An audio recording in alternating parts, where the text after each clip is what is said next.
Chapter 1. The Fallen List. In the vast expanse of the universe, the infinite black backdrop looms, rendering it more terrifying than the abyss itself, making one acutely aware of their insignificance. Yet, to be immersed within it brings an overwhelming sense of brilliance, as the boundless cosmos is illuminated by the distant light of stars, some tens of thousands of light years away, casting a radiant glow that transforms this region of space into a realm as bright as day. Extending one's gaze forward, it gradually stretches to behold a verdant planet. This planet is a vision of beauty, adrift in the pitch-black cosmos, encircled by a faint, translucent membrane that seems ready to rupture at the slightest touch. Such a planet often signifies a cradle of abundant life, teeming with myriad forms of existence. However, amidst this vibrant life, there lies a region undergoing violent geological upheaval. The rumbling emanates from its core, reverberating for thousands of miles, a testament to its ferocity. Fractured tectonic plates, towering mountains sinking, and flatlands rising. The scenes resemble the primordial mountain-building processes of the planet's formation, yet this tumult occurs within an extraordinarily brief span of time. Ugh! At the edge of a cliff, a bewildered infant sits upon the ground, producing meaningless syllables with his mouth. Even more curious is the fact that, despite being merely months old, his hair is long and thick. Most notably, a tail protrudes from his backside. The infant appears oblivious to fear. Even as the rocks around him shatter in the throes of tremendous tremors, he does not emit a cry. Yet, his courage does not translate into fortune, as a fissure suddenly opens beneath him. Sensing something amiss, the infant abruptly ceases his sounds, his body tilting precariously towards the collapsing cliff. Before he can react, with a thunderous crash, the entire cliff crumbles, plummeting into the depths of the valley below. The infant, dazed, experiences the sensation of falling, watching a massive rock approach with alarming speed, until, in the blink of an eye, it collides with his head. On planet Vegeta, within a tower filled with instruments, the walls are adorned with screens. Angled upward are dozens of small displays, while several large screens dominate the front. The lower section is inclined for the convenience of operators inputting commands that a staff member seated in a recessed work chair gazes at a message appearing on the screen, his lips curling in disdain as he remarks, "Humph. As expected, a low-tier warrior, dead in less than 10 days. Ha. Truly, Planet Druga seems to be merely a world of exceedingly low combat power." The individual referred to as Kaku sits 5 meters to his right, a tuft of yellow hair atop his otherwise bald head. His ears are peculiarly pointed, yet unlike the ethereal beauty of legendary elven ears, these are wrinkled and rather short. Kaku turns his head, irritation evident as he responds, "Enough. Add him to the death list. When a noble's child is born, send them to planet Druga. Spare me the chatter." As Kaku turns back, he notices that the other man's head bears a striking resemblance to a bird, particularly in the shape of his mouth, eyes, and nose. Were it not for the deep blue cloak draped around his neck, obscuring all but 2 slender arms, one might easily mistake him for a bird. Suddenly recalling something, Kaku addresses the person beside him. "Hawk, I've heard that Bacula's second child is about to be born. Have you selected a suitable planet?" Although his strength surpasses that of an average elite warrior, he remains a low-tier warrior by nature. Hawk squints thoughtfully, nodding as he contemplates, then directs his gaze to the screen, tapping the matrix keyboard before him. Instantly, the screen shifts, revealing a cerulean planet. Behold, this small planet. Its life forms are weak, and notably, it possesses a moon, making it ideal for the birth of a low-tier warrior's offspring.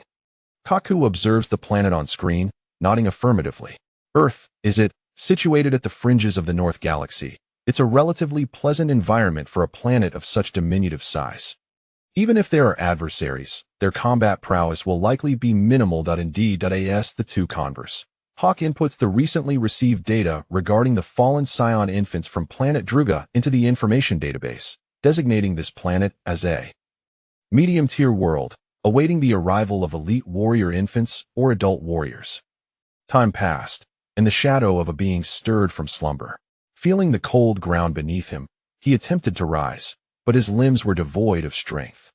As he opened his eyes, an overwhelming surge of information flooded into his mind, pressing against his consciousness as if he were grasping a rope. struggling against a torrential current, teetering on the brink of life and death. Ultimately, he succumbed to unconsciousness. After an undetermined span of time, the long-deceased Saiyan infant twitched, gradually awakening to a dazed state, propping himself up with his tiny arms and legs. "I am Yagu. My name is Yagu. This infant is Yagu," the low-tier warrior deemed deceased by planet Vegeta. No one could fathom that he would resurrect in such a manner, not merely revived, but rather, his physical form had been restored to vitality. The transition of souls is imperceptible, especially in the form of an infant. In his stupor, the shadow had already absorbed the reality of his transmigration into the Dragon Ball universe. He is a being resigned to fate, yet hopeful for opportunity. Particularly in matters of personal interest, he exhibits a singular focus, akin to one who, despite colliding with a wall, would persist in striking it repeatedly, testing whether his head might breach the barrier. The former shadow, now Yagu, remains an infant, unable to alter the fact that he is less than a year old, stranded in the wilderness.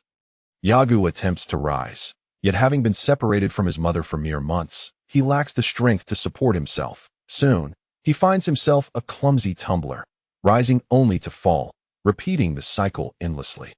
Thud. Yagu lands on the ground, closing his eyes and sprawling his limbs. Well, I truly wonder what the individual who sent this body to this place was thinking. At the very least, they could have prepared some infant formula or liquid nourishment. Now look at me. My stomach is growling with hunger. Having gone so long without sustenance, and being a Saiyan known for their prodigious appetites, Yagu finds his discomfort unbearable. What to do? If this continues, I shall surely perish. Though he appears despondent, Yagu is not inclined to meet his end in such a manner. Better to cling to life than to succumb. While some may desire death, none are truly unafraid of it. Especially after experiencing a second life, Yagu possesses a profound appreciation for existence. Suddenly, Yagu crinkles his nose, inhaling deeply the scents wafting through the air. As he concentrates on the aroma, his furrowed brow gradually relaxes. Meat. Yes, it must be meat. Though burnt, it should suffice. Realizing that sustenance is nearby, despite his earlier collapse from hunger, Yagu begins to wriggle his body, using his limbs to propel himself towards the source of the tantalizing smell. Turning a corner and crawling out of the ravine, Yagu's gaze falls upon a large tree, charred and fallen. The scent he had detected emanates from the lifeless carcass of an unfamiliar creature lying beside the tree. Yagu crawled forward, arriving before the creature, and immediately discerned its appearance. This being bore a resemblance to a dog, yet its head differed, evoking the likeness of a snake, albeit devoid of scales. Undoubtedly, it was not a species native to Earth. One must ponder that the Earth within the Dragon Ball universe likely harbors numerous species absent in my previous life, Yagu mused, recalling that the king of that realm was, astonishingly, a cat, which left him momentarily speechless. Gazing at the creature before him, Yagu noted that while a portion of it was charred, a considerable segment remained raw, extinguishing any appetite he might have had. Nevertheless, Yagu ultimately succumbed, hastily tearing off a piece of the quickly roasted flesh and, with eyes shut tight, shoving it into his mouth. Ugh, he thought, unable to deem it palatable, devoid of any seasoning. The moment the meat touched his lips, the grotesque image of the carcass sprang to mind, prompting him to expel the morsel lodged in his throat. Gasping for breath, Yagu stared at the regurgitated meat, his revulsion intensifying with each glance. This nameless creature must have sought refuge beneath the great tree when calamity struck, only to face misfortune as the roots erupted from the earth, pinning it beneath. When the tree ignited, it happened to be on the periphery, resulting in only a small section being cooked by the flames. Now, with some distance from the burning tree, the edible portions had dwindled even further. Despite remaining in that spot, Yagu's mind was far from idle. He contemplated the perilous nature of this unknown planet, uncertain whether its inhabitants resembled humans, and most importantly, whether they were aware of the existence of Saiyans. After much reflection, Yagu concluded that his best course of action would be to locate a spaceship and journey to Earth. Recalling the original narrative, he recognized that before Piccolo's emergence, many crises were self-inflicted by humanity. Yagu believed that, With his Saiyan bloodline, he would not suffer at the hands of Earthlings. Crucially, Earth, situated at the far edge of the northern quadrant of the galaxy, rarely encountered extraterrestrial beings. While this rendered its level of interstellar development remarkably low, it also ensured a scarcity of visitors boasting combat powers in the tens of thousands. However, the spaceship Argo turned to gaze upward at the faintly discernible silver-gray metallic orb perched upon a sheer cliff several hundred meters high. Perhaps it would be wise to first satiate my hunger before formulating any further plans. Chapter 2. The arrival on Earth. Young Argo could only devise ways to enhance his own strength before embarking on a spacecraft to leave this place. Although the food was unsatisfactory, consisting of unseasoned meat, he would not have tasted it had he not been truly famished. Given that this is the world of Dragon Ball, he resolved to cultivate his abilities. How fortunate it is to be in the Dragon Ball universe, where the means of training encompass not only the Kaioken and Spirit Bomb, but also various forms of mental and magical energy, all of which are directly perceptible to the body. Argo felt a sense of relief. Had he found himself in a martial arts world, lacking inner strength techniques would have rendered him utterly immobile. Though external techniques could be practiced, witnessing others effortlessly ascend to mastery while he toiled daily, drenched in sweat, would undoubtedly breed discontent. At this moment, Argo found his options severely limited. Even standing was a challenge. The pressing question loomed: what shall he do tomorrow? Though he was a Saiyan, he did not inherently understand the concept of ki. In the comics, Gohan instructs Dilly on perceiving ki, a process Argo was aware of. Yet his combat power was pitifully low, at best, a mere 5 points. With such a meager strength, akin to that of an ordinary Earthling, how could he possibly condense ki? Thus, the foremost task for Argo was to strengthen his body. The days of training were arduous, with the most formidable challenge being the daily quest for sustenance. Initially, Argo would allocate half of his time each day to foraging for edible items, a third for sleep, and the remaining sixth for training. This was an unavoidable reality. Leaving any infant to fend for itself in the wilderness would lead to similar predicaments. However, Argo found solace in the absence of ferocious beasts nearby. Perhaps due to the region's tumultuous geological changes, any roaming predators had vacated the area. The food available to him consisted of foraged berries and fish from the lake. Thankfully, the fish could not migrate en masse. After 2 years of living in the forest, Argo had truly become a wild man. Yet he had also acquired the rudimentary skills necessary for survival in the wilderness. The tranquility of these 2 years allowed the forest to gradually rejuvenate. In stark contrast to the resurgence of wildlife, the fish population in the lake had significantly diminished. Over this period, he had consumed fish on 2.5 out of every 3 days, leading Argo to develop a strong aversion to the thought of fish. This was undoubtedly attributed to the lack of seasoning. Prior to his journey, he had grilled fish, and while many savored the unadulterated taste, relishing its natural flavor, enduring 3 consecutive days of such fare had robbed him of his appetite for anything devoid of spices for months. After nearly 2 years of fish consumption, an indelible scent clung to Argo, a persistent odor of fish that vexed him greatly. However, today was a day of joy, for he would finally ascend the towering cliff, hundreds of meters high, to enter his spacecraft. Without the need for any preparations, Argo climbed from the ground and approached the open door of the spaceship. Uncertain of the materials comprising the vessel, and after enduring 2 years of harsh winds, rain, and sunlight, the spacecraft exhibited not a single alteration. Argo offered a mere expression of admiration for these artifacts before taking his seat inside. As soon as he settled in, the door of the spacecraft sealed shut, and a display on one side illuminated with an image of the Milky Way. It featured guiding lines akin to mathematical formulas, resembling an interstellar map. While it recognized itself, Argo, unfamiliar with it, could only search for Earth within the northern region of the galaxy. To his astonishment, Earth was right there. Gazing at the depiction of Earth on the interstellar map, he couldn't help but find it rather rudimentary. Positioned at the periphery of the northern galaxy, it was surrounded by a lamentably scarce civilization, most of which were primitive planets, marked on the spacecraft's data as lacking any strategic value. Earth, touted as the most beautiful planet in the northern galaxy, was not an exaggeration, albeit it lacked the embellishment of being the smallest beautiful planet. The gravity of Earth, in the eyes of many advanced civilizations, was deemed too feeble. Thus, The combat potential of any species inhabiting such a planet would be limited unless they possessed unique abilities by nature. Yagu wasted no time. Having pinpointed his destination, he directed the spacecraft towards Earth. Is this the universe? Indeed, it is splendid. Yagu gazed out the viewport at the myriad stars illuminating the profound blackness of space. Just moments ago, he had lamented the spacecraft's artificial gravity, which thwarted his desire to experience zero gravity. After approximately 10 minutes, to prevent physiological discomfort, Yagu activated the hibernation mode, ensuring that he would awaken upon arrival at Earth. The formidable strength of Dragon Ball warriors is largely acquired through rigorous training. Even while wandering the cosmos, those who can endure solitude may emerge as powerful beings. However, the emotional ties of the transmigrators to the original characters are like an opiate, ensnaring them. This compels Yagu, who must traverse 3 months in such a vessel, to hastily race towards Earth. For what purpose? Yagu was unsure. Yet a voice within urged him towards the Dragon Balls. He had not forgotten that one of the wishes granted by the Dragon Balls was squandered by a pig named Oolong, who wished for a pair of underwear. 3 months of slumber left no impression on Yagu's mind, and when he finally awoke, the spacecraft had already entered the solar system. With merely a minute's journey remaining, he beheld the outer visage of Earth.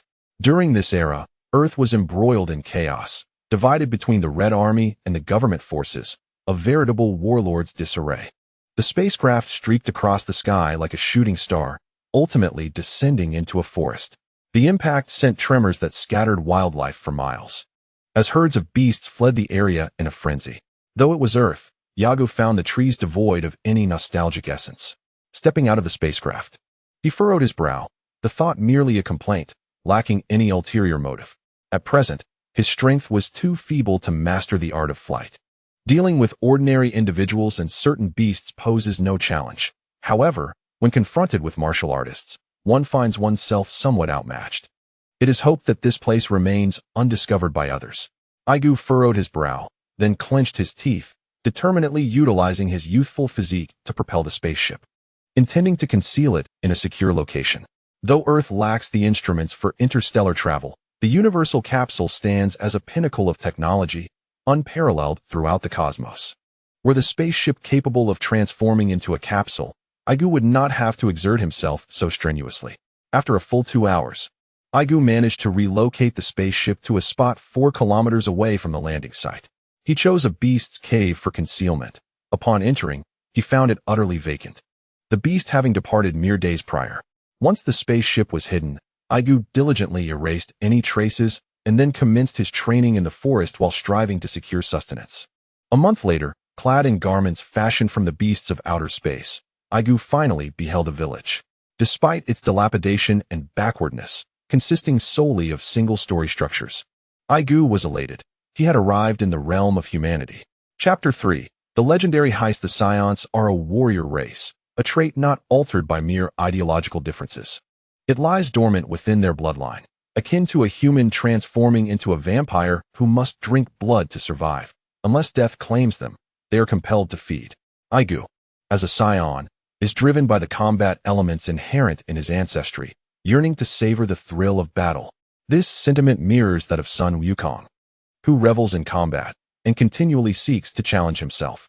In contrast to Vegeta, Nappa, and Raditz, whose battles are driven purely by the lust for slaughter, Yagu shares a more innocent inclination akin to Wukong's. Nonetheless, Yagu possesses a complexity beyond Wukong, as he comprehends the adage of being rich in martial prowess, yet poor in knowledge. Although the Dragon Ball narrative tends to overlook the significance of wealth, it undeniably exists. Where might one procure such funds? Yagu considers 2 potential sources: the Red Ribbon Army, which will inevitably fall to Wukong. Such vast riches would be regrettable to squander. His greatest aspiration is to recruit the Red Ribbon Army, transforming it into a faction under his command. The second source lies in the treasure trove encountered by Wukong during his quest for the Dragon Balls, a veritable bounty of gold at the ocean's depths, representing a means to prosperity. Regardless of the means, enhancing one's own strength remains paramount. Yagu admonishes himself, recognizing that fixating on the pursuit of wealth feels akin to selling dog meat under the guise of mutton, an error of existence. As he traversed the agricultural fields, he observed numerous farmers toiling away.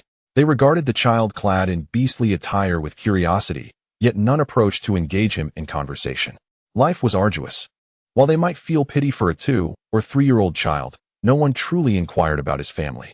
In their eyes, it was preferable to avoid unnecessary troubles, especially within the territory occupied by the Red Ribbon Army. Compassionate souls existed, yet everyone prioritized their own families. Argo, however, paid no mind to these concerns. He sprinted swiftly along the path leading from the mountain village into the wider world.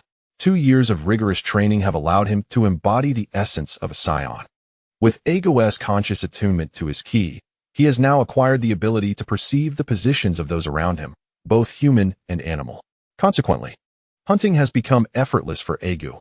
Unlike Goku, who was oblivious to the concept of ki in his youth, Argo benefits from an abundance of information, granting him a significant advantage. This knowledge is the sole aspect in which Argo can compare himself to Goku and Vegeta, for he remains uncertain if he possesses the same dedication and diligence in training as they do. In the novels of his past life, protagonists invariably engage their foes from a position of strength. Even when outmatched, they would later unleash their latent power. Argo is certain of one thing. A transmigrator lacks the courage to charge forward knowing full well that death awaits. He does not know if he would fight to the bitter end to defend the pride of the Saiyan race, nor does he dare to ponder it. Death is an inevitable fate that befalls every individual from the moment of birth. Whether it arrives swiftly or gradually, it is ultimately inescapable. Argo regards this reality lightly. His only hope is that when death arrives, the process will be swift and devoid of suffering. As he journeyed onward, Argo traversed 3 villages over the course of 2 weeks. These villages served as gateways to the outside world, each larger than the last. Eventually, he arrived at a city. Indeed, compared to the 10 or so villages he had previously encountered, this bustling metropolis, adorned with towering buildings, could rightfully be deemed a city. Upon entering, Argo felt that a month of training had yielded minimal improvement. However, for an ordinary person, such a level of training could be lethal. His strength had increased, yet he remained far from the expectation he harbored within, capable of effortlessly obliterating a landmass. In the city, Argo's appearance rendered him a curiosity, drawing the gaze of passers-by, particularly those without pressing engagements. Where on earth did this child come from? They wondered, chuckling. He looks like nothing more than a wild child. Is anyone going to intervene? He can't be more than 4 years old. TSK, I truly wonder how his parents manage him. Should we call the police? One suggested. Are you out of your mind? This area borders the territory occupied by the Red Ribbon Army. If they were to arrive while we involve the police, think of the danger to your family. While all around him whispered and speculated, none dared to take action. As a region caught in the crossfire between government forces and the Red Ribbon Army, the inhabitants here faced heightened peril. The government forces were powerless against the onslaught of the Red Ribbon Army, leaving them unable to protect the local populace, who, being outside the army's sphere of influence, could be mercilessly slain without hesitation. Argo entered the city, burdened by several small beasts he had brought down from the mountains. However, to a child of his stature, these small creatures were still substantial. He struggled to lift a rabbit, whose ears alone reached his height, and a fawn that towered over him. He intended to exchange them for currency. Argo arrived at a restaurant that he believed to be quite commendable in the city. However, as it was mealtime, a throng of patrons surged in and out, leaving him no opportunity to squeeze through. Thus, Argo remained at the periphery, patiently awaiting his turn. Suddenly, a voice beckoned. Hey, kid, what do you have on your back? Let me have a look.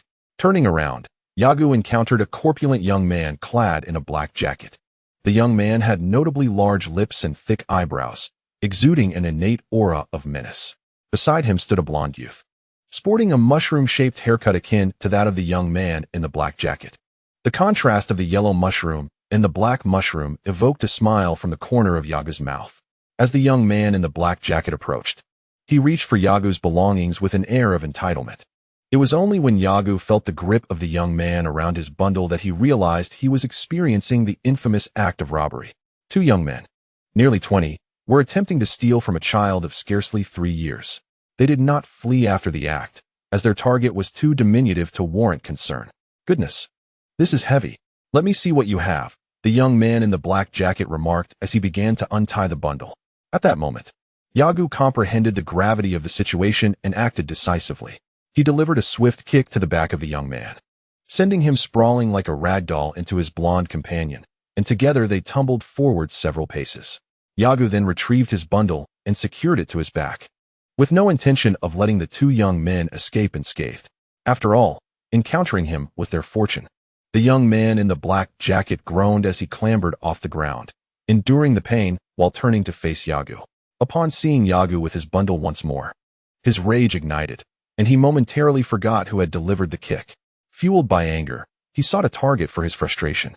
The blonde youth, grumbling as he got to his feet, directed his ire towards his companion, having witnessed Yagu's extraordinary agility. Sensing his friend's impending peril, he hastily drew a dagger from his waistband and rushed forward. Yagu, however, showed no signs of mercy.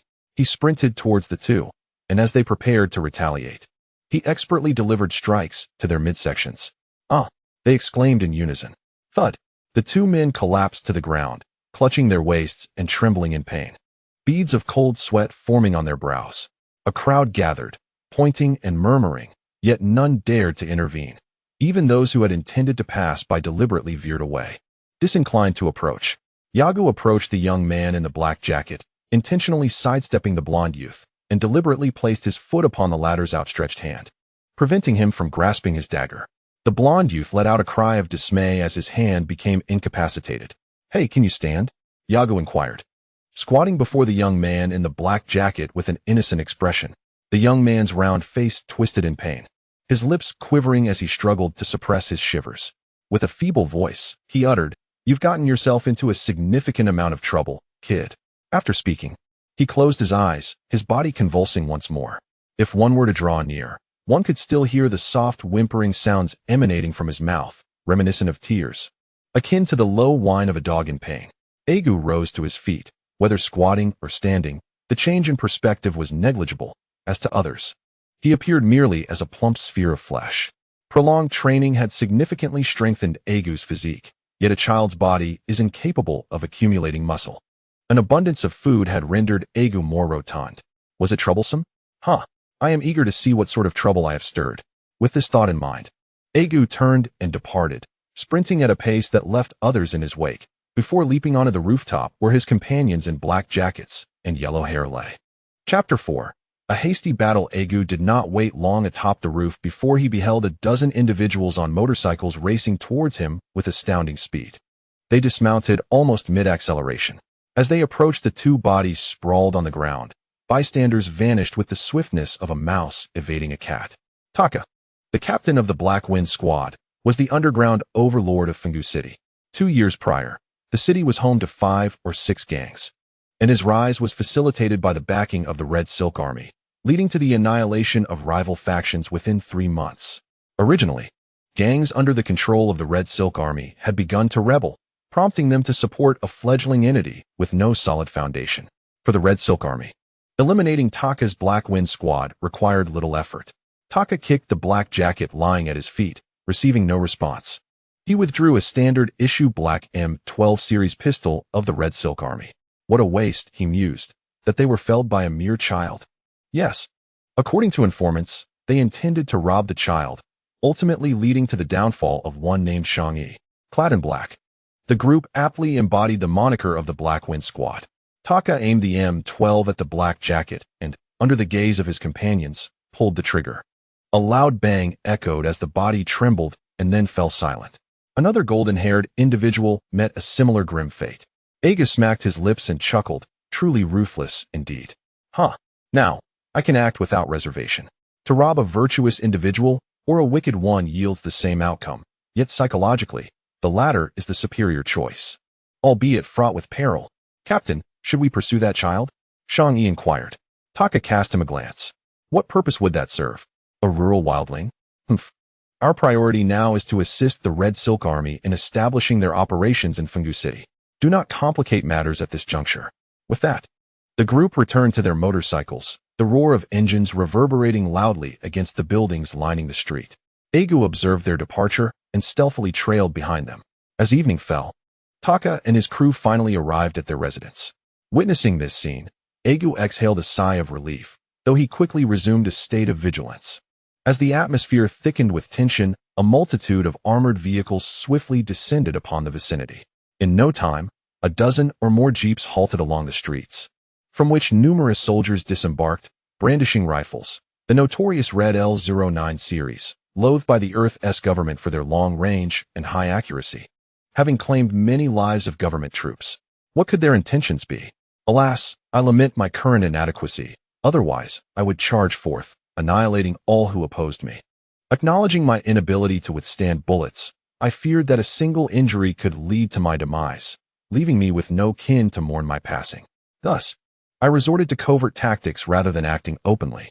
It was evident that the Red Satin Legion's presence boded ill, yet I chose to ignore them. In this era, even the most formidable, like the Turtle Hermit, refrained from confronting the Red Satin, and I saw no reason to expend my energy on such a futile endeavor. As previously contemplated, if I could recruit them instead, it would be most advantageous. In the shroud of night, a shadow flitted through the corners, moving swiftly past two Red Satin soldiers without arousing suspicion. Capturing the leader before the followers, my mission was not driven by a quest for the fabled justice. Rather, securing a profit was paramount. Should I eliminate these individuals, it would serve as a contribution to Earth. Soldier A, in the corridor, indulged in a cigarette, his gaze occasionally drifting toward the corridor's end. This passage, meticulously designed, allowed access solely from the opposite end, enabling a small force to effectively thwart numerous adversaries. In the eyes of the Red Satin soldiers, anyone attempting to traverse this corridor was still a mere child. Furthermore, their operations were tightly coordinated, having cleared the route with the Black Wind Squad, eliminating any suspicious figures. However, a soldier remains a soldier, especially within the Red Satin Legion, a militarized organization with aspirations of global domination. Hey, don't you sense something amiss tonight? Soldier B stood at the corner beside him, ensuring that even if powerful firepower emerged from the corridors to strike Soldier A, he would have time to relay information and prepare defenses. As Soldier A extinguished the last remnants of his cigarette, he turned to his companion. There are numerous irregularities. Can you keep track of them all? Just then, a shadow darted toward him from the corridor's end, quick as a panther. The Red L-09s erupted in gunfire, yet the bullets merely grazed the shadow. Astonishingly, the figure traversed nearly 20 meters in just 2 seconds, including its initial acceleration. As Soldier B finally registered the situation, he emerged from the corner, ready to support Soldier A, only to have the shadow leap upon Soldier A. As he turned to discern the source of the disturbance, a heavy blow rendered him unconscious, plunging his world into darkness. Ouch, that truly hurts. Presently, I find myself no more formidable than the elite forces, as even ricocheting bullets pose a threat. Rubbing my bruised skin, I felt a tinge of dissatisfaction. Ding! The combat system has commenced activation. In the midst of an inspection, a neutral electron's voice resonated within the ancient structure of the Argo. It sought the source of the sound, but found nothing, and now time was of the essence. Lingering here was not an option. What could be amiss? The fourth entrance seemed compromised. Everyone, proceed with caution. If a target is identified, fire immediately. Then came the rapid sound of footsteps, hastening towards Argo's location. He dismissed the thought for the moment. Glancing at the ceiling, he noted the antiquity of the architecture, with corners that could easily accommodate his agile form. With a powerful push from his legs, he leapt onto the wall, then propelled himself swiftly to the corner. In that fleeting instant, Argo pivoted on his left foot against the wall, aligning his body so that his face faced the wall while his feet pointed towards the ground, pressing firmly against the surface to remain still. This feat was made possible by the dim lighting of the environment and his young stature, making him nearly undetectable. "Sir, the enemy has vanished," came a report from below, accompanied by the sound of approaching footsteps. A man of apparent authority, draped in a military coat, arrived beneath Argo, surveying the two fallen soldiers. Fists, kicks. The officer crouched to examine their wounds before glancing down the corridor, instructing, "Inquire with the outside soldiers to see if there are any developments." The enemy charged directly from the main corridor, incapacitating them while evading gunfire. What? Evading bullets? "Sir, what manner of being is this?" The soldier beside the officer voiced his astonishment. If there existed an adversary capable of dodging bullets, he clutched his Red L-09 rifle, feeling a profound sense of vulnerability. The commander, though somewhat dismissive, elucidated, "The headquarters is developing a super soldier program. Soldiers impervious to bullets do indeed exist. Keep this under wraps. It is our weapon against the government forces." Though it is rumored that the government army also possesses such warriors, none can rival the rapid advancements of our Red Satin. Seeing that the soldiers had not yet complied with his orders, the commander grew irate. Hurry. Yes, sir. With that, he led 2 soldiers out. Chapter 5. The system awakens. Once the soldier departed with his companions, Argo noted that only 6 adversaries remained beneath him. Estimating his chances, he lowered his voice and took a deep breath. As the commander turned to retrace his steps, Argo released his grip on the ceiling. With gravity's aid, he forcefully kicked off the ceiling, transforming into a shadow and approaching the commander before anyone could react. The commander was no fool. Sensing danger, he attempted to brace himself. However, upon realizing he could not withstand the impending force, he crouched low, preparing to roll away. Yet, he had underestimated Argo's swiftness. In a mere moment, a single punch landed with a resounding crack, and the commander's world was enveloped in a symphony of celestial sounds. Argo had not forgotten the 5 armed soldiers surrounding him. With a swift punch to an enemy's head, he utilized the opponent's shoulder as leverage, propelling himself towards the adjacent soldier. The spectacular scene unfolded once more, as Argo, with his own flesh, orchestrated a symphony that ushered souls to the heavens. The rhythmic sound of gunfire echoed, tap, tap. At last, someone reacted. He cared not whether the figure before him was an ally, for the priority was to eliminate the threat. A spray of blood erupted from his target, splattering onto Argo's face, prompting him to clench his teeth in disbelief as he charged towards the gunman. Before the adversary could redirect his weapon, Argo forcefully stomped on his ankle. Having successfully struck, he swiftly moved on to confront the last 2 soldiers. Startled by the sudden onslaught, they maintained a distance, yet fired their weapons as Argo advanced. A soldier, having inadvertently slain his comrade, let out a horrific wail, dropping his red L-09 rifle in despair. With a resounding thud, this soldier's eyes widened in shock before he collapsed. As Argo rushed forward, the 2 remaining soldiers began to shoot. One bullet ricocheted off a rivet on the ground, striking the soldier squarely between the eyes. In the dim light, one could only speculate the expression he bore in his final moments. The soldier who had killed his comrade had no time to ponder, nor did Argo, and as for the soldier unrelated to this chaos, he was equally disregarded. For a small fist struck him squarely on the forehead before he could muster any reaction. Instantly, his head reverberated as if a dozen bells were tolling. As Argo surveyed the 6 fallen bodies, he was about to voice an opinion when he suddenly heard hurried footsteps approaching from the corridor behind him. 3 figures, the very individuals who had just departed upon the commander's orders, returned immediately upon hearing the gunfire. However, as they rounded the corner, they were met with a fist. The speed was such that the man crumpled to the ground before he could comprehend the situation. The 2 soldiers beside him, despite brandishing their weapons, felt excruciating pain in their feet before they could react. As they bent down to inspect their injuries, they were struck on the forehead. The unfortunate duo leaned backward, propelled by the force of the attack, momentarily airborne. Having listened to the surroundings and detected the absence of footsteps, Argo finally sighed in relief. Even in a body as small as that of a 2-year-old child, such exertion was exhausting.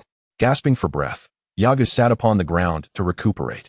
At that moment, the neutral electronic voice he had momentarily forgotten re-emerged in his mind, announcing the completion of its assessment and commencing execution. Who are you? Who are you? This time, Argo was certain that the voice originated from within his own mind, stirring a sense of unease. Yet, after reflecting on the prior dialogue, he couldn't shake the feeling that he was entangled in a narrative akin to a transmigration tale interwoven with a system arc. However, unlike the rapid computational speed portrayed in novels from his previous life, which completed tasks almost instantaneously, he mused, "Goodness, are you a learning machine from the past?" Argo rose to his feet, realizing he could no longer linger. A multitude of threats surged towards him. With swift strides, he vanished from the scene of the crime. His stamina was primarily depleted in evading bullets. Such explosive bursts of energy were exhausting. However, considering his 2 years of rigorous training and his Saiyan physiology, he possessed remarkable endurance. Over 20 individuals had come pursuing him, and as Argo dashed through the corridor, he searched for an open door to conceal himself. Yet, after attempting to open 20 consecutive doors without success, he dared not resort to kicking them down. There appeared to be one last option, a restroom. Surely, it would pose no danger. Argo hurried toward the unmistakable restroom door. It swung open, not by his hand, but by an individual emerging, a firearm slung over their shoulder.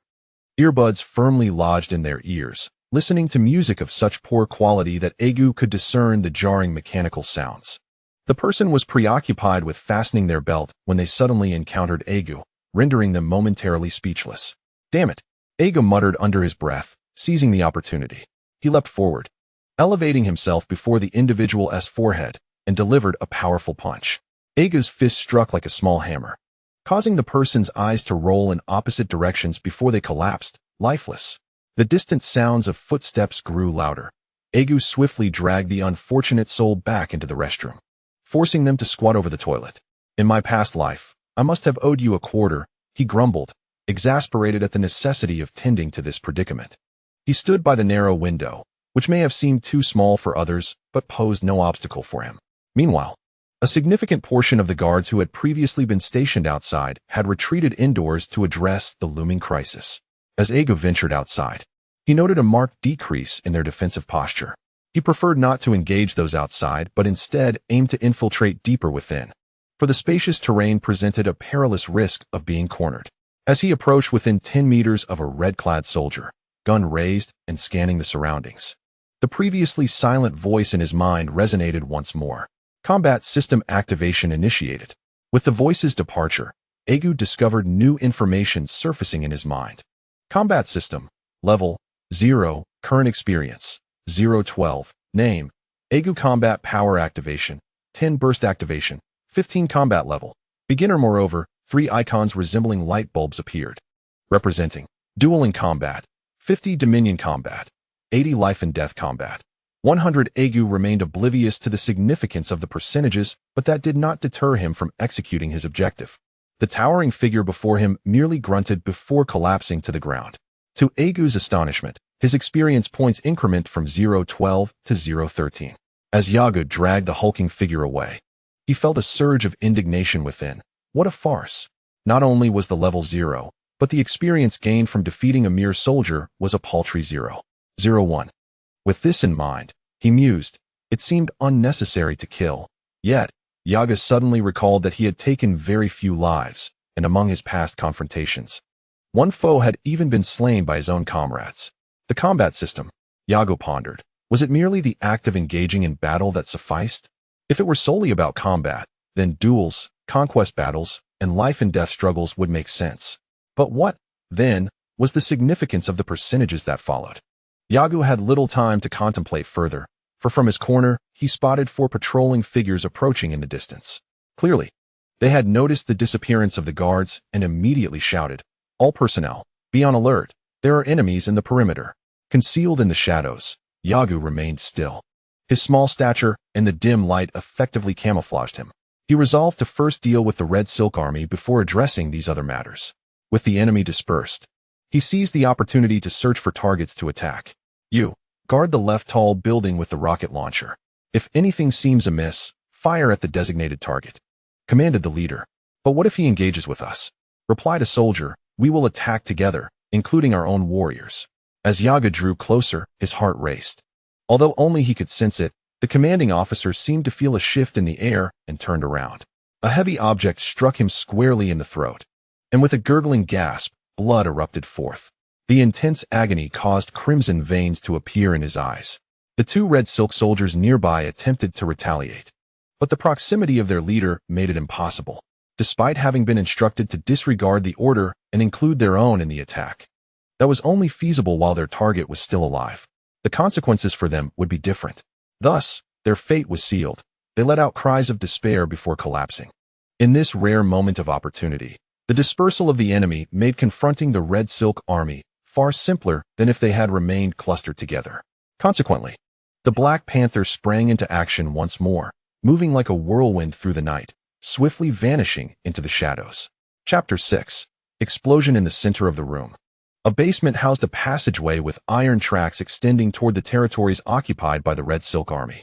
Taka stood beside the Red Silk commander, Mutra, who had long been aware of the commotion outside. However, their immediate task was to relocate 3 tons of gold, various special materials, a small box of classified government documents, and a plethora of weapons. Mutra, a robust figure, served as the squad leader of the nearby Red Silk Army. and the mission was to transfer the gold and assorted confidential items stored with the Black Wind Squad. Commander, should we send others out to investigate? Taka hesitated before suggesting to Mutra. The hulking Mutra, when emerging from the forest at night, would undoubtedly evoke the impression of a black bear. He was clad in a trench coat, the back adorned with a crimson satin emblem. To be candid, such a flamboyant insignia, when not under the control of the Red Silk Army, could easily attract hidden threats. Once everything was prepared for departure, they would deal with that pesky fly. Did he not grasp the priorities of the situation? Mutra's voice was flat, yet a chill surged from the ground beneath him, felt by Taka standing nearby. Taka, equally ruthless, dared not act recklessly in the presence of this man. He complied, striving to appear unremarkable. The members of the Black Wind Squad were stationed just outside this basement. By day, they acted as the underground bullies, but in truth, they were mere spies placed here by the Red Silk Army. The opposition forces enjoyed a certain freedom that the government troops lacked. They bore no responsibility for so-called public opinion. They could rob a bank or commit murder without the myriad concerns that encumbered the government forces. Typically brazen, they now appeared unusually subdued, as if even the slightest commotion would be too much to risk. They were apprehensive about the noises outside. Despite their ostentatious arrogance before the citizens of Fingu City, they knew full well that should the government troops attack, they would be the first casualties, regardless of how they attempted to convey their intentions to the government. The people of Fingu City would never forgive the Red Silk Army.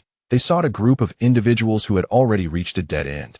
15 minutes passed, and as the number of Red Silk guards outside diminished, Yaga's pace quickened. Some fell to his blade, others succumbed to unconsciousness. For Yagu, a swift death required no words. He was attuned to the presence of Chi, thus the location of Mutra and Taka was already etched in his mind. He had approached the vicinity of the Black Wind Squad, but the vastness of this underground warehouse rendered a direct assault unwise.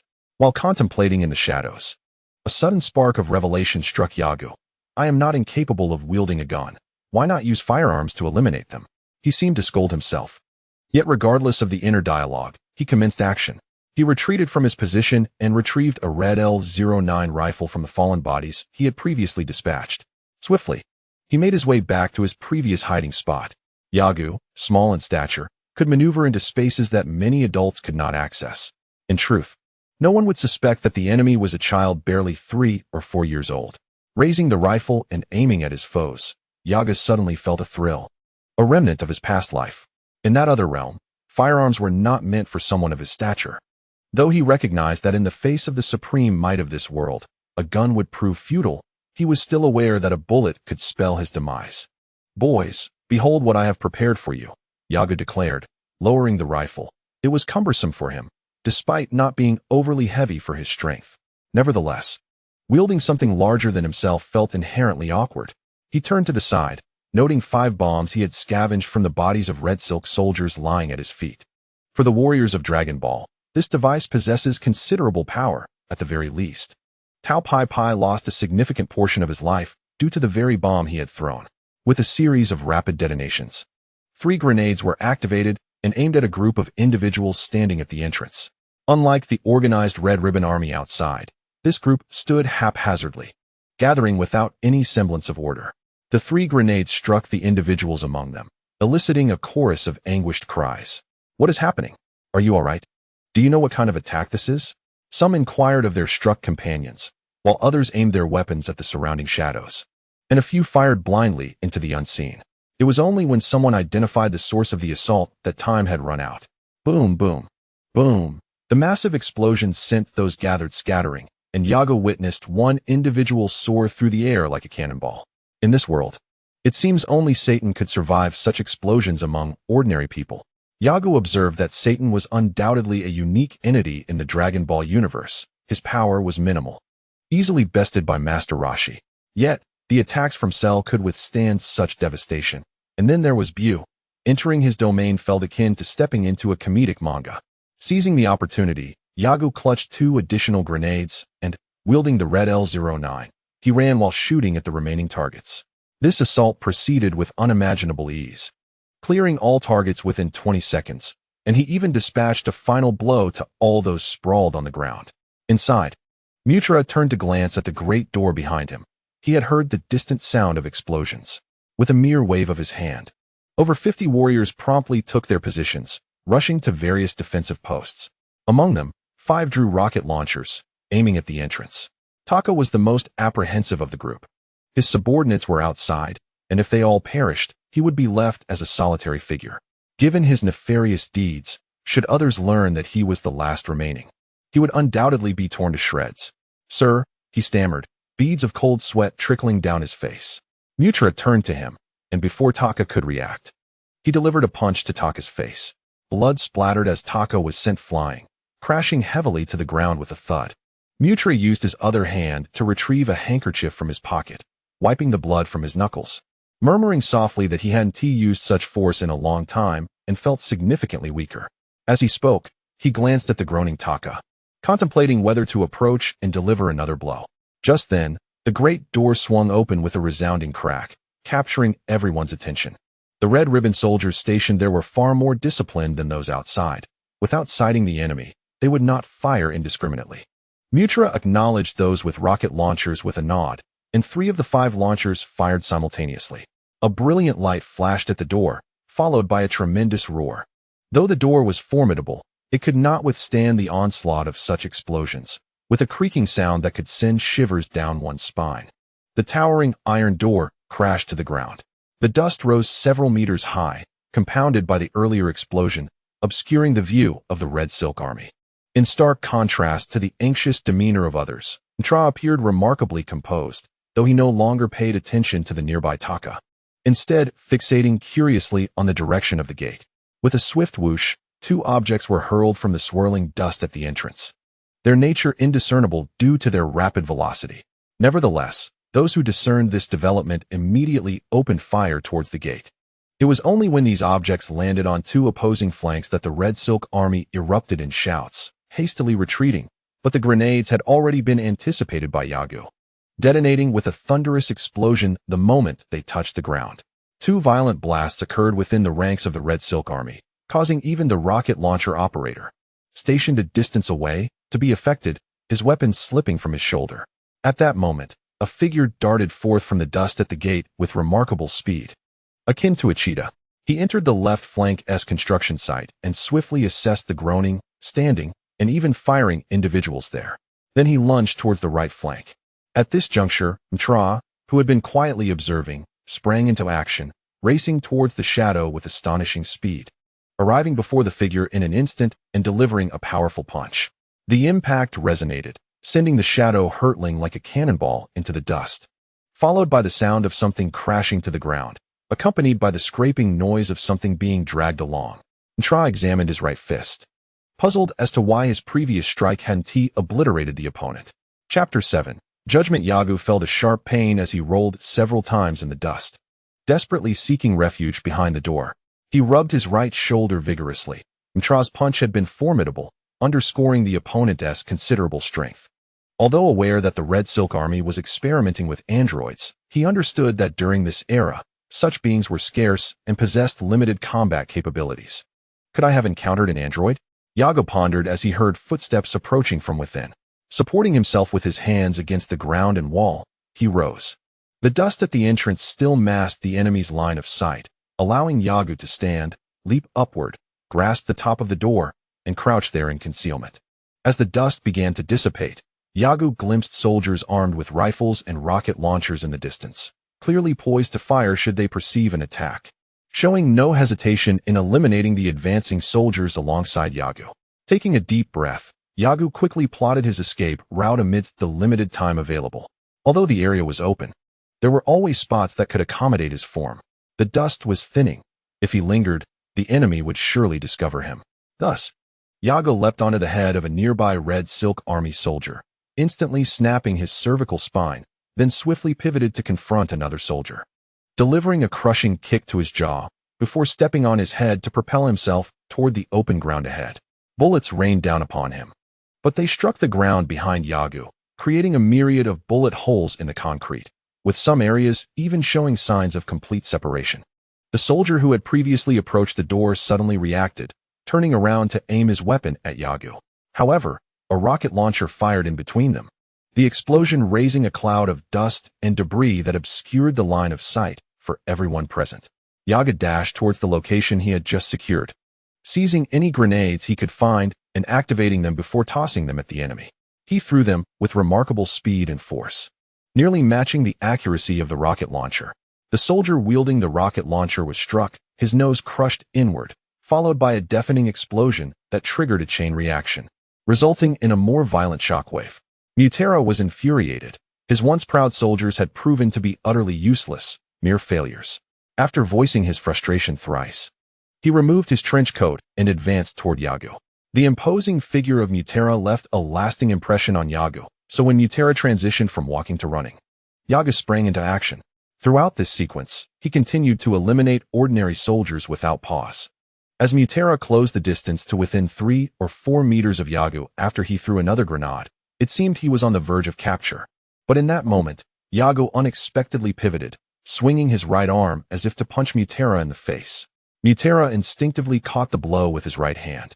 But something felt amiss. He realized he had not grasped Yago's fist. In that moment of distraction, Yago ensnared Mutera's left hand with his tail, propelling himself beneath Mutera while simultaneously delivering a punch to his abdomen. Yago's tail, a feature he had trained extensively as a Saiyan, proved to be an unexpected advantage. Rolling from beneath Mutera, Yago barely distanced himself before hearing the sound of an explosion behind him. The thunderous blast caused his body to ache, yet he dared not linger. He redirected his focus to the remaining Red Ribbon Army forces, who were already in a frantic retreat after the previous grenade attack. Witnessing Mutera sustain a direct hit intensified their panic. In the world of Dragon Ball, there were far too many individuals unconcerned about explosives. Yago did not believe that a single grenade could eliminate prominent figures within the Red Ribbon Army. With this apprehension in mind, Yago swiftly seized an automatic rifle, targeting the surviving members of the Red Ribbon Army. As the smoke from the earlier explosion began to dissipate, Mutera's silhouette emerged. He remained standing, just as Yago had anticipated. This man was unafraid of firearms, though his clothing, trousers, and hair were now in disarray. There was not a total absence of good news. Mutera's right hand, which had been clutching a grenade, had vanished at the elbow, reduced to a grotesque amalgamation of flesh and metal, neither entirely human nor machine. A bioengineered being. Yago recalled that the artificial humans were known as 17 and 18, or in the future timeline of Trunks, as 19 and 20. During their initial encounter with Goku, future Trunks stated that it was the androids 19 and 20 who had killed everyone, yet upon defeating Cell and returning to the future, those very androids had morphed into 17 and 18, leaving him utterly speechless. At this moment, Mutera did not direct his gaze toward Yago. He merely stared blankly at his vanishing arm, his expression gradually contorting into a grimace. Yago, ever astute, would not squander such a golden opportunity. He scavenged a considerable number of grenades from the soldiers. His current arsenal of offensive tactics was woefully inadequate, a source of vexation for him. Sensing the fury emanating from that direction, Yago retrieved 2 of the grenades he had collected, paused for a brief moment after activating them, and then hurled them towards his opponent. To Yaga's eyes, Mutera's movements bore no resemblance to those of a seasoned warrior or martial artist. They were stiff and mechanical, reliant solely on innate talent for resilience. In his perspective, only an individual who had suddenly acquired immense power would exhibit such behavior. Fortuitously for Yago, Mutera held a significant position within the Crimson Silk Army. However, his body had undergone a peculiar mutation, placing his life in jeopardy. Consequently, he summoned scientists from the Crimson Silk Army to experiment with biological augmentation on his person, a project they were on the verge of pursuing. The results were promising. The strength of his physique was greatly enhanced without compromising most biological functions. Yet, a flaw persisted. His body could not withstand electronic attacks and required a substantial dual energy supply. This so-called dual energy comprised biological energy, sourced from sustenance, and external energy, necessitating a large device for regular recharging, an exceedingly cumbersome requirement that was afforded to him solely due to his rank. Moreover, they discovered that the augmented body could indeed withstand bullet attacks, which thrilled the formerly frail Mutera immensely. However, he was unprepared for the fact that this enhanced body had been compromised. Although the pain was minimal and he could reattach the severed arm upon his return, he was unwilling to accept this fate. Most critically, during the grenade explosion, a shard had pierced the external energy reservoir, resulting in a catastrophic energy leak. plunging him into a dire predicament. As Mutra charged toward Yagu, his thoughts were singularly focused on eliminating the child before him. Yagu, clutching the grenades, occasionally pulled the pins, allowing a brief pause before forcefully launching them at Mutra. His aim was impeccable. Over the past 2 years, he had honed this technique to down birds in flight. Now, the lumbering behemoth behind him resembled a clumsy bear. Just as he prepared to hurl another grenade at Mutra, the latter, who had maintained a certain distance, suddenly lunged forward, delivering a punch aimed at Yaga's occiput. In terms of reflexes, Yagu was agile. He pushed off the ground with his right leg, evading the blow at an angle. Dust and debris erupted, choking him and prompting him to cover his mouth and nose as he hastily retreated. Following a series of exchanges, Mutra appeared increasingly disheveled. 40% of his skin had vanished, revealing the steel framework beneath, making it evident that he resembled a cyborg more than a biological entity. There remained a considerable gap before he could reach the sophistication of the 17th or 18th generation of augmented beings.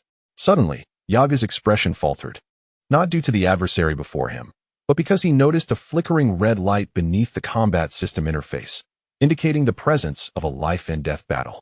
It seems that the lights had just turned on, though Yagu had not paid any attention to them. In the life-and-death battle, he firmly believed that he would never fall into the hands of the opponent. He even managed to concoct a dish of bird's nest and shark fin for himself. Wait a moment. Could it be that the level experience directly correlates to the amount of experience awarded? Yaga's mind raced swiftly. In dueling battles, which posed minimal danger, only half the experience was granted. The honor-bound competition, however, awarded 8 levels, while the most perilous life-and-death struggle afforded the full experience. How distinctly categorized it all was. Chapter 8. Departure. The capsules were indeed precious commodities, nearly equivalent to spatial rings. The minions he had just defeated wielded firearms, thus yielding no experience points for him. Conversely, Mutla's effectiveness against firearms was limited, relying more on his own actions, which resulted in Yagu receiving 0.66 experience points.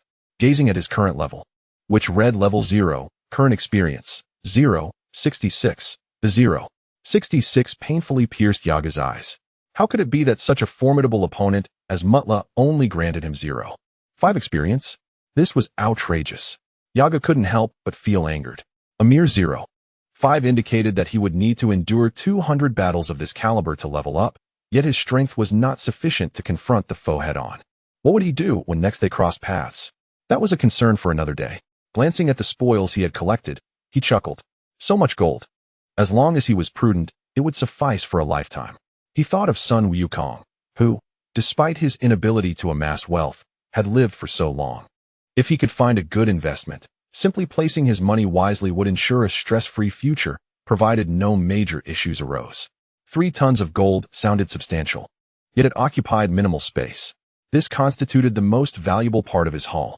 Following that were the rare materials that could not be mass-produced, only synthesized in small quantities in laboratories. Lastly, there was the intelligence gathered from the government forces obtained by the Red Silk Army, which was of particular utility. As for the heavy weaponry accompanying it, Yaga didn't even glance at them. They were of no use to him and could not be carried away. After 10 minutes of frantic activity, Yagu, panting, tucked 5 capsules into his embrace. Hee, Red Silk Army, farewell. Upon hearing footsteps outside, he arranged several grenades as decoys at the entrance and quickly turned to leave. Climbing through the vent, he found himself quite small in stature, 2 years old, akin to a child of 3 or 4. By dawn the next day, Fenggu City was greeted by 1,000 soldiers from the Red Silk Army. Upon their arrival, the citizens of Fenggu City, upon noticing this, dared not venture outside. They trembled in fear, as if they were in a combat zone, wary of offending the Red Silk Army and facing dire consequences. Meanwhile, Yago had already driven away. It was indeed a stroke of luck to have arrived in the Dragon Ball world, where the driving of cars and motorcycles was remarkably straightforward. With a sense of purpose, Yaga departed from Fenggu City in a vehicle reminiscent of a bun, steering towards the territories governed by the army. Dragon Ball world, here I come, he sang with exuberance. His spirits lifted. Although the world of anime harbored its share of malevolence, the distinction between good and evil was remarkably clear. Deceptive schemers were scarce, particularly the king known to Yagu. Despite the tribulations that plagued Earth during his reign, peace prevailed more often than not. Yagu resolved to seek out the king and present the confidential documents he had acquired from the Red Silk Army. This course of action served a dual purpose. Firstly, if the king proved to be cunning and intended to conspire against him, it would indicate that the simplistic nature of the anime world's characters was a mere illusion. Secondly, should the king express gratitude, Yagu would secure a residence, perhaps even a home, on Earth. The journey from Fingu City to the king's stronghold was considerable, but Yagu had collected a substantial sum from the Red Silk Army, facilitating his passage. The only challenge lay in the fact that a police officer, upon noticing a child operating a vehicle, would not easily dismiss the situation, especially given the stubborn traits of the anime world. Exercising utmost caution, Yaga's vehicle was ultimately halted by traffic police 6 days later. "Who are you, young one? How can you drive at such a tender age? Do you comprehend the dangers involved?" the officer inquired, his tone a mixture of concern and authority. Yagu sighed, feeling exasperated by the well-meaning yet misguided adult. "I apologize, sir, but I must see the king, and this is the fastest means of travel. It is no jest, with the Red Silk Army prowling across the land.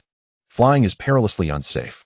Thus, the once thriving aviation industry has rapidly declined." The middle-aged officer, sporting a small trapezoidal mustache and large-framed glasses, held a pen in his right hand and a notebook in his left, poised to issue a citation. After chastising Yagu, the officer paused upon hearing the boy's intent to meet the king. "Do not jest. Where are your guardians? Surely they wouldn't allow you to drive alone?" he admonished, his suspicion evident. After a moment of fury, the officer's demeanor softened as he squinted and smiled at Yagu, patting his head. "Now, child, tell me your name." Finding himself at a loss for words, Yagu was bemused by the officer's genuine concern for what he perceived as a runaway child. Faced with such a feeble, yet well-meaning individual, Yagu could not bring himself to resort to violence. Allow me to clarify. I am on my way to meet His Majesty the King to discuss a matter of great importance regarding the Red Silk Army." With no alternative, Yagu mentioned the Red Silk Army, the most pressing issue on Earth at present, involving the government forces and the insurgent Red Silk Army. Upon hearing this, the officer's demeanor shifted to one of alarm, his hand instinctively resting on his firearm. As Yagu seized the opportunity, he exclaimed, "Officer, it is of utmost urgency that I meet with the king." Suddenly, a piercing shriek echoed through the sky, prompting both Yagu and the officer to look up. Above them, a passenger plane, belching black smoke, was hurtling towards a nearby hill. They stood in stunned silence, the officer shocked by the gravity of the situation, while Yagu felt a thrill of excitement, having never witnessed an aircraft crash before.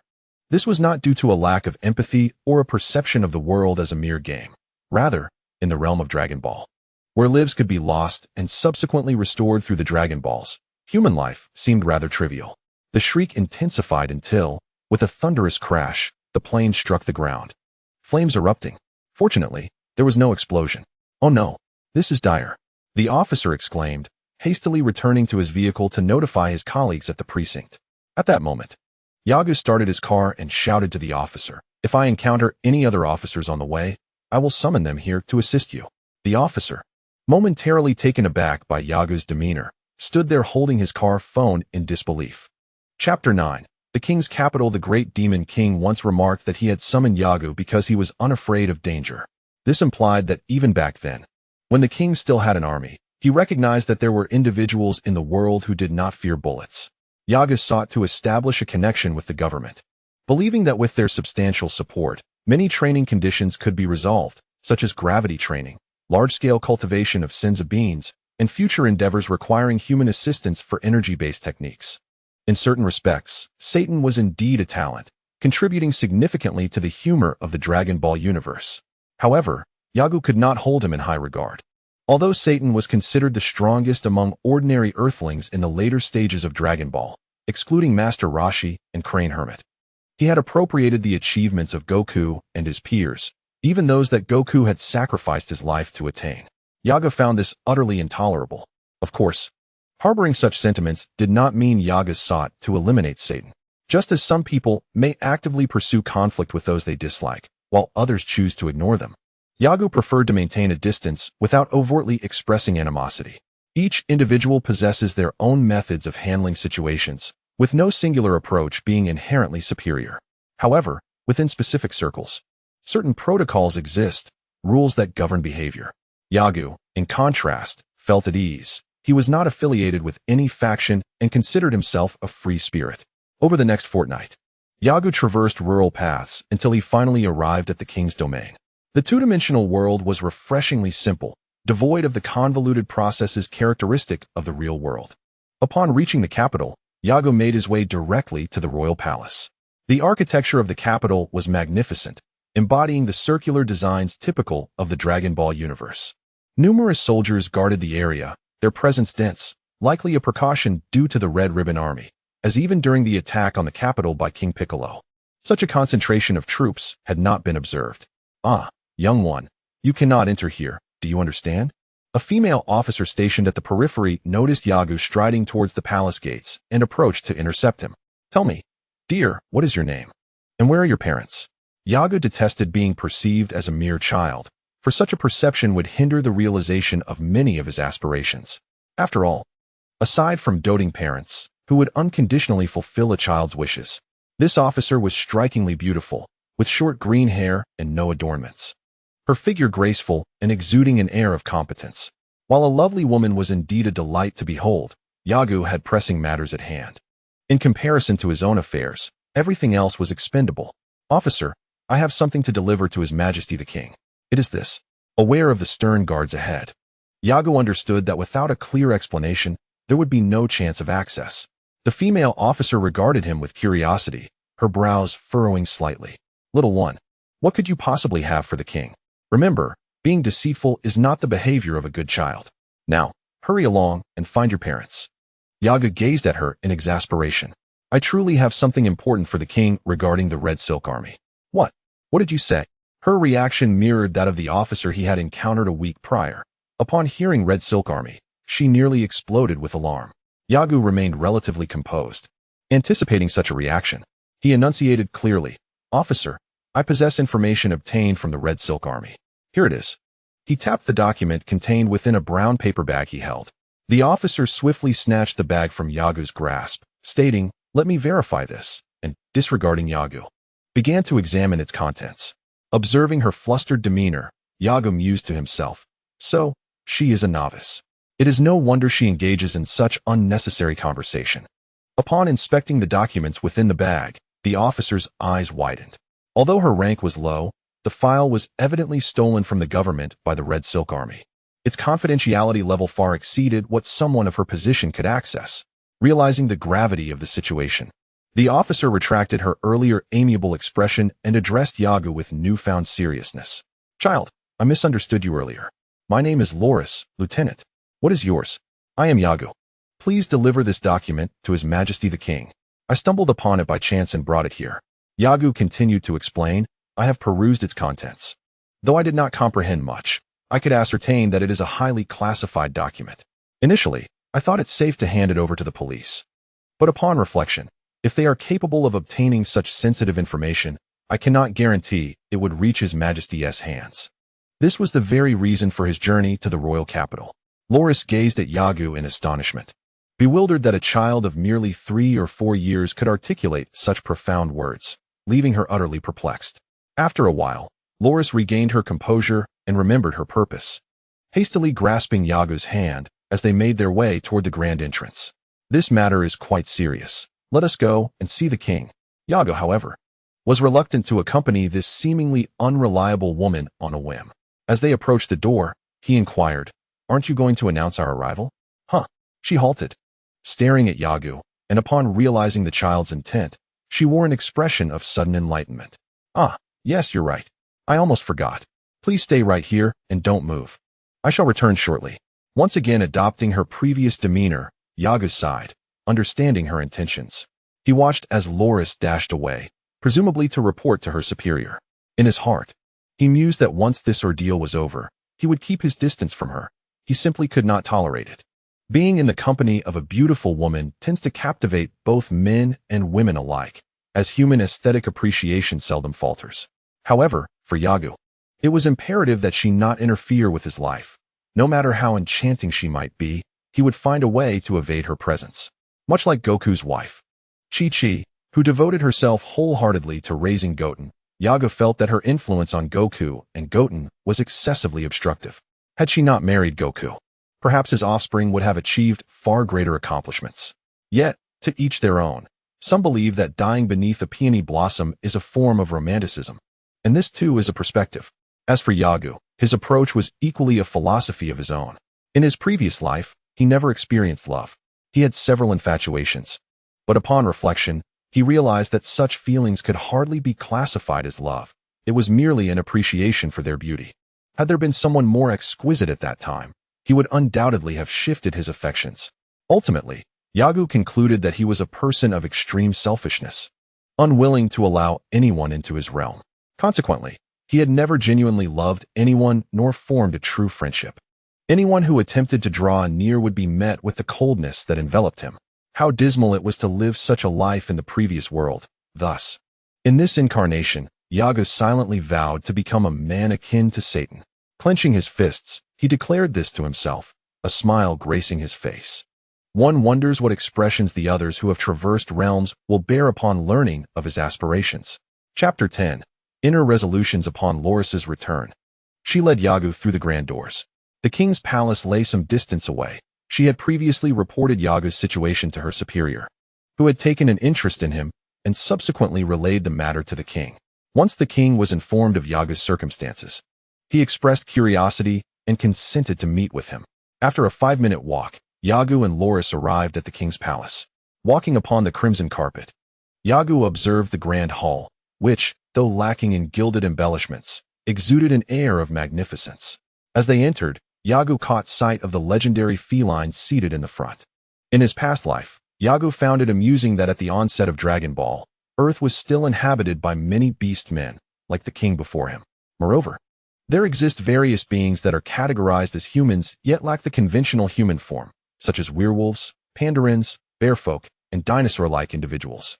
However, as time progressed, such entities became increasingly rare, save for the presence of kings. Loris led Yagu to the center of the palace, standing upright and saluting the king before them. Yagu appropriately bowed slightly to the king, ensuring that no glaring mistakes could be pointed out. The king addressed Loris and Yagu, reassuring them, "There is no need for nervousness. You must be the remarkable young lad, Yagu." Upon hearing the king's words, Yagu smiled and replied, "I am Yagu, though I do not consider myself particularly remarkable." The king displayed a warm demeanor. In the original Dragon Ball narrative, his contributions to the world were modest. Yet he maintained a commendable state of peace following the defeat of the Red Ribbon Army by Sun Wukong. "Do not be modest. I have heard of the remarkable item you have brought. It is no small feat to have obtained such information from the Red Ribbon Army." "Oh, there is no need for tension. I am merely curious. Additionally, could you present the document you delivered?" Yagu handed the bag containing the documents to Loris, responding, "Certainly. Your Majesty, one of my purposes for coming here is indeed to deliver this." Loris took the bag and approached the soldier on the king's left, who subsequently transferred it to the king. When the king inspected the contents, he nodded silently, his expression inscrutable. He returned the documents to the brown paper bag and handed it to a burly soldier standing behind him, instructing, "Take a look and dispose of what needs to be discarded." The soldier nodded promptly, affirming his understanding. At this moment, the king shifted his gaze back to Yagu, seemingly pleased with him. Yagu appeared to be merely 3 or 4 years old, and the king found it increasingly delightful that such a young child could exhibit such composure within his palace. "Yagu, you mentioned this was one of your conditions for coming here. What, pray tell, is the second condition?" The king believed that if Yagu's request were reasonable, he would be inclined to assist. Previously, attempts had been made to investigate Yagu's birthplace, but regrettably, no information was available. Such inquiries might not yield results even in the future Dragon Ball world, considering the numerous indigenous settlements, and especially now with the Red Ribbon Army dominating half the territory. Yagu sought a tranquil place to diligently cultivate his abilities without the daily concern for sustenance. "I aspire to establish a media company in the future. For now, I merely wish to invest in several major corporations with the funds I possess. This way, I can focus on cultivating my skills in peace." Cultivating? The king appeared perplexed. In his view, investing in major corporations was solely for the purpose of acquiring wealth, which was beyond dispute. Yet, hearing such a young child speak of cultivation was indeed surprising. "Indeed, cultivating," Yagu replied with a serious expression, so earnest that it elicited laughter from those around him. as his demeanor seemed incongruous with his tender age. Observing the sly glances on their faces, Yagu felt innocent, unable to project the imposing aura expected of a time traveler. Even with the blood of a Saiyan coursing through his veins, once he relinquished his fervor for slaughter, he became indistinguishable from an ordinary youth. Without waiting for the king seated before him to continue, Yagu interjected, "Your Majesty, my acquisition of this document must surely be regarded as a testament to my capabilities." Upon hearing the young man's retort, the king, who had a smile gracing his face, paused. Indeed, while the document may not have contained particularly crucial information, its possession by the Red Ribbon Army would certainly spell considerable trouble. The mere fact that the young man had obtained this document, regardless of whether he had support from someone behind the scenes, was undeniably beneficial both for himself and for the kingdom. "I apologize," the king continued. "I was indeed judging you by your appearance. Such a remarkable young man. Are you planning to return home?" This marked the beginning of the king's inquiry into what benefits Yagu desired. Without hesitation, Yagu stated plainly, "I wish for a substantial plot of land in West City, where I can establish my residence, train diligently, and, once I have matured, launch my company nearby." "Oh!" The king and the others within the palace regarded Yagu with astonished expressions as he articulated his desires with such clarity. They pondered. How astonishing that this boy dared to request a sizable expanse of land from His Majesty, employing such an audacious approach. Truly, one must not judge a book by its cover. The king appeared quite pleased, chuckling. "Very well, you are our benefactor, wishing to settle in West City. General." The figure standing beside him straightened and responded with a resounding affirmation. "You shall oversee this matter. Ensure its completion." The general replied with utmost diligence. In truth, Yagu's reward did not necessitate his involvement, yet this was the attitude the king wished to witness. Yagu's face beamed with delight. "Thank you so much, Your Majesty." The king regarded the young man below him, remarking, "Young one, since our conversation began, you have not referred to me as Your Majesty. Now that I have granted you something, you immediately adopt such a form of address. Do you not find it somewhat opportunistic?" Yagu offered an awkward smile, uncertain of how to respond.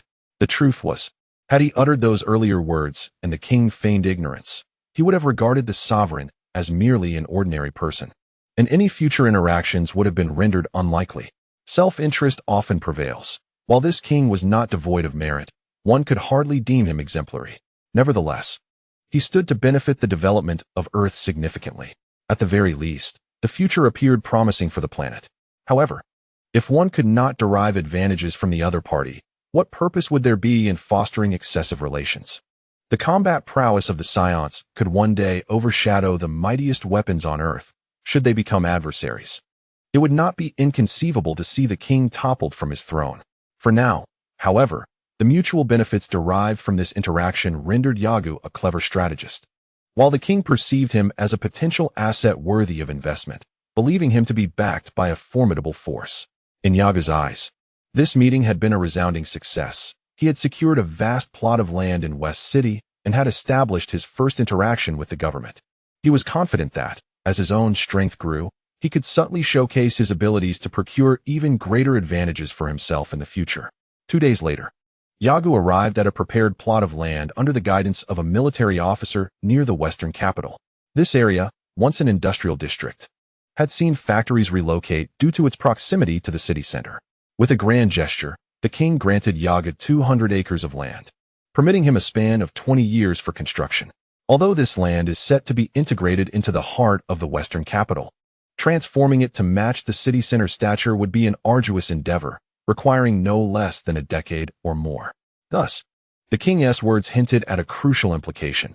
Should Yagu fail to utilize the land effectively after 20 years, he would face dire consequences. Yagu procured 3 tons of gold from the Red Silk Army, a substantial fortune that would undoubtedly ease his transition. Naturally, prior to arriving in the western capital, he exchanged a portion of the gold for currency, for raw gold alone cannot facilitate trade. Moreover, converting gold himself would incur significant losses. Since he had just begun to establish a rapport with the king, it was prudent to make use of available resources. To his surprise, one factory remained intact, providing him with a place to stay. Saiyans require very few comforts for their training, as the more arduous the process, the better. Yet, a good night's sleep and delicious food during breaks could alleviate most concerns. The Western capital had begun to take on a semblance of its future form. The Universal Capsule Company had flourished for over a decade, with the brilliant Dr. Briefs distributing capsules worldwide. This small capsule, a unique technological marvel from the world of Dragon Ball, stood as a beacon of advancement in the universe. Yagu pondered the fate of the envoy sent by the king. Would they be able to persuade Dr. Briefs to part with some shares? Indeed. Prior to his arrival in the Western capital, Yagu had solicited the king to find an intermediary to negotiate for a stake in the Universal Capsule Company. Chapter 11. Dr. Briefs. Leveraging his connections, Yagu spent some money to have furniture moved into the abandoned factory. Concurrently, he commissioned a construction company to erect a modest two-story house beside the factory. The dwelling was quite small, with the upper floor serving as a bedroom, complete with a bathroom and bathtub, while the ground floor housed only a living area, exceedingly basic. The factory was then repurposed into an indoor training facility, stocked with an array of training equipment that Yagu deemed both reasonable and necessary. In the realm of martial arts training, Yagu possessed no prior experience, nor did he intend to hire a coach.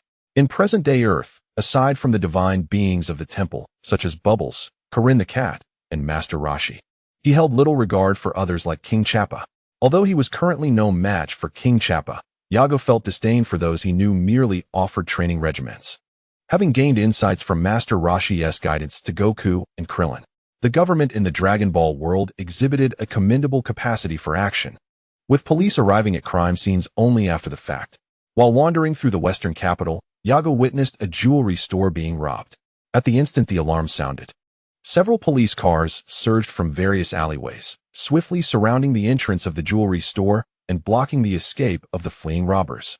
Witnessing the remarkable efficiency of the police, Yagu felt compelled to visit the location of their rapid response, as if he had employed the art of instantaneous travel, leaving no trace of their high-speed arrival.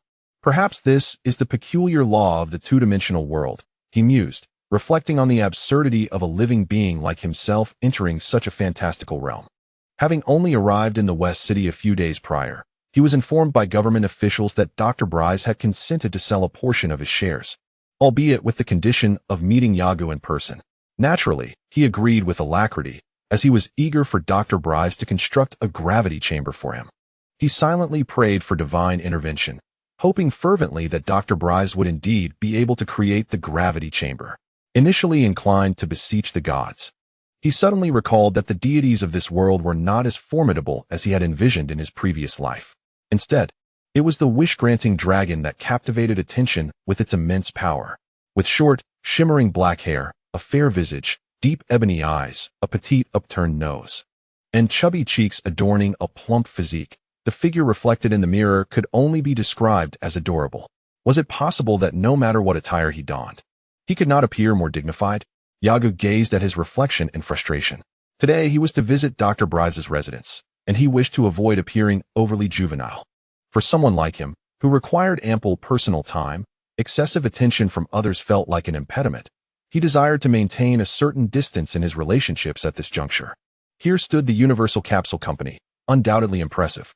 In front of a grand circular edifice, Yagu, clad in a deep black trench coat and hat reminiscent of a detective from a bygone film, contemplated the structure before him. West City was indeed a splendid tourist destination, boasting picturesque scenery and a pleasant climate, while also serving as the economic capital of the nation. The headquarters of the Universal Capsule was predominantly white, instilling a sense of awe in those who beheld it. Yagu mused that it was certainly a global enterprise, despite Dr. Briefs' low emotional intelligence. His area of residence exuded such grandeur. Observing the building's architecture, which bore little difference from his recollections, he hoped fervently that Dr. Briefs had already succeeded in fabricating the gravity chamber.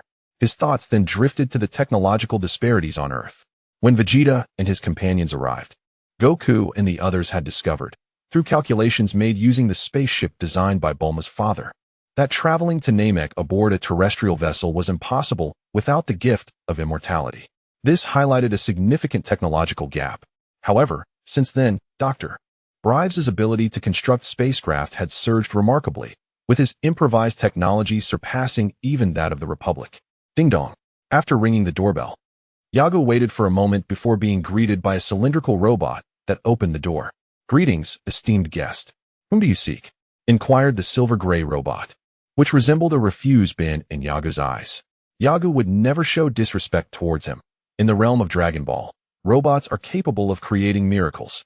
If this fellow, resembling a refuse bin, could read the room, he would certainly be in tears. Greetings, I am in search of Dr. Briefs. My name is Yagu. The doctor should be familiar with me. The robot, with wheels reminiscent of a trash can, rolled backward and addressed Yagu. Mr. Yagu, please enter. Oh, thank you, Yagu replied. Only he could express gratitude towards a robot, at least for now. As he traversed the lush green lawn and entered the house, he found it spacious and bright. With glass so spotless it sparkled, polished thrice daily by the robot. The room was equipped with a sofa and a television, yet devoid of any human presence. Yagu turned to the robot that had escorted him, awaiting further instructions. The robot, stepping aside, stated, "Sir, please rest here. I will fetch Dr. Briefs." "Very well. You may go," Yagu responded. He was uncertain of the robot's intellectual capacity, but it did not hinder him from politely acknowledging its words. Watching the robot depart, Yagu began to explore the living room.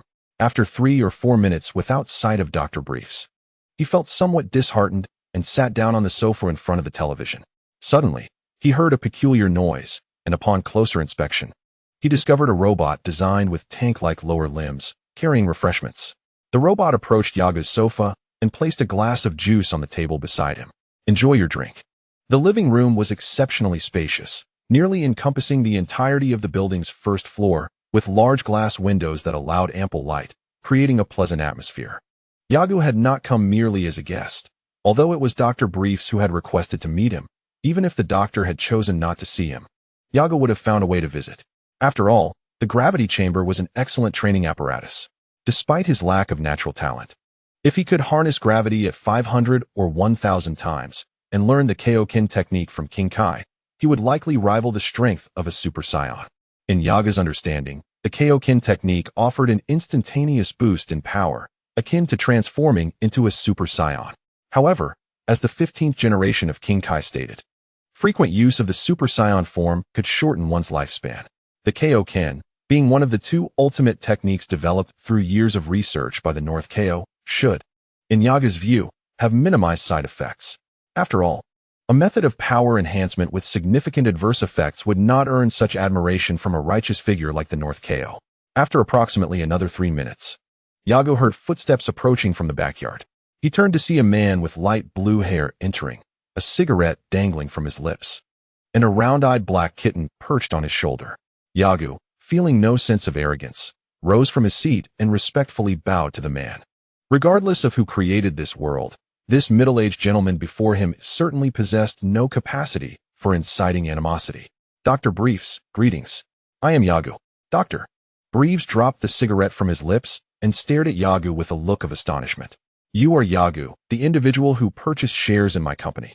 Upon receiving a nod from Yagu, Dr. Briefs expressed his surprise further, approaching Yagu and crouching down to examine him closely. Yagu remained still, perplexed by the proximity of the doctor's gaze. "Doctor, haha, what a delightful child you are." Dr. Briefs suddenly brightened, reaching out to ruffle Yagu's hair, exclaiming, "Indeed. Such an adorable child, even cuter than Bulma." Yagu raised an eyebrow, feeling at a loss for words regarding Dr. Briefs' remarks. However, he quickly regained his composure, concerned that Dr. Briefs might summon Mrs. Briefs. "Doctor, I have a favor to ask of you, if you have a moment." Still recovering from his earlier surprise, Dr. Briefs, who shared a fondness for all things cute with his wife, had nurtured many charming creatures in the Capsule Corporation. Even during the perilous times when Majin Buu threatened to annihilate all of humanity, they refused to abandon their beloved animals, opting instead to remain behind rather than seek refuge in the sanctuary. Thus, seeing Dr. Briefs still lost in thought, Yagu raised his voice. "Doctor, I truly need your assistance." The intensity of Yagu's voice finally snapped Dr. Briefs back to reality. He stood upright, now regarding Yagu with a more serious demeanor. "I sincerely apologize, Yagu, but you are just too adorable. If my wife were to see you, I fear she would be even more."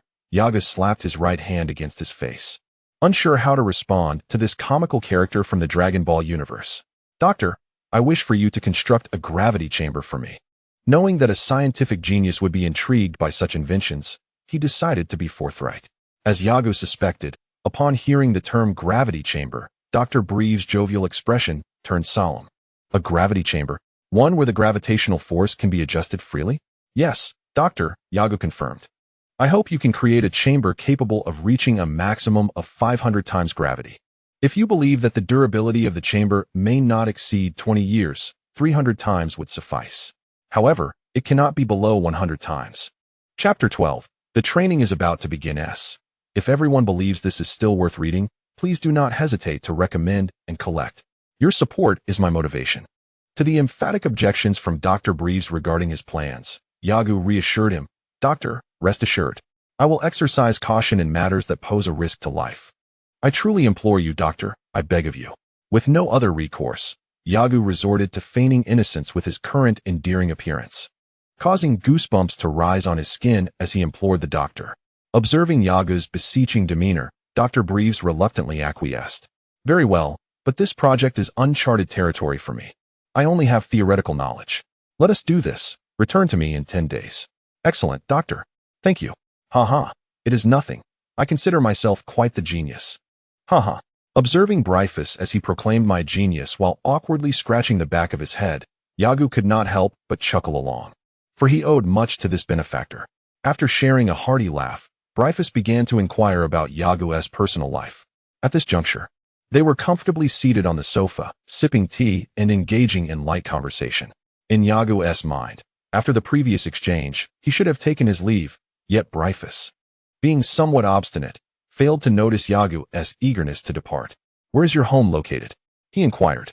In Bowsy Mountain, Yago thought to himself, wondering if having Wukong as a neighbor would be a feasible arrangement. Bowsy Mountain was a remote and rugged area, even in Dragon Ball GT. It was depicted as a desolate landscape, particularly in the latter part of the series, where Xiaofang had aged into a grandmother, rendering Bowsy Mountain even more desolate. Indeed, Bryphus pondered for a moment, but remained oblivious to the location of Bowsy Mountain. If you have the opportunity, please invite your family to visit my home. My wife has developed a fondness for hosting guests and serving them snacks.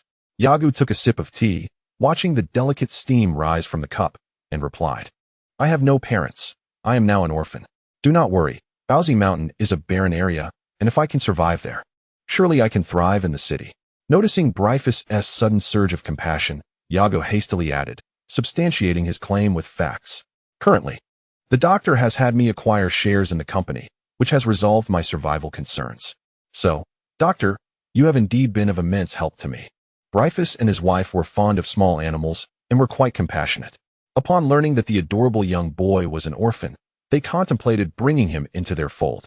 Furthermore, their daughter Bulma also needed a playmate, and having the charming Yago around would provide them with peace of mind. Hearing Yago's explanation, Bryphus nodded silently in agreement, expressing, in that case, I feel reassured. However, should you encounter any difficulties, do not hesitate to seek my assistance. Absolutely. And as I do not know anyone in West City, I may need to rely on you for various matters in the future. As one of the world's foremost scientists and inventors, you must possess numerous groundbreaking research endeavors, I casually inquired. Bryphus was not the type of malevolent scientist who would conduct experiments on humans.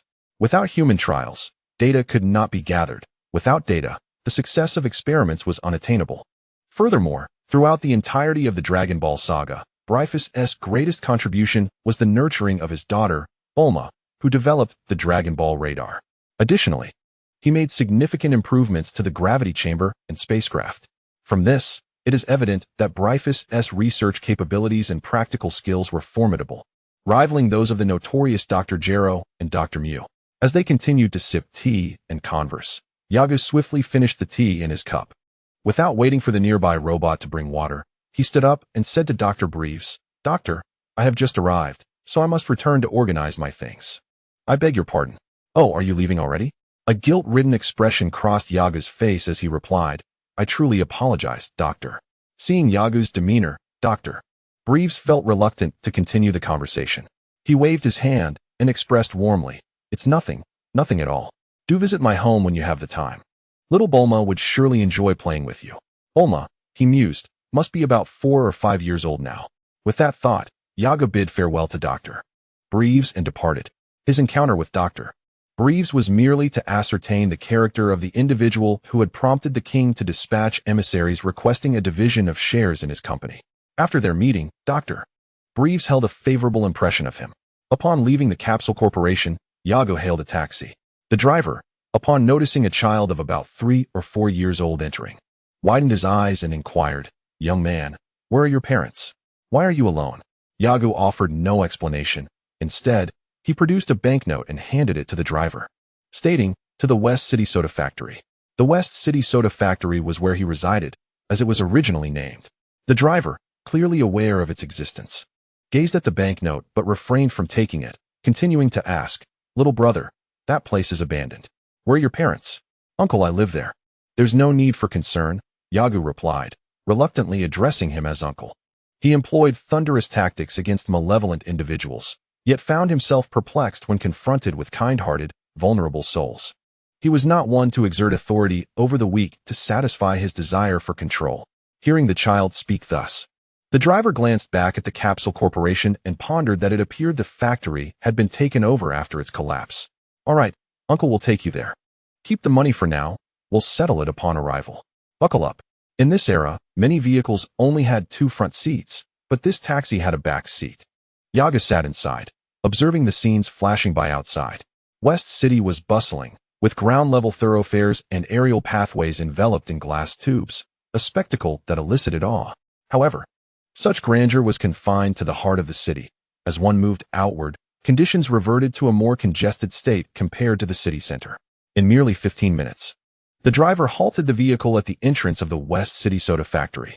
After collecting the fare, the driver remained puzzled by the dilapidated state of the factory until he spotted Iago receiving change and heading towards a location near the enormous factory, where a modest 2-story house stood. Well, never mind, the driver thought, surprised that the child resided in such a place, evidently having moved there secretly.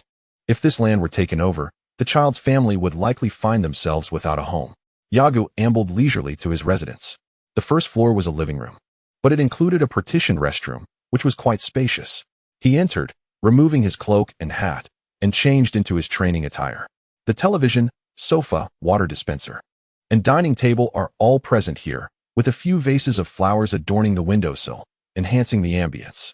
The white petals, the pale yellow curtains, the verdant vines, and the walls painted in soft blue and pink hues imbue the entire living room with a refreshing and joyous atmosphere.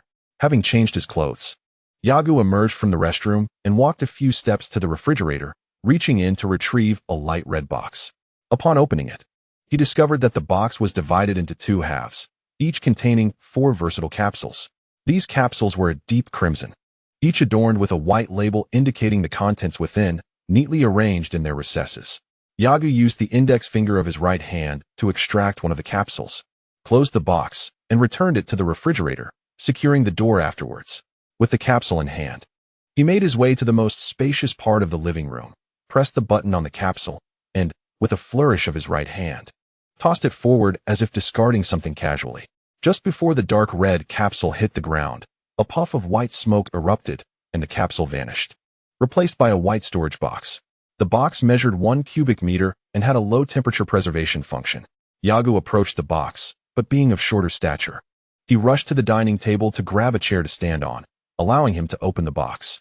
Inside lay the items he had personally selected, although he had not yet seen them. Peering inside, he beheld pieces of cooked beef, roasted duck, and braised chicken, all meticulously wrapped in foil.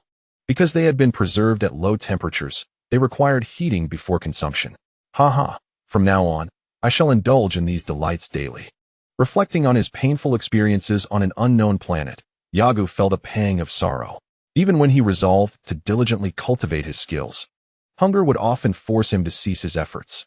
There, survival and satiating one's hunger were of paramount importance. Chapter 13. Cultivation S. Sun-dried bamboo shoots express gratitude for your support. There are now 8 collections and 12 recommendations. I hope you can provide more encouragement. If you find this book worth reading, please cast a vote. Thank you. I shall strive to improve. Iago savored large chunks of beef, chewing a few times before swallowing. The thought of having so much food to enjoy at his leisure brought back memories of bitter times. A lonely boy, barely a month old, wandering through a strange forest, constantly preoccupied with survival. Often he faced hunger and cold, enduring days of deprivation, gulping down the milk in one breath. He let out a burp, a small trickle of milk escaping the corner of his mouth. He paid it no mind, exuberantly declaring to the empty packaging strewn across the table, "From this day forth, my era is about to begin.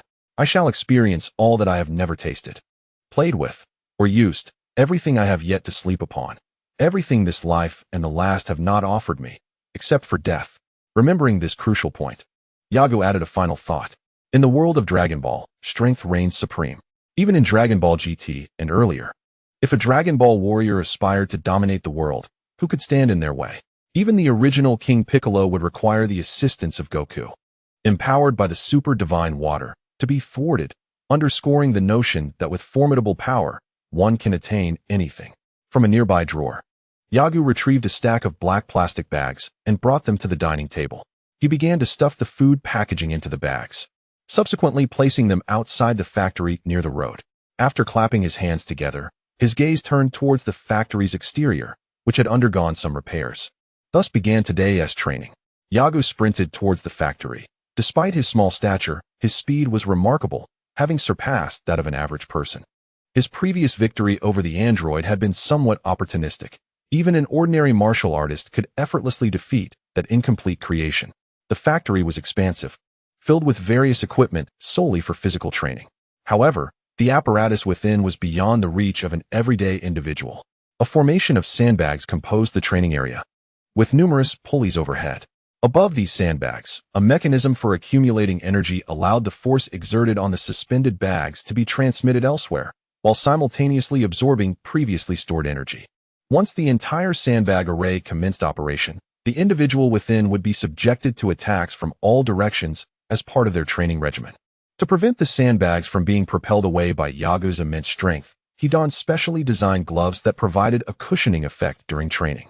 Moreover, the bags were filled not with heavy sand, but with moderately weighted plastic balls, ensuring that even a miscalculated exertion of force would not send them flying.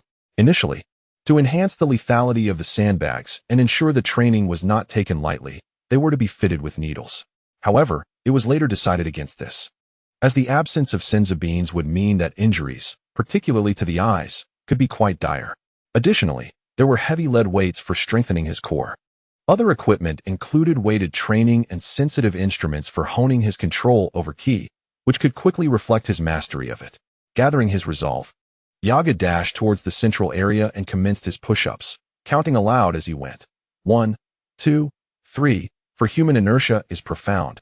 Without supervision, maintaining persistence becomes a serious challenge. This was Yagu's greatest concern. His willpower would not inherently increase merely because he was a traveler from another world. In fact, the knowledge of the storyline might adversely affect his resolve. 2 hours passed, and Yagu's hands trembled as he struggled to perform push-ups at a painfully slow pace. 118, 119, 120. Upon completion, he collapsed onto the ground, panting like a weary dog. Fortunately, the only task remaining was a set of sit-ups, after which he could proceed to other exercises. He has devised a rigorous training regimen for himself, performing 120 push-ups per set, 5 sets daily, complemented by an equal number of sit-ups under the same conditions. Following this, he engages in core exercises, sandbag drills, running, and swimming, all of which necessitate leaving the factory premises.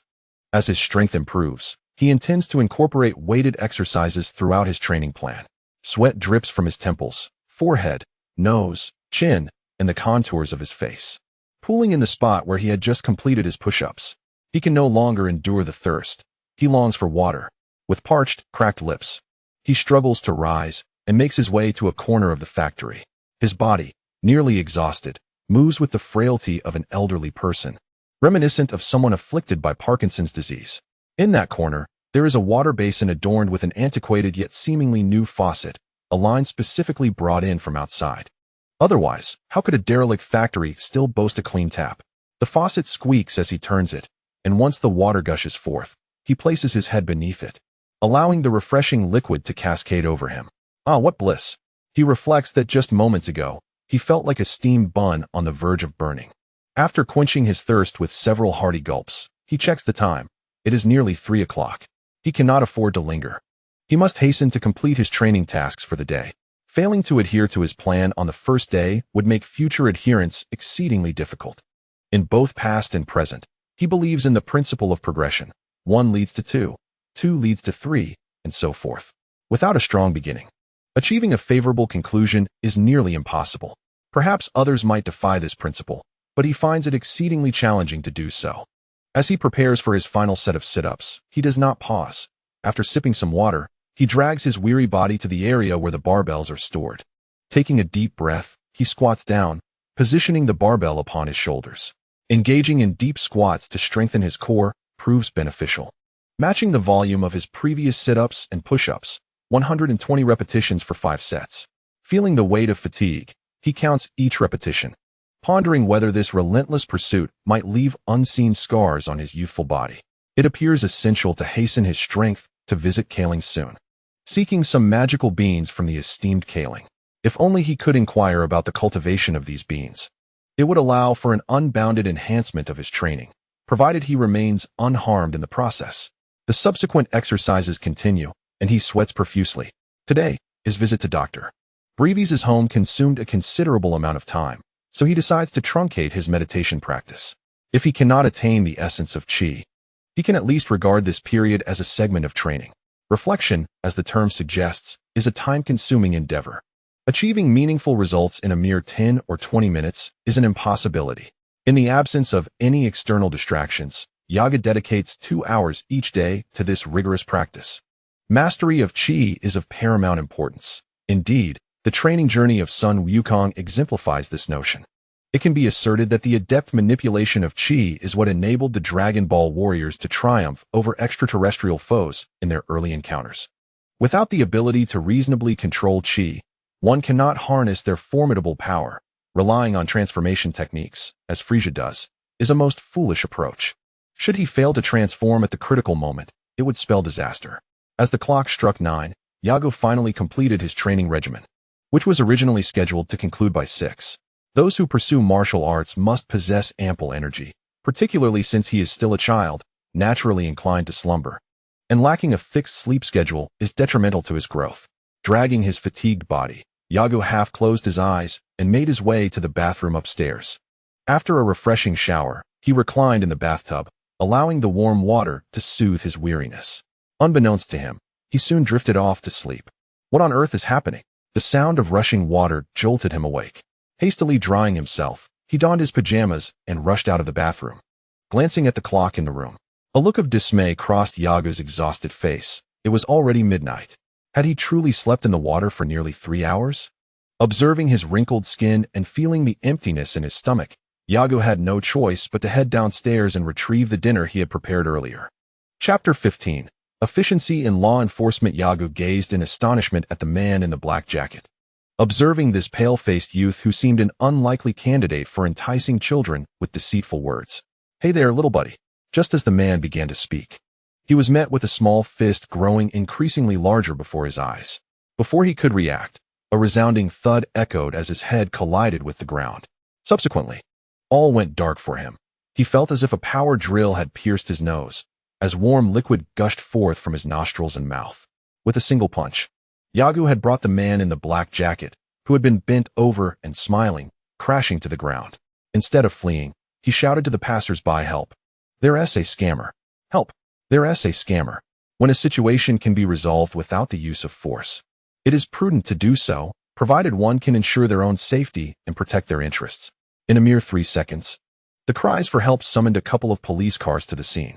Even though Yago was quite formidable, he could hardly comprehend the speed at which they arrived. Was the response time of law enforcement in this world inversely proportional to that of the real world? Reflecting on the sluggish pace of public safety in his own world, Yago acknowledged this fact as he watched 6 officers clad in deep blue uniforms approach him. The 6 policemen arrived at Yago's side, first casting a glance at the man on the ground, who was clutching his mouth and nose, before shifting their astonished gazes to the 4-year-old Yago. Unyielding, Yago met their gaze with his bright, dark eyes. A policeman with a small mustache was the first to speak. "Little one, who injured this man?" "I did." "You?" The mustached officer gazed incredulously at Yago, while 5 others shifted their attention to him, scrutinizing the child, who stood at just over a meter tall. It was hard to believe that this boy could have felled a young man nearly twice his height. Two officers were assisting the man in the black jacket who lay on the ground, while another stood nearby dialing for an ambulance. The leader of the group was the mustached officer before Yago, accompanied by a young man with short black hair, exuding an air of competence. "Little one, lying is not the behavior of a good child," the young officer remarked in a somewhat hurried tone. Since arriving on Earth a few days prior, Yago had often been troubled by the perception of his age. Unlike Vegeta, who could simply punch away any obstacle, Yago, having come from a world marked by emotional indifference, found it difficult to dismiss the kindness of those around him. Such warmth was all too rare. It resembled a friendship where one could hurt the other's feelings with a single word, yet mending that rift might take years. "Uncle, I am no longer a child. You should not regard me with such disdain," Yago replied. Suddenly, he recalled a document handed to him by a general who had sent someone to escort him to the capital, which he had stored in a universal capsule. "Please wait. I have something for you," Yago announced to the officers. The two officers confronting him exchanged glances, unsure of Yago's intentions. The notion that a child of 3 or 4 could knock down an adult was beyond their comprehension. Indeed, Yago's demeanor did not resemble that of a typical child. But the world was filled with prodigious children who, despite their advanced intellect, had yet to establish their own worldview and values. Yago retrieved the universal capsule from his pocket, much to the astonishment of the surrounding officers. The benefits of universal capsules were immense, yet not everyone could afford them. Some transformed mobile homes into capsules, others modified vehicles, and some even converted various weapons, all indicative of great wealth. Although universal capsules were common today, they were not possessions of the average person. Akin to an Audi in modern society, available in both affordable second-hand versions and luxurious models, yet unattainable for the ordinary wage earner. "How do you possess a universal capsule? Is it your father's?" the officer inquired, his tone cautious, akin to a 4-year-old brandishing a piece of gold on the street, easily attracting prying eyes. Given Yago's tender age, the young officer quickly deduced the truth. Yago must have been walking down the street when someone discovered his concealed capsule and attempted to seize it, only to be thwarted by a bodyguard secretly protecting the child. "Yes, it must be so," the young officer nodded affirmatively, satisfied with his deduction. Suddenly, with a puff of white smoke, the capsule transformed into a sizable box, prompting curiosity from the surrounding officers and a few passers-by who gathered to inspect it. Yago opened the box and retrieved a conspicuous brown paper bag from within. Unfolding the bag, he extracted some documents and said, "Officer, please take a look at this." The officer with the little mustache glanced at Yago before accepting the documents. Upon merely casting his eyes over them, he gasped in astonishment, a reaction that piqued the curiosity of the 5 officers nearby. They wondered what could evoke such surprise from their captain. Could this child possess an extraordinary background? Indeed, it appeared he did. The young officer closest to the little mustached man leaned in, eager to catch a glimpse, but the little mustache officer gently pushed him aside, solemnly returning the documents to Yago. "All right, my boy, I understand. However, you still need to go to the police station to provide a statement. Do not worry. It won't take much of your time." Yago shrugged and replied, "No problem. But I wish to visit the Universal Capsule Company afterward. Will you take me there once I finish?" The little mustached officer smiled and reassured him, "Rest assured, my child. This shall be our way of compensating for the disruption." He signaled for the others, "Let us go." Yago neatly organized the documents and box, transforming it back into a capsule and securing it at his waist. As they entered the police vehicle, Yago looked around with curiosity, eager to understand how 3 police cars had arrived at the sound of his single call. The little mustached officer, and the young officer all climbed into one vehicle, with the latter taking the wheel while the little mustache officer occupied the passenger seat. Having perused the documents signed by a general, the little mustached officer felt there was no need for special protection. He suspected that the man in the black jacket was likely a covert operative of a national security agency. The car traveled at a leisurely pace, and as the scenery outside slowly receded, the little mustached officer noticed Yago gazing out, seemingly preoccupied with some thoughts. "Yago, what are you looking for?" he inquired, having seen the name on the document without turning his head. Yago disregarded his rudeness and replied, "Do you always drive this slowly?" "Slow." It was the young officer who responded, his gaze fixed ahead. "We are approaching the bustling city center. Speeding could lead to an accident. Drive carefully," the little mustached officer advised, and then turned to Yagu, saying, "In case of an emergency, we will accelerate to the utmost." Before he could finish his sentence, the police radio crackled to life. "Attention, there has been a robbery at the Belly's Bank on West 1st Street. Nearby officers are to proceed for assistance." The announcement was repeated twice, and the little mustached officer exchanged glances with the young officer, communicating without words. The young officer swiftly maneuvered the steering wheel. Simultaneously, the police lights began to flash and wail, and the young officer pressed the accelerator hard, the engine roaring to life. Yagu felt a force push him back against the seat. While not overwhelming, it was evident that the young officer had pushed the vehicle to its limits. "Aren't you worried about an accident?" As Yagu pondered, the streets were teeming with pedestrians and vehicles, bustling with life. Should an unforeseen event occur, though it did not, Yagu's keen eyesight immediately discerned that all individuals and cars ahead had cleared the way, as if one lane had been designated exclusively for the rapid passage of police vehicles. The traffic lights at the intersection flashed vibrantly, seemingly beckoning both pedestrians and drivers to exercise patience. This revelation was somewhat disconcerting for Yagu, despite being approximately 3 kilometers from number 1 Street. The two had traversed the distance in under a minute. Merely 3 seconds prior, one would have warned that this area was the heart of the city, where excessive speed could lead to calamity. Yet, in the next instant, they accelerated to a staggering 300 kilometers per hour. Earlier, Yagu had witnessed with extraordinary clarity as 2 vehicles involved in an accident were swiftly cleared away by bystanders. Indeed, how astonishing. At this moment, words eluded Yagu, leaving him at a loss to articulate the efficiency of such an operation. Chapter 16. Yagu's nature. Upon their arrival, Yagu beheld a dozen police cars stationed outside the bank. Their vehicle had to park further back. As soon as they halted, Officer Hu and the young officer nearly leapt from the car, leaving the door ajar as they drew their weapons and rushed forward, eager to gather first-hand intelligence. Suddenly, Officer Hu recalled something and turned to glance at Yagu in the vehicle, calling out loudly, "Yagu, stay in the car and do not come out." He then darted ahead, leaving no time for further discussion. However, Yagu could not remain passive within the confines of the car. He exited the police vehicle and slowly approached the front. Not far ahead, a police cordon had been hastily established, with a throng of reporters crowding the periphery. Direct passage was obstructed, so he resolved to take a detour. Observing that both the front and sides of the bank were guarded, he realized that entering safely would prove challenging. Seeing no opportunity, Yagu quelled his aspirations and approached a nearby police car. With a powerful push of his legs, he effortlessly leaped atop the vehicle, sitting cross-legged as he observed the standoff between the police and the robbers. "You are surrounded. Surrender immediately and release the hostages," Yagu murmured, contemplating the repetitiveness of the proclamation. Could they not vary their approach? If robbers would capitulate merely upon hearing such commands, they would not have chosen this path.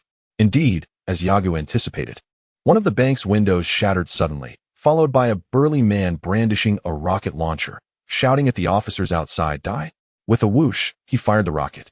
The officer holding the megaphone was startled into a jump, losing grip on the device. Fortunately, despite his considerable size, the assailant was remarkably agile, evading danger just as the rocket soared past. A resounding explosion ensued, shattering the glass of several nearby police vehicles, rendering them likely beyond repair. The numerous fragments of the rocket struck 2 police officers, sending them crashing to the ground, their screams piercing the air in the aftermath of the explosion. As Yagu observed the surrounding officers dragging the fallen figures away, he pondered the absence of a sniper. Given their efficiency, such an oversight seemed implausible. The injured officers bled profusely. Yagu had previously dispatched members of the Red Silk Army, whom he regarded as villains deserving of their fate. Yet in this world, the dichotomy of good and evil was starkly simplistic, allowing individuals to discern right from wrong without ambiguity. With his chin resting in his hand, Yagu contemplated whether he should intervene. Perhaps, he mused, this could serve as an opportunity to elevate his notoriety.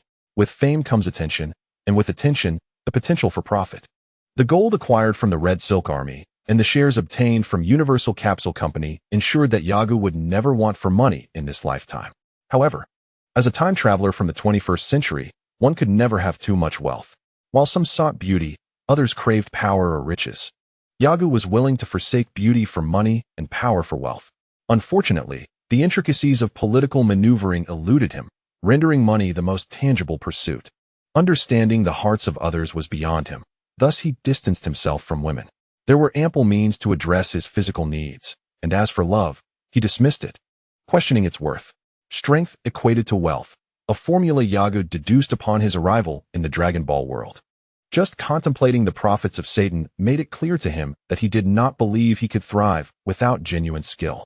Resolutely, Yagu rose from his seated position, standing atop a police car, inconspicuous amidst the chaos of smoke from the explosion that obscured the robber's vision. This was the moment to act. However, he harbored concerns about hostages in the hands of the criminals. Should he attempt a rescue and their lives be lost, his conscience would be troubled. Yaga cherished wealth, yet he lacked the divine acumen to navigate the political arena. As he surveyed the building, he suddenly spotted an entrance others overlooked, a ventilation shaft. Why not enter here and neutralize the enemy from within, thereby ensuring the safety of the majority? Decision made. He leaped down from the car's roof and unleashed his extraordinary speed, completing 100 meters in less than 9 seconds. For a child of merely 3 or 4 years, such speed was formidable. While this pace might not impress future Super Saiyans, it was noteworthy when compared to Goku's 5-second 100-meter dash during his training with Master Roshi. In light of this, Yaga's achievement of 9 seconds at the tender age of 2 was indeed remarkable. His small stature allowed him to conceal himself easily as he employed a frog-like leap, dashing forward briefly before taking cover, then sprinting again, evading detection with each burst of speed. In scarcely a minute, he arrived at the bank side vent unnoticed. The wall was a flat expanse, with few places to leverage oneself. Yaga dashed forward, swiftly pressing against the wall, propelling himself with rapid movements, and soon reached the netting at the same vent. With his feet firmly planted, he ensured his body remained in place for as long as possible. He had yet to master the art of flight. Although Yagu had seen Gohan employ the flight technique in his skirmishes with Videl, his strength had not yet ascended to such heights. Videl was, at that time, among the strongest on Earth, surpassed only by the Dragon Ball warriors and Master Roshi. With a swift motion, he dislodged the grating of the vent. This small alcove was cramped, yet Yaga managed to squeeze himself inside with a determined effort. The atmosphere was far from pleasant. As a martial artist, he found himself in a rather unheroic setting. Complaints aside, Yaga's mild aversion to cleanliness was tolerable under the circumstances. He needed to resolve the situation with the robbers promptly. It seemed that upon his first arrival here, he had witnessed a robbery. Could it be the same group? As he cautiously crawled toward the tunnel's end, he reflected upon the despicable nature of these thieves, shameless and unforgivable in their actions. The thought of violence did not weigh upon Yagu. He had taken lives before, and those who recklessly pursued wealth often valued money over their own lives. For Yagu, his affinity for wealth was not a source of shame. His earnings were obtained honorably, far superior to the actions of those who resorted to theft and deceit. Brother, these incompetent cops have surrounded the area. Our men cannot break through. A coarse voice reached Yagu's ears, momentarily startling him. So they had allies outside. Truly a well-organized and premeditated operation, impressive indeed. After a brief pause, he resumed his careful movements. Not to worry, we have over 30 hostages. From now on, we will execute one every 5 minutes. If the police harm any of our men, we will kill 5 instead. Let us see how they choose. Another voice, presumably the leader's, spoke in a low tone, expressing frustration. I was hasty this time, my brothers. I apologize. What are you saying?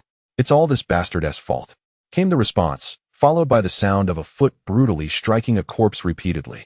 Yagu, having climbed to an observation point, peered out to see a lean figure wielding an unfamiliar automatic rifle, viciously kicking a lifeless body on the ground.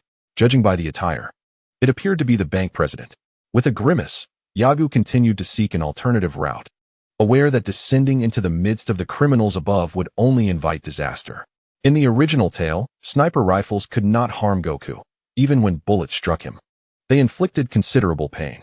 It is evident that even in a state of diminished combat prowess, bullets pose a significant threat to the Saiyans. Chapter 17, Experience. In less than 2 minutes, Yagu emerged from the passage and entered the bank. He appeared in a corner adorned with lush plants that provided ample cover. From his vantage point, Yagu could observe several individuals, including 2 engaged in discussion. Stealthily assessing the layout of the bank, Yagu realized that time was of the essence. Although the foliage concealed him, it was a precarious hiding spot, easily susceptible to detection. After all, in the spacious hall, a cluster of greenery would inevitably draw attention. With time running short, Yagu conducted a cursory observation and identified 4 robbers. Among them, 2, including the leader, stood in the center of the bank, their voices familiar to Yagu. Additionally, 1 thug was guarding the hostages, appearing as if he would shoot them all at the slightest hint of trouble. Furthermore, there was a burly man, the one who had previously shouldered the rocket launcher, now resting in a corner.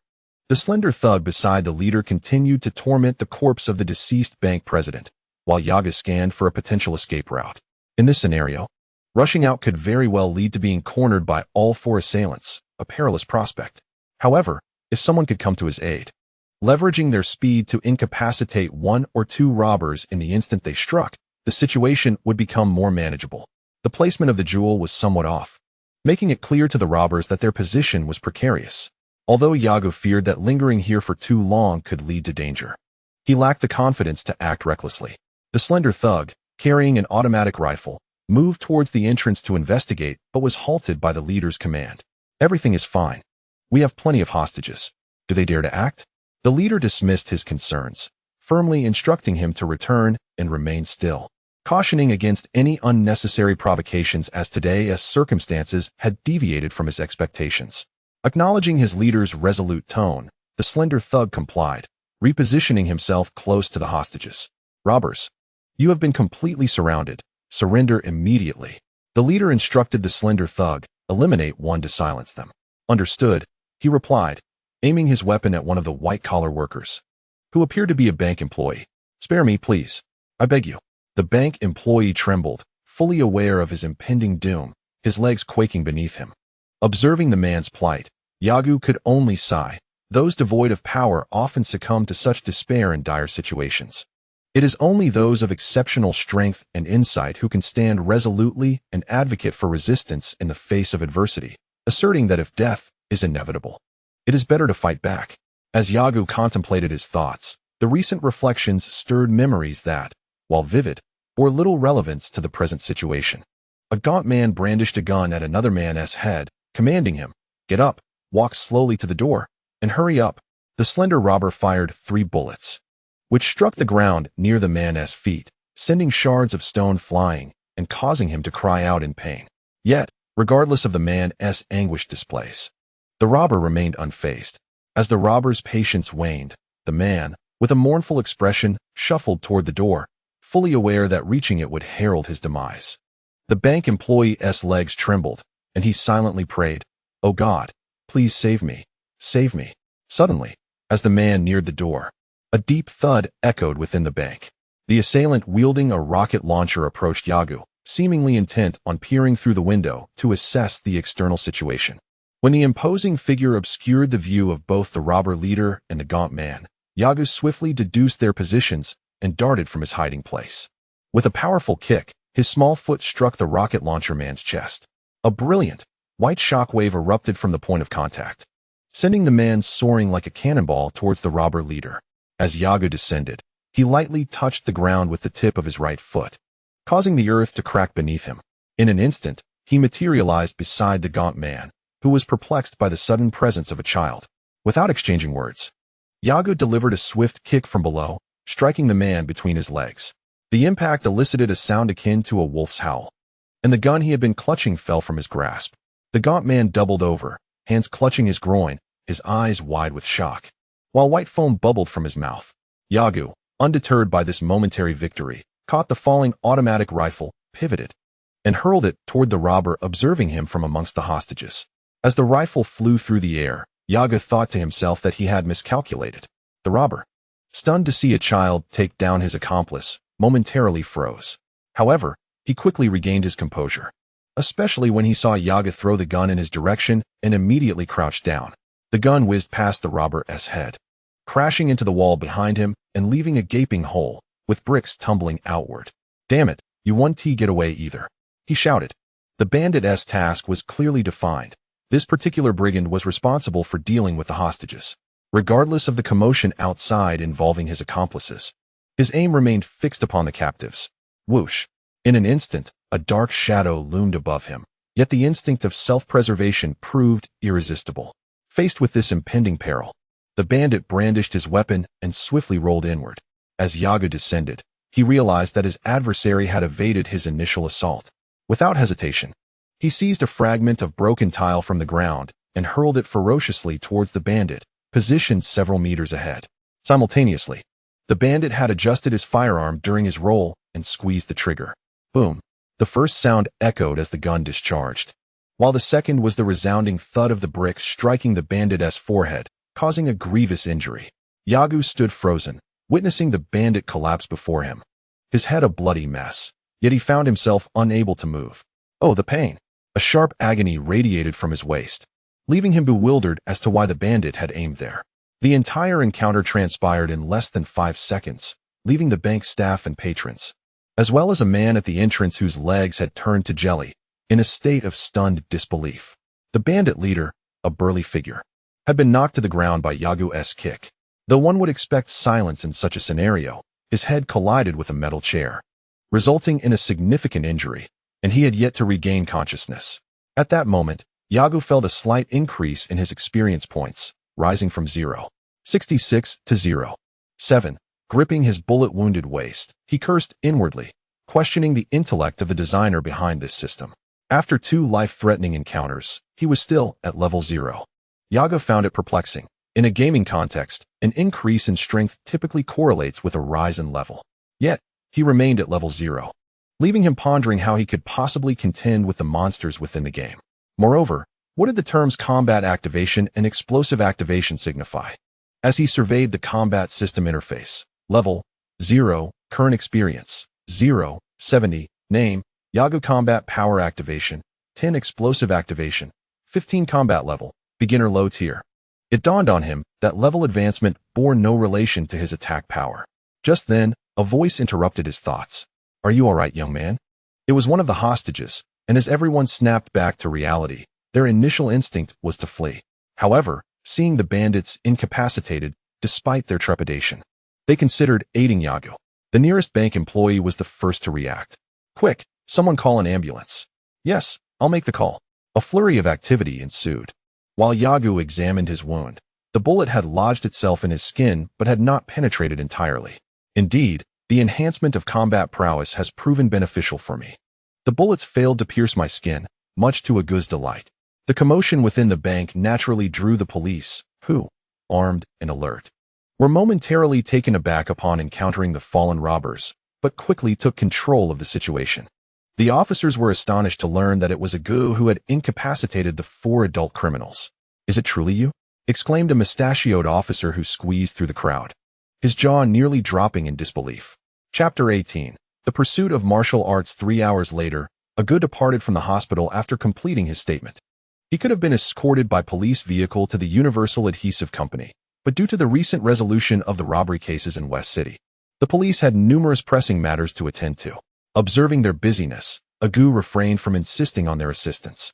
He leisurely strolled for 3 hours, finally arriving at the Universal Adhesive Company, Dr. Breve's residence, at 2 in the afternoon. There were supposed to be journalists present for interviews. However, Argo, mindful of the formidable adversaries he still faced on Earth, implored the police and the bank personnel to keep his identity concealed. The police, dedicated to safeguarding the lives and properties of citizens, and the hostages, grateful for Argo's intervention, readily consented to his request. Yet, the ever-inquisitive journalists managed to sniff out traces of information, akin to hounds, revealing that the resolution of the crisis was due to someone other than the police. "Oh, this Earth of ours, merely the Red Silk Army, is enough to keep me on my toes. I wonder when I shall be able to disregard such threats altogether." Argo longed to grow stronger, to enhance his capabilities. Possessing a system dubbed the combat system, the exact correlation between its level advancements and his own remained a mystery. Yet it did not deter him from seeking out the Red Silk Army to acquire experience. "Attention, citizens," a news bulletin interrupted. "The police have confirmed the specific number of recent robbers. 3 have been apprehended, 1 is deceased, and 3 remain at large." As Argo gazed at the large screen across the street displaying the news, he pondered the efficiency of the police. It seemed the city did not suffer from an abundance of surveillance cameras. While the city lacked extensive surveillance, it was remarkable that they could identify the remaining criminals following the capture of 3 suspects. Filled with admiration, Argo pressed the doorbell at Dr. Breeve's home. "Hello. Who may I inquire about?" Came the monotonous voice devoid of human inflection. Recognizing it as a robot, Argo replied, "I am Argo, here to see Dr. Breeves. Please, come in." The door opened, and Argo stepped inside, the door closing behind him, just as he was about to proceed further into the house. The robot he had encountered previously glided over from the corner of the lawn. "Greetings, Mr. Argo. Please follow me." Argo trailed behind the robot, observing as it guided him toward the backyard of Dr. Breeve's residence. "Has the doctor completed my gravity chamber?" he inquired. The robot is merely an assembly of metal, devoid of any semblance of expression, and it has been completed. Please summon it. Nodding, I said nothing further, for the robot provided only simplistic responses, leaving complex inquiries unanswered. With a measured patience, I made my way to the backyard of the Universal Capsule Company. There lies the gravity chamber. Upon passing through the archway leading to the rear garden, I beheld a circular apparatus exuding a modern aura, its surface starkly contrasting with the surrounding room. Adorned with black and white rings, emblazoned with the emblem of the Universal Capsule Company. I quickly approached the imposing structure, exclaiming in awe, "How grand!" Indeed, it was remarkably vast. I recalled the gravity chamber of the Monkey King, which was merely the size of an ordinary room. Yet the gravity chamber now before me loomed as large as 3 towering buildings. "It's you, Argo. You've arrived," came the voice of Dr. Breeves. His head peeking out from the entrance of the gravity chamber, a cigarette dangling from his lips, while he held a device measuring some variable in his hand. I lowered my demeanor and stood respectfully outside the gravity chamber, responding with a shy smile. "Yes, doctor. Is this the gravity chamber? It's quite large." "Indeed. This is the gravity chamber. Though I have endeavored to reduce its size, this is the best I could achieve. Moreover, to render it in capsule form, I have incorporated numerous elements." Dr. Breeves elaborated on some technical aspects, concluding with a persuasive tone, "The chamber's limit is set at 100 times Earth's gravity. This is the finest data achievable under current conditions." "Why?" I queried, perplexed. "Isn't it feasible to forcibly increase it? There are still several years until the Namekian battle." Yet, Dr. Breeves, having acquired extraterrestrial technology, the spacecraft, managed to construct a vessel of earthly design in a remarkably short span. With his intellect, how could he be stumped by such a trivial matter? Dr. Breeves responded, "Current components sustain significant damage when subjected to conditions exceeding 100 times gravity. Improper handling could jeopardize lives. My advice is to avoid activating anything beyond 80 times gravity. Nonetheless, you likely won't require that. Bear in mind these details, understood?" "I comprehend, doctor," I affirmed with a decisive nod, for I trusted that anything produced by Dr. Breeves would be of exceptional quality. I firmly believed that Bulma's prodigious intellect was derived from him, and I never entertained the notion that her brilliance was inherited from her mother. Dr. Breeves took a drag from his cigarette, then retrieved cat food from the pocket of his lab coat, feeding a small black cat that sat nearby. Words failed to encapsulate the essence of this compassionate scientific genius. Clearing my throat, I inquired, "Doctor, may I ask if the gravity chamber is complete? I wish to retrieve it." Engaged in conversation with the little cat, Dr. Breeves turned to me and replied, "Not yet. The restroom, sound system, and sleeping quarters have yet to be designed. Please exhibit patience for another 5 days." Although it is known that Breeves is meticulous about trivial matters, I did not anticipate the extent of his thorough considerations. The gravity chamber is merely a training ground for him, unlike Sun Wukong, who would spend days inside indulging in various activities. Many daily necessities are simply unnecessary. "No need for that, doctor. I believe this will suffice. Could you please teach me how to use it?" Breeves, taken aback, asked, "You wish to use it now? The most basic living facilities are not yet complete. While it can be utilized in a makeshift manner, it will be quite inconvenient." Waving his hand dismissively, Argo feigned innocence, saying, "Do not worry, doctor. I am not treating the gravity chamber as a home." Breeves approached Argo, patting his head, and nodded, "Indeed, this apparatus is quite dangerous. It is best to keep your distance. Alas, I truly hesitate to entrust it to you. No, I must take it back, doctor. Please, expedite the instructions." Argo was determined to avoid any unforeseen complications from Breeves. "Very well, follow me inside." As Breeves entered, he suddenly lamented, "Your timing is unfortunate. Had you come in the morning, you could have met Bulma and her mother. They went to the amusement park for lunch." Would you like to wait for their return and dine with us?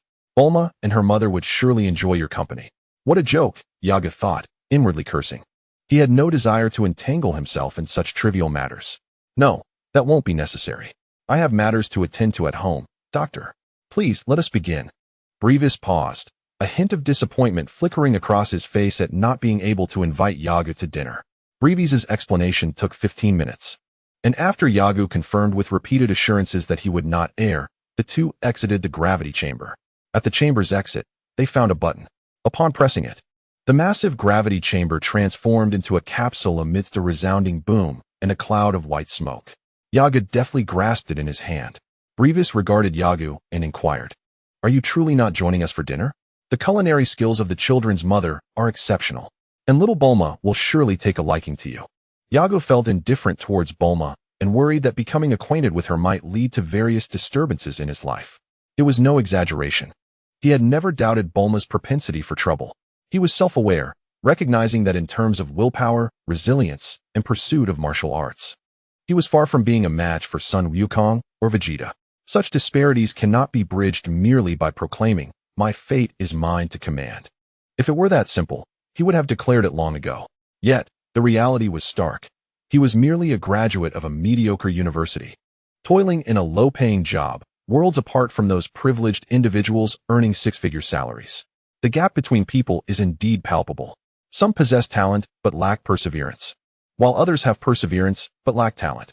In this realm, Sun Wukong and Vegeta epitomize those who are both diligent and gifted, while Gohan, Goten, and Trunks represent those endowed with talent but lacking in tenacity. Meanwhile, Piccolo and Tien Shinhan exemplify individuals who are diligent yet devoid of innate talent. From the perspective of the pursuit of martial arts in Dragon Ball, it is undeniable that Son Goku stands as the foremost figure, followed closely by Vegeta, and then by the likes of Piccolo and Tien Shinhan, with Krillin and others trailing behind. Egu considers his own commitment to martial arts to be on par with Krillin's, lacking even Tien Shinhan's level of dedication. Thus, if he does not establish a solid foundation now, he fears he may follow the path of others who have succumbed to mediocrity, ultimately withdrawing from the ranks of high-level combat. Half an hour later, Egu departed from the Universal Glue Company, hailed a taxi, and directed the driver to his residence. Chapter 19. The journey begins. Moguri, are you telling the truth? In a room at the Central Hotel in West City, a burly man with a beard inquired of the man before him. The man seated on the sofa had a broad forehead and gaunt cheeks, his drooping eyelids suggesting he had not slept in quite some time. Indeed, I have located the hostages within the bank. They were thwarted by that child, he replied. Beside him stood a long-haired man clutching a bottle of liquor, wearing a floral bandana, who tilted the bottle to his lips and took several hearty swigs. Raiden, we must avenge our brother. That little brat needs to learn a lesson. He spat vehemently. Damn it, if I find him, I'll make sure to cripple him. Boss, calm yourself. We cannot rescue our leader if you act recklessly. The bearded man warned darkly from the sofa. The gaunt man beside him concurred, saying, Raiden, I believe Voss's suggestion has merit.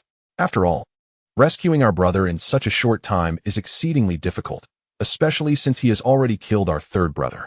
Even if our leader were here, we would still need to appease the spirit of our fallen comrade. Raiden, the bearded man, replied, I will exact my vengeance. But our most pressing concern is to remain calm here. That child is not going anywhere. Why the urgency? Furthermore, do not venture out for information again. If that child is attacked, the police will surely begin with those who were once hostages, and we will inevitably be implicated. After some time has passed, and the commotion settles, I will ensure he suffers immensely. At that moment, Ega stood beside the factory, the gravity chamber having returned from its capsule form. Ah, splendid. With this, I can train within. Ega suddenly recalled something, his enthusiasm waning. Son Goku could adapt to 100 times Earth's gravity in just 6 days, largely due to the miraculous recovery effects of the Senzu beans. Without Senzu beans, can I truly adapt in a similar time frame? Moreover, training at Goku's level is quite taxing on one's essence. Alas, I must diligently progress step by step. Once my strength is sufficient, I shall seek out Master Karen. Although the strength of these individuals may not catch the attention of others in the later stages, their vision is undeniably exceptional. On his way back, Egu purchased a substantial amount of food from the supermarket, enough to sustain him for half a month. He decided to refrain from using the training equipment in the factory for now, prioritizing the adaptation to the gravity within the chamber. Running, push-ups, sit-ups, and frog jumps, many simple exercises that required no equipment would greatly benefit him. Yagu is not concerned with sculpting his muscles into an impressive physique. He merely seeks to enhance his combat prowess. Observe the later stages of Fat Bu, whose corpulent form was capable of effortlessly overpowering both Vegeta and Goku. In the days that followed, Yagu immersed himself in rigorous training. Although a bank robbery had granted him a degree of notoriety at the police station, his connections within the military swiftly mitigated any repercussions. Each day was filled with repetitive actions, as he ran with weights in the gravity chamber, tirelessly performing push-ups, sit-ups, and frog jumps. Occasionally, Yagu devised a few intricate maneuvers, such as executing a front flip followed by a one-handed handstand. Relying solely on his immense strength to complete the aerial feat as time passed unceremoniously, some training equipment from the factory was relocated to the gravity chamber. Due to its sheer size, the chamber was not rendered cramped by the influx of equipment. 3 years later, Yagu had turned 5. The scorching summer sun cast a stifling haze over the city. A few kilometers from the West City Soda Ash Factory, several construction crews labored amidst the ruins of the demolished factory. At noon, when the heat was at its peak, workers took refuge in shaded areas, resuming their tasks only when the sun began its descent. Old Juan, why hasn't that abandoned factory been torn down yet, when all the others have? Inquired a middle-aged man, taking a swig of beer. The foreman followed the direction in which the man gestured, his gaze landing on the West City Soda Ash Factory, a place with a long history, which he had visited before. Beside the factory stood a relatively new building adorned with the insignia of a universal capsule company. That site has already been purchased. They haven't begun demolition yet, likely still deliberating on what to construct in its stead. Regardless, it's destined for demolition. What purpose does it serve to leave it standing? Such places, if left abandoned, can attract trouble. Dilapidated factories often become havens for delinquent youths, and many heinous crimes transpire in such locales. The foreman chuckled at this assertion. You're mistaken. That area has never been the scene of violent crimes. In fact, it has become a nightmare for those who dare to venture there. Any thug who enters is apprehended by the police in no time. Some listeners expressed skepticism. Is it truly that miraculous? Was it not originally a den of criminals? No, I've been there. It seems only a child resides in that vicinity. A child? The astonished expressions on the faces of the crowd elicited a resigned smile from the foreman. Yes, a child. However, describing my interactions with him is quite challenging. Ultimately, I can only say he is remarkable. At that very moment, the foreman's extraordinary child was sprawled on the ground, surrounded by a large puddle of sweat. His bare torso glistened as beads of perspiration trickled from his forehead, cheeks, and back, pooling beneath him. Huff, huff, huff. This is no task for an ordinary person. I can't believe that after 3 years, I still haven't acclimated to 40 times the gravity, Yagu exclaimed, a mixture of exhaustion and frustration evident in his voice. The gravity of planet Vegeta is tenfold that of Earth, implying that he inherently should adapt to this heightened force. Consequently, over the past 3 years as a Saiyan, he has only needed to acclimate to the levels of 20, 30, and 40 times the normal gravity. However, it was only 2 months ago that Yagu barely managed to withstand 30 times the gravity, and when it suddenly surged to 40 times, his body faltered immediately. Struggling to maintain his composure, Yagu turned onto his back to avoid letting his body rest on the sweat-soaked ground. Nevertheless, mastering 30 times the gravity at the tender age of 5 is commendable. Although he had not tested his current strength, he believed he could now ascend the Korin Tower. Yagu recalled Mijirobo, who was quite formidable in terms of strength. Yet he felt that his own capabilities now could not possibly be inferior to Mijirobo's strength when he first encountered Goku. After much contemplation, Yagu still lacked confidence. Perhaps he was not quite as strong as he hoped. After 3 years of rigorous training, he believed his prowess was sufficient to challenge the Korin Tower. Yet he found it difficult to gauge his own abilities. With Master Korin's guidance, the task would undoubtedly become far easier. Moreover, Master Korin had an abundance of senzu beans, which Yagu had long coveted. The thought of bringing some back for Dr. Briefs to study and potentially mass-produce filled him with excitement. After lying on the ground for an hour, Yagu rose to deactivate the gravity chamber, then stepped out of the room. Outside, he pressed the compression button to transform the gravity chamber into a capsule. With a loud bang, a thick cloud of white smoke erupted. Yet Yaga's eyes sparkled as he deftly caught the capsule in his right hand. It was settled. He would depart the following day, clenching his fist tightly. A fiery resolve surged within him, as if flames were igniting his spirit. As for the location of the Korin Tower, while it may not be the tallest peak in the world, with a little inquiry, one could surely discern its direction, much like people in the 21st century can identify the world's highest mountain. Yagu returned to his modest personal quarters, entered the bathroom, attended to his physiological needs, and took a refreshing shower. Subsequently, he contacted the military station near West City, informing them of his impending absence, which could last several months, perhaps even years, and requested they look after his affairs. Without mentioning the irate response from the person who received the call, Yaga tidied up his belongings and settled in the living room on the first floor, where he turned on the air conditioning, enjoyed some fruit, and watched television, relishing this rare moment of tranquility. Coincidentally, 6 days prior, 3 criminals had escaped from a prison located 10 kilometers outside West City. This gang had perpetrated a bank robbery 3 years earlier. Consequently, a warrant had been issued across all jurisdictions under the Earth government. Unfortunately, this news, which had also made headlines, had slipped Yaga's mind. He pondered what further knowledge he should seek within the realm of Dragon Balls, and what aspects could enhance his strength. Chapter 20. Outing. If you find this worth reading, please leave a paw print to support Sungon. Thank you all. As the sun rose high in the sky, Yagu, equipped with light attire, sprinted along the mountain path. Having chosen the direction of Kailingta, Yagu proceeded in a straight line, continually increasing his speed. Over the years, he had not neglected his practice of the sky dance technique, yet for reasons unbeknownst to him, its effectiveness was limited. Although he could soar into the air, it was far from graceful. Consequently, whether in combat or while traversing the land, he refrained from showcasing his half-hearted mastery of the technique. It had been half a month since Yaga departed from the western capital, and he had encountered no incidents along the way. The mountain folk were remarkably hospitable. Upon seeing such a small child, they would approach him to inquire whether he was lost, with some even offering to help locate his parents. However, after running for a while today, he sensed something amiss. He halted to survey the ground around him. Signs of tillage were evident, with many channels bearing the marks of human construction, yet for some inexplicable reason, not a soul was in sight. Moreover, as far as Yagu's eyes could see, desolation reigned supreme. To put it simply, there was a severe lack of water. Squatting down, he reached for a handful of earth, crumbling the parched soil in his grasp. Pondering to himself, he mused. Yesterday, those areas were thriving. How had it come to this, with such dire drought? Rising to his feet, he brushed off the clinging dirt. He resumed his journey, with no signs of life around, under the blazing sun, and without a single place to seek shade. Even the trees he glimpsed stood bare of leaves. Thus, Yagu continued to call out rhythmically as he sprinted along the mountain path. Hey, stop! Suddenly, a bald man wielding a wicked-looking knife leaped down from the side of the path, bellowing at Yagu.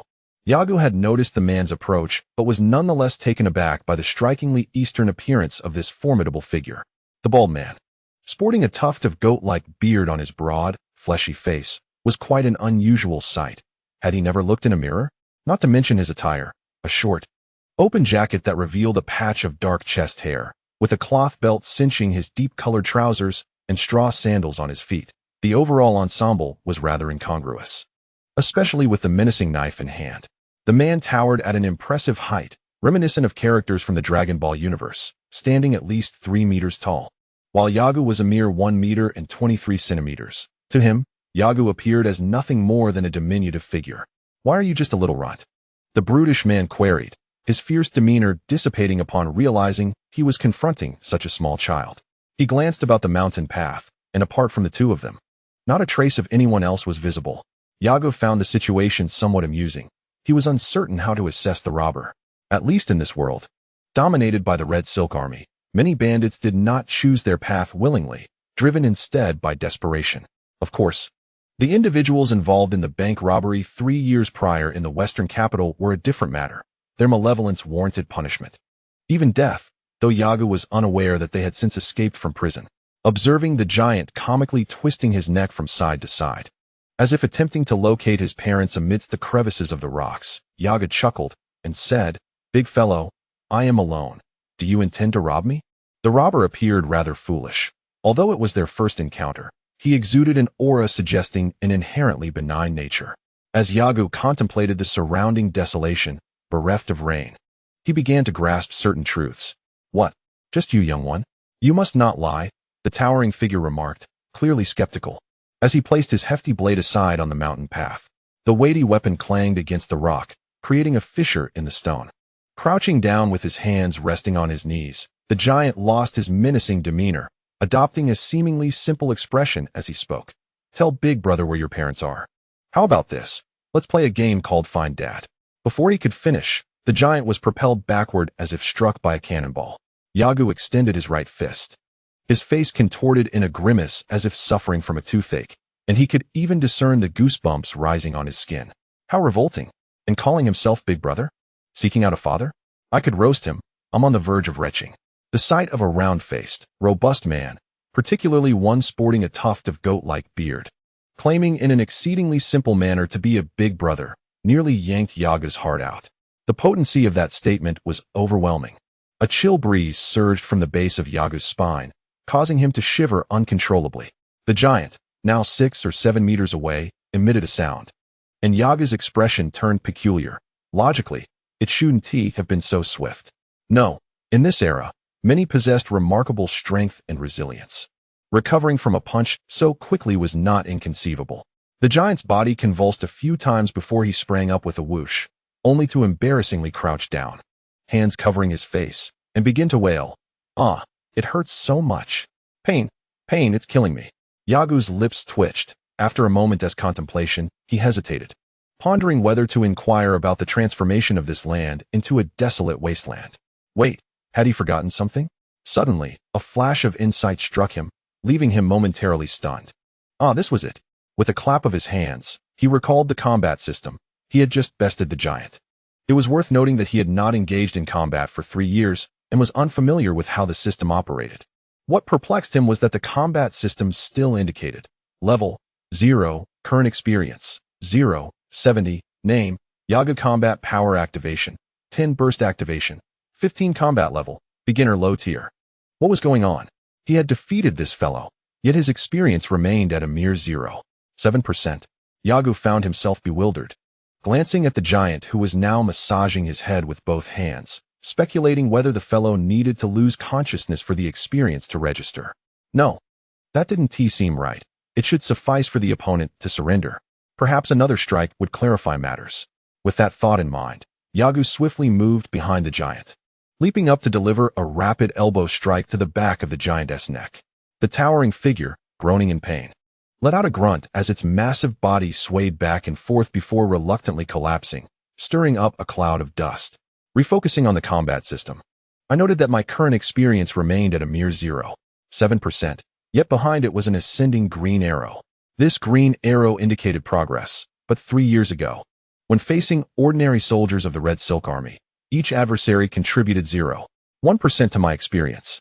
How is it that now, against a reasonably formidable opponent, I am unable to earn even that minimal amount? I am infuriated. Who can elucidate the true benefits the combat system is meant to provide me? Argo's furious voice echoed along the mountain path. Suddenly, I sensed an ambush. My mood soured, yet I remained vigilant. I noticed several stones being hurled from a distance, prompting me to brace myself. The assailants were merely ordinary individuals, posing no threat to me, so I effortlessly dodged their projectiles. Who dares?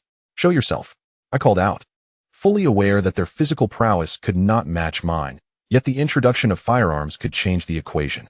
Silence ensued, followed by more stones being tossed from the hillside. I deftly evaded them once more, my irritation mounting. Glancing at the path and then at the fallen giant, a sudden realization struck me. Could these be accomplices? Children, perhaps? Considering the earlier antics of the clumsy giant, I surmised that the miscreants on the slope were indeed younglings. However, I could not allow this to continue unchecked. Approaching the unconscious giant, I shouted towards the hillside, "Cease this at once, or I shall not hold back." As anticipated, the stone throwing ceased. Recognizing the effectiveness of using the giant as leverage, I pressed on. "Come out now. Do you wish to test my patience?" My voice rang clear, though not overly loud, yet sufficient for those hiding to hear. Still, they remained unmoving, seemingly engaged in hushed deliberation. Not wishing to escalate the situation further, I retrieved a knife from my backpack, typically used for peeling fruit. If you do not reveal yourself soon, I shall take action. Wait, we will come out. Just don't act against us. Chapter 21. Inquisition of Motives S. The audience is sparse, thus I intend to decelerate the narrative pace, and I apologize to those who have steadfastly supported this book. Argo regarded the two youths before him, both taller than himself, standing there like mice confronted by a cat. Their faces were smeared with dirt, not in a disheveled manner, but intentionally adorned with a faint layer of mud. It seemed they believed such an appearance would embolden them to emerge and attempt robbery. Shifting my gaze to the giant lying nearby, I raised an eyebrow. Indeed, they were fledglings. Yet, it was somewhat reassuring that, although I could not discern specific figures, my experience was genuinely on the rise. Fixating on the two children, they stood beside the fallen giant, seemingly attempting to shield one another. Yet aware that their combined strength was no match for me, they awkwardly maintained their position. Argo inquired about their names and residence. He did not ask about their origins, as he had no intention of traveling and would not remember the villages nestled in the mountains. Even if they disclosed their location, he would be unaware of where that village lay. The two children were of similar height. One sported a buzz cut with freshly shorn hair just beginning to regrow, while the other had disheveled locks, matted together due to a lack of water for washing, appearing greasy and unkempt, which was somewhat discomforting to behold. Upon hearing Argo's question, the two exchanged glances before the boy with the buzz cut spoke. I am Ollie, and he is Guma. He is Greensmuller. He gestured to the larger boy. Our village is the only one around here. Though nearing 10 years of age, he still carried the innocence of a child, lacking the ability to navigate their precarious situation, and thus readily divulged their information. Ollie referred to the larger boy, Greensmuller. What a peculiar name. Upon hearing Argo remark on the oddity of the name, the two children curled their lips in disdain, internally scoffing. What is so strange about it? You, on the other hand, are younger than us, yet possess such prowess. That is truly peculiar, or rather, monstrous. What is your deal? Is this your first robbery? So lacking in finesse. Oh, how do you know? Guma replied. Such a conversation would surely astound onlookers, but Argo wished to avoid entangling himself in this farcical dialogue. He dismissed the topic, asking, Have you been lying in wait here for several days? Ollie glanced at Guma, who reciprocated the look, silently communicating before Ollie, with a bemused expression, queried, How do you know we have been waiting for days? Argo chuckled helplessly, responding, Isn't it obvious? It is evident that this is your first attempt. And as for robbing passers-by, in this remote wilderness, how many travelers do you expect to encounter? If bandits were like you, they would have starved long ago. Ollie and Guma lowered their heads in frustration, unsure whether to acknowledge their inexperience or simply wait until they became more adept. Greensmuller, having been knocked unconscious by Argo, would take a considerable time to regain consciousness. Argo regarded the two boys, who stood half a head shorter than himself, with a serious demeanor and asked, To return to the matter at hand, you ought to explain why you resorted to robbery on the road. Although this is your first time, can you truly believe that those who are robbed feel at ease? What if the money is meant to save a life? We will inquire further. If it is indeed a matter of life and death, we shall not rob, Guma stated without hesitation, a playful smile gracing his face as he regarded Argo. You are thieves, yet you speak of principles? Argo's words rendered the boy momentarily speechless. The situation was undeniably contradictory, yet he steeled himself to respond. If they are villains, we will rob. If they are good people, we will let them pass. Enough, Argo interjected, waving his hand to silence him. You have no business here. Returning to the initial question, why did you resort to robbery? Guma turned to Ollie, who continued, Our village is suffering from a water shortage, and crops cannot be cultivated. The food reserves in the village are dwindling. Thus, we conceived of this approach. Why do you not depart from the village? The world beyond is vast. Argo, reclining on the ground, lifted his chin and remarked, Given his physique, he need not serve in the military. Even as a bodyguard, he could earn several thousand each month. Brother Greensmuller would never abandon us to venture off alone. Ollie, with fervor, shouted at Argo, only to lower his gaze under the latter's scrutiny. Argo, disinterested in engaging with the child, glanced at Greensmuller and shook his head. Such an action was perceived as a blatant insult to Greensmuller by the two children, who felt indignation yet were powerless against Argo, puffing their cheeks in frustration as they glared at him. What a pity, such a fine physique. Guma glared at Argo, momentarily forgetting the disparity between them, and questioned, What is there to pity? Had it not been for your sneak attack, Brother Grinsmuller would have already bested you. Argo replied. His strength is lacking. I believe with a physique like that, he should participate in the Grand Tournament of Champions. The Grand Tournament of Champions. The two children exclaimed in unison. Nodding his head, Argo explained, Indeed, the Grand Tournament of Champions is held every 4 years. And the victor receives a reward of 500,000. 500,000. Their voices suddenly rose in excitement. Yes, 500,000. The Grand Tournament was initially held every 4 years, but after Sun Wukong participated at the age of 12, and Klins was 13 at the time, its influence grew, leading it to be held every 3 years thereafter. Seeing the glimmer of joy in the children's faces, Argo smiled and said, There are many formidable individuals in the world. Besides the Grand Tournament of Champions, various fighting competitions are held across the globe, each offering substantial rewards for champions. Those with strength can challenge them one by one. We will definitely attend. Brother Grinsmuller is so impressive, he will surely claim the championship. Argo found himself at a loss for words, unable to comprehend their unwavering confidence, especially considering how weak Grinsmuller truly was. Take me to your village. Hearing Argo's words, Ollie and Gume froze, a hint of concern flickering across their faces as they worried Argo might seek their families. Argo approached Grinsmuller, effortlessly lifting him with one hand, though the man's limbs remained on the ground, suggesting he would require considerable time to recuperate. Perhaps it would be best to wait until he awakens. What a hassle. I should have learned how to awaken someone who has fainted, Argo pondered as he set Grinsmuller back down. Little did he know, his actions firmly established him as a monster in the eyes of Ollie and Gume, who also perceived Argo as flaunting his strength before them. Through their dialogues, the two children discerned that Argo was not a villain, alleviating their anxieties considerably. May I inquire when Brother Grinsmuller will awaken? They examined him and confirmed he had merely fainted. Argo cast a glance at him, rubbed his hands together, and replied, I do not know. Indeed, you have turned to banditry due to the village's dire water shortage. However, this predicament is not new. The scarcity of water emerged abruptly last year, causing considerable anxiety among the villagers. Reflecting on their plight, both Ollie and Gume found their spirits dampened. It is perplexing how the river has vanished. A group ventured to seek its source, only to discover a mere trickle of water at the mouth of the Valley of Demons. Did you dare to enter that place? It is the Valley of Demons. How could one possibly venture in? Ollie's eyes widened, as if the answer were self-evident. After contemplating, Yagu resolved to assist them by exploring the so-called Valley of Demons. The essence of this combat system lies in the pursuit of battle, and besides, such endeavors align with my character. After all, I hail from a modern society. Had this been the contemporary world, Yagu would certainly have remained an observer, contemplating the potential repercussions of engaging in trouble without the means to extricate oneself.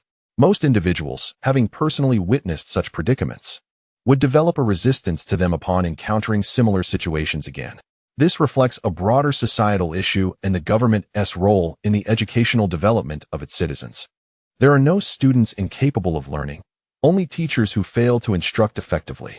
While this may seem extreme, the frequency of such occurrences can be shocking, prompting one to question how they would react if faced with such scenarios. The combat system is paramount, since it accompanies me in the Dragon Ball universe. It must possess unique attributes. Furthermore, if a parallel world exists, why shouldn't I explore other realms through the lens of this combat system? Such notions may be mere fantasies, yet they embody a beautiful aspiration.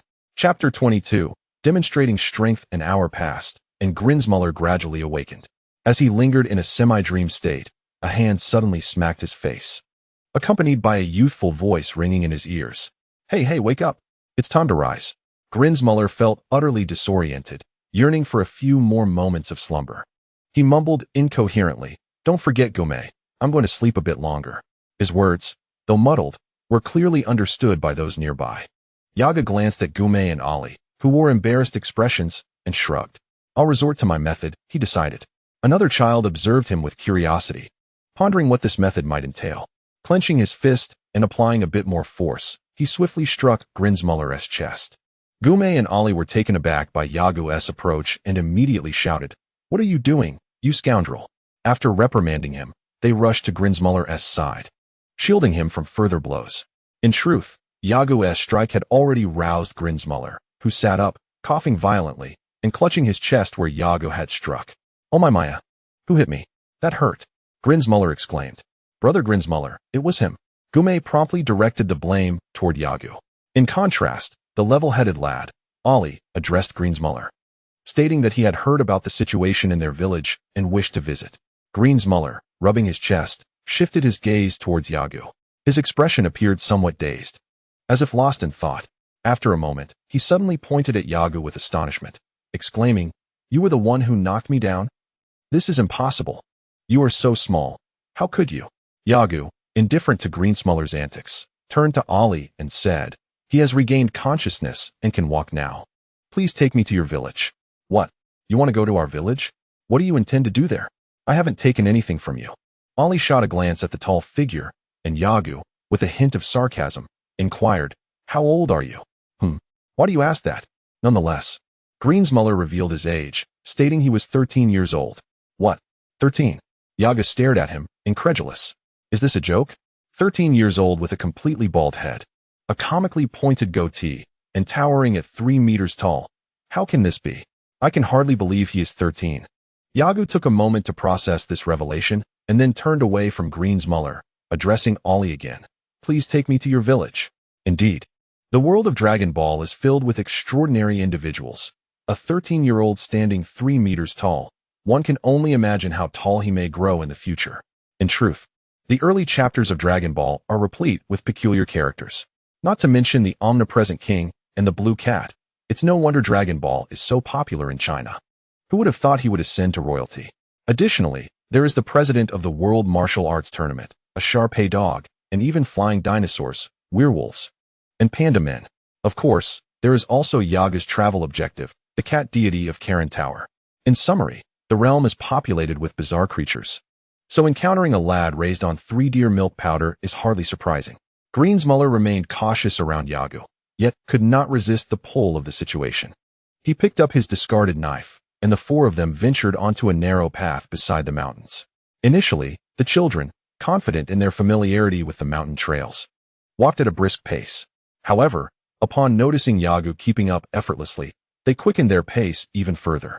Still, Yaga managed to stay alongside them, leading to a spirited sprint along the mountainside, reminiscent of 4 monkeys emerging from a tropical rainforest, leaping and bounding over the terrain. After an hour of this exhilarating pace, Yago concluded that the 3 companions beside him were either foolish or incredibly foolish. This was confirmed when they crossed 3 mountain ridges and stumbled upon a wide dirt road. Although it paled in comparison to a proper highway, it was far superior to the narrow forest trails. Astonishingly, rather than taking advantage of such an excellent spot for a heist, Grinsmuller and his companions opted to return to the previous mountain path. Yaga found himself at a loss for words to describe their actions. After another half-hour of travel, they left the dirt road and entered a valley. After navigating a winding path, Yaga finally caught sight of the village that Ollie had mentioned. Since just now, the entire area has been suffering from severe drought. The trees on the mountains have mostly turned a desolate yellow, indicating a critical lack of water. This alarming situation made Agu realize that something was amiss. For a regional drought should not manifest in such a way. The places he passed yesterday were still in good condition, yet here the water scarcity was starkly evident. Clearly, Ailey village and this region were grappling with a serious water crisis. Ailey pointed to the mounds of earth before them, saying, "This is our village. The valley we just traversed was once a river, but it is now completely dry." "What? That was a riverbed?" Agu exclaimed in astonishment, the news shocking him deeply. When he passed through that riverbed, he had been admiring the expanse of sky above. The winding, rugged valley seemed so hard to believe as a watercourse. Turning back to regard the path he had taken, he found it hard to fathom that such a large channel had once been a river. It appeared that the so-called Devil's Valley spoken of by Ailey was indeed a matter of grave concern. A thrill coursed through Agu. Whether it was his innate nature or the Saiyan blood coursing through his veins post-transmigration, he could not tell. "Let us move ahead," Ailey suggested. "We've been out for a while. My parents will surely be worried." Ailey, with his green spikes, spoke to Grinsmuller and Gume. Upon hearing him, a look of anxiety washed over the other 2. "Grinsmuller, you've kept them out for so long. Do you have any idea how worried we are?" An elderly man, holding a makeshift pipe, chastised them as they approached the village entrance. "Tomorrow, you're not allowed to leave. You all must stay in the village." Just then, The old man noticed Argo among them. Who is this child? After reprimanding the trio, he turned his attention to Argo. I am Argo, a martial artist passing through. I heard you were facing difficulties, so I came to see if I could be of assistance, Argo replied. What? You wish to help us? The old man was taken aback, followed by a wry smile. Child, where do you live? Where are your parents? Once again, he underestimated him due to his age. At 5 years old, despite not yet feeling the full effects of his 3 years of training, he had acclimated to 30 times the gravity, a formidable feat indeed. Argo glanced around, his gaze landing on a prominent rock not far away. Perfect, it's you, he thought with satisfaction. The exposed portion of the rock stood 4 meters high and 6 meters wide, a colossal sight to Argo. Fixing his gaze on the old man, Argo declared, Grandfather, I am a martial artist, watch closely. Without waiting for a response, he sprinted towards the rock, and to the astonished eyes of the onlookers, he leaped into the air. As he neared the rock, he forcefully brought his fist down upon it. He had never before displayed his destructive power in this manner and was uncertain of the outcome. Yet he hoped to impress the old man and Grinsmuller with a single strike. Boom! His fist penetrated the rock, first the entire hand, then the arm, until his whole limb was engulfed in the shattered stone. A resounding crash echoed through the air.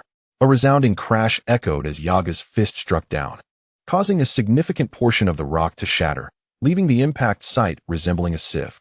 The elder, along with Grinsmuller, Ollie, and Gume, stood agape, their jaws nearly grazing the ground, their spectacles dislodged and resting several meters in front of them. Hush! After the dust settled, Yago exhaled, surveying the 6-meter-wide rock that had affected an area of 4 meters. Though somewhat dissatisfied, he felt a flicker of pride at the astonished expressions of Grinsmuller and the others. I do not aspire to be the greatest in the universe. Merely getting by suffices. Chapter 23. Shaking off the followers Yago. Do you truly intend to venture to Devil's Valley? The elder, named Anti-Fan, had regarded Yago as a distinguished guest ever since witnessing his extraordinary display of strength. Upon learning that Yago planned to investigate the situation in Devil's Valley for the sake of the village, he was so exhilarated that he called forth the entire village to host a lavish feast. Now, Yago was preparing to advance along the dry riverbed towards Devil's Valley. Anti-Fan, somewhat apprehensive, posed the question, what if this young man decided to flee? During the feast, they had not felt the weight of his appetite, only to later realize that Yago had consumed 1/10 of their village's food supply. Anti-Fan scrutinized Yago's abdomen, bewildered as to how such a small frame could contain so much. Everyone, please return. I will ascertain the truth, Anti-Fan declared, with Grinsmuller accompanying you. You shall not stray off course. Yago reassured him and turned to continue on his path. Behind him, Grinsmuller waved goodbye to Anti-Fan and the villagers. The journey ahead was lengthy and traversed through the depths of the mountains, far from civilization. The riverbed lay within a vast gorge, and when looking up from their standing position, only a sliver of sky was visible. After walking for half an hour, Yago abruptly halted. Grinsmuller, curious, inquired, what is it? Yago cast his gaze towards a direction behind them and called out loudly, come forth, I have seen you. His voice reverberated through the gorge, the last syllables lingering in the air for several seconds. Grinsmuller's face instantly shifted to one of caution, gripping his ghost-headed knife tightly as he scrutinized the surroundings. However, despite his thorough examination, he found nothing amiss. After a brief pause, he hesitantly asked, Yago, there's no one here. Have you made a mistake? It will soon be dark. Let us rest at the house ahead. The house he referred to had been explained to Yago by Elder Anti-Fan. These structures were built by the villagers. This river was of utmost importance to them, not only for irrigation but also as a source of drinking water, and their aquatic sustenance relied on it. For Anti-Fan's village, it represented their lifeline. With the river flowing, they had food to eat, fish to catch, and any surplus goods could be exchanged for essential items or currency beyond their borders. Similarly, at the terminus of this lifeline lies the ominous Demon Valley, a place that casts a profound shadow over the villagers' hearts. Decades ago, strange fiends emerged from its depths, preying upon the unsuspecting.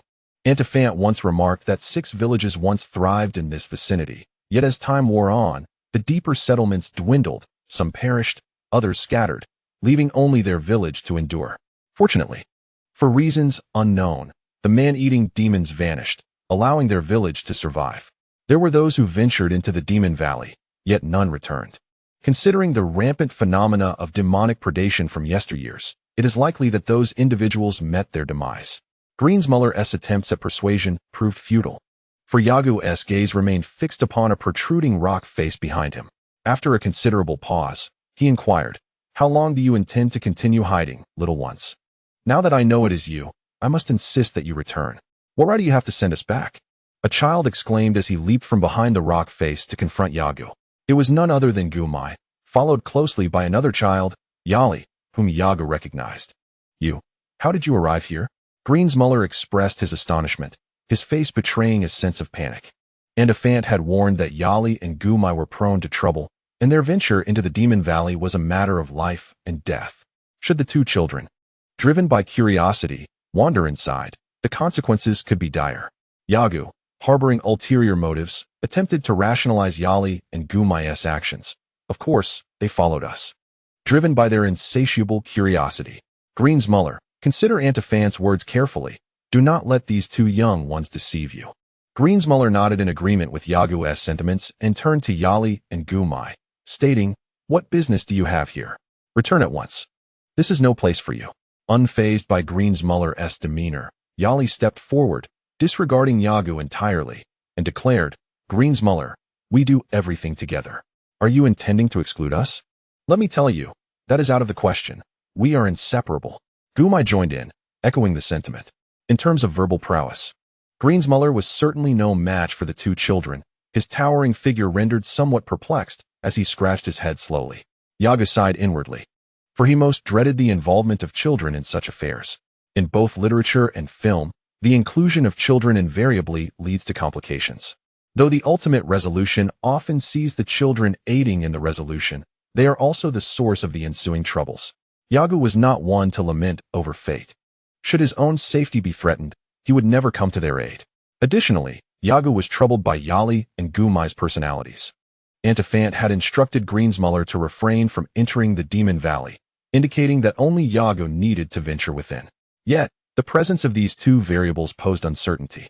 Who could predict what awaited them in the depths of the Demon Valley? "I do not care what your relationship is, Greensmuller. You are to take them back this instant," Yagu commanded, his voice resonating with authority, leaving no room for dissent. Gumai, unwilling to relent, shouted defiantly, "Why should we? We are not hindering you in any way. Moreover, you yourself are merely a child. What qualification do you have to speak to us?" "Humph." Although Ali acts with more composure than Gumai, he remains a child, merely lacking the bluntness that characterizes Gumai's tone. "Igu, we have come to accompany Brother Greensmuller. We shall part ways at the entrance of the Demon Valley." Ali's expression is earnest, his words measured and deliberate, yet Igu shakes his hand and replies, "No, your presence will undoubtedly lead to complications." "Why?" Looking at Gumai, who has regarded him with disdain since their first encounter, Igu smiles and states calmly, "Because you simply do not inspire confidence in me. Enough. We do not have time to linger with you. Return. Greensmuller, take them back. I can manage the rest of the journey alone." "Very well, hand me the burden." Greensmuller, though a large fellow, has always been in the company of Ali and Gumai, deferring to their decisions. He understands he ought to heed the words of Master Antifan, yet he is reluctant to disappoint his two companions. Additionally, Master Antifan's directive is to escort Igu to the entrance of the Demon Valley, and returning midway would be difficult to explain to the villagers. Without waiting for Greensmuller and Igu to continue their conversation, Ali pulls Gumai along, suggesting, "Let us find shelter in the house ahead. The village is quiet, and we can see if there are any creatures to catch in the river." He speaks loudly, deliberately for Igu's benefit. Before Igu can object, the two advance towards the house. Igu turns to watch the two children, furrowing his brow. It is evident that bringing them along would be troublesome. It seems he must travel alone. Initially, he had hoped to meander leisurely, conversing with Greensmuller, as he had not encountered anyone in a while and felt a deep sense of loneliness. Greensmuller, being a simpleton, would make for a good confidant. "Greensmuller." Igu calls to the tall figure beside him. Hearing his name, Greensmuller halts, looking at Igu with a dazed expression. "What is it?" Igu gestures towards the burden he carries, saying, "Allow me to take the load.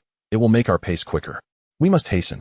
Greensmuller, somewhat perplexed and hesitant, ultimately concedes, thinking that Igu is here to assist their village. "Is it really all right? This is quite heavy. If it becomes too much, Just let me know. Fear not.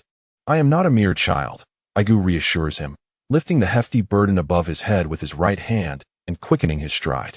Grins Muller, taken aback, watches as Aigu distances himself by several meters, then hastily follows with his weapon in hand, exclaiming, "Hey, wait for me." Aigu ignores him, intent on distancing himself from Ali and Gumai, and gradually increases his speed. As he overtakes Ali and Gumai, the two children are momentarily taken aback, only to be met with a gust of wind as Grinsmuller rushes past them. They exchange glances, understanding Aigu's intentions, and, with a shared sense of determination, they quicken their pace to catch up. For Yagu, as long as he did not enter the Demon Valley simultaneously with Gume and Yali, any misfortune that befell them would not concern him. However, if they were to face calamity right before his eyes, he knew that no matter the justification, his heart would be troubled. The rugged chasms of the canyon saw the four of them sprinting with remarkable speed. Within 15 minutes, they divided into two formations. The first group consisted of Yagu and Grinsmuller, while the second, comprising Gume and Yali, could no longer see Yagu and Grinsmuller ahead. Chapter 24. The cry. Yagu ran swiftly, and though Grinsmuller was no slouch, he could not match Yagu's pace. By nightfall, the two had reached the second wooden cabin. According to Grinsmuller, an ordinary person would take half a day to reach the mouth of the Demon Valley. At their current speed, they would arrive in approximately an hour. Estimating based on Grinsmuller's words, Yagu surmised that it would take around 2 hours to traverse from the village entrance to the Demon Valley at a normal running pace. Shall we wait for them? Grinsmuller, with a worried expression, glanced back towards the dark canyon behind them. What if something has gone awry? I should go check. Yagu nodded and replied, "All right, it would be wise for you to investigate. If possible, bring them back. That way, Old Man Anti-Fan can rest easy. They must be quite anxious back in the village." Grinsmuller agreed, saying, "You stay here. I shall return shortly." "Okay," Yagu affirmed. As Grinsmuller's figure vanished into the night, Yagu took a portion of the food and water from his pack, placing the remainder into the versatile capsule he carried. Without a backward glance, he seized the powerful flashlight he had brought from the western city and sprinted towards the direction of the Demon Valley, wishing to avoid any encounter with Yali, Gume, or the others. He ran swiftly, the sound of his footsteps echoing like a rhythmic drumbeat against the ground, and as he passed, gusts of wind swirled around him, whipping up the yellow earth into a frenzied dance, leaving a distinct trail in his wake. In less than half an hour, Yagu arrived at the entrance of the dried riverbed. This was indeed a canyon, markedly narrower than the previous river path, with towering cliffs of solid rock. Illuminated by the beam of his flashlight, Yagu observed the steep, jagged walls of the valley, each crevice resembling a razor's edge. Standing at the canyon's mouth, he felt a cool breeze wafting from within. Although described as a cool breeze, Yagu sensed an underlying chill. It was now summer, and while the daytime temperatures soared, the winds gusting from the canyon felt as if they were flowing from an ice cellar, cold enough to make one shiver. Indeed, it is quite extraordinary, Yagu mused. He had initially intended to enter during daylight, but upon noticing the towering cliffs that even his flashlight could not penetrate, he realized that once he ventured into the cave, he would be deprived of sunlight. Thus, he changed his mind and took immediate action. Yagu was confident. Although his strength did not yet rival that of the future Dragon Ball warriors, he had already developed considerable combat prowess in this early stage of his journey. The terrain at the entrance to the river channel and Demon Valley exhibits a steep drop of 4 meters. The stones above, worn smooth by years of river erosion, glisten under the light. As Yagu approached, he could still discern traces of lichen and ferns, while a trickle of water meandered through, insufficient to nourish the area below the river. Evidently, the source of the problem lay within Demon Valley. Yet, what was the truth behind Anafan's claims of demons consuming humans? The gravest peril Earth had ever faced must surely have been the big demon incident during the era of Wutai Do. He leaped forward to peer into the depths of Demon Valley. The surroundings were eerily silent, devoid of the chirping of insects or the songs of birds. This unnatural stillness, coupled with the chilling gusts that swept through the canyon, created an atmosphere of terror. Within the Dragon Ball universe, many techniques defied conventional understanding. For instance, the rabbit that could transform individuals into carrots, or the demonic arts employed by the subordinates of the fortune teller, which would self-destruct if the target harbored even a hint of malice. Additionally, the red gourd wielded by the golden and silver horns could absorb individuals, paired with the magical sealing wave crafted by Lord Wu Tai Do. Though Bick eventually unraveled it, it remained a formidable and perplexing attack. Should Yaga fall victim to such techniques? Even his immense talents would prove futile. Summoning his courage, Yaga ventured forth. Viewed from above, Demon Valley resembled a trumpet's bell, with Yaga's path being the widest. As he proceeded inward, the gorge narrowed, ultimately leading to a cave, the source of an underground river's tributary. After cautiously traversing for 5 minutes, he suddenly heard a rustling sound, sending chills down his spine. In a state of panic, he hunched his back and bent his knees, adopting a posture of readiness. Yaga mused. It appears that arriving here at night was indeed a miscalculation. However, retreating in such a cowardly manner would be utterly disgraceful. After all, I am a Saiyan. Reflecting on his heritage, Yaga glanced at the tail cleverly concealed by the fabric of his waist, a detail that had gone unnoticed even by the king. Moreover, he understood that lower-class warriors often lost their sanity upon transforming into great apes. True mastery over such a transformation required acclimatization. Notably, Vegeta retained his composure during his transformation, as did Bardock, Goku's father, whose team consisted of lower-tier fighters, yet each managed to control their transformed states with rationality. Bardock's battle power neared 10,000. A remarkable feat for a lower-class Saiyan. His esteemed reputation on planet Vegeta stemmed from countless battles, as well as his innate strength. The confrontation between Vegeta and Earth revealed his prowess, with Dazzler's battle power exceeding 1,000 and Nappa's reaching 4,000, peaking at 7,000 in terms of destructive capability. Nappa, a noble among Saiyans, was clearly distinguished by his association with the royal Vegeta, yet even 2 decades later, his battle power had not surpassed Bardock's. This underscored the terrifying potential of Bardock, a lower-class warrior, achieving an impressive battle power nearing 10,000. Although recovering from fatal injuries significantly enhances combat capabilities, the technological means of that time could only save a limited number of low-ranking warriors from severe wounds. The thought of the Saiyans' demise invoked a sense of defiance in Yaga as he recalled Son Goku. When, he pondered, was planet Vegeta destroyed? This was crucial to the historical timeline of the Dragon Ball universe. Ultimately, he shrugged it off, reasoning that Dragon Ball warriors could obliterate any catastrophe. He perceived himself merely as a bystander, indifferent to the unfolding drama. Despite his humble self-assessment, Yaga's actions belied his low regard for himself. Unbeknownst to him, a faint desire to surpass Son Goku and become the mightiest in the universe flickered within his heart. Yet, influenced by his past life, he habitually relegated himself to a subordinate position. Were traversers truly formidable? Yaga did not share this sentiment. Reflecting on the narratives of time-traveling novels, many of which began promisingly but ended abruptly or poorly, he noted the alarming mortality rate among protagonists. In his previous life, he had often concluded that the heroes in such tales met their demise in temporal whirlpools, fell victim to sudden illness, or were driven insane by the chaotic forces of time. Consequently, Yaga exercised great caution, adhering to the adage he had learned, to act with humility in life while making bold moves and deeds. As he remained vigilant, a rustling sound nearby startled him. His heart raced as he gripped his flashlight, scanning the surroundings while straining to listen for any signs of danger. He was determined to unmask the miscreant responsible for the disturbance. The night was dark, and through the crevices of the canyon above, Yaga could glimpse a star or two. However, the celestial brilliance offered no solace to him, ensnared within the valley's depths. Strange mountains bore odd stones, and the wicked gorge teemed with malevolent spirits, though not a philosophy. It held its own truth. Suddenly, another noise emerged, piquing Yaga's attention. Instinctively, he darted toward the source of the sound. His flashlight illuminated the area, and before he could fully comprehend what lay before him, he was taken aback by the creature's shriek. The grotesque being, akin to a goblin from a previous game he had played, emitted a wretched cry as if countless fingernails were scraping against glass. At that moment, Yaga felt as though a nail had pierced his heart, leaving him nauseated and dizzy.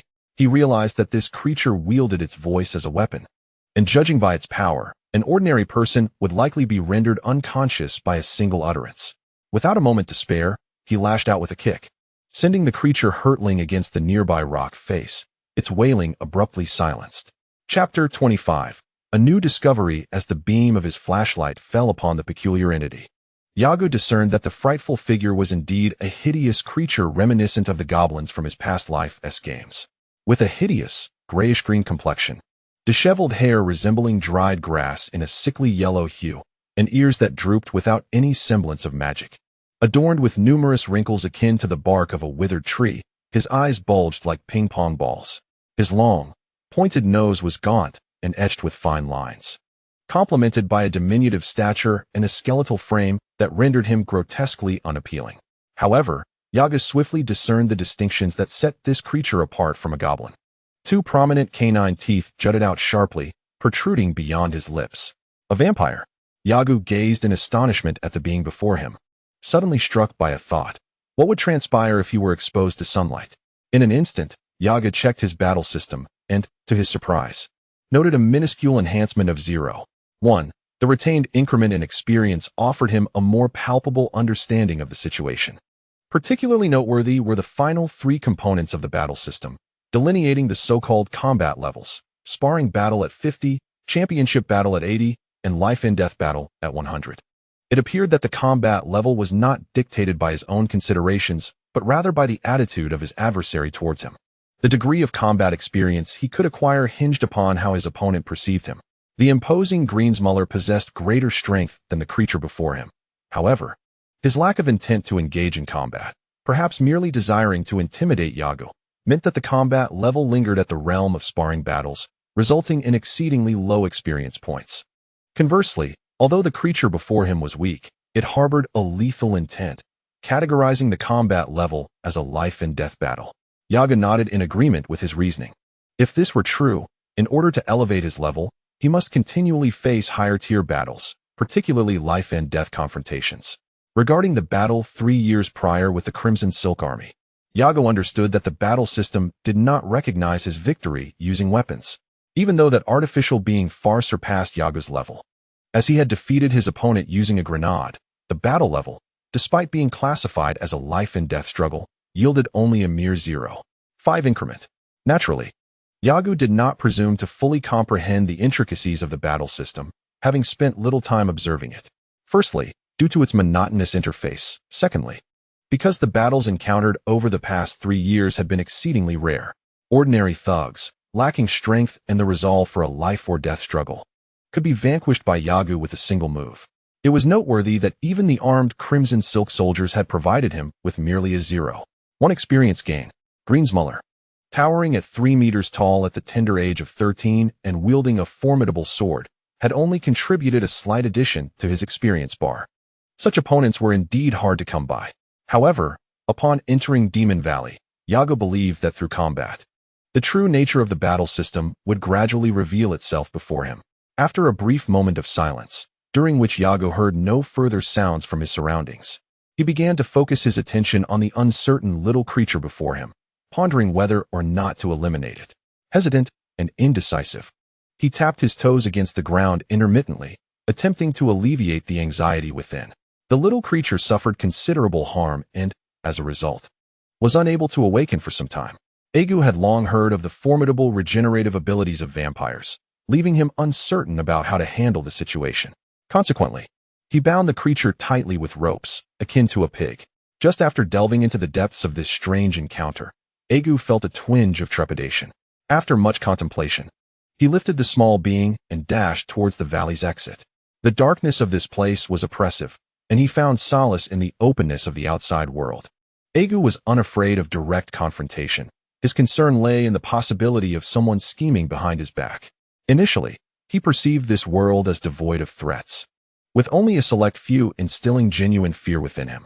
Yet, gazing at the creature before him, Argo hesitated. Attacking an enemy through sound, wasn't that a form of cheating? If your master fought in such a manner, I might find myself at a loss.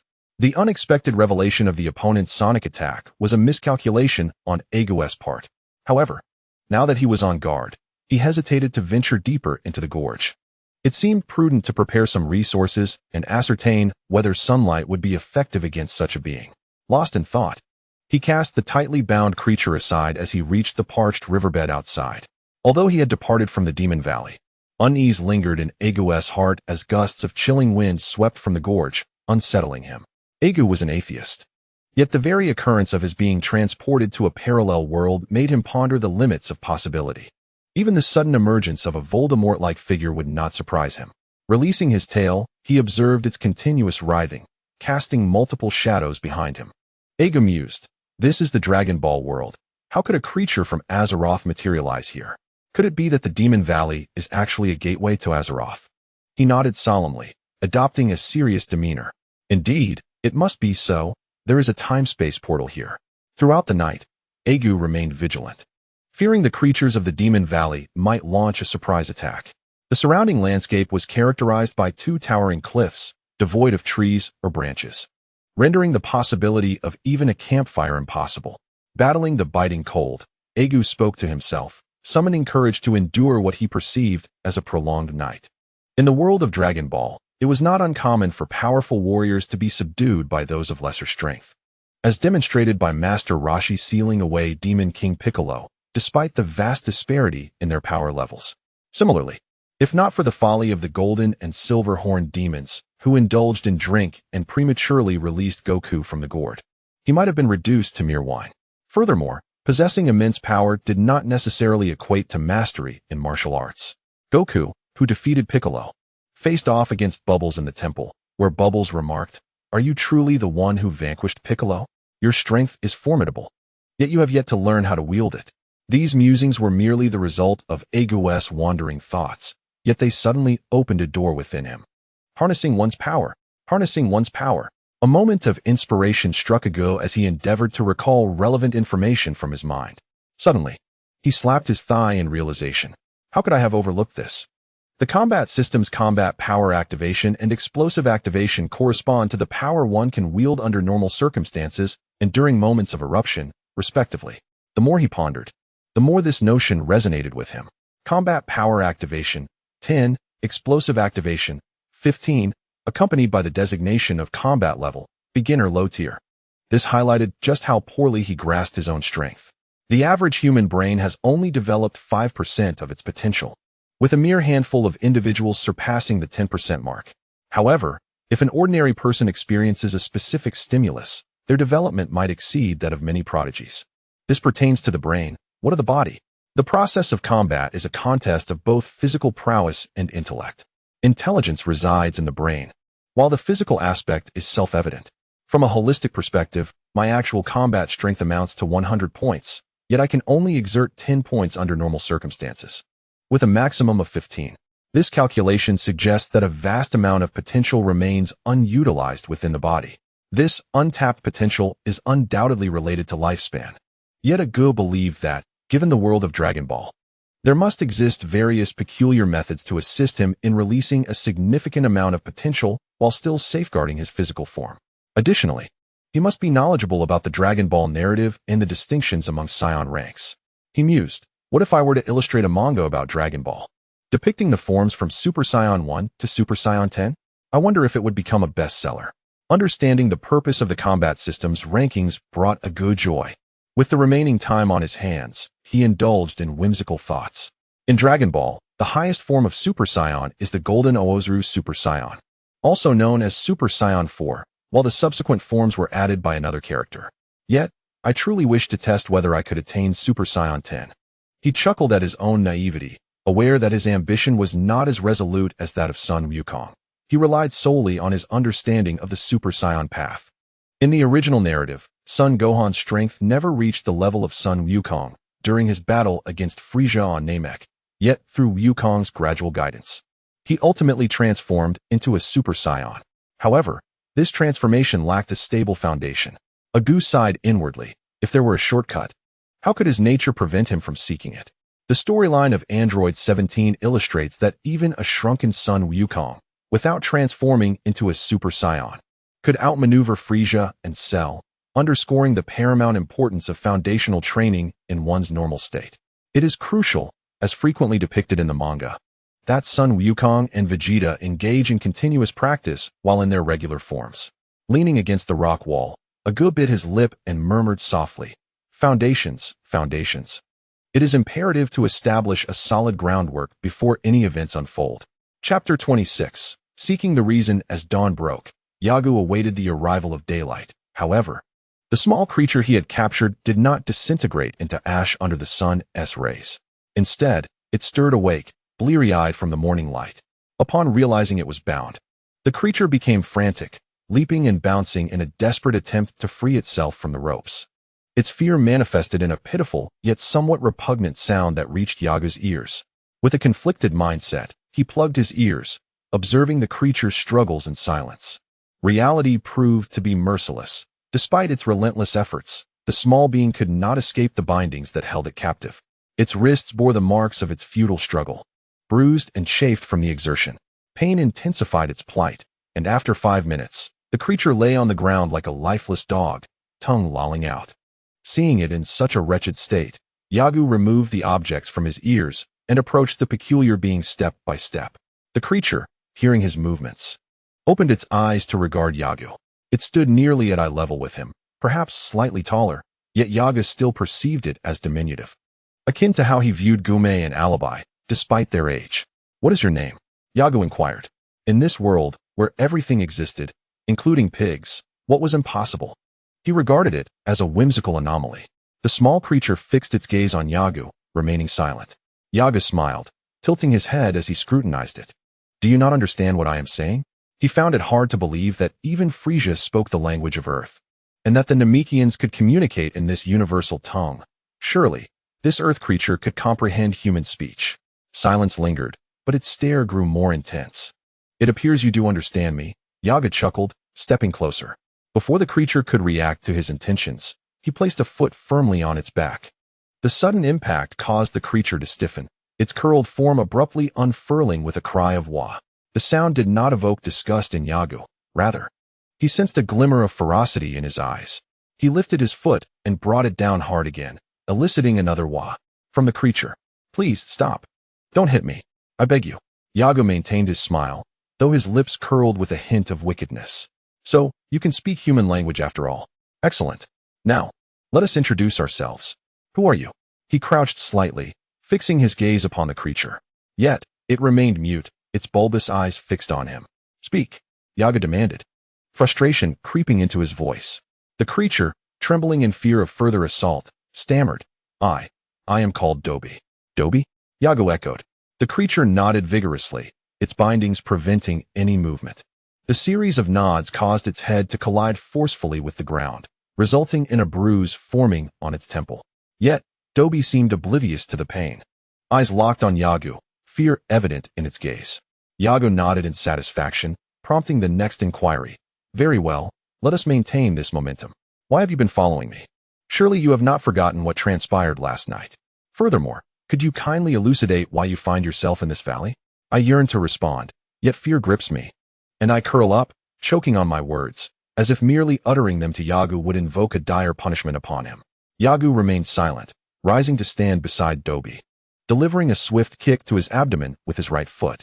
Dobi's eyes widened to an unprecedented degree, resembling two bulging bulbs, bloodshot and filled with terror. The agony in his gut contorted his face into a mask of anguish.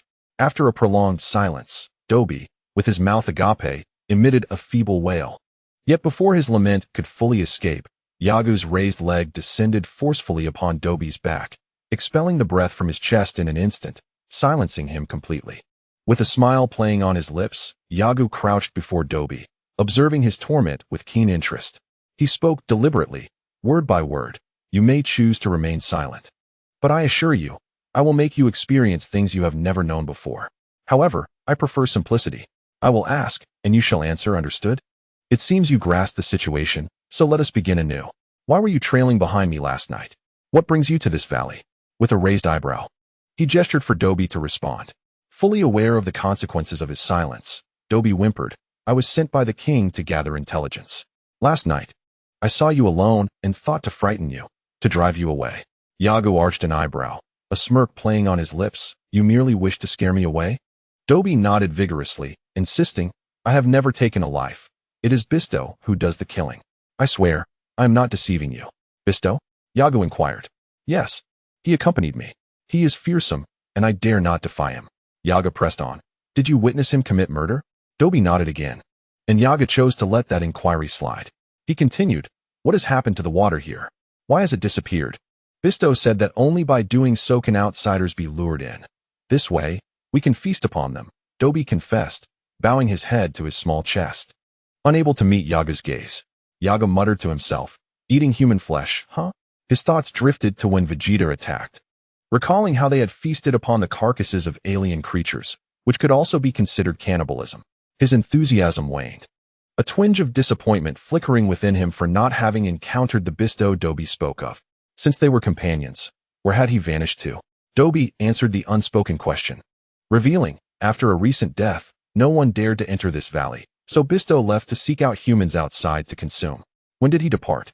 Yaga inquired. It has been 2 days. I have awaited his return. Yaga nodded thoughtfully before asking, from where did you emerge? Can you return? Dobby nodded in acknowledgement and replied, we can return, but we lack sufficient intelligence. If we go back now, the king will reprimand us, which is why we have yet to make our way home. Very well then, lead me to the location where the water source is obstructed, Argo said. With that, Argo untied the ropes binding Dobby's feet and lifted him up. Aware that he was no match for Argo and lacking in combat prowess, Dobby complied. As they traversed the path, Argo inquired why Dobby had accompanied Bisto. Dobby explained, the creatures emerging from the sealed gate must be of limited strength, and problems cannot be resolved from the outside. Additionally, the number of creatures allowed to emerge is restricted. The Demon King found my unique sonic attacks intriguing, believing they could yield unexpected results. Hence he directed me to collaborate with Bisto, so that the two of us could seek methods to unseal the gate once outside. If we failed to find a solution, we were to gather enough information from the outside before returning to report back. However, the Demon King had not anticipated that Bisto, having savored human flesh, would part ways with Dobby and neglect the mission of gathering intelligence and unsealing the gate. Dobby guided Argo into the Demon Valley, and after traversing the rugged terrain for less than 15 minutes, they descended into an underground cavern that had once served as the river's outlet, now reduced to a mere trickle. Navigating through the jagged rocks, Argo switched on a powerful flashlight to illuminate their path. The cave was riddled with numerous branching paths. Yet the water flow suggested that these were merely tributaries of the main river, with the deeper currents diverging here before continuing to flow out of the Demon Valley. After an hour of exploration, Argo and Dobby finally came to a halt.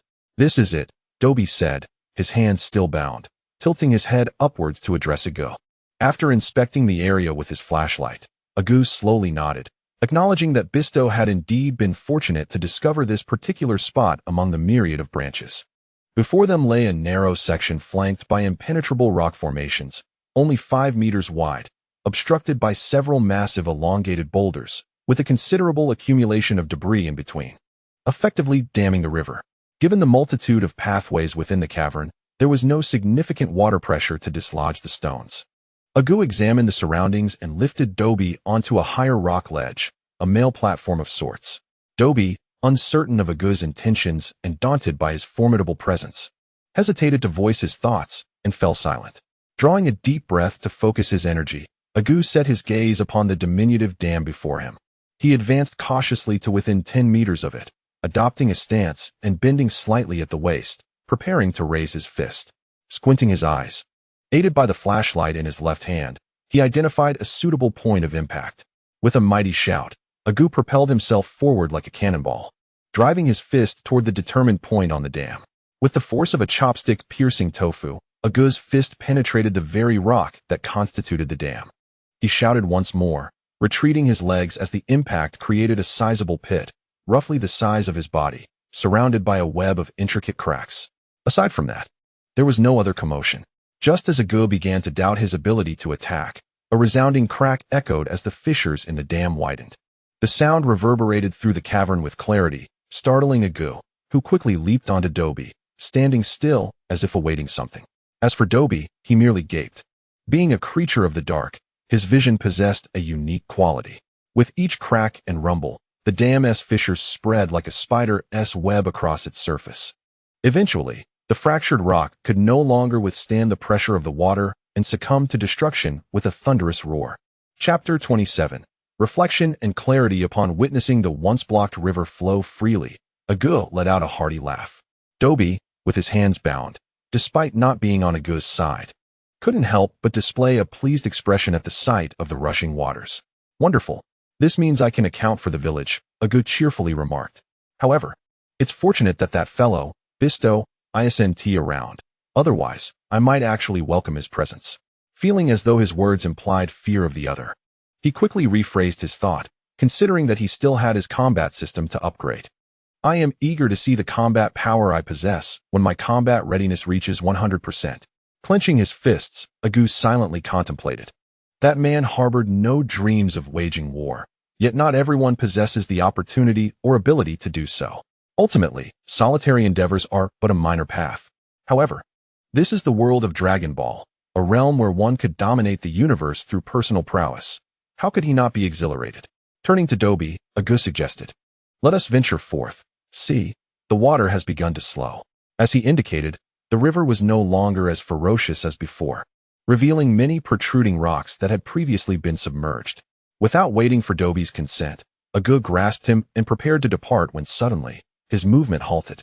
Argo regarded Dobby with a glint of curiosity in his eyes, causing Dobby to shrink back nervously and stammer, "Master, do you have any orders? Is the so-called king of yours powerful?" Argo pressed, "Do not feign ignorance. I ask you, is your king truly strong?" Upon hearing the inquiry regarding his king's strength, Dobby nodded vigorously, exclaiming, "Very strong, indeed. No one can defeat the king."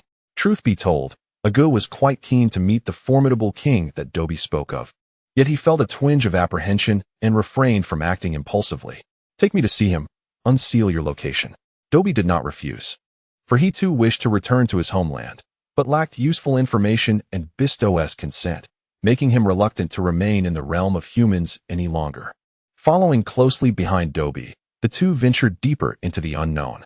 The world of Dragon Ball is replete with various realms, including the Celestial Realm, the Underworld, the realms of the Kai and the Great Kai, as well as alternate dimensions such as the Hyperbolic Time Chamber and the peculiar Six Dimensions. However, it remains unclear whether Deborah's homeland is the subterranean world of Earth or a diminutive space of its own. As Argo contemplates the intricacies of this place, he recognizes that a single year spent in the alternate dimension equates to merely a day in the outside world. Should he encounter formidable foes, retreating into this space for training would undoubtedly yield remarkable results upon his return. However, one must exit the temple within 48 hours, lest the exit vanish. Yet, attaining the state of Super Saiyan 3 could potentially allow one to disrupt the fabric of that space and escape. Nevertheless, even among Super Saiyans, there exists a hierarchy of power, and it stands to reason that Super Saiyan 3 would exhibit variances in strength as well.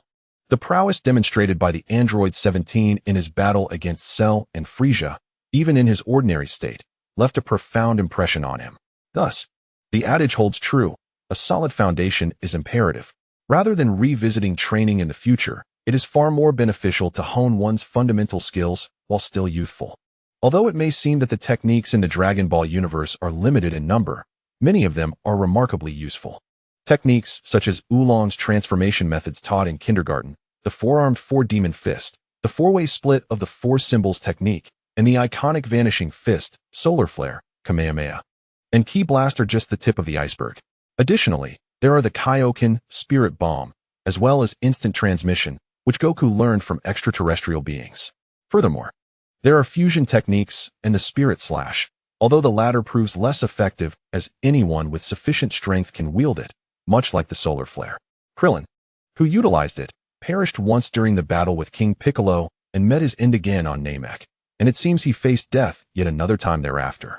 The only other notable practitioner of this technique is Frieza, who met his demise at the hands of his own Spirit Slash, cleaved in two. The speed of executing such techniques is notoriously difficult to enhance. Cell, possessing the cells of Dragon Ball warriors, could undoubtedly master both the solar flare and Frieza's techniques. However, he chose not to wield the Spirit Slash, suggesting that there is no technique devoid of purpose, only individuals incapable of utilizing them effectively. Seizing the opportunity to employ such techniques could lead to extraordinary achievements. If circumstances permit, a journey to the planet visited by Goku in the future is a must. Yet it is essential that the narrative of Namek remains unchanged. With my mindset, gaining the Kai's recognition before venturing to that planet seems an insurmountable challenge. Argo does not consider Ko, the deities, or the Kais to be easily deceived. These divine beings harbor disdain for humans with malevolent thoughts.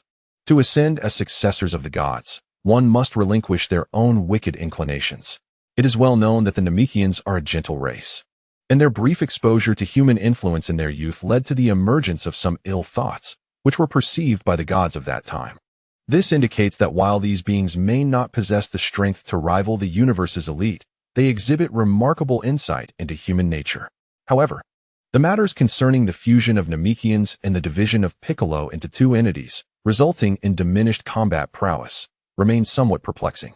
Before Goku's arrival on Earth, the combined battle power of Piccolo and Kami did not even reach 1,000. Yet, I recall that the Grand Elder of the Namekians, upon hearing of Piccolo's demise, attributed it to the deeds of a Super Saiyan. Although the Grand Elder may not have encountered a Super Saiyan, how could he be so certain that it was indeed a Super Saiyan responsible for the death of Piccolo, who had been split into two?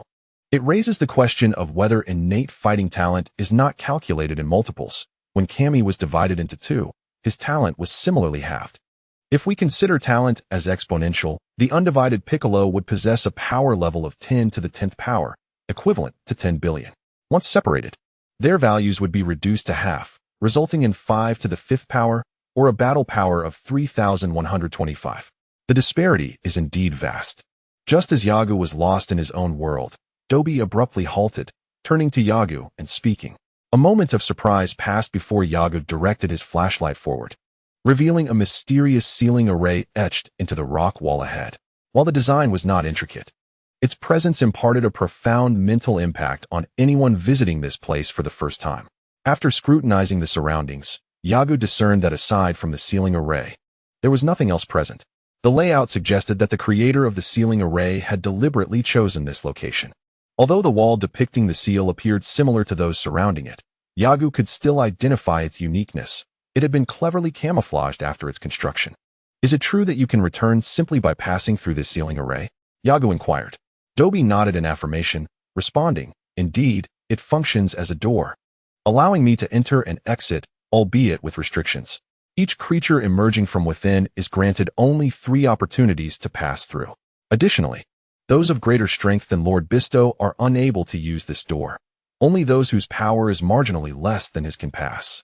Understanding the principle behind the ceiling array, Yagu still harbored a question. If I were to enter and my strength exceeded the threshold, would I be unable to exit as well?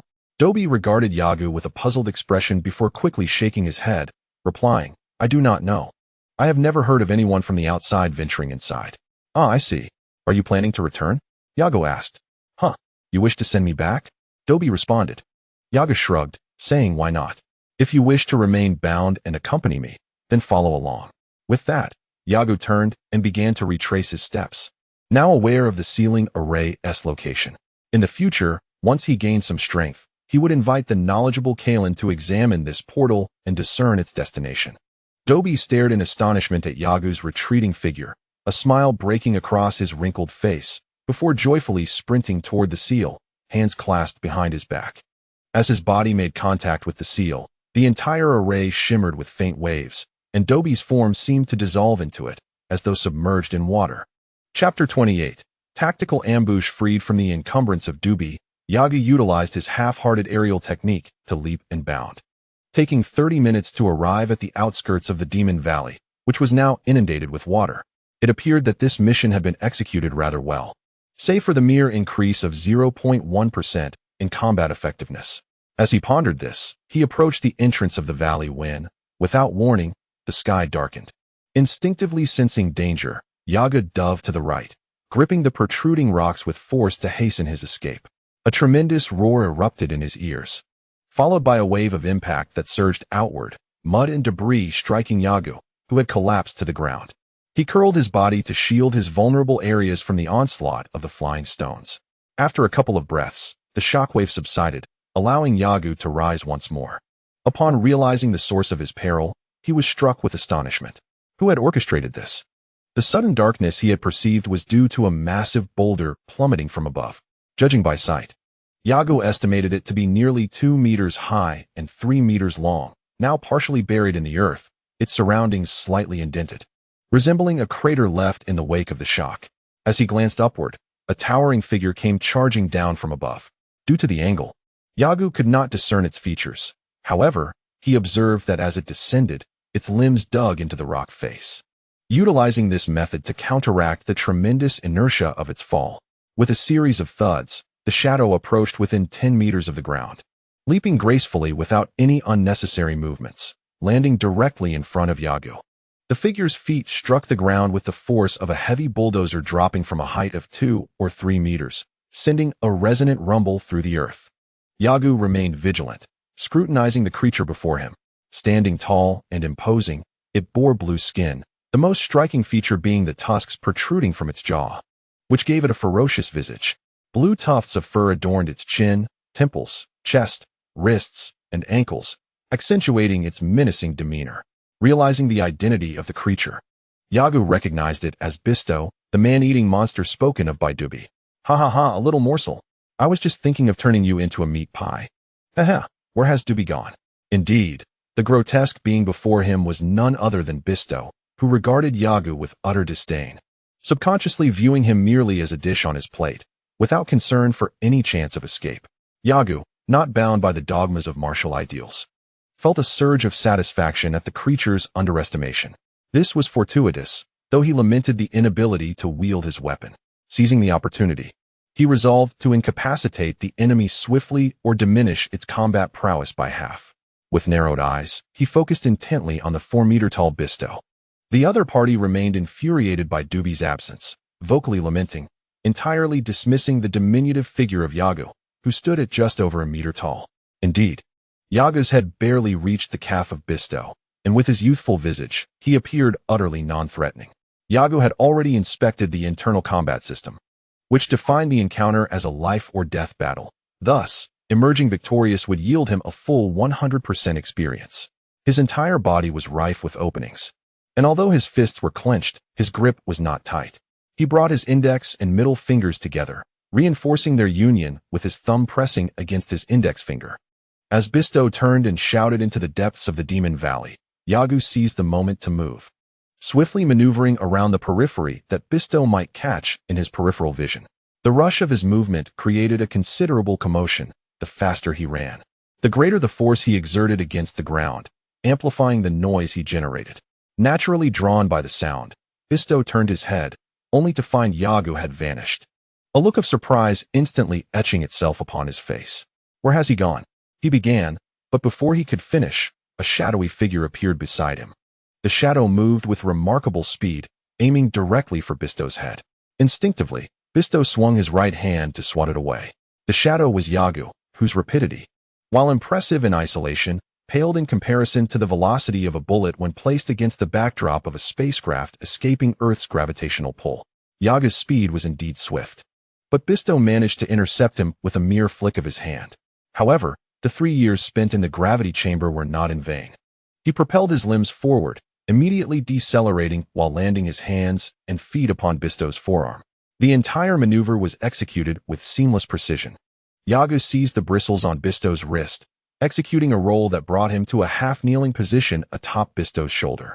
Throughout this process, Yagu maintained his focus on the tension between his index and middle fingers, which remained tightly locked together, with Bisto's broad shoulder seeming as stable as solid ground.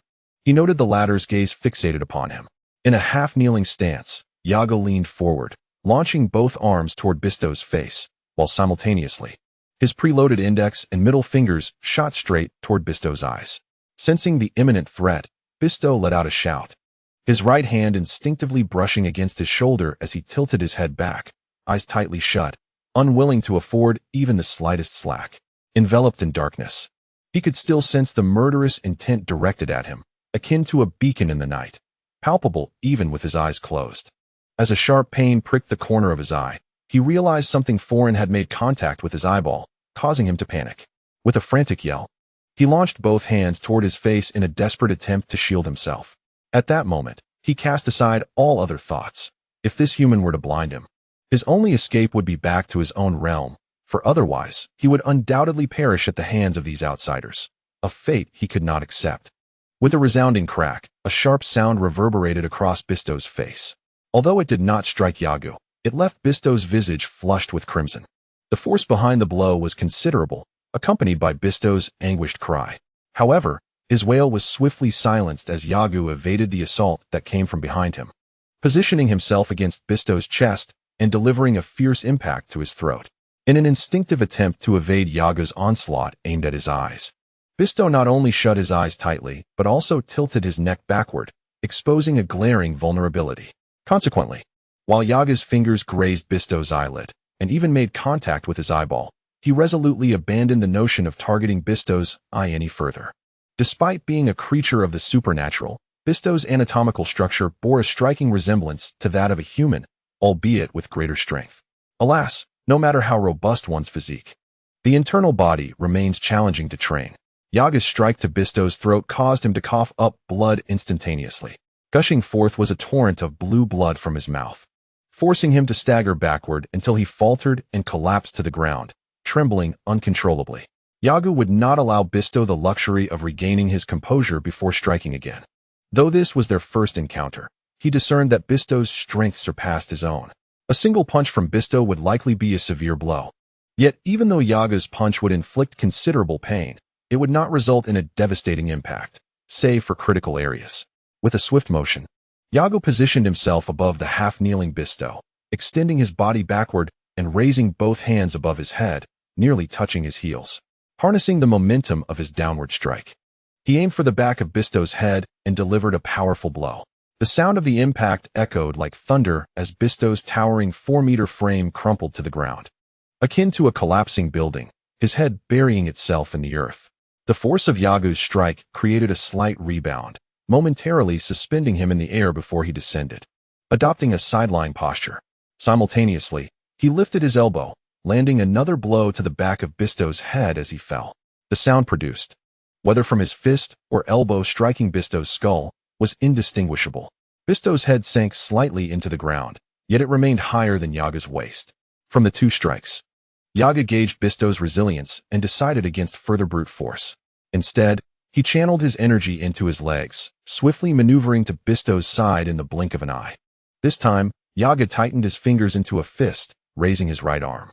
With a fierce cry, he unleashed a powerful punch to Bistow's midsection, propelling the massive creature sideways by an impressive 65 centimeters. Yet, Yagu felt a sense of dissatisfaction. Having perused numerous novels, he often encountered characters who, despite suffering grievously in battle, would suddenly unleash their might at the slightest opportunity, sometimes even adopting the guise of the weak to deceive their foes. Thus, Yagu resolutely refused to show even a hint of mercy in combat, especially towards those he knew well. With a series of 7 swift punches aimed at Bistow's waist, Yaga then vaulted over his opponent's body. Utilizing his own strength, he ascended the rocky wall, employing both hands and feet to climb rapidly. In mere moments, by means of leaps, rolls, and rotations, he scaled to a height of 20 meters above the ground adjacent to the riverbed of the Demon Valley. Glancing down at Bistow, who remained prone, Yaga leapt into the air, adjusting his posture mid-flight, his legs together and knees bent, preparing to deliver a fierce knee strike to Bistow's exposed neck. This time, Yagu refrained from shouting. He understood that the most crucial blow, if evaded by the opponent, could prove perilous. He recalled how many protagonists in novels and films, when employing their strongest attacks, often squandered their chances with excessive words or cries.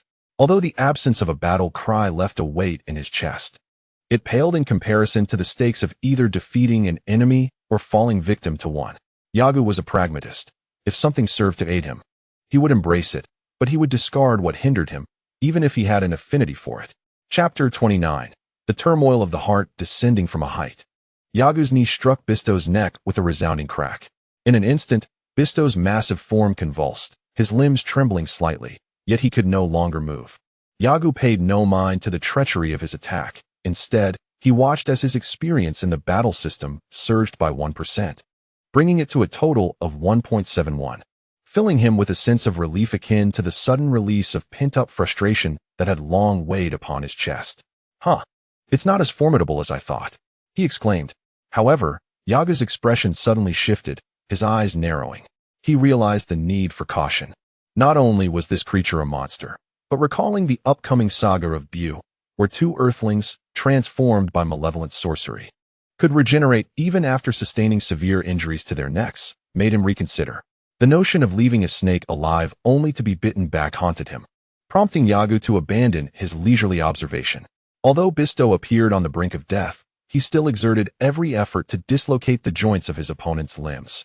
Thus, even if Bisto did not perish, he would be rendered incapable of rising to confront Yagu. Contrary to Yagu's fears, Bisto did not possess such remarkable vitality. Merely 2 minutes after Yagu had dismembered him, he breathed his last. Observing Bisto's lifeless body, Yagu felt no fear. Rather, an odd sense of familiarity coursed through his veins. Akin to a person from the 21st century, after years of living without electricity or the internet, re-encountering these elements once more. There was no sense of strangeness or fear, even if they had undergone technological upgrades that rendered them unfamiliar. Instead, there was only elation. Ha! I truly am a Saiyan. Indeed, I am formidable. He let out a hearty laugh, gazing skyward as if to proclaim his triumph, albeit constrained by the limitations of language, compelled to sing his own praises. After the laughter subsided, Yagu's initial excitement gradually settled. With his hands firmly placed on his hips, he cast a downward glance at the lifeless body of Bistuo, contemplating the balance of gains and losses. Indeed, Bistuo's strength surpassed his own. According to Duobi's assertions, Bistuo was a high-ranking entity among the lower tier, his prowess eclipsing that of other creatures who could not emerge from the confines of their existence. Though meddling in this affair consumed considerable time, the prospect of gaining an additional 1% of experience was undeniably an impressive feat. However, the Red Silk Army's modified individual he encountered 3 years prior surely possessed a combat level exceeding that of Bistuo, yet the experience accrued was a lamentable 0.5%. The detrimental impact of weapon usage on combat experience was disheartening. Might it be that cold weapons would become obsolete in the future? Yagu yearned to equip himself with a sword, akin to the future Trunks, envisioning a moment where, facing adversaries, he could deftly unsheath his sword with a flick of the wrist, followed by an otherworldly manifestation of his signature technique, a dazzling display that would captivate all ages. Regretting the potential inability to wield weapons, Yagu sighed internally. Nevertheless, he resolutely grasped Bistuo's tusks and maneuvered the body toward the riverbank. No matter, he mused. Once we reach the village, the villagers can come and retrieve him. The eerie blue hue of the corpse raised concerns about its toxicity, prompting him to avoid unnecessary contact. The prospect of acquiring a promising dungeon map for monster hunting and leveling up filled Yagu with sweet anticipation. The journey back proved troublesome, as the canyon he had traversed previously was now inundated with water. With a sense of resignation, Yagu leapt into the river, drifting downstream. 2 hours later, he arrived at the wooden cabin where he had left provisions for Greensmuller the previous night. To his surprise, not only had Greensmuller failed to return with Gumayali, but the trio remained there, panting and stationary. It was only upon Yagu's appearance that the dazed expressions of the three transformed into lively joy, each one dancing with exuberance. "Hey Yagu, we are here. We are here," they exclaimed. "Thank you, Yagu." Yagu had no intention of lingering, proceeding directly onward.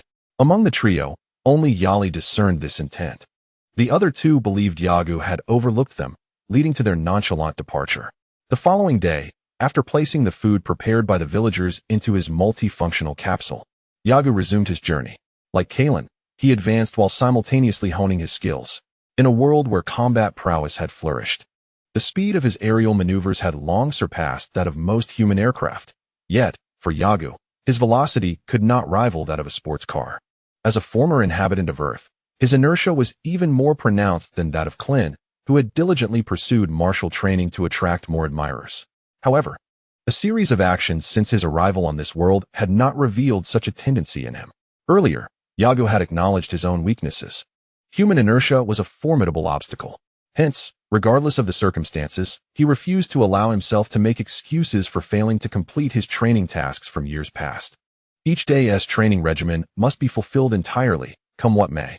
In recent days, Yagu has noticed a growing desire for rest within himself. As the saying goes, 1 day without practice makes the hands and feet sluggish. 2 days without practice leads to a loss of proficiency. 3 days without practice turns one into an amateur. 4 days without practice results in merely staring blankly. He has been preoccupied with various matters, fearing that his exhaustion from training might leave him vulnerable to an enemy's ambush. However, he has indeed failed to accomplish his training goals during those days. Regular practice is essential. Neglect in tranquil times leads to hardship in urgent situations. Argo worries that he might become complacent like Helping, neglecting his training in favor of a comfortable lifestyle. In the original Dragon Ball, after Krillin married Android 18, he became lackadaisical in his training. Argo cannot believe that her efforts would significantly augment her strength, especially considering Krillin's penchant for casual attire and slippers, reminiscent of Master Roshi's leisurely existence. Among the characters, Gohan, possessing the greatest innate talent, is, in Argo's view, rendered ineffective by Chi-Chi's influence. Naturally, no mother desires her child to engage in perilous battles. Furthermore, despite Goku's formidable power, he, like Vegeta, has never known the concept of work. Nor do they have any intention of opening a martial arts dojo.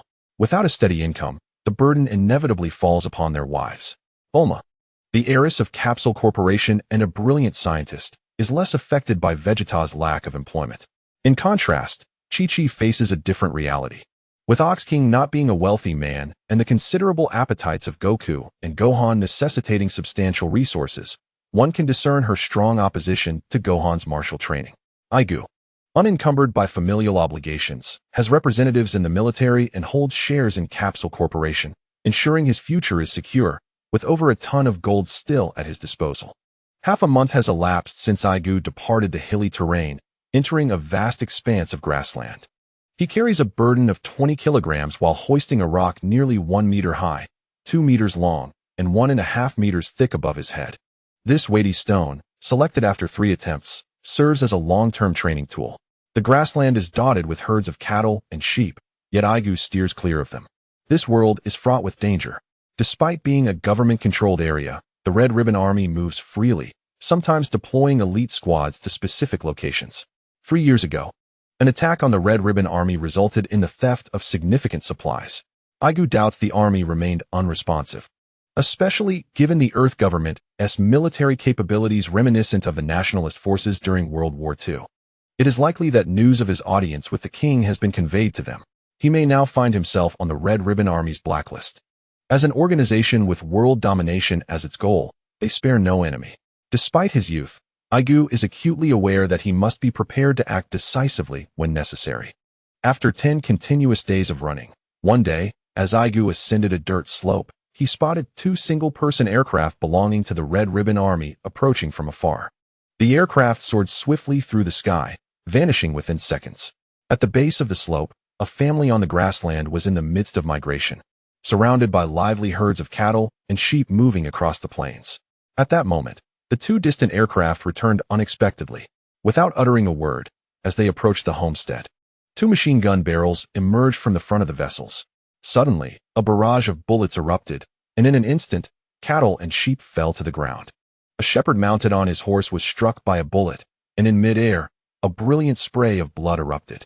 Startled, the livestock scattered in all directions, while the 2 aircraft, seemingly satisfied with their mischief, swaggered off into the distance. Argo, holding a stone far larger than his own frame, remained unnoticed by the aircraft. As he watched the Crimson Silk Army's vessels vanish, he realized he had never felt such fury before. Their actions reminded him of the atrocities committed by a certain nation from the east in the lands of Huaxia. Although the earth was led by a king, it posed no threat to the Crimson Silk Army. On the contrary, it allowed anti-government forces to steadily encroach upon the territories controlled by the government troops. The Crimson Silk Army employed brutal policies against the common folk. Any act of defiance would lead to a gruesome demise. Argo understood that this scene was neither the first nor the last he would witness. Though he longed to bring down those aircraft and deliver a sound lesson, he knew that without the magic staff and the Nimbus cloud, his rudimentary aerial skills could not affect the 2 airborne entities. Moreover, the Crimson Silk Army's military bases were scattered across the globe, and Argo's current strength was ill-suited for a confrontation with them. Chapter 30. Trouble arises to his surprise. By Tuesday, he had received 30 recommendations, a stark contrast to the previous week's complete lack of support. Gratitude filled him. A massive rock plummeted nearby, and Argo fixed his gaze on the direction the aircraft had departed, his fists clenched tightly. "I will teach you a lesson, an unforgettable one for all," he declared. Devoid of any gritted teeth or seething hatred, he preferred to wear his emotions openly. The resentment swelling within Argo served as motivation for his growth. Although such negativity could weigh him down, he had grown accustomed to the accumulation of adverse emotions, as if they were his true essence. Down the slope, a family of herders gathered around the man who had just been struck by gunfire. Though the distance was great, Argo could still faintly hear the sounds of mourning. The cries echoed across the prairie, and sorrow lingered among the clouds. Argo chose not to approach the grieving family. He lacked the means to console them and had no power to avenge the two culprits. He could only leave quietly. However, this scene solidified Argo's resolve to confront the Crimson Silk Army in the future, especially when Goku would assault their stronghold, perhaps retrieving some items from within. Suddenly, Argo recalled the future android, Cell, but quickly dismissed the worry. Time is not continuous, he mused. If this world mirrors the original Dragon Ball universe, then Trunks will exist in the future. If not, does that imply Goku will succumb to heart disease? I must be cautious about that and ensure that the cell-collecting machine does not come near me. There is no need to rush, Doctor. Gero's creation of Cell is still a distant concern. Contemplating such matters now is merely a cause for unwarranted anxiety. It is imperative to grow stronger, to cultivate greater power. The purpose of Yaga's arrival in this world remains ambiguous. Super Saiyans are commonplace within the Dragon Ball universe. Even the younger Goten and Trunks eventually attain this transformation. Yet, Yagu recalls that in the annals of Saiyan history, a Super Saiyan emerges only once every millennium.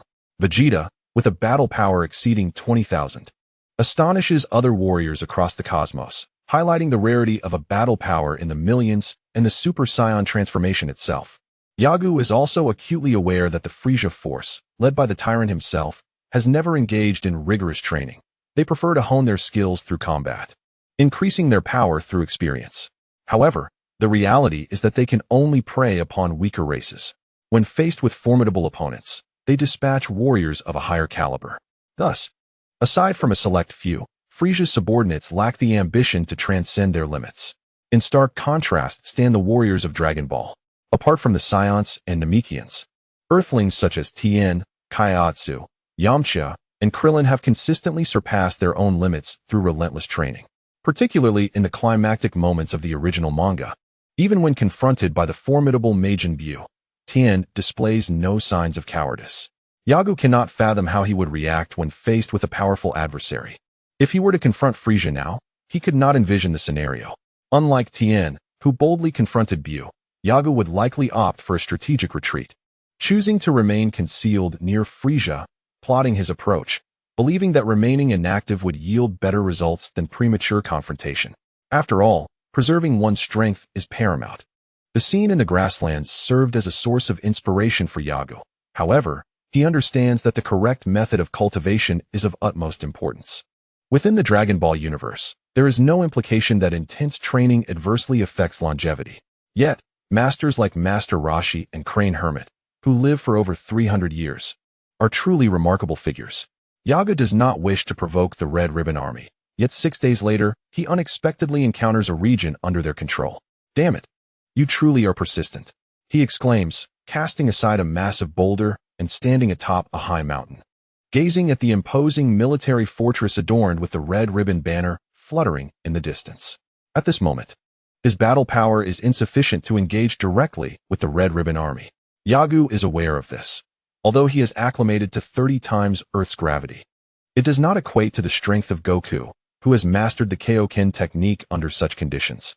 In identical gravitational environments, the differences in battle prowess among Goku, Piccolo, Tien, and others are substantial, illustrating that training in the gravity room merely accelerates the effects of training rather than guaranteeing rapid enhancement. Yagu observes the Red Ribbon patrols occasionally traversing the path below and the 2 patrolling aircraft that appear in the sky every half hour, suppressing his unease. Circumventing this way would likely add an entire month to the journey. It would be far wiser to stealthily proceed, ensuring that one does not provoke unnecessary trouble along the way, thus enabling a swift passage. Deep down, he was aware that should he encounter a grave injustice, particularly one that was utterly outrageous, he would undoubtedly intervene. Unless faced with an adversary whose strength far surpassed his own, rendering him powerless, he would invariably rise to obstruct any wrongdoing. As anticipated by Yagu, after a half-day of quiet passage through a village, he witnessed 3 soldiers of the Red Silk Army executing a family, seemingly due to the possession of a valuable antique by the household, concealed in a corner. Upon spotting the Red Silk Army vehicle, a notion struck him. He scanned his surroundings, contemplating an ambush along the route leading to the Red Silk Army's stronghold. Such a surprise attack could yield commendable results. Yet, he pondered, he hoped luck would not betray him, for entanglement with the Red Silk Army would prove exceedingly troublesome. Turning his body, Yagu sprinted towards the path leading to the Red Silk Army base, intent on selecting an ambush site. 5 minutes later, he exclaimed in frustration, "What a mistake! It's all flat ground. There's not a single place to hide." Anxiously, he could only cover himself with some grass and branches, concealing himself in the foliage. The surrounding trees had all been felled. What business did the Red Silk Army have here? Regardless, he resolved to deal with the 3 scoundrels of the Red Silk Army and then depart without lingering. The notorious retribution of the Red Silk Army, coupled with their global military bases and formidable strength, made even government forces wary. Yagu had to weigh the disparity in strength between himself and his opponents. 7 more minutes passed, and he noticed the distant dirt road kicking up dust. They were coming, he thought to himself as he observed the scene. Although there remained some distance between them, he could hear the raucous laughter accompanying the roar of the engine, a sound that filled him with disdain. As the open-top Jeep passed by his hiding spot, Yagu seized the moment and leapt onto the vehicle. What on earth? Although the Red Silk Army soldiers had not undergone any special training, their years of suppressing government forces had honed their military skills, supplemented by the strict punitive measures within their ranks, ensuring that each soldier possessed commendable prowess. The instant Yagu landed on the Jeep, both the driver and the soldiers realized something was amiss. With a clatter, 2 soldiers promptly cocked their weapons. However, before they could aim, thud, thud, their noses were violently struck. Hit head-on, the 2 soldiers slumped into their seats, hands weakly clutching their faces, unable to utter a sound of protest. Having effortlessly neutralized the 2 Red Silk soldiers, Yagu glanced at the driver, who displayed remarkable bravery. Despite witnessing his comrades fall with such ease, he refused to relent, steering with one hand while brandishing a red M12 series handgun with the other. Bang bang. The soldier fired, only to discover that his enemy had vanished from sight. Huh, where did he go? At that moment, a youthful voice emerged before him. I'm right here. After Yagu spoke, he struck the chest of the Red Silk Army soldier with a powerful punch. The soldier, upon being hit, spat a copious amount of saliva, and his eyes bulged out like telescopes, nearly popping from their sockets. Losing control, the Jeep screeched as its wheels spun erratically, veering left and right.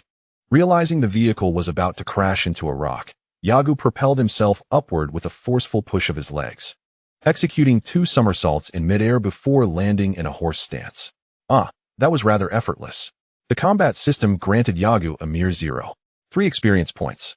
Compared to 3 years ago, his strength had significantly increased, yet he still received only 0.1 experience points, just as he did back then.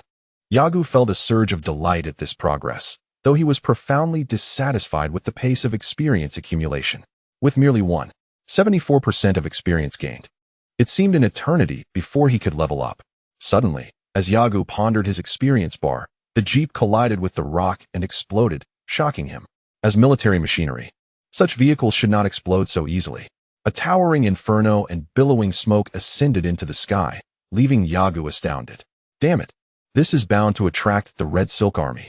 Realizing the urgency of the situation, Yagu dared not linger and summoned all his strength to sprint away swiftly.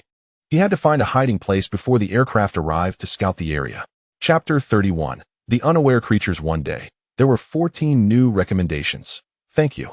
Although I do not wish to dampen anyone's spirits, I must confess that I am not well suited to writing lighthearted, humorous tales. I had attempted to craft a few comedic segments within the story, yet they fell flat. Nest, Eagle 1 has detected a situation. Nest, received. Signal is strong. We have located the bodies of our personnel at position CH-7805.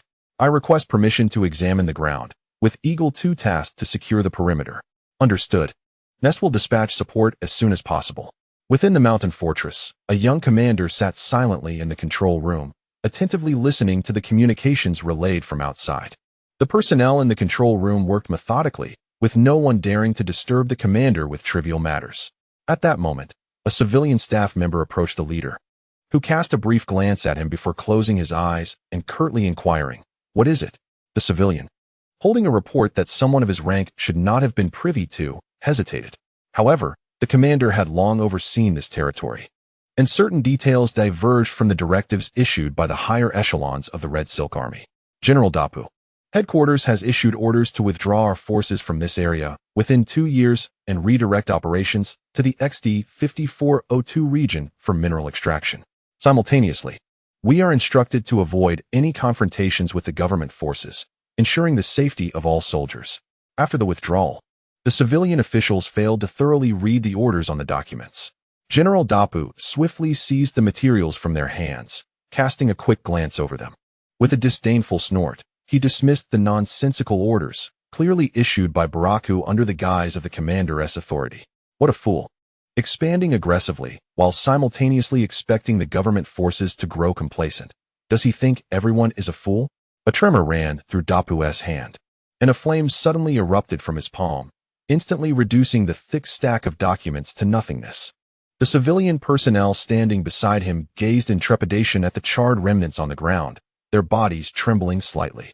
Dapu contemptuously remarked, "Inform your superior not to trouble me. We are now worlds apart, and since the governing ideology of the Red Silk Army is predominantly his faction, I have no intention of competing with him for power. Thus, he can rest assured. Of course, the most crucial point is to avoid any tricks. I do not wish to sever ties entirely." In the control room, aside from a few individuals glaring at the civilian personnel with hostility, the rest were fixated on the instruments before them, seemingly indifferent to the events surrounding them. The civilian personnel acknowledged his words and awkwardly stood tall as they exited. Dapu remained silent, eyes closed. He was acutely aware that more than half of the troops he currently commanded were placed there by Baraku. For instance, in this control room, only a small fraction were his loyal supporters. He advocated for a gentle approach to control the occupied territories. Unfortunately, the effectiveness of such methods was dismally slow, especially when compared to the radicals, making it increasingly difficult to establish a foothold within the Red Silk Army. Many of his former allies had either perished or been demoted, leaving him, a man of formidable strength, still clinging to his position as a general, albeit his ideologies were no longer embraced by the Red Silk Army. Even within his ranks, numerous mid-level officers were radicals. Faced with the prevailing circumstances, he felt powerless and could only acquiesce to their influence. Without delving into the mid-level personnel investigating the deaths of 3 Red Silk Army members, Yago, having covered some distance, realized that the aerial vehicles of the Red Silk Army had not pursued him, thus quickening his pace to move forward. In preparation for advancing towards the temple, Yaga began experimenting with the art of flight. It was perplexing. In the Buse saga, even Biddy could swiftly master the art of flight. Yet it seemed so challenging for him. Yagu felt a sense of injustice. Indeed, by the later stages, even the young Goten and Trunks could transform into Super Saiyans effortlessly, which seemed exceedingly unfair. Not to mention the immense effort Goku expended to achieve Super Saiyan status, or the arduous training Vegeta endured. Take Gohan, for instance. He transformed successfully under his father's direct guidance in the hyperbolic time chamber, while Goten and Trunks managed to achieve transformation almost unconsciously, even burying their loved ones in their wake. Considering all these factors, Yagu could not believe that mere anger was sufficient to attain Super Saiyan status. Vegeta had transcended his limits to become a Super Saiyan. Indeed, it is a trying period. The Super Saiyan transformation has yet to unveil its full potential, and the struggle is palpable despite the absence of any significant increase in strength. While it is understood that training within the gravity chamber signifies effective practice, it does not inherently guarantee an enhancement in combat prowess upon entering. However, Yago finds himself at a loss for words, especially when contemplating how few Earthlings can navigate under 30 times the planet's gravity. From 1 to 10 times gravity, Yagu required an extensive period to adapt, and upon reaching the daunting 20 times, he decided to begin his regimen at 12 or 13 times gravity, only to abandon it after a mere day. Though this approach may appear methodical, it merely serves as a justification for his inability to endure rigorous training. Transformed into a capsule, the gravity chamber accompanies Yagu, as he dedicates 3 hours daily within its confines. After a month, he arrives at a small town, having refrained from human interaction for nearly 3 months. The loneliness weighs heavily upon him, and he deeply longs for the vibrancy of West City.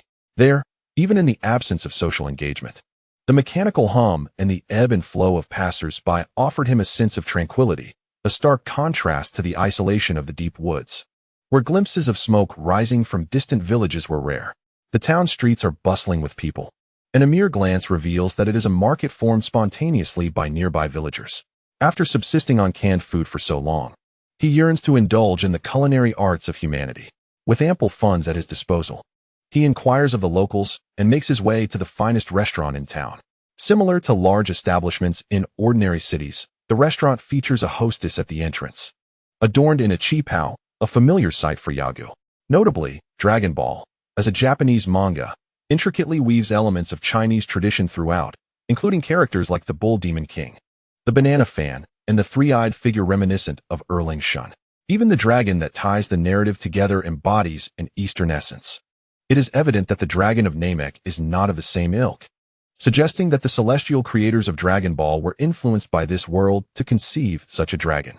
Upon the arrival of patrons, the hostess bows gracefully, greeting them with a warm welcome. Though taken aback by Yaga's youth, she maintains a commendable demeanor. The restaurant's opulent decor belies its humble town setting, with subdued lighting casting an alluring ambience. With his keen eye, Yagu surveys the surroundings, and in a fleeting moment, observes a rotund man in the corner, brazenly placing his hand upon the posterior of a lovely woman, illuminating the peculiar expression that crossed the face of the passerby who had directed him here. Since he is already inside, Yagu resolves to enjoy a fine meal. As he enters the dining hall, he quickly captures the attention of the patrons. The manager, initially inclined to have security escort him out, is halted by the sight of Yagu producing a wad of cash from his pocket, an uncommon spectacle for a child of his age. This action piques the interest of all present, as a young boy flaunting such wealth stirs intrigue. Is the manager present? Yagu calls out to the elegantly dressed individuals nearby. The hall manager quickly regained his composure and rushed to Yagu's side. Observing the money in Yagu's hand, he inquired, "Young lad, what would you like?" Without any hesitation, Yagu responded, "The money is to show you that I am affluent. Prepare for me the finest dishes your hotel has to offer. Bring as much as you can, promptly." The hall manager stood there, mouth agape, gazing at Yagu with a perplexed expression. "What? Hurry and prepare the food. This is a hotel, after all." The manager nodded repeatedly. "Yes, would you like a private room?" "Of course. Be swift. I am practically famished." "Very well, please follow me." He gestured. "Musk, instruct the kitchen to begin preparations." As the hall manager guided Yagu towards a nearby private room, he relayed orders to the back. 30 minutes later, many guests remained transfixed, staring at the room where Yagu was situated. The clattering of dishes persisted incessantly, interrupted only by the occasional youthful voice. "Not enough. Bring more, quickly." A group of rotund men who had just entered the hotel noticed the curious expressions of the guests and inquired of the elegantly dressed woman accompanying them. Soon, she returned with information. Exchanging glances, one of the men chuckled. "What a peculiar child. He could fetch a handsome price. Gentlemen, consider this business opportunity. Boss Puliner, this is your hotel. While we are all intrigued by this child, we defer to your judgment," remarked a tall, middle-aged man, distinctly different from the others. Upon hearing the man's agreement, Puliner burst into laughter, saying, "I must extend my gratitude to Major Dachi. Over the years, I have been collecting unusual creatures and have successfully tamed quite a few. Thank you indeed." "Ah, Puliner, you are too modest. Who in this region does not know your illustrious name?" Meanwhile, Yagu remained oblivious to the attention he had attracted, fixated solely on one thought. Money is indeed vital. Without it, he would likely never experience such culinary delights again. Chapter 32. The unaware in the private room occupied by Yagu. It had transformed into the busiest area of the hotel, with 5 or 6 individuals entering with dishes, while 2 or 3 exited with empty plates. The continuous flow astonished the young hall manager, who internally calculated whether the money Yagu possessed would suffice for this extravagant feast. It is worth noting that Yagu had ordered the hotel's signature dishes. For an ordinary patron, that stack of money could last a month. Yet, the manager felt uneasy as he counted the bills. What if the boy decided to dine and dash, leaving the hotel at a loss?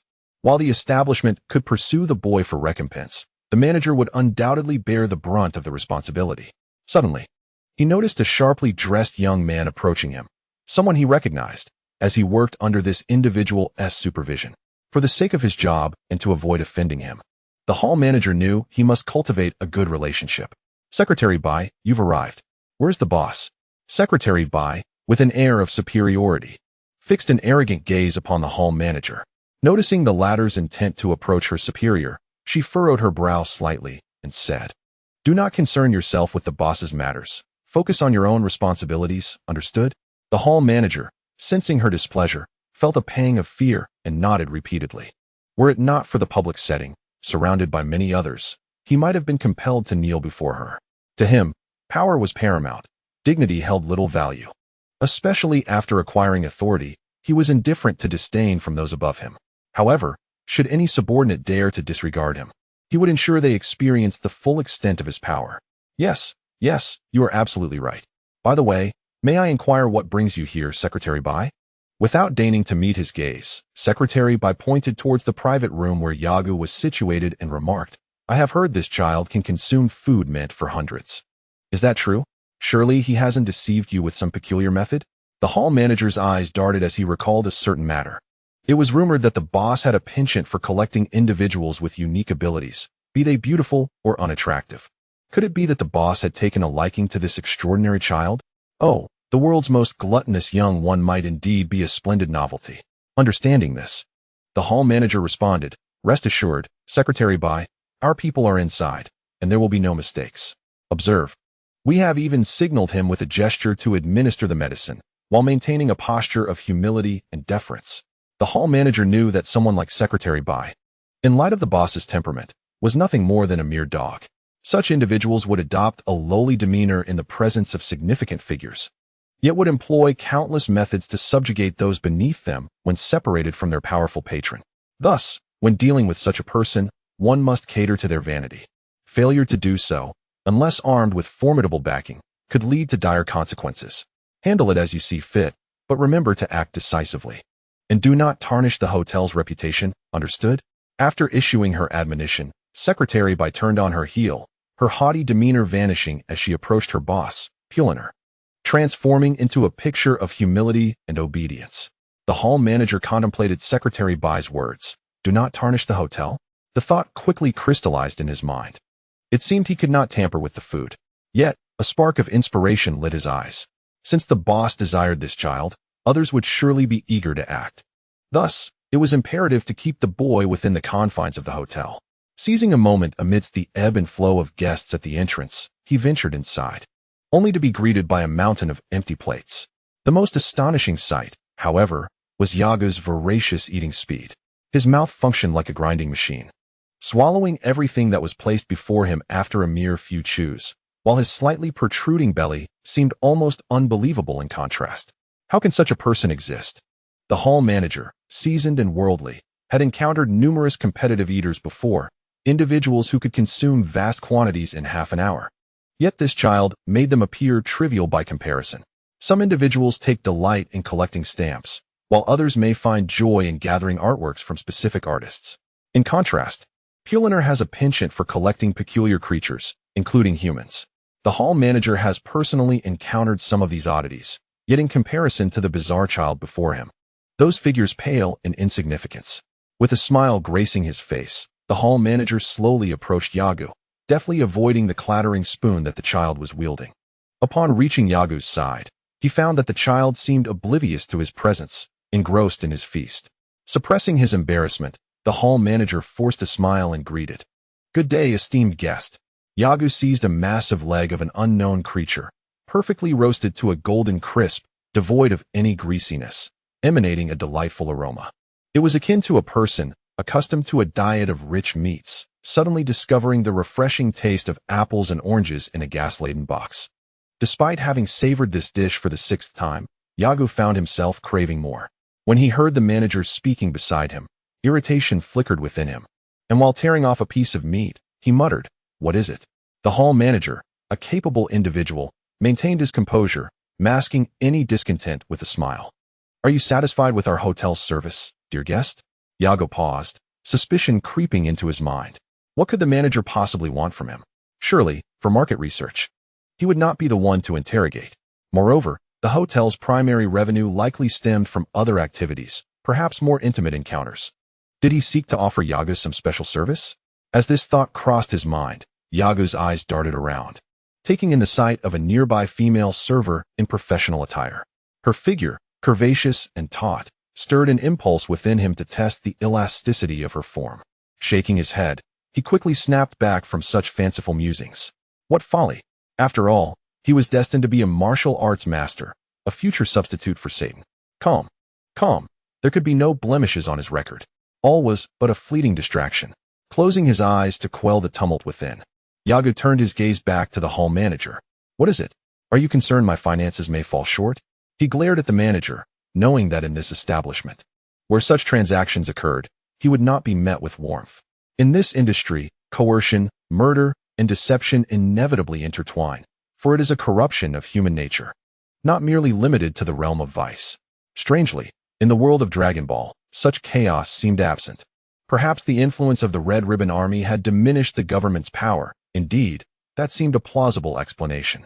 Yago pondered whether he ought to act as a force of justice, dismantling the scene powers. Yet upon recalling his previous offense against the Red Ribbon Army, he opted against further entanglements. This was a strategic retreat, not born of fear. Yago regarded the hall manager with this thought in mind. Sir, your expenditures have now reached a specified threshold at our hotel, allowing us to offer you a complimentary night stay in one of our suites. We would like to know if you are interested in taking advantage of this opportunity. The lobby manager believed that no one would decline such a generous offer. After all, who would refuse an unexpected boon? Regrettably, Yago shook his head and replied, No need. Please continue serving the dishes. I wish to indulge fully. The lobby manager opened his mouth as if to say more, but faltered, his frustration evident as he cast a reluctant glance at Yago before departing. Once outside, he swiftly made his way to the kitchen, instructing his staff to add a little extra to Yago's meal. 10 minutes later, as Yago dined, he suddenly sensed something amiss.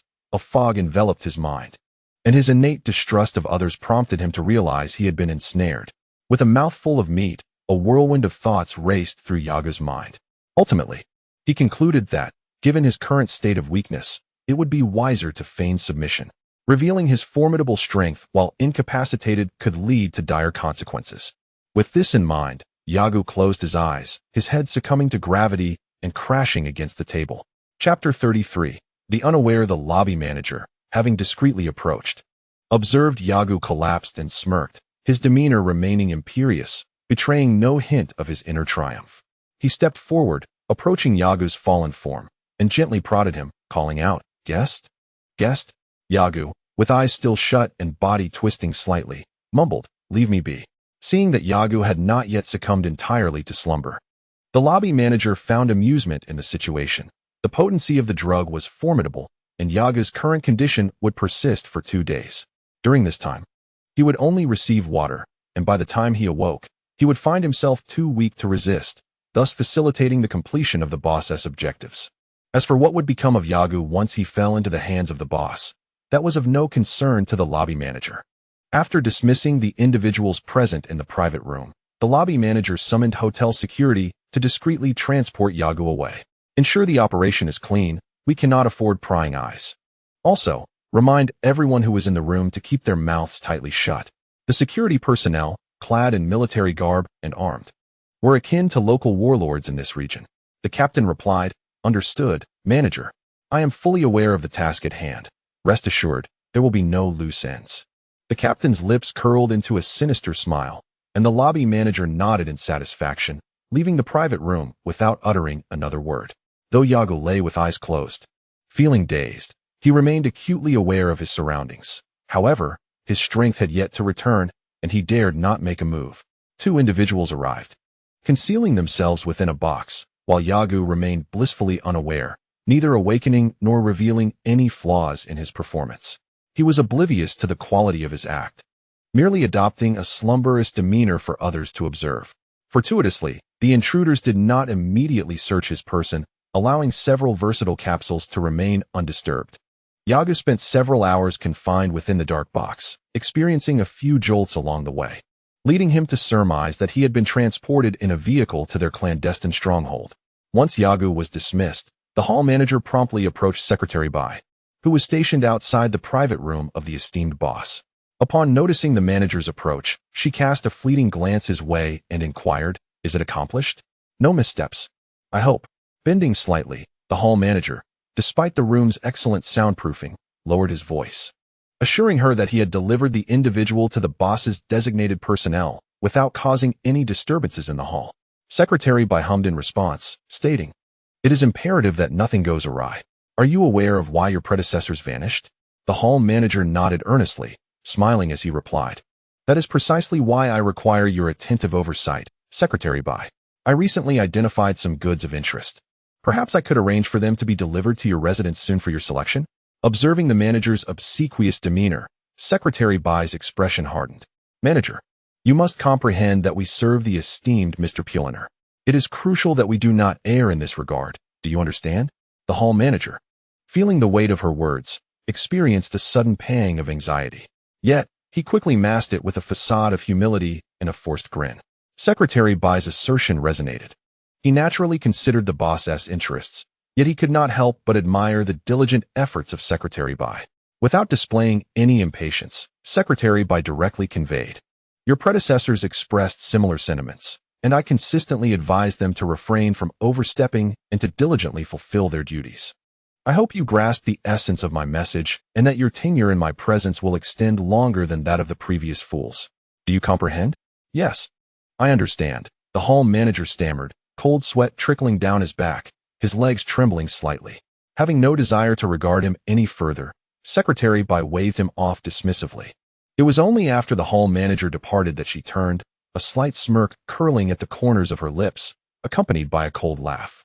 "There certainly are an abundance of fools. My 7-year tenure beside the boss is a testament to my adherence to my responsibilities, never overreaching. Whatever the boss offers, I accept. What remains unassigned, I do not touch. Umph, you simpletons, if you lack this discernment, how could the boss reign supreme in this region?" Having served Mr. Puliner for 7 years, Secretary Bai was aware that prior to him, there had been numerous secretaries, yet none had lasted beyond 2 years before meeting a grim fate. She acknowledged her own opportunistic nature, her shamelessness, and her subservience, yet in her eyes, these were precisely the traits the boss desired. Since it was what he wanted, it was incumbent upon her to comply. For 7 years, the proprietor of Puliner had refrained from allowing him to associate with women, and thus, to this day, he had not indulged in such encounters. He understood that he was merely the master's dog, subjected to strict discipline, even when the dog felt the stirrings of desire. It was required to remain obedient. His white secretary, adopting a similar mindset, had faithfully served the master for 7 consecutive years. Fortunately, over this span, he had not left empty-handed. It seemed that Puliner had grown accustomed to him and was gradually loosening the leash. For instance, 3 years prior, during a leisurely moment, Puliner had inquired whether he drank alcohol. The white secretary had declined, prompting Puliner to suggest that a modest drink during less busy times could alleviate boredom. Now, he had begun to subtly display his influence as a sycophant in the presence of others, all with the master's consent. In the eyes of the white secretary, those who deemed him a despicable sycophant were, in truth, the foolish ones. The fact that Mr. Puliner had cycled through numerous secretaries over the past 20 years underscored the ignorance of those who, uninvited, sought to seize what was before them. As he waited quietly by the door, a sudden unease washed over him. He contemplated sharing his feelings with the master, a sentiment that had contributed to his prolonged tenure by Puliner's side. His intuition had proven astute, having saved the master on 2 occasions. Upon knocking, a servant opened the door, revealing a woman. The white secretary was acutely aware of the master's obsessive control over his subordinates to endure in his service. One must first have the leash unfastened. He offered a faint smile, sidestepping contact with her. The room was dimly lit, suffused with a disordered ambience. As several individuals of comparable stature to Puliner, some even slightly superior, were present, compelling him to tread carefully as he approached the master. Puliner had long noticed the white secretary's presence and felt a small smile tug at his lips upon observing that the secretary had maintained distance from the woman. In truth, he did not relish the act of controlling others. Rather, it stemmed from an intrinsic distrust of humanity. He believed that the longer one remained by his side, the more they would come to know him and potentially hold leverage over him. Thus, it seemed prudent to eliminate such risks early on, especially considering the multitude of matters concerning those close to him. However, this particular secretary was different. He exhibited remarkable self-discipline. Initially, Puliner had been unaware of this quality, but after 2 years, it became evident. A slight probing revealed a distinct feeling. The secretary could fulfill his commands while refraining from meddling in matters outside his purview, always prepared with the necessary information at a moment's notice. Most importantly, the secretary's private life was under Puliner's control, without his consent. This young man abstained from alcohol, cigarettes, and women, even opting for the nutritious meals that many of his bodyguards shunned. This peculiar adherence amused Puliner, akin to possessing an exceptional canine companion. He, Puliner, had a penchant for collecting all the peculiar creatures from around the globe. To him, the secretary before him could be considered one of those curiosities.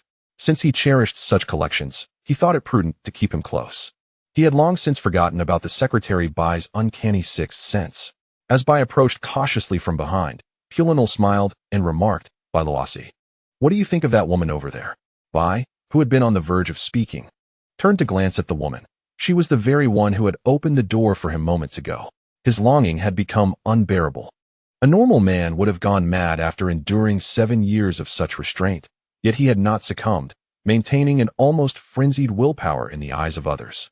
"Very beautiful," Bai noted, refraining from overstepping his bounds.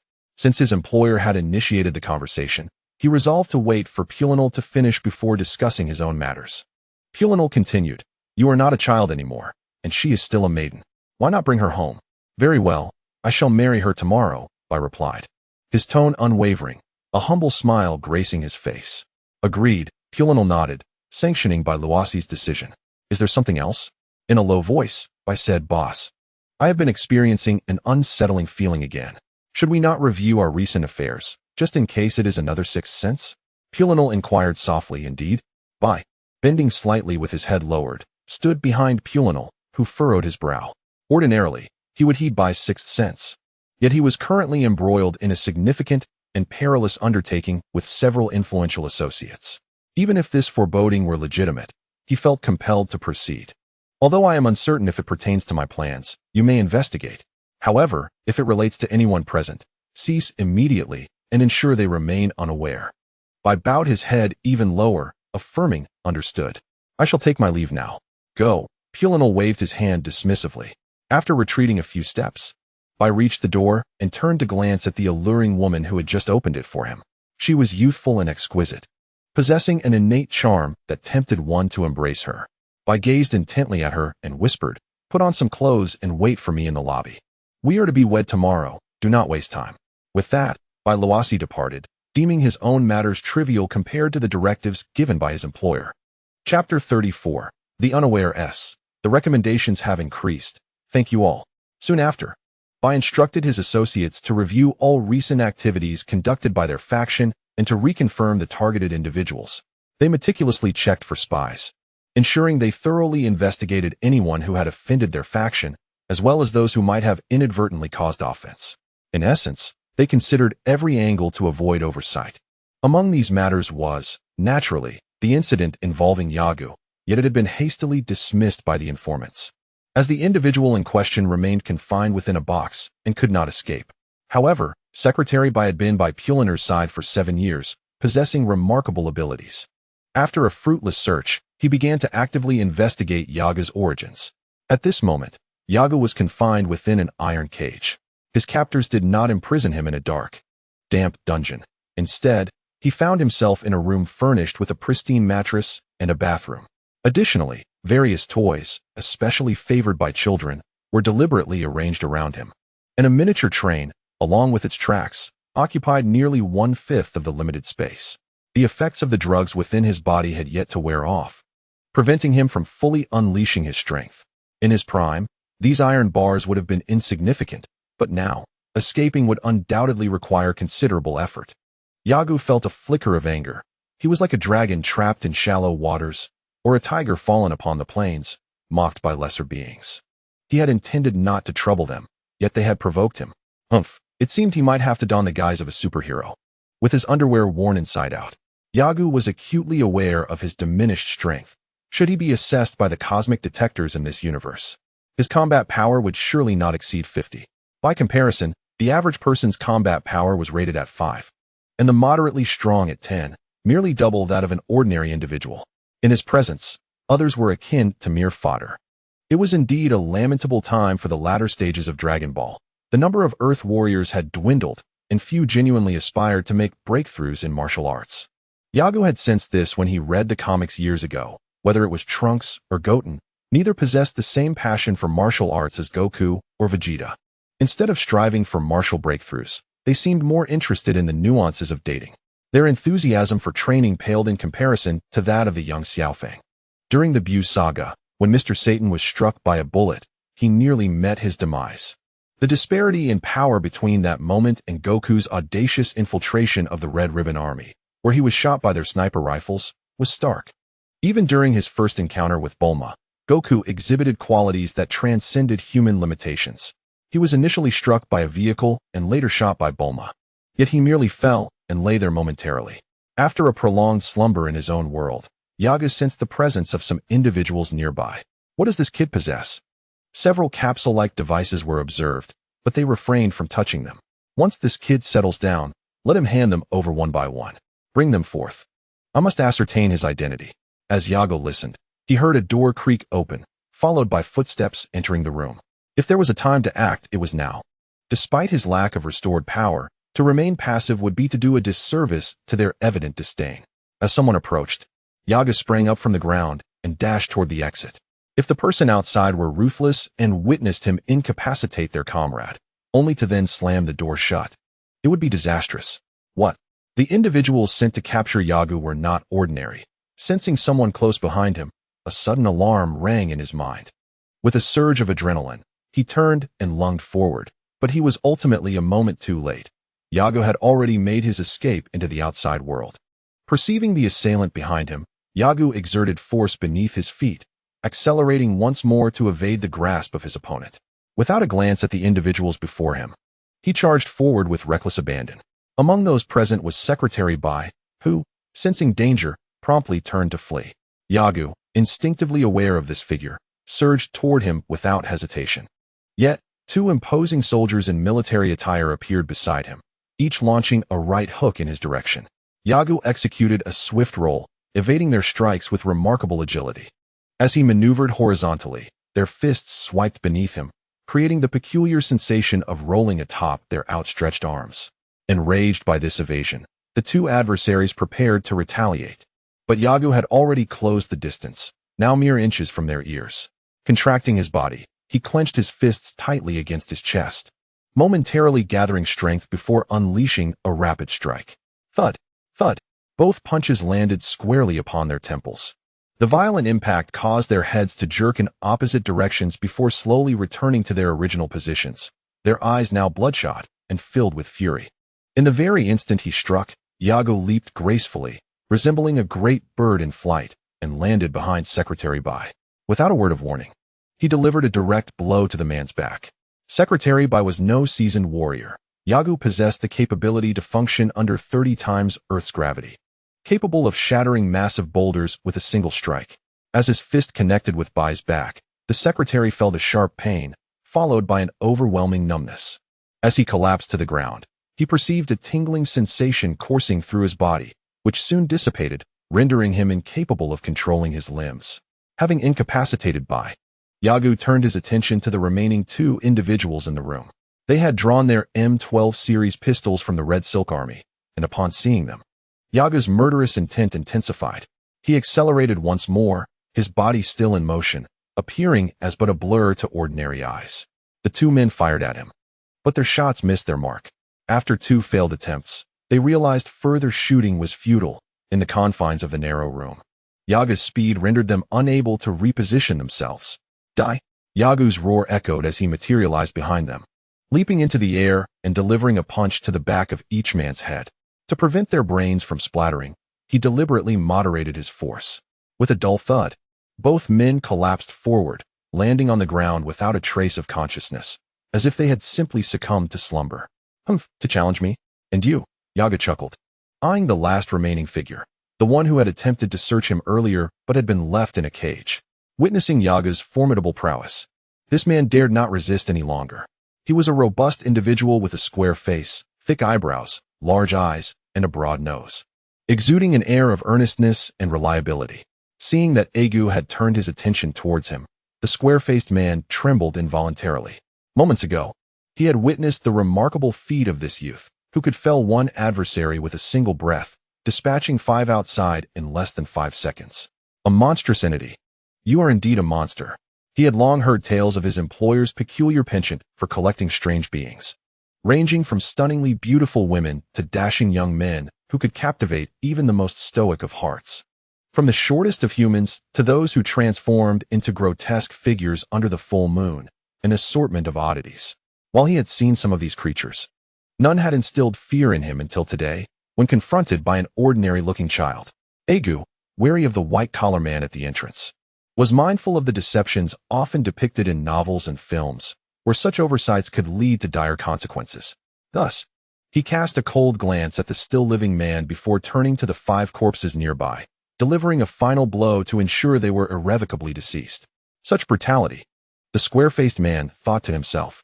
Seemingly attuned to his thoughts, Argo flashed him a grin and remarked, I merely took precautions. After all, I am but a child, and it is wise to be cautious in my endeavors. Wouldn't you agree? Huh. The square-faced man appeared momentarily distracted, not fully grasping Argo's words. Noticing the unwavering gaze directed at him, he quickly responded, Yes, of course. Argo continued to smile. I appreciate your understanding, big brother. The square-faced man, overwhelmed, shook his head fervently. No. Your strength is extraordinary. How could I accept such courtesy? As Argo approached the iron cage, the square-faced man retreated to the farthest corner, feeling the weight of pressure as Argo drew closer. Chapter 35. Martial Sovereign with over 120 recommendations. I'm quite pleased. If you find this book worth your time, do continue to support it. Argo's voice echoed through the air. The square-faced man watched in astonishment as Argo effortlessly pried open the iron bars. His eyes nearly bulged from their sockets, and his mouth hung agape in disbelief. What? Argo stepped in front of him, asking, What is it? You seem at a loss for words. What do you wish to say?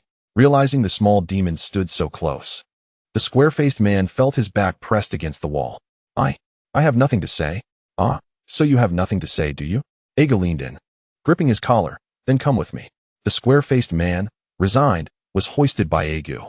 Had any onlookers been present, they would surely have found it perplexing that he did not rise. For from any perspective, if the square-faced man stood, Argo would either cling to him or risk falling should the grip loosen. If someone were to approach and question the square-faced man, the moment those words were uttered, he would inevitably face dire consequences, an understanding that one misstep leads to even greater peril. In the midst of a seemingly innocuous moment, a child's delicate grip seemed to rest lightly on the back of his collar. Yet, should the other party inadvertently grasp the wrong area, it would result in a grievous loss of flesh.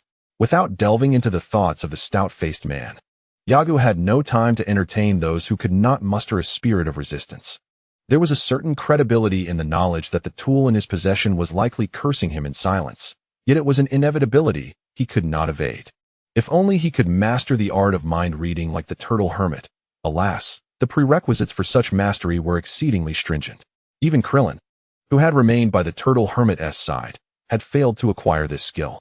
During Goku's sojourn on Namek, a mere touch upon Krillin's head would reveal the recent happenings. Of course, such a capacity pales in comparison to the divine beings of the Dragon Ball realm. However, Goku and his companions were pure warriors, strengthened by blood rather than sorcery. Selecting a warrior adorned in the trappings of a sorcerer would render one an absolute target, an easy prey for ambush. Having traversed scarcely 2 minutes, Argo was soon enveloped by the clamorous throngs outside. Were he an ordinary individual, or perhaps a conventional soldier, the stout-faced man would have surely cried out in alarm and expended every ounce of strength to flee. Yet, having witnessed the blinding speed of the adversaries, which rendered bullets mere trifles to evade, he understood that even if he were to summon additional limbs from his progenitors, escape was a futile endeavor. Initially, Argo was taken aback, not anticipating such rapid reactions from the crowd outside. After all, He had observed no surveillance cameras in the vicinity. He turned to regard the stout-faced man he had dragged along, a smile gracing his lips as he remarked, "Indeed, as the saying goes, those who recognize the times are the true heroes. Although you have sullied the term hero, I shall still apply this phrase to you.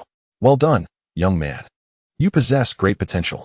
The obsequious grin on the stout-faced man's lips nearly froze, as the wounds from being dragged across the ground began to ooze blood. However, out of fear of the child, he refrained from covering them. Yaga scrutinized him from head to toe and inquired, "Can you read? Can you write?" "Yes, yes." The stout-faced man replied eagerly, "What do you require of me, young brother?" His heart swelled with joy at the thought of reinforcements arriving. Nonetheless, he remained cautious. Akin to a rabbit with multiple burrows, wary of any unforeseen circumstances. The blustering bravado displayed by villains in films, upon seeing their captors surrounded, is the height of folly. Such bravado is only befitting the astute, for they possess clarity of mind and an instinct for self-preservation. If one were to persistently threaten an individual of fragile mental fortitude, pressuring them relentlessly, there exists the peril that they might, in a moment of despair, take their own life. The stout-faced man could not ascertain Yagu's true identity. Yet he had witnessed firsthand the other's remarkable ability to evade bullets, and it was a sight he could not mistake. Recognizing that there was genuine skill at play, he knew that he must tread carefully with his words. Yaga was pleased with the response and nodded slowly before continuing, "You can read and write. How splendid. This means I can offer you another choice." "What choice?" the stout-faced man stammered. Yaga beamed at him with a childlike mischievousness. "It's a matter of two options. You must have heard that sound, haven't you? Should I attempt to confront you and suddenly flee, how might I locate you?" The square-faced man pondered, recognizing the ruthlessness of his counterpart, who would not hesitate to take a life.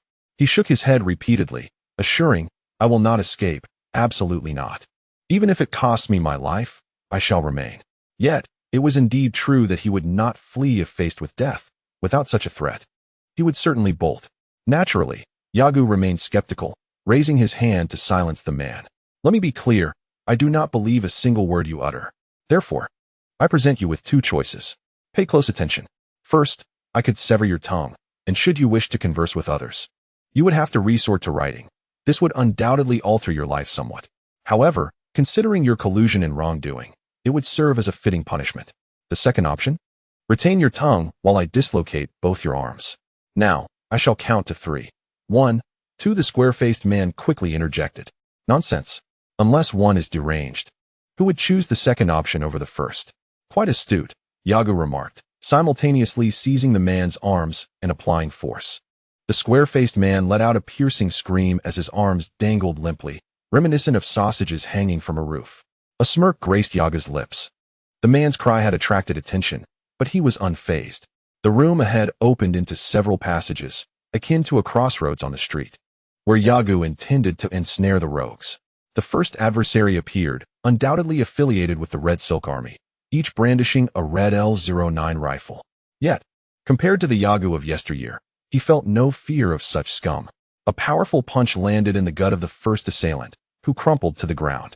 In an instant, Yagu maneuvered between the second and third foes, striking one in the back and the other in the chest.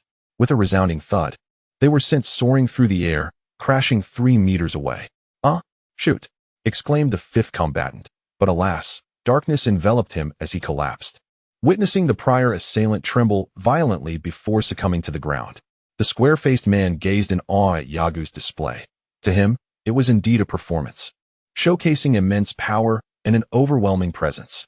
In mere moments, the vicinity was strewn with bodies. The skirmish unfolded swiftly, and within 10 minutes, Yagu's involvement had concluded.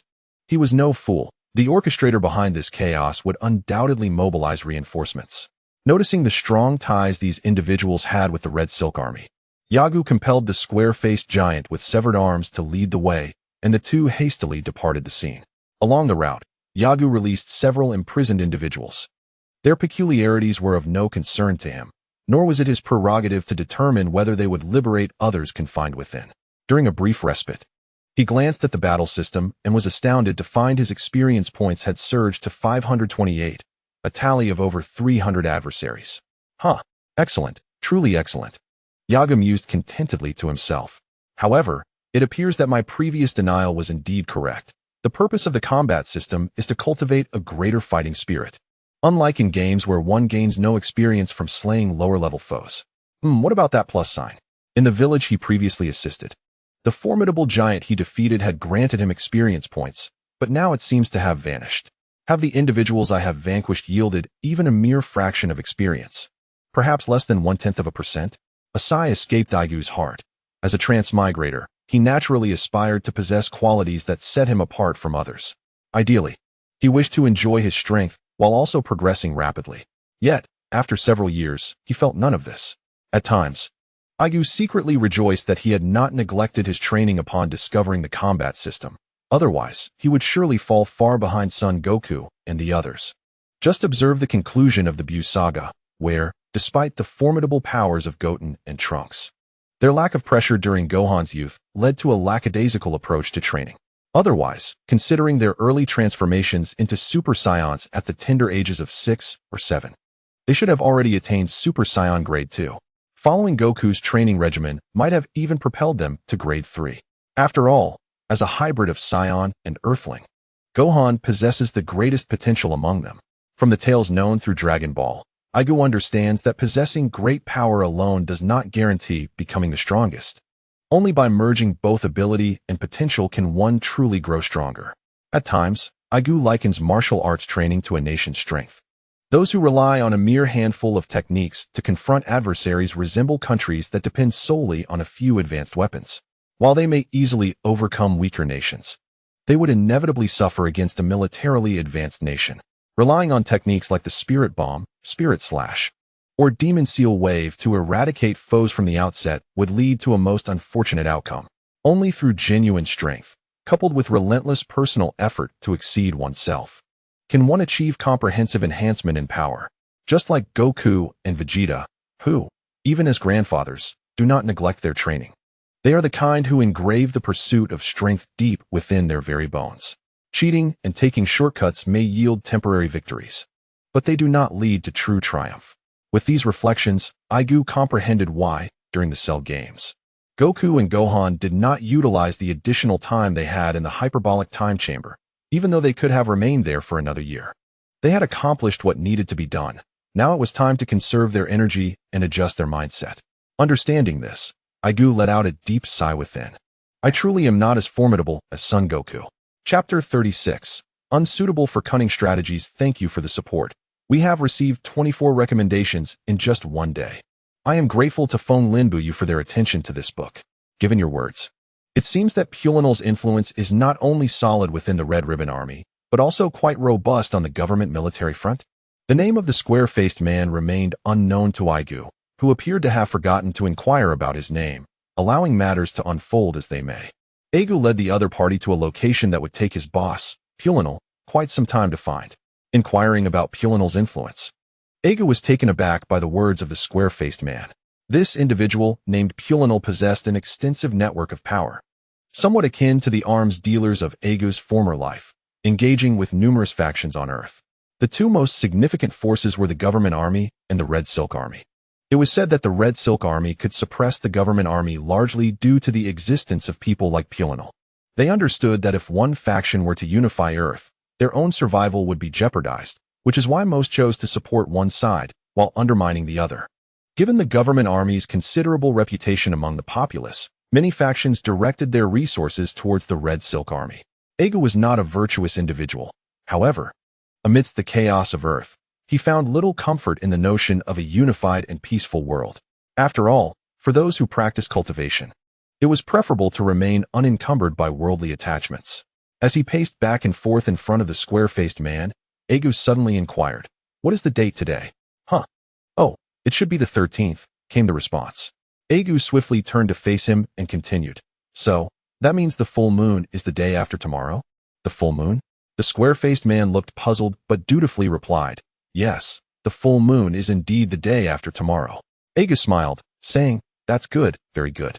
Upon transforming into a great ape, Goku lost control of his consciousness, while Gohan exhibited only minimal judgment after his transformation.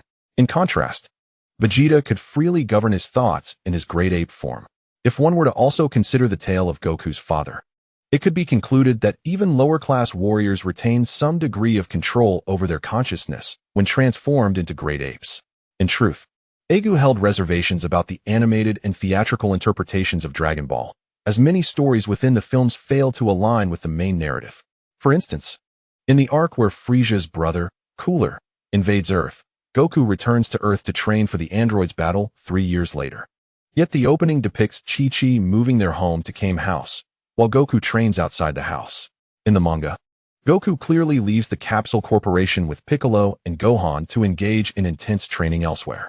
Moreover, the story involving androids 13, 14, and 15 diverges entirely from the main plot, as Goku dies after the battle with Cell, and the narrative surrounding Cell is tightly woven.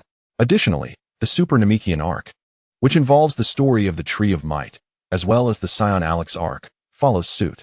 Only a limited number of films can be seamlessly integrated into the Dragon Ball canon without causing temporal dislocation or causal inversion. The rest distinctly remove characters from Dragon Ball and establish entirely new plots.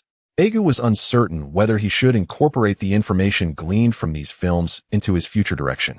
Yet one thing remained unchanged. Upon transforming into a great ape, even lower-class warriors could potentially engage in battle while retaining conscious awareness. He resolved to test whether he could maintain thematic consciousness in his transformation into a great ape.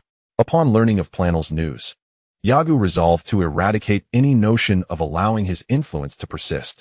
I refuse to believe that in today's world, there exists anyone capable of contending with me. Transformed into a colossal ape. When Planet Vegeta dispatched Goku to Earth, it was anticipated that this place, with its moon, would afford him the opportunity to metamorphose successfully. After years of effort, he would undoubtedly obliterate all life on this planet. However, this necessitated a critical consideration. Planel must not be permitted to escape. This individual wields considerable power. Failing to eliminate him would only result in future harm. Yagu was determined not to leave such a perilous threat lurking in the shadows. Suddenly turning to face the square-faced man, he inquired, "Where's the location of your arms cache?" Hours later, Yagu arrived at a site 50 miles distant from his previous location, a flat expanse dominated by a military fortress. According to the information provided by the square-faced man, this was the repository for munitions, and he had also divulged the existence of 3 arms factories, all under Planel's control. However, these were situated at a considerable distance. And only after binding the square-faced man like a hog did Yagu feel secure enough to proceed. Standing atop a hill, he surveyed the area. From this vantage point, the arms depot appeared to be exceedingly well guarded. At the foot of the mountain lay a vast plain, while observation points were established atop the surrounding peaks, capable of relaying information via radio regarding any observed activities. This indicated that Yaga's initial plan of a segmented assault was no longer feasible. As twilight descended, the fortress activated searchlights around its perimeter to deter any potential intruders. Thus, stealth became the only viable option. What transpires thereafter would be left to fate. Lacking extraordinary intellect or meticulous strategy, Yaga's plans could only proceed step by step. The driving force behind his actions was a tangible one: power. Without strength, even with legions at his back, he would be unable to advance a single step. Yagu was not one to jest with his own life. Without a solid foundation, he would not act recklessly. His speed exceeded that of the adversaries, allowing him to approach Planel's arsenal with ease. Yet to gain entry, he must first navigate the perimeter fence. Nearby, the sound of footsteps echoed. Yagu glanced briefly to see a figure vault over the fence, then swiftly took off deeper into the compound. Mere seconds after his departure, a squad of uniformed security personnel passed by.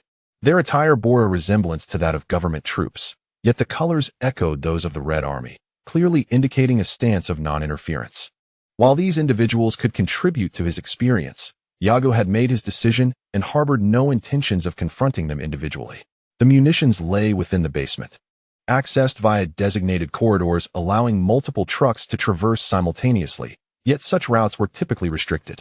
Yagu contemplated the descent. He would need to carefully navigate downwards. After 30 minutes, he finally reached the 3rd subterranean level. The armory was equipped with numerous cameras, compelling Yagu to hold his breath and then unleash his speed to its utmost limit each time he passed these surveillance points. The speed was elevated to the utmost limit of his physical form, his figure merely a shadow before the camera. In the dimly lit environment, these shadows were virtually indistinguishable. After all, contemporary technology had yet to discern such intricacies in images. He encountered patrols and sentinels several times, yet these individuals were not elite soldiers. Coupled with the fatigue of prolonged night duty, their cognitive responses were sluggish, and even as he passed before them, they merely sensed a fleeting gust of wind. Naturally, such actions carried inherent risks, but Yagu was unconcerned, adhering to his preconceived notion of taking each step as it came. He had anticipated being discovered midway, envisioning a forced breakout, having rehearsed countless scenarios in his mind of how he would single-handedly combat 1,000 adversaries to ultimately reach the true location of the armory.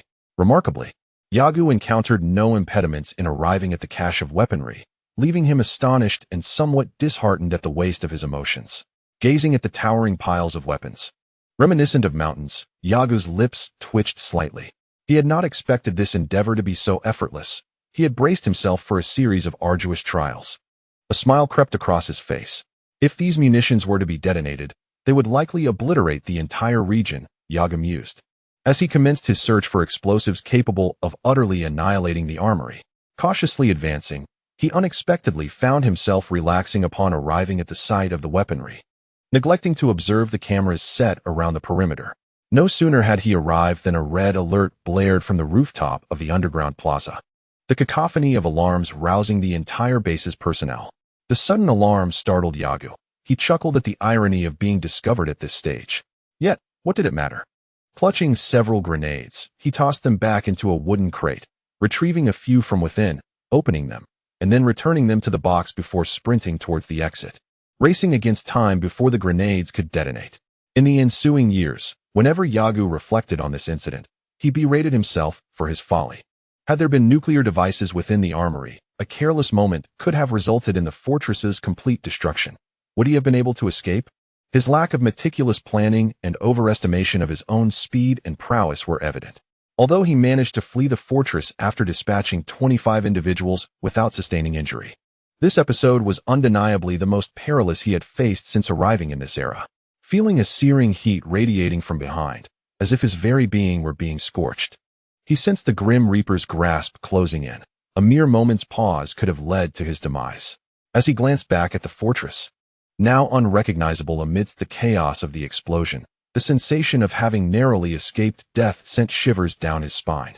Chapter 37. Surviving the aftermath. Looking back at the wreckage of the armory following the violent explosion, Yagu felt a lingering trepidation. Next time, I shall certainly refrain from indulging in such perilous escapades. Though I bear wounds, I cannot remain here. On the vast plain, beneath the sky, myriad lights flicker incessantly. Given the magnitude of the events that have transpired, it is only a matter of time before the government forces receive word. I must vanish across the boundless expanse with all the swiftness I can muster. A crystal goblet crashes to the ground, red wine spilling forth like blood. What is amiss? Planel, who should be reveling in the lucrative transactions made with several factions, now wears a countenance of foreboding. Reclining with closed eyes upon a sofa adorned with a layer of white fox fur, before him stands a man clad in military attire, undeterred by Planel's oppressive aura. Calmly, he states, "The reason behind the attack on the base remains unclear. However, we have ascertained the cause of the troubles in your collection room, my lord. It is a child we brought back today. All those stationed there have perished at his hands, including Brolus. Perhaps the assault on the armory is also attributable to him. That child. It has not been long, yet Planel recalls him vividly, a cold smile curling at the corners of his lips. Excellent. It has been many years, indeed. Very good. Do you know what must be done?" The soldier stands tall, responding coldly, "Understood, my lord." With that, he turns and departs. The fury in Planel's eyes quickly dissipates. After so many years, he has witnessed all manner of storms and knows that anger is the harbinger of failure. It clouds one's fundamental judgment. While some may find strength in their rage, amidst a metal storm, even the most fervent wrath will prove futile. A child, slaying hundreds and destroying his armory. Could that truly be possible? Planel refrains from questioning his subordinate directly. Since they have provided such an answer, they must possess evidence. Let them pursue this line of inquiry while I assign others to continue the investigation. Meanwhile, Yagu lies on a blanket. Observing the square-faced man bound before him, casting furtive glances in his direction. With a smile, he quips, "What, do you think I'm injured and wish to take advantage? Be my guest, if you dare to make a move." The square-faced man, oblivious to Yagu's deeds, is nonetheless gripped by an intrinsic fear of him. Despite Yagu being merely a child and injured, he only contemplates his thoughts, refraining from any overstepping behavior. "Planel, I shall ensure your demise come tomorrow night." Yagu seethes inwardly. He suddenly recalls that he does not know where his adversary resides, and thus inquires of the square-faced man, "Hey, do you happen to know where Planel lives? You seek to find the boss, Planel? Naturally, I shall not let my injuries go unavenged." Though his arms are bound and his body restrained, Planel looms in the square-faced man's mind as an insurmountable mountain, impervious to any threat. "Huh, do you wish for death? To be truthful, I genuinely hope you do not seek your own demise." Yagu regards him with curiosity and queries, "Why? If I die, wouldn't you be saved?" The square-faced man averted his gaze and, with a bitter smile, remarked, "Indeed, I have been saved. However, given the nature of Boss Puliner, I doubt I can survive much longer. I have come to understand that unless you possess a method to capture me, the mastermind behind this. In the eyes of that old curmudgeon Puliner, you and I are but two sides of the same coin, both deserving of damnation, correct?" The square-faced man nodded. Having served under the boss for quite some time, he was well aware of this aspect. Puliner exerted profound control over those around him. He entrusted only those who valued family, keeping their kin under his thumb. Those who merely coasted through life, lacking family ties or disregardful of familial bonds, regardless of their talents, would never be entrusted with matters of true importance. The square-faced man was one such individual, though he possessed notable abilities. He was overlooked by Puliner due to his family circumstances. The two ceased their conversation as dawn approached. Yagu remained still, choosing not to train that day, instead lying in the 40-fold gravity chamber to acclimate to its weight. His adaptation was merely to ensure he could punch and kick like a typical martial artist within that environment. Starkly different from the later Dragon Ball scenario where one might unleash techniques like the Kamehameha. A fitting analogy would be the swift gorilla Bablis on planet King Kai. It moves rapidly, yet cannot engage in combat with Goku. Yagu found himself in a similar predicament, albeit unaware, or perhaps willfully ignoring this fact, as his combat system clearly indicated his level, beginner low tier. A moment's calculation would reveal the crude nature of his martial skills. The classifications of beginner, intermediate, and advanced are standard, with further distinctions into top-tier stages, including low, mid, and high levels. Yagu resided in the lowest segment of the 9th tier, illustrating that although he had adapted to 30 times Earth's gravity, his combat power had yet to surpass 100. Numerous beings inhabit planets with 10 times Earth's gravity. Yet this does not imply they possess exceptional combat prowess.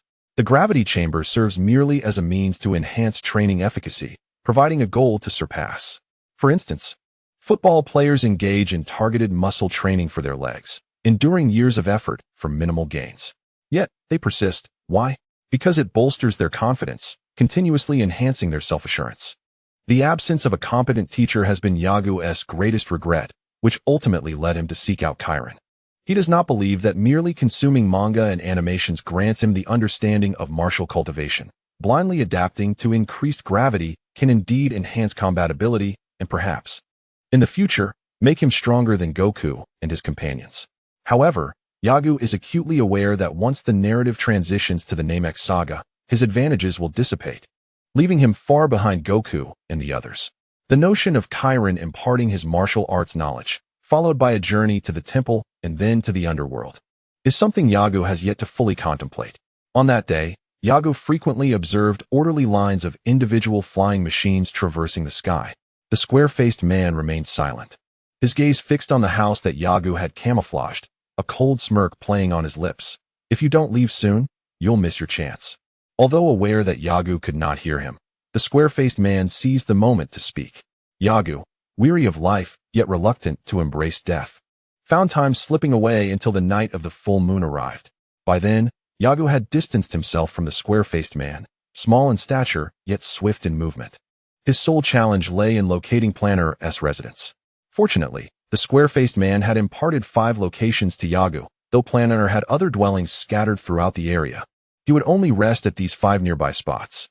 That old man has the audacity to hide here, forcing me to traverse nearly half the district, Yaga mused.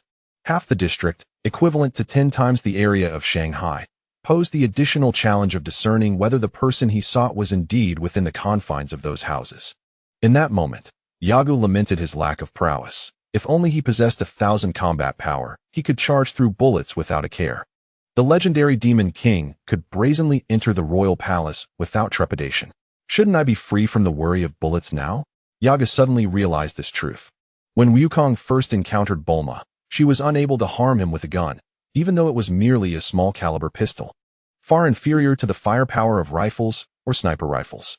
This indicated that Wukong had already developed the capability to withstand such projectiles. However, Yaga did not intend to stand idly by while others shot at him. Surrounding Planet-Earth's residents were numerous soldiers, with hidden sentinels lurking in the neighboring houses. The pressure to approach under such stringent surveillance weighed heavily on Yagu. Curse it, once I become prosperous, I shall display an even more impressive spectacle than yours, he muttered. Yet, reflecting on it, even the most shameless Satan of the cosmos could not compete with this grandiosity.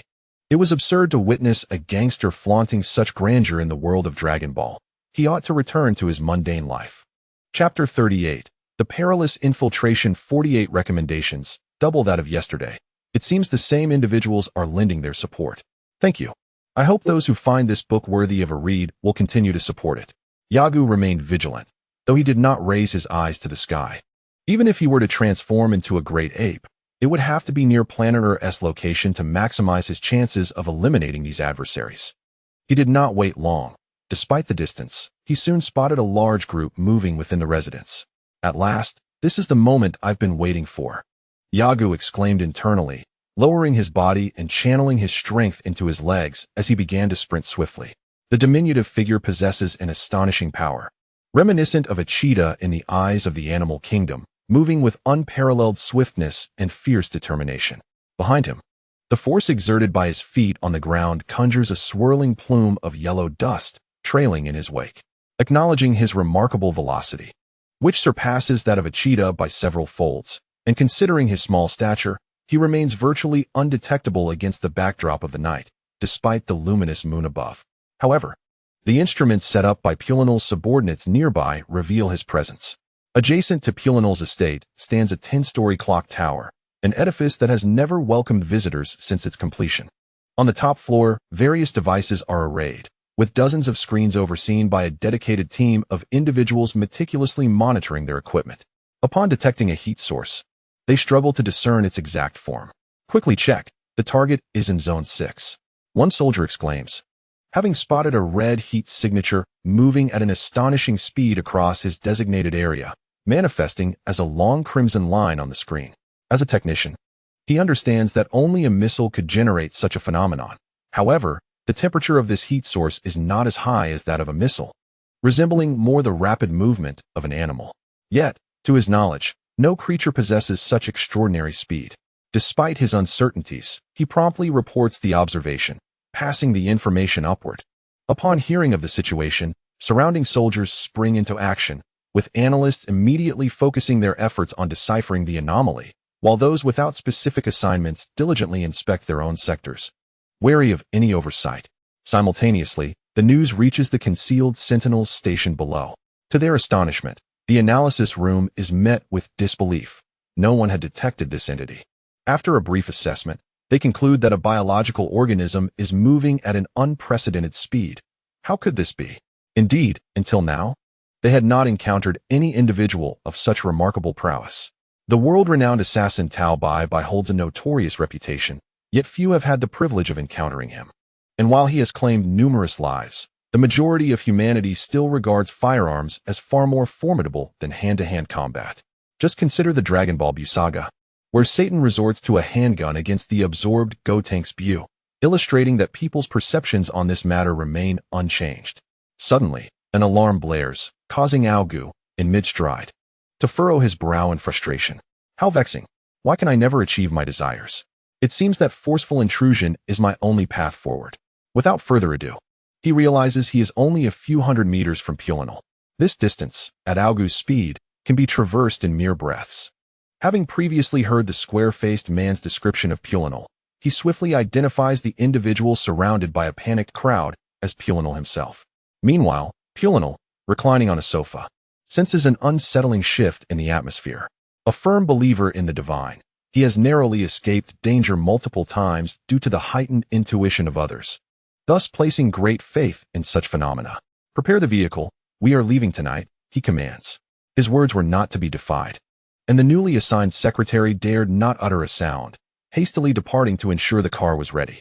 Just as he was escorted out of the room under the protection of his entourage, news of an intrusion suddenly broke.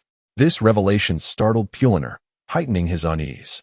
He sensed that failure to evade this threat would lead to dire consequences. While Pulinal was engulfed in turmoil, he abruptly lifted his gaze to behold a diminutive figure standing atop the wall several dozen meters ahead. Pulinal's bodyguard also spotted Yagu, and the captain raised his firearm, firing rapidly while instructing his team to swiftly usher their employer into the armored vehicle. Yagu, observing Pulinal sprinting toward the distant bulletproof car, revealed a sinister grin, propelling himself upwards with tremendous force.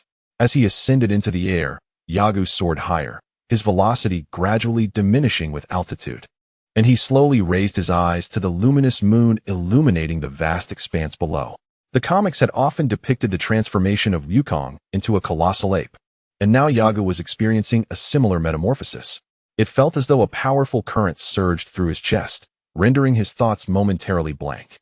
Those who gazed into Yagu's eyes would see a vacant stare. He hung suspended in midair, plummeting rapidly under the force of gravity. Thump, thump, thump, thump, thump. The rhythm of his heartbeat grew increasingly frantic, and Yagu's mind began to awaken from its stupor, though what emerged was a torrent of chaotic thoughts from his memories. It was as if a beast resided within him, yearning for domination, demanding nourishment in the form of blood and flesh to satiate its ferocity. In this moment, Yagu's physique began to expand, his garments tearing apart, as dark ape fur and the visage of a giant ape gradually manifested upon him. Roar! Yagu had leaped too high, and thus, the individuals below remained oblivious to his intentions.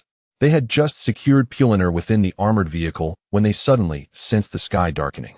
With a resounding crash, the bodyguard, who had witnessed his employer slip inside, was met with the sight of a colossal beast in place of the vehicle. Ah, a monster! The bodyguard had no further opportunity to react. The giant ape surveyed its surroundings and, with a wide-open maw, bellowed towards the moon, then struck down with immense force, reducing the nearby humans to mere pulp. Having claimed lives, the giant ape reveled in its triumph, pounding its chest with both fists. At that moment, a sharp sound pierced the air. The giant ape turned to see several missiles racing toward it. Though ferocious, it possessed enough awareness to evade. Its large frame was coupled with surprising agility as it leapt high to dodge the incoming onslaught. However, to its astonishment, the missiles abruptly veered, relentlessly pursuing their target. Boom, boom, boom. The missiles converged in a thunderous assault, enveloping the area in a thick cloud of smoke. Not far from this location, several soldiers stationed near the missile vehicles observed the sight of the explosion, pondering, how did that creature appear? Yet, it should be dead. A brilliant beam of light, resembling a rocket, surged forth from the smoke, moving with astonishing speed. Before they could voice their thoughts, the beam descended upon their position. Boom! The colossal ape emerged from the smoky air, landing with a thunderous impact. Without hesitation, it opened its massive jaws and unleashed a barrage of energy blasts in all directions. The ground shook with continuous explosions, and the town, painstakingly constructed by Planel, was reduced to ruins within mere minutes. The bell tower, serving as the command center and the most prominent landmark, was obliterated by an energy sphere, vanishing in the explosion. Survivors hastily fled in their vehicles, while those nearby, armed with rifles, rocket launchers, and grenades, realized that these weapons were futile against the monstrous entity before them. One energy blast, a single punch, a kick. The giant ape relentlessly decimated the small town in its own exuberant manner. In just 1 hour, the area transformed into a landscape dotted with craters, leaving no chance of survival unless one hid several meters underground. Despite annihilating a small town, the giant ape was not satisfied. It chose a direction and began to run frantically. Minutes later, it stumbled upon a village, and with exuberant roars, it released 3 energy blasts. In the wake of 3 tremendous explosions, no trace of the village remained, save for 3 nearly contiguous craters nearly 100 meters in diameter. The carnage and bloodshed did not satiate the giant ape's thirst for destruction as it continued forward through the remnants of the village. Chapter 39. The Dojo, a new change in the system. I can't believe it has transformed into 72 recommendations. Thank you all for your support. How exhausting. In the early morning, Yagu awoke from his slumber, stretching his limbs. He had been sleeping in the gravity chamber, and through the window, the bright morning sunlight poured in. Adjusting the gravity multiplier to 1, Yagu opened the door and stepped outside. A month had passed since the incident of transforming into a giant ape, and upon awakening the next day, he found himself far from the town of Planel. Despite racking his brain, he could not recall what he had done, which left Yagu feeling disheartened. Why was it that Bakula, the father of Sun Wukong, could retain his consciousness after transforming, despite being a low-level warrior? Ultimately, Yagu attributed this discrepancy to the theatrical nature of the animation, rationalizing it for simplicity, yet he felt a profound disappointment. Such immense power was beyond his control, and this troubled him deeply. Moreover, his combat system experience had not increased. He wondered if the rise in combat levels had rendered him devoid of experience. Upon that awakening, he discovered a significant presence of government troops in the vicinity. Spotting them, Yagu hurriedly fled, encountering members of the Red Silk Army along the way. Fortunately, they did not notice him. Later, he returned to release the square-faced man, who was named Xiaolong Bao. Upon hearing this, Yagu was taken aback for a moment. But then he pondered that if the Dragon Ball world had characters named Tien and Dumpling, why not have Xiaolong Bao? However, the name Long Bao sounded somewhat akin to Puss Bag, which made him feel uncomfortable. After setting the man free, Yagu bestowed upon him some money, encouraging him to establish a media company in West City, perhaps to publish newspapers. Xiaolong Bao, filled with skepticism, once inquired why Yagu was not concerned that he might abscond with the money. Yagu, nonchalantly, replied that as long as he had no regrets, he was free to run away if he wished. He then disregarded any further conversation and resumed his journey toward Karen Tower. He had heard of a martial arts dojo in the city ahead and was curious to see how his current abilities would stack up against those of the locals. After spending considerable time on Earth, Yagu was finally excited to find a martial arts school. His ultimate destination was Karen Tower, primarily for the Senza beans, and secondly to receive guidance from the Cat Sage. Systematic training would undoubtedly yield more effective results than mere arduous practice. With the aid of Senza beans, Goku had adapted to 100-fold gravity in just a few days, as the enhancement of his physical strength allowed him to significantly elevate his combat power through the Kaioken technique. This was akin to Jinyu and Goku swapping bodies, yet only manifesting combat abilities exceeding 20,000. The amalgamation of spirit and body does not merely result in a simple additive effect of power. Rather, it represents a profound transformation of energy. Upon his arrival on Namek, Goku exhibited a combat power surpassing 180,000, with potential for further enhancement. Yagu harbored a desire to learn the Kaioken from King Kai. Based on Goku's performance against Vegeta, mastering the Kaioken would undoubtedly elevate his combat prowess beyond 20,000. This was Yagu's greatest frustration. He was acutely aware of the terrifying potential of his strength, yet felt utterly powerless to realize it. It was reminiscent of a Saiyan being restricted from transforming into their true form. Knowing that transforming into Super Saiyan forms 1, 2, or 3 would exponentially amplify their power, yet finding themselves unable to do so was deeply vexing. For instance, during Goku's battle with Frieza, without utilizing the Kaioken, it was certain that Frieza would annihilate him if he fought seriously. Even employing the tenfold Kaioken still resulted in Frieza using only 30% of his power, overwhelmingly dominating him. However, once Goku transformed into a Super Saiyan, his strength eclipsed that of Frieza. The transformation into a Super Saiyan was indeed a superior technique compared to the Kaioken, yet, like Yaga's current obsession, there was no clear path forward. In Yaga's perspective, while the Kaioken was formidable, there surely existed similar techniques on Earth. Even if it did not augment his power by 10,000, an increase of 1,000 would suffice to dominate this era of Earth. On his journey, he inquired of a passerby and soon arrived at the entrance of the dojo. Tianhong Martial Arts School. The name alone suggested a mere facade. Nevertheless, he resolved to step inside, for it would surely contribute to his combat systems experience. With this thought in mind, Yagu strode confidently into the dojo. Hey, young one, have you come to learn martial arts? A man clad in black attire, stationed at the entrance, inquired as he intercepted Yagu's path. Yagu, disinterested in wasting time with such individuals, reflected on the 4 to 5 months since his departure from the western capital, nearly half a year. Though he had been practicing while traveling, the efficacy of his training paled in comparison to the focus and tranquility of dedicated practice. I have come to challenge your master, he declared. Excuse me? You claim you wish to challenge our master? The man's face bore a smile, though his eyes mocked Yagu's audacity. Yagu sidestepped him, affirming, indeed. Wait, hold on. The man shouted, pursuing Yagu, yet for reasons unknown, he could not catch up.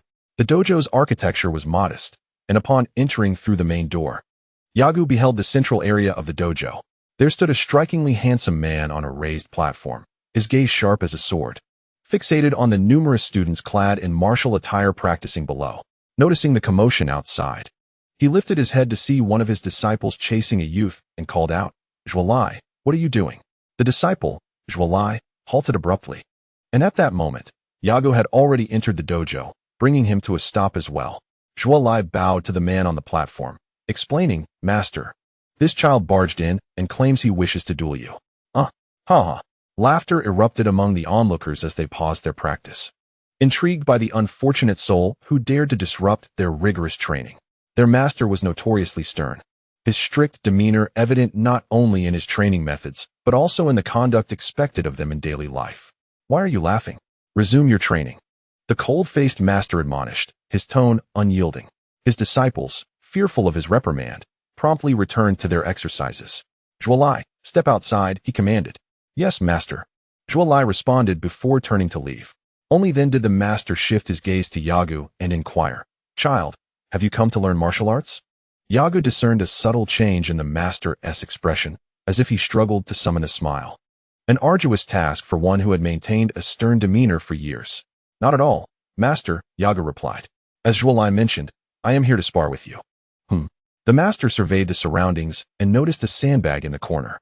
He walked over, and the master, remaining on the platform, did not intervene. Hearing Yagu's intent to engage in combat, he found himself intrigued. Approaching the sandbag, Yagu turned to the master and asked, Master, if I were to destroy this sandbag, would that be acceptable? Seeing Yagu's earnestness, the master replied, That is permissible. The individuals practicing martial arts within the dojo gradually ceased their activities, eager to witness Yagu's intentions. Standing confidently before the sandbag, Yagu made no preliminary gestures but struck directly, his fist crashing into the bag. With a resounding thud, an immense force struck the sandbag, causing it to burst and sending a cloud of yellow dust swirling into the air, settling upon the dojo floor. What began as an unremarkable punch transformed into a scene of breathtaking astonishment. Silence enveloped the dojo as onlookers stowed their prior indifference.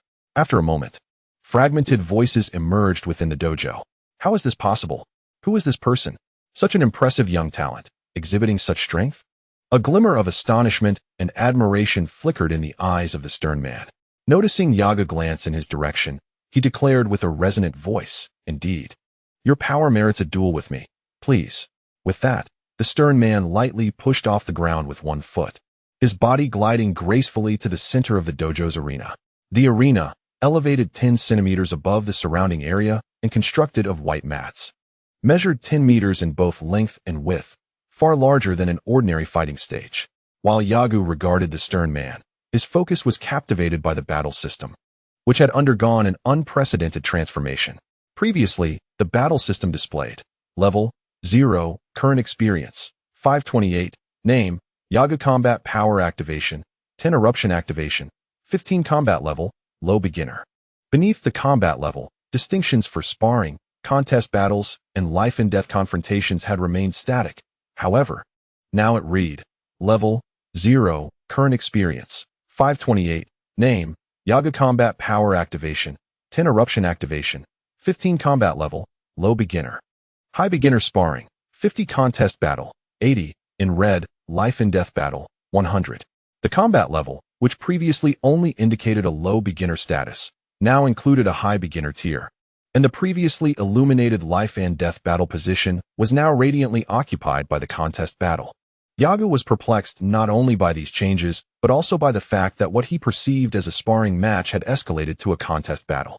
Such a high standard in a mere dojo seemed excessively grandiose.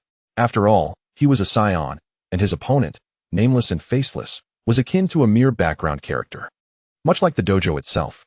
Yet, he dismissed these thoughts, reasoning that as long as it did not involve life and death stakes, it mattered little. As the stern man observed Yago approach, he removed his cloak.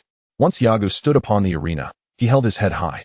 Initially intending to wait for Yago to introduce himself, the man quickly reconsidered, recognizing that his opponent was likely inexperienced despite his formidable strength, and thus he introduced himself first. "I am Takeda Hiroshi, the master of this dojo." Taken aback for a moment, Yago swiftly regained his composure and responded with a clasped fist. "A wandering warrior, Yago." Chapter 40. Martial Arts of the High Beginner Level. Yago regarded Takeda Hiroshi before him, pondering the implications of the low beginner and high beginner levels. Was it possible that the mastery of his martial arts was at the high beginner tier? Smirking to himself, he thought, "Very well. I shall witness firsthand what the high beginner entails." Takeda Hiroshi observed Yago assume a combat stance and mirrored his readiness for attack. The previous punch that shattered the sandbag had clearly demonstrated the opponent's strength, and Takeda Hiroshi could not afford to be distracted. "Let us begin," he stated. Yago replied. "Then I shall not hold back." Having spoken, Yago swiftly advanced, utilizing his utmost speed to charge at Takeda Hiroshi over a short distance. "What?" Takeda Hiroshi was taken aback, utterly unprepared for the opponent's astonishing velocity and swiftness. His glasses barely captured a fleeting shadow, such was the rapidity of Yago's movement. Pondering this, Takeda Hiroshi did not hesitate. He lowered his body, pivoted on his left foot, and swiftly spun his right leg outward, simultaneously extending his arms to conjure an impenetrable wall of fists around him. Yago's speed was formidable, yet Takeda Hiroshi's response was equally prompt. As Yago approached, Takeda Hiroshi's fist barrier was already in place. Realizing he was on the verge of colliding with this wall of fists, Yago quickly planted his right leg on the ground, leveraging immense force to leap into the air and evade the impending impact. To his surprise, witnessing Yago ascend, Takeda Hiroshi felt a surge of elation. It was an opportune moment. He retracted his fists to his waist and, aligning his legs, propelled himself rapidly upward like an arrow released from its bow. In midair, Yago sensed the precariousness of his situation but soon regained his composure, having come to the dojo to embrace the challenge. He swung his fist downward, aiming at the ascending Takeda Hiroshi. As they drew closer, both combatants struck simultaneously. However, Takeda Hiroshi, cognizant of Yago's remarkable speed, positioned his left hand defensively to intercept Yago's right punch. In the chaos of battle, analyzing the trajectory of fists can be arduous, yet Takeda Hiroshi, with considerable experience, discerned Yago's punching path from the movements of his shoulder and waist. Thud. Indeed, Takeda Hiroshi's arm successfully deflected Yago's powerful strike, though he felt the reverberation numb his limb. Remarkable, he thought, yet with a gaping opening, Yago prepared to retract his right hand and unleash his left fist. However, Takeda Hiroshi would not permit Yago to succeed. He swiftly launched his left punch from its poised position at his waist, simultaneously advancing his body. Bang! This punch landed squarely on Yago's abdomen, forcibly expelling the breath from his lungs and draining the strength he had amassed in his left hand, sending his punch off course and rendering it powerless. Yago, still a child, faced Takeda Hiroshi, a fully grown adult, whose size and strength dwarfed Yago's. As Takeda Hiroshi thrust his body forward with his punch, he propelled Yago's descending form upward by half a meter. Although Yago curled into a defensive ball midair, Takeda Hiroshi persisted in his assault. As they both began their descent, he coiled his legs, executing a spinning maneuver that transitioned his position from head up to head down, delivering a powerful kick to Yago's torso. The impact exacerbated Yago's pain and breathlessness, causing him to see stars. Suddenly, the world flipped. Yago found himself inverted, with Takeda Hiroshi above him, his knee crashing onto Yago's chest as they plummeted toward the ground. Yago failed to perceive clearly, yet those around him saw everything distinctly. Takeda Hiro executed a graceful spin, striking Yago with his leg, and without pausing, ensnared him, inverting their positions once more, appearing directly above Yago. A thunderous impact reverberated as Yago's body fell to the ground, though his chest remained unscathed. Clutching his chest and abdomen, Yagu struggled to rise, only to find Takeda Hiro bowing respectfully before him. Goodness, Yagu thought, you've won. Must you indulge in such theatricality? Takeda Hiro's assault had rendered even Yagu's well-honed physique ineffective, as if a force were penetrating his skin and assaulting him from within. Regardless of how resilient his body had become, it could not resist the potency of his opponent's strikes. Though defeated, none in attendance dared to underestimate Yagu. The sheer speed he had displayed moments ago left everyone in awe. Takeda Hiro was known for his strict tutelage of his disciples, which curbed any arrogance within his dojo. His keen insight revealed to him that even his own students could not hope to match the velocity exhibited by the youth before him. Observing Yagu, who, despite his injuries, managed to rise, Takeda Hiro's expression softened with admiration, a slight smile gracing his lips. Young man, you possess remarkable talent. You simply have yet to learn how to harness your strength. What say you? Would you consider becoming my disciple and training within my dojo to enhance your abilities? Takeda Hiro held a deep appreciation for the young man before him, recognizing the latent potential that he possessed, potential unlike anything he or anyone he had encountered before had ever witnessed.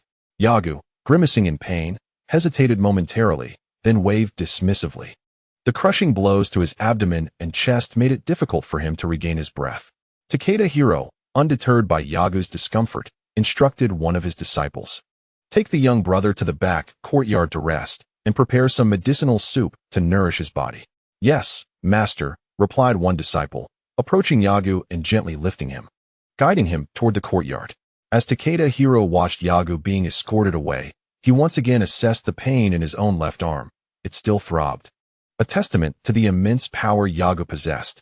This was merely the result of Yagu's raw physical assault, unrefined as it was. Had he mastered the application of his strength, even with Takeda's hardened defenses, it would have been challenging to avoid injury. How could this be? How could I be defeated by such a minor character? Yagu thought, grappling with disbelief. Having acclimated to 30 times Earth's gravity, he could not reconcile the fact that a mere background character had bested him. Was there a mistake? This is Dragon Ball, not a comedic farce. This ISNTA scenario where dozens of rockets fall, and the opponent can effortlessly don a fresh outfit in an instant. Yagu could not fathom the reality of his defeat. After all, he had adapted to 30 times Earth's gravity. Surely, his combat power must have been at least 1,000, if not 10,000. So how could he have possibly lost? Even as he was led to the resting quarters, Yagu remained consumed by these thoughts. This defeat marks the first failure for Yagu since his arrival in this world, and it was an unequivocal loss. Particularly considering that his opponent was not a formidable master like Master Roshi or Master Crane, but rather an inconsequential character who had never graced the Dragon Ball universe. Although Yagu acknowledged that he could never rival Goku and his companions, the individual who had just bested him, Hiroshi Takeda, was merely a human. While he himself was a Saiyan, a being destined to dominate the battles of the later Dragon Ball saga. For 3 years, he had tirelessly trained in the gravity chamber. Yet he was effortlessly defeated by someone else. His opponent had dispatched him with a single move, leaving Yagu grappling with self-forgiveness. Was his training intensity insufficient? Troubled and unsettled, Yagu was uncertain of his own combat power. He had always believed that even at his weakest, his strength would exceed 200, and 500 would be well within reach. However, the current situation rendered those thoughts utterly absurd. Suddenly, Yagu discerned a peculiar aspect of the battle system. His experience points had surged from 528 to 628, marking a significant increase of 100 points. This was akin to the experience he had gained only after stealthily defeating the demon, Bishchuo. Astonishingly, the experience points from a life-and-death battle equaled those from a championship battle. Even in the wake of his defeat, what could this mean? Yagu pondered. If this was the case, could he not engage in daily duels with Hiroshi Takeda, thereby swiftly elevating his level?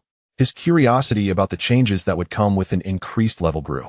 After lying in bed for an hour, Yagu still felt a lingering pain in his abdomen and chest. How could such a seemingly mundane attack inflict such prolonged agony?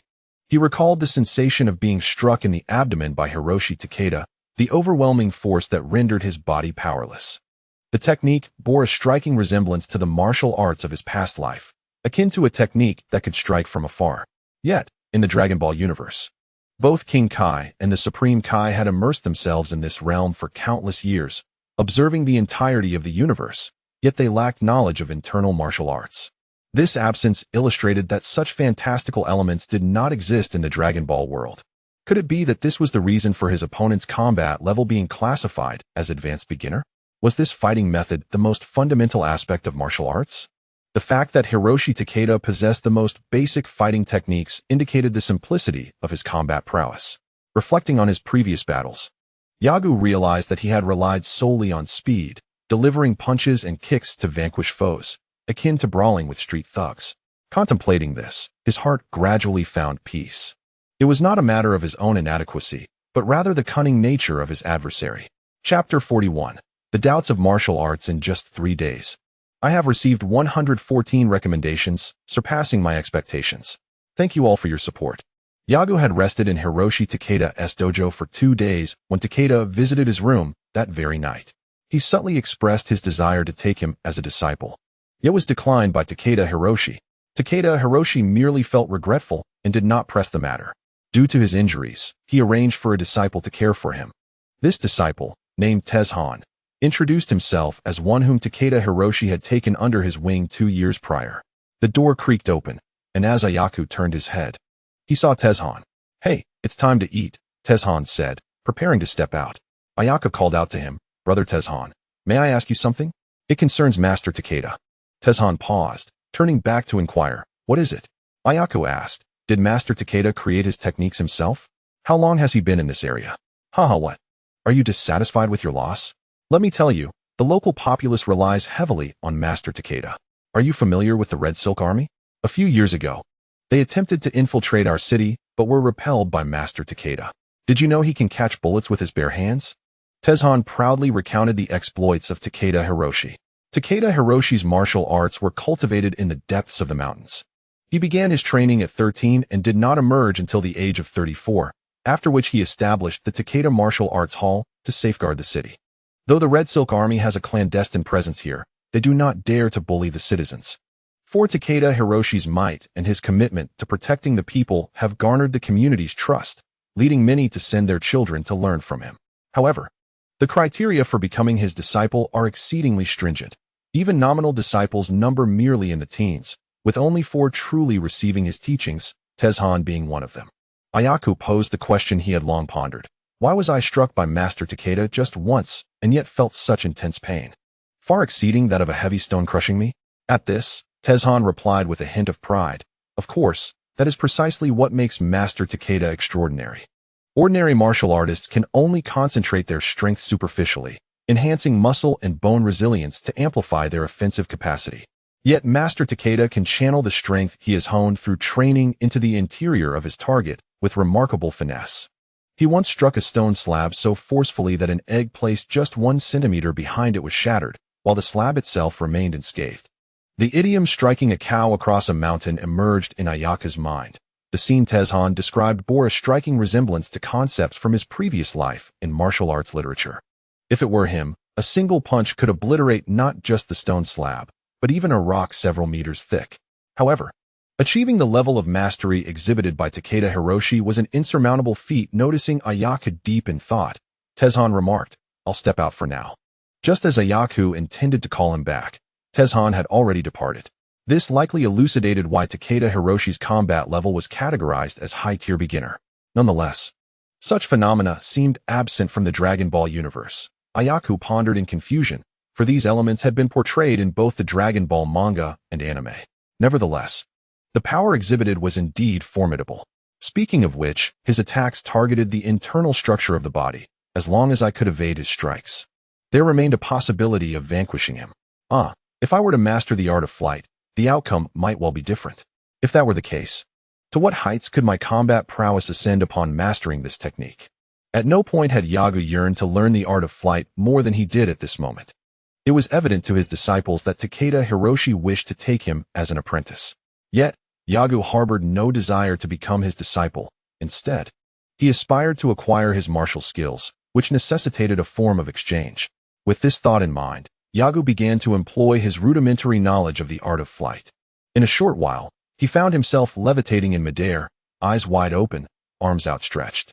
A sigh escaped his lips. What was going on? I have indeed learned the art of flight, yet I cannot maneuver with the same fluidity as the Z fighters from Dragon Ball.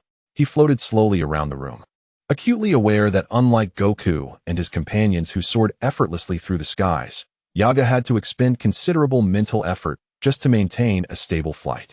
Much like in the Bu saga, where Bu barely lifted off the ground only to find Goten, who learned alongside him.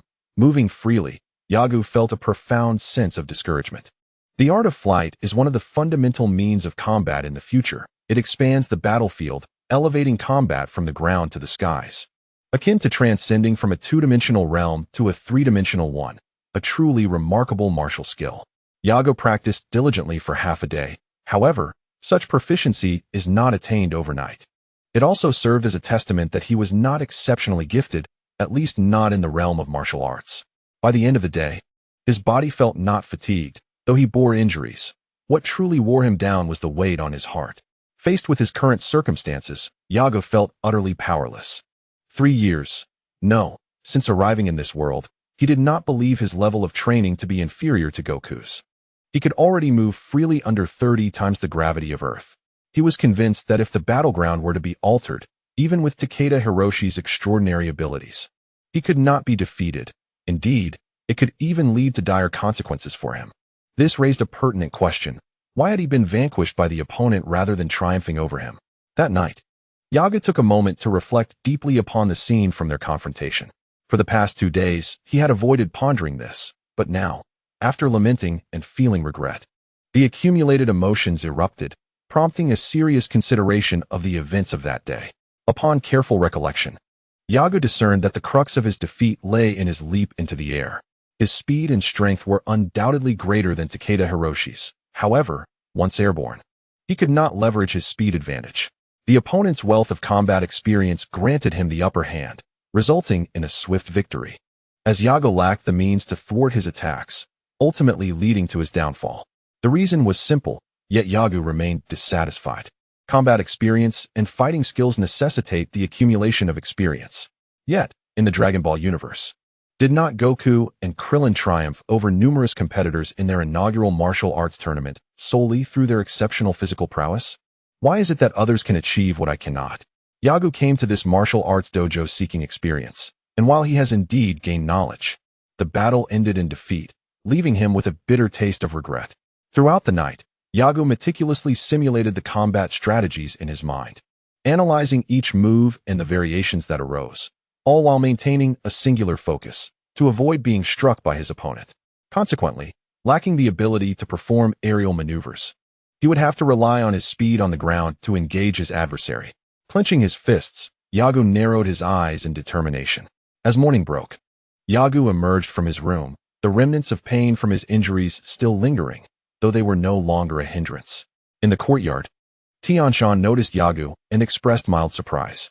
Yaga, you bear injuries. Why not rest? Yaga replied, Brother Tianshan, I wish to see Master Takeda Hiroshi for another match. What? Tianshan exclaimed in astonishment.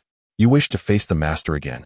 But if you do not tend to your wounds carefully, they may leave lasting consequences. Moreover, you cannot possibly win against him. I am prepared this time. I will surely triumph, Yaga asserted confidently. Brother Tianshan, please take me to Master Takeda Hiroshi. Tianshan glanced at the boy's unwavering confidence and shook his head with a smile, perplexed by the source of such self-assurance. You couldn't even withstand a single blow from my master, and this is your first encounter with a martial artist, is it not? Yaga nodded. Yes, but despite that, I must face Master Takeda Hiroshi once more. I believe in my skills. I am certain they surpass those of Master Takeda. Tianshan opened his mouth, momentarily at a loss, pondering the origin of the child's confidence. Inexperienced and unafraid, he had learned Yaga was merely 5 years old, while other children his age would still be at home. He ventured out to explore the world. Indeed, there are always greater heights to reach. Very well, I shall take you to see the master, Tianshan sighed, shaking his head. Follow me. I hope the master will grant your wish. Chapter 42. An exchange of martial arts techniques. 133 endorsements. Thank you all for your support. That's over 20 more than yesterday. Much appreciated. The backyard of the Takeda Martial Arts Academy was expansive. As the guardian of the city, Takeda Hiroshi may not have been the wealthiest, but his influence was unparalleled, attracting many merchants and affluent individuals to his circle. Had he not chosen to associate only with conscientious traders, his wealth would likely be magnified 100-fold. Even so, as Yagu followed Tianshan, he found himself captivated by the surrounding scenery. Unlike the modern yet cozy atmosphere of Bulma's home, this place exuded tranquility and serenity, deliberately crafted to foster the peace of mind essential for martial artists. With rock formations, ponds, courtyards, pavilions, ornate pillars, and maple trees, one might easily mistake this locale for a rural village were it not for the distant high-rises visible on the horizon. Not far away, Yagu spotted Master Takeda Hiroshi seated on a mat. "Master, I bring Yaga to you." Upon reaching this place, Yamada respectfully bowed to his mentor. Takeda Hiro, opening his eyes, cast a glance at Yagu, his gaze revealing admiration. He did not rush to converse with Yagu but instead instructed his disciple, "Go fetch breakfast and bring it here." Yamada glanced back at Yagu, and Takeda's voice resonated once more, "And bring along the young one as well." "Understood," Yamada replied, clasping his hands in salute before bowing and retreating. This left Takeda Hiro and Yagu standing together, their eyes locked, each displaying the warrior's spirit. As a tranquil breeze approached, it was met with an invisible force, transforming the refreshing coolness into nothingness. The gentle sunlight cascaded from the sky, shimmering reflections danced on the nearby pond, which, caressed by the gentle wind, sparkled with endless brilliance. After a moment, Takeda Hiro spoke. "I once harbored regrets over your reluctance to become my disciple, but no longer. Your prowess should surpass mine.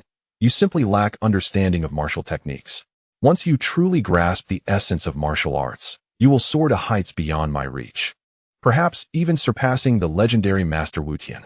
Yagu was taken aback, surprised that Takeda was aware of the Turtle Hermit. Although the world acknowledged the Turtle Hermit's renown, many dismissed him. Even during the Bu saga, humanity seemed to forget the existence of the god of martial arts.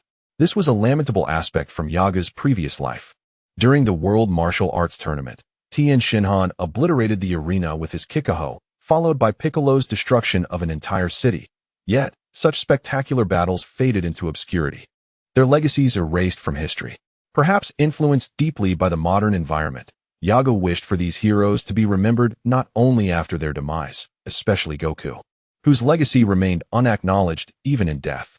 When the king saw Goku on television, he remarked that the figure resembled the boy who faced Piccolo, highlighting the swiftness of humanity's forgetfulness regarding its heroes. In modern times, Yago had watched an interview with Akira Toriyama, who expressed a desire to create a story centered around Satan and Bu, aligning with his humorous and lighthearted nature. Yet, Yago felt discomfort. Much like his desire upon arriving in this world, he aspired to embody the essence of Satan not merely through words, but through his own strength. Above all, he wished to impart genuine history to the world. However, all this hinged on one fundamental premise, his own power. Without it, even the force generated by a clash could send him flying. The man seated before him was Yaga's true formidable opponent in this life. Unlike life and death battles, this man could enrich his combat experience and provide enlightenment in martial skills. "Master Takeda, I wish to spar with you once more," Yaga declared after Takeda finished speaking. Takeda seemed to anticipate Yaga's request, lightly raising his eyebrows. "Oh." Yaga nodded and said, "Indeed. I have been reflecting on certain matters these past few days and wish to validate them in battle. Additionally, I would like to request that you teach me your martial techniques, Master. I am willing to exchange a skill for it, not as a transaction, but in the hope that you might pass on these techniques for more individuals to pursue the path of martial arts." Watanabe Hiroshi squinted his eyes, then looked up at him with a smile and asked, "What makes you so certain that I will teach you?" Yagu remained silent, grounding himself as he gradually gathered his energy, enveloping his entire being. With a sudden burst, he ascended into the air, leaving Watanabe Hiroshi astonished as he soared to a height of 10 meters. As Yagu descended, Watanabe's gaze followed him downward. Before Yagu could speak, Watanabe furrowed his brow and inquired, "Is Crane Sage your master? How do you know about the Crane Sage style?" It seemed that in an era devoid of the likes of Satan, the status of these traditional martial arts practitioners was indeed quite elevated. Contemplating this, Yaga hesitated to respond. The reputation of Crane Sage was not particularly favorable, especially considering he had a brother who was an assassin. Anyone with a sense of justice would avoid associating with him. "No," Yagu replied succinctly. At that moment, Tianshan entered from the west side of the courtyard, carrying a plate that held breakfast for both Watanabe, Hiroshi, and Yagu. "Master, young Yagu, please enjoy," he said. The breakfast setting was modest, lacking even a table, yet neither Yagu nor Watanabe seemed to mind. After finishing their meal, and once Tianshan had left, Watanabe said, "Very well, I shall spar with you. However, I would first like to discuss the fundamentals of martial techniques with you. By the way, the technique of floating in the air is essentially about distributing one's strength throughout the body and then controlling it.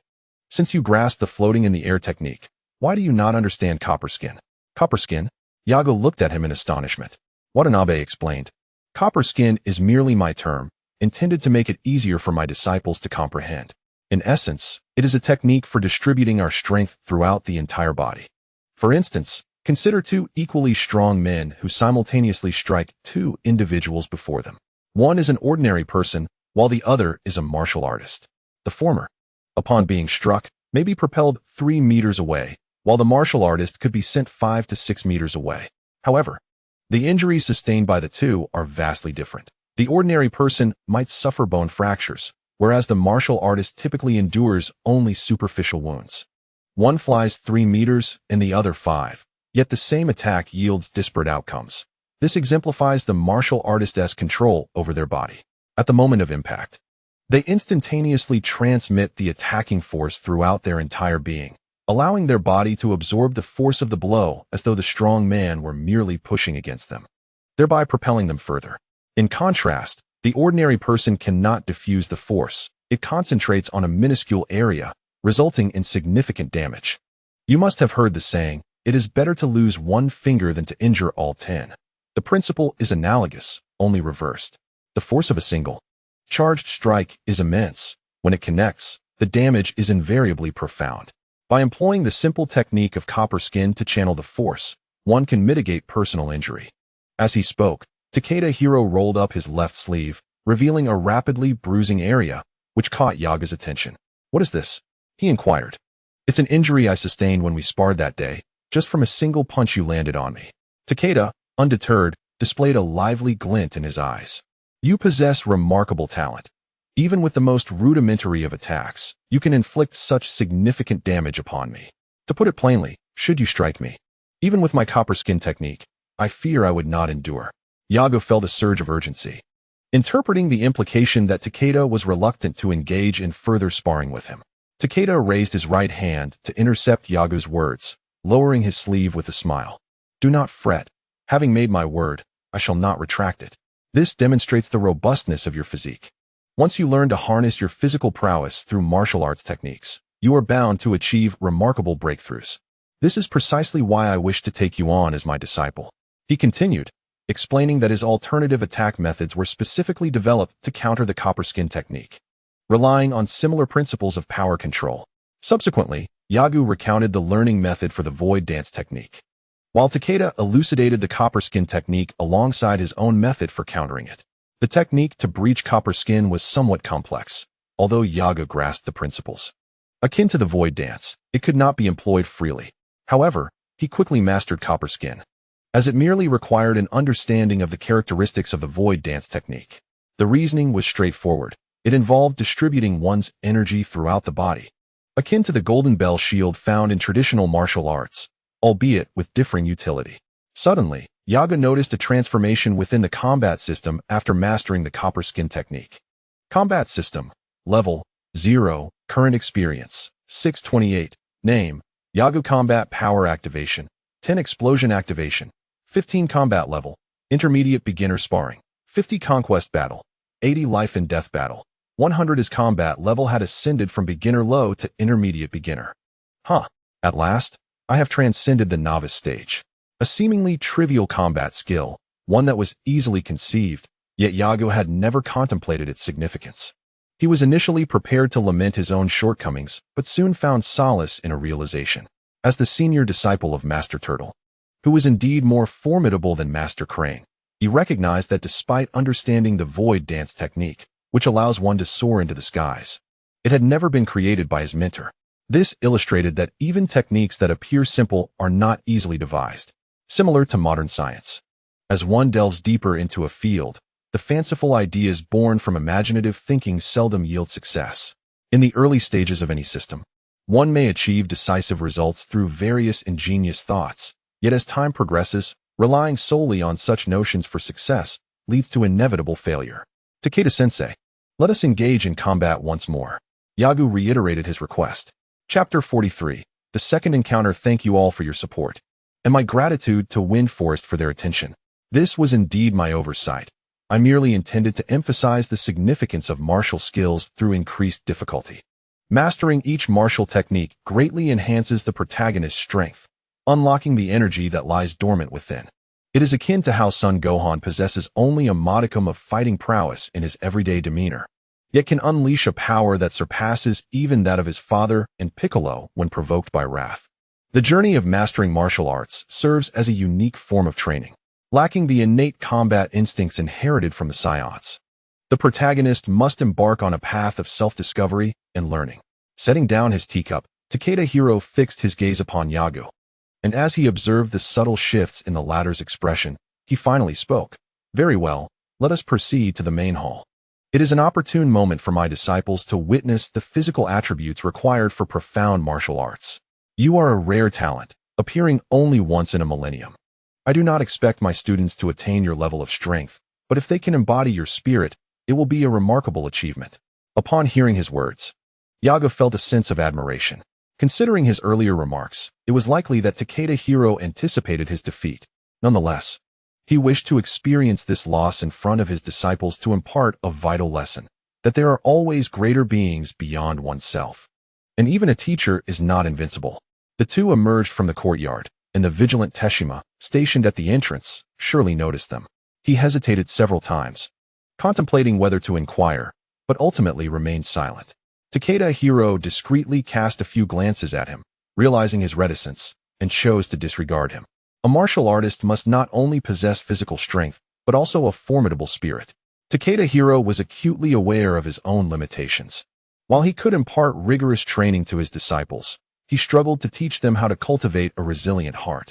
Though cognizant of his weaknesses, he had not contemplated change, for he was still on the path of martial exploration. It would be only when he ceased his quest for martial enlightenment and found tranquility that he might seek to transform his spirit. Before even entering the Takeda Martial Arts Hall, the sounds of vigorous exertion echoed from within. Upon stepping inside, they discovered numerous disciples engaged in fundamental training, some practicing stances, others honing techniques reminiscent of boxing. Yago found it bewildering, as the training methods appeared chaotic and eclectic. Perhaps, sensing Yaga's confusion, Takeda Hero elucidated. These are the practices that the youth deem effective. They believe such exercises can enhance their focus. Today's children are quite discerning. Unlike in the past when one could diligently practice against a tree for half a year. Now let us ascend. The pair soon arrived at the arena, occupying a distinct white space that set it apart from the rest of the hall. It's that lad again. Does he wish to challenge the teacher once more? Scoffed one voice. How presumptuous. Had the teacher not held back that day, he wouldn't have been able to rise again. Yet, one must admit, the boy is quite swift. Did you not recall how he obliterated a sandbag that day? Another chimed in. And what of it? He is still no match for the teacher, someone else retorted with a hint of jealousy. The hall was filled with a diverse array of individuals, each harboring their own opinions about Yagu. Excluding those who lacked diligence in practice, anyone with a discerning eye could recognize that Yagu was indeed a figure of considerable strength, far beyond their own capabilities. As he had done previously, Takeda Hero clasped his hands in salute, inviting, please. Yagu mirrored the gesture, responding, after you. The two opponents assumed their stances, each scrutinizing the other in search of vulnerabilities. Takeda Hiroshi was indeed on the lookout for a flaw in Yagu's defense. However, Yagu had no comprehension of what a weakness entailed. To him, no matter how formidable the opponent's defense, it was not without its chinks. Having perused the Dragon Ball manga, particularly the arcs featuring Cell and Bu, Yagu was convinced that with sufficient strength, a singular punch would reduce any defense to mere pulp. Lacking extensive combat experience, Yagu soon found himself impatient. The martial arts of his past life spoke of counterattacks, yet to him, such notions were mere nonsense. After being knocked down by a single blow and gasping for breath on the ground, where was the opportunity for a counterstrike? Yagu paid attention to the combat system. Aside from the transformation of the championship battle from 80 to a sparring realm of 50, and his own rank shifting from novice low tier to novice mid tier. Everything else remained unchanged. With a sudden swish, Yaga departed from his stationary position. He moved. Takeda Hiroshi noted this in his mind, concentrating intently while observing the surrounding shifts. Onlookers could see only a black shadow circling around their teacher. That shadow could vaguely be discerned as Yagu's form. Although it was not their first encounter with such speed, for those who believed martial arts had been diminished since the advent of firearms, it was indeed a remarkable experience. Yes, while Takeda Hiroshi could catch bullets with his hands, there were performers around the globe showcasing similar feats. To those unaware of the truth, Takeda Hiroshi appeared merely a jester. For most inhabitants of this city, his ability to confront the Red Silk Army was attributed to the existence of the Takeda Dojo. Human memory is fleeting. They were too indolent to recall how Takeda Hiroshi had single-handedly carved out his achievements upon first arriving in this city. Returning to the arena, Yaga dashed swiftly around Takeda Hiroshi, his extraordinary speed rendering his figure nearly indistinguishable to both the spectators and Takeda himself, who could only perceive a blur. With a shout, the attack commenced as Yaga lunged forward. Takeda Hiroshi immediately discerned his intent, pivoting to face Yaga head-on. As Yaga prepared to engage, Takeda suddenly leapt into the air. Yaga aimed a punch at Takeda's chest, only to realize that his opponent had ascended, leaving his strike to miss its target, and the momentum of his attack faltered. Undeterred by this setback, Yaga recognized that Takeda, now airborne, would inherently be less agile.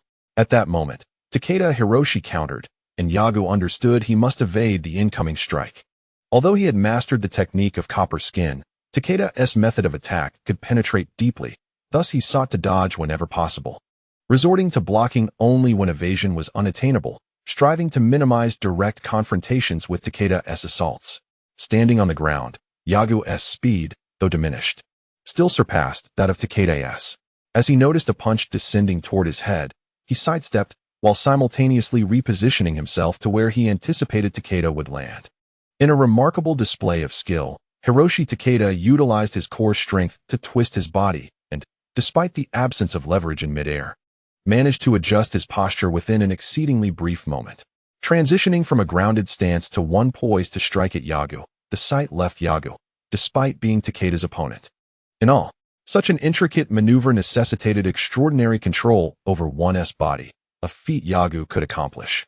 Yet he could never replicate the seamlessness with which Takeda executed his adjustment.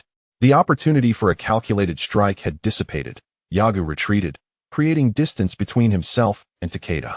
He then unleashed his utmost speed, transforming into a fleeting shadow. In the span of a breath, Takeda assumed a stance that harmonized offense and defense, bracing for Yaga's imminent attack.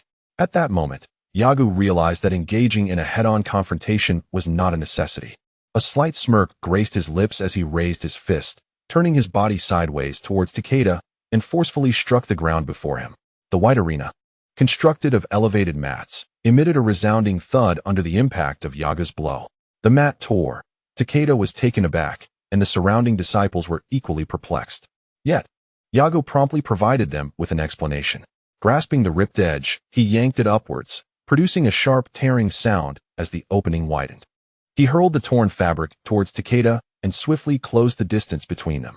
The onlookers grasped his intention. It was a tactic akin to throwing dirt in one's opponent's eyes during combat. Though he was merely tearing at a mat, the method was similar. The disciples, now enlightened, chuckled softly, their laughter muted by the notorious severity of Takeda. On the arena, comprehending Yaga's strategy, Takeda began to move, his legs propelling him forward. While his speed may not have matched Yaga's, it surpassed that of an average person, leaving only a faint afterimage in his wake. The two danced around each other, their attacks and defenses misaligned, yet they had yet to truly engage in combat. Lacking patience, Yaga, seeing his techniques ineffective, impulsively decided to exchange injury for injury. At that moment, Takeda's stamina waned, beads of sweat forming on his forehead, while Yaga appeared unaffected. If this continued, Takeda's defeat was inevitable. Yaga remained oblivious to Takeda's condition. Even if he had noticed, he would have sought to alter it. He did not wish to rely solely on physical prowess to vanquish his opponent. He aspired to enhance his strength and triumph in a direct confrontation. Reflecting on this, Yaga halted, internally lamenting, "How could I have allowed my emotions to cloud my judgment and resorted to such underhanded tactics. As Yago paused, Takeda too ceased his advance. And as he observed Yago discard the object in his hand, an enigmatic glimmer flickered in the steely depths of Takeda's gaze. The atmosphere lingered for a moment, and suddenly, the two individuals who had been stationary moved like swift cheetahs closing in on their prey, an invisible barrier of energy forming around them. Chapter 44. The Weight of Victory and Defeat. In just a few hours, we've gained quite a bit. Over 200 recommendations. Thank you all for your support. At the same time, I hope to remain unconventional, and that the plot continues to captivate everyone. The clash began. Takeda, Hiroshi, and Yago intertwined. Their forms flickering like distant stars, their presence dimmed in the eyes of the onlookers due to their rapid movements. Yet, at the moment of their engagement, their fleeting shadows abruptly solidified, becoming distinctly visible. A subtle sound resonated in the hearts of all present as their arms collided, echoing from the depths of their souls. Both Takeda, Hiroshi, and Yago aimed to strike their opponent directly, but, upon discerning the points of attack, opted for a balanced approach of offense and defense. Successfully parrying each other's strikes, Yaga's left hand intercepted Takeda Hiroshi's right wrist, while Takeda's left arm deflected Yaga's incoming right fist. With their arms locked, both exerted force at the point of contact, striving to dislodge one another. Yago, though smaller in stature, exerted upward pressure during the struggle, finding himself at a disadvantage in positioning. Nevertheless, his physical prowess exceeded that of Takeda Hiroshi by several folds. After 3 breaths, Yago unleashed a powerful shout, causing Takeda to feel an immense force surging from the point where their arms met, crashing toward him like a tidal wave. A sudden explosion of energy erupted between them, sending shockwaves that were perceptible even to the ordinary spectators nearby. Takeda was propelled upward, soaring 6 meters into the air. Ordinarily, this would have presented an ideal opportunity for Yago to attack, but he was acutely aware that his control over his body could not match that of his opponent. And having not mastered the art of aerial maneuvering, he would only be at the mercy of Takeda's assault if he took to the skies. As Takeda's body fell straight down, it abruptly halted and then descended at a steady pace. This scene left the onlookers agape, akin to witnessing a stone plummet from the heavens, only to suddenly suspend mid-air before gradually drifting downward, invoking notions of magic and sorcery at Takeda's dojo. Yago, however, marveled internally, remarkable. I never anticipated that he would so effortlessly apply the principles of aerial maneuvering we had just discussed. Yet, he pondered, why must such talent be wasted? His heart felt heavy at the thought, especially as he noticed the disciples of Takeda surrounding the arena. In the heat of battle, time was of the essence, leaving no room for distractions. No sooner had Takeda landed than Yago surged forward, delivering a punch aimed squarely at his chest. Had Takeda been facing an equally matched opponent, he would have employed both palms to block Yaga's strike.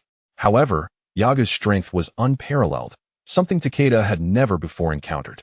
Most crucially, Yago was a mere 5 years old, possessing boundless potential. He simply could not withstand it. Thus, as the fist bore down upon him, Takeda pivoted to the side while leaning backward, embodying the martial artist's principle of blending defense with offense, seeking to transition from a defensive stance to a decisive counterattack against his adversary. As Takeda Hiroshi deftly evaded the oncoming punch, their bodies were merely inches apart, prompting Yago to swiftly lift his fist and strike towards his opponent's chest. However, Takeda's recoiling foot shot forth with astonishing speed, resembling a whip as it lashed towards Yaga's waist. In that fleeting moment, hesitation clouded Yaga's mind, yet he steeled himself, gritting his teeth as he positioned his left arm horizontally to intercept the incoming attack while raising his right hand, elbow poised to deliver a forceful downward strike. With a resounding thud, Yaga's elbow collided with Takeda's abdomen, while Takeda's whip-like kick struck Yaga's arm. The impact sent one of the fighters crashing towards the ground with alarming velocity. Despite the mat beneath them, Takeda's complexion turned pale from the pain of Yaga's blow. Even with his hardened body, the immense force exerted by Yago left little energy to be redirected elsewhere, and the residual shockwaves rendered him nearly incapacitated, akin to Krillin's experience on Namek when he was struck by Raikum and left weakened. On the other hand, Yago felt the reverberations of Takeda's kick through his muscles, as if the very bones within were trembling. He was propelled 3 meters away, where he stood, fist clenched tightly, dragging his left hand while his gaze remained fixed on Takeda, wary of any potential counterattack from the downed fighter. With great effort, Takeda managed to rise, albeit unsteadily, clearly exhibiting signs of defeat. As anticipated, he soon faltered, relinquishing his arm's support and toppling backward once more. Witnessing this, Yaga's mouth parted in astonishment, a smile gradually creeping onto his face. Could this signify victory? To ascertain the battle's outcome, he accessed the combat system, and indeed, his experience points had surged from 628 to 828. What? The sparring session yielded a 2% increase in experience. At that moment, surprise outweighed joy for Yagu. But there was no time for distraction. Takeda still lay on the ground. Before Takeda's disciples could encircle him, Yagu hurried to his side. Master Takeda, how are you? Teacher. What's wrong? Quickly, bring the stretcher. You lot, fetch the doctor and bring the medicine for our master. Takeda's devoted disciples commanded their peers as they rushed in from outside. With half-closed eyes, Takeda gradually opened them, his pallor seemingly improved. Yagu, you truly are formidable. A true prodigy. However, you must learn to wield your power wisely, understand? Yaga nodded earnestly, replying, Yes, Master Takeda, I plan to stay here for a few more days. Please, teach me more. Oh, I heard from Tianshan that you intend to embark on a journey soon? Takeda wiped the blood from the corner of his mouth, regarding Yagu with a curious gaze. Unfazed, Yaga responded, That was a while ago. Now, quickly bring the stretcher and assist Master Takeda to the backyard. Hiroshi Takeda was taken inside, and Yagu followed closely behind. After 2 hours, Yagu emerged, his left hand bandaged and suspended at his side. Even though he had triumphed over Hiroshi Takeda, he had to pay a price. He overheard the doctor mention that his internal injuries would require a month of rest, while his arm, though less severe, would still need several days to heal. The disciples in the martial arts hall gazed at Yagu with expressions of astonishment, speculating whether he was truly human. Both his exhibited speed and the remarkable feat of shattering a sandbag with a single punch days prior suggested otherwise. Yagu, however, paid no heed to their scrutinizing stares. Aware that Takeda would recover in a month, he resolved to remain here for over 20 days. This city had been spared from the invasion of the Red Silk Army solely because of Takeda. Should he leave? What would happen if they were to launch a sudden assault? Although he feared becoming adversaries with the Red Silk Army, Yagu was equally reluctant to see anyone suffer due to his actions. At that moment, his thoughts did not dwell on his own injuries or the potential encounter with the Red Silk Army. Instead, he pondered the true purpose of the combat system. Since its inception, he had yet to enjoy its benefits, no attribute enhancements, no skills at his disposal.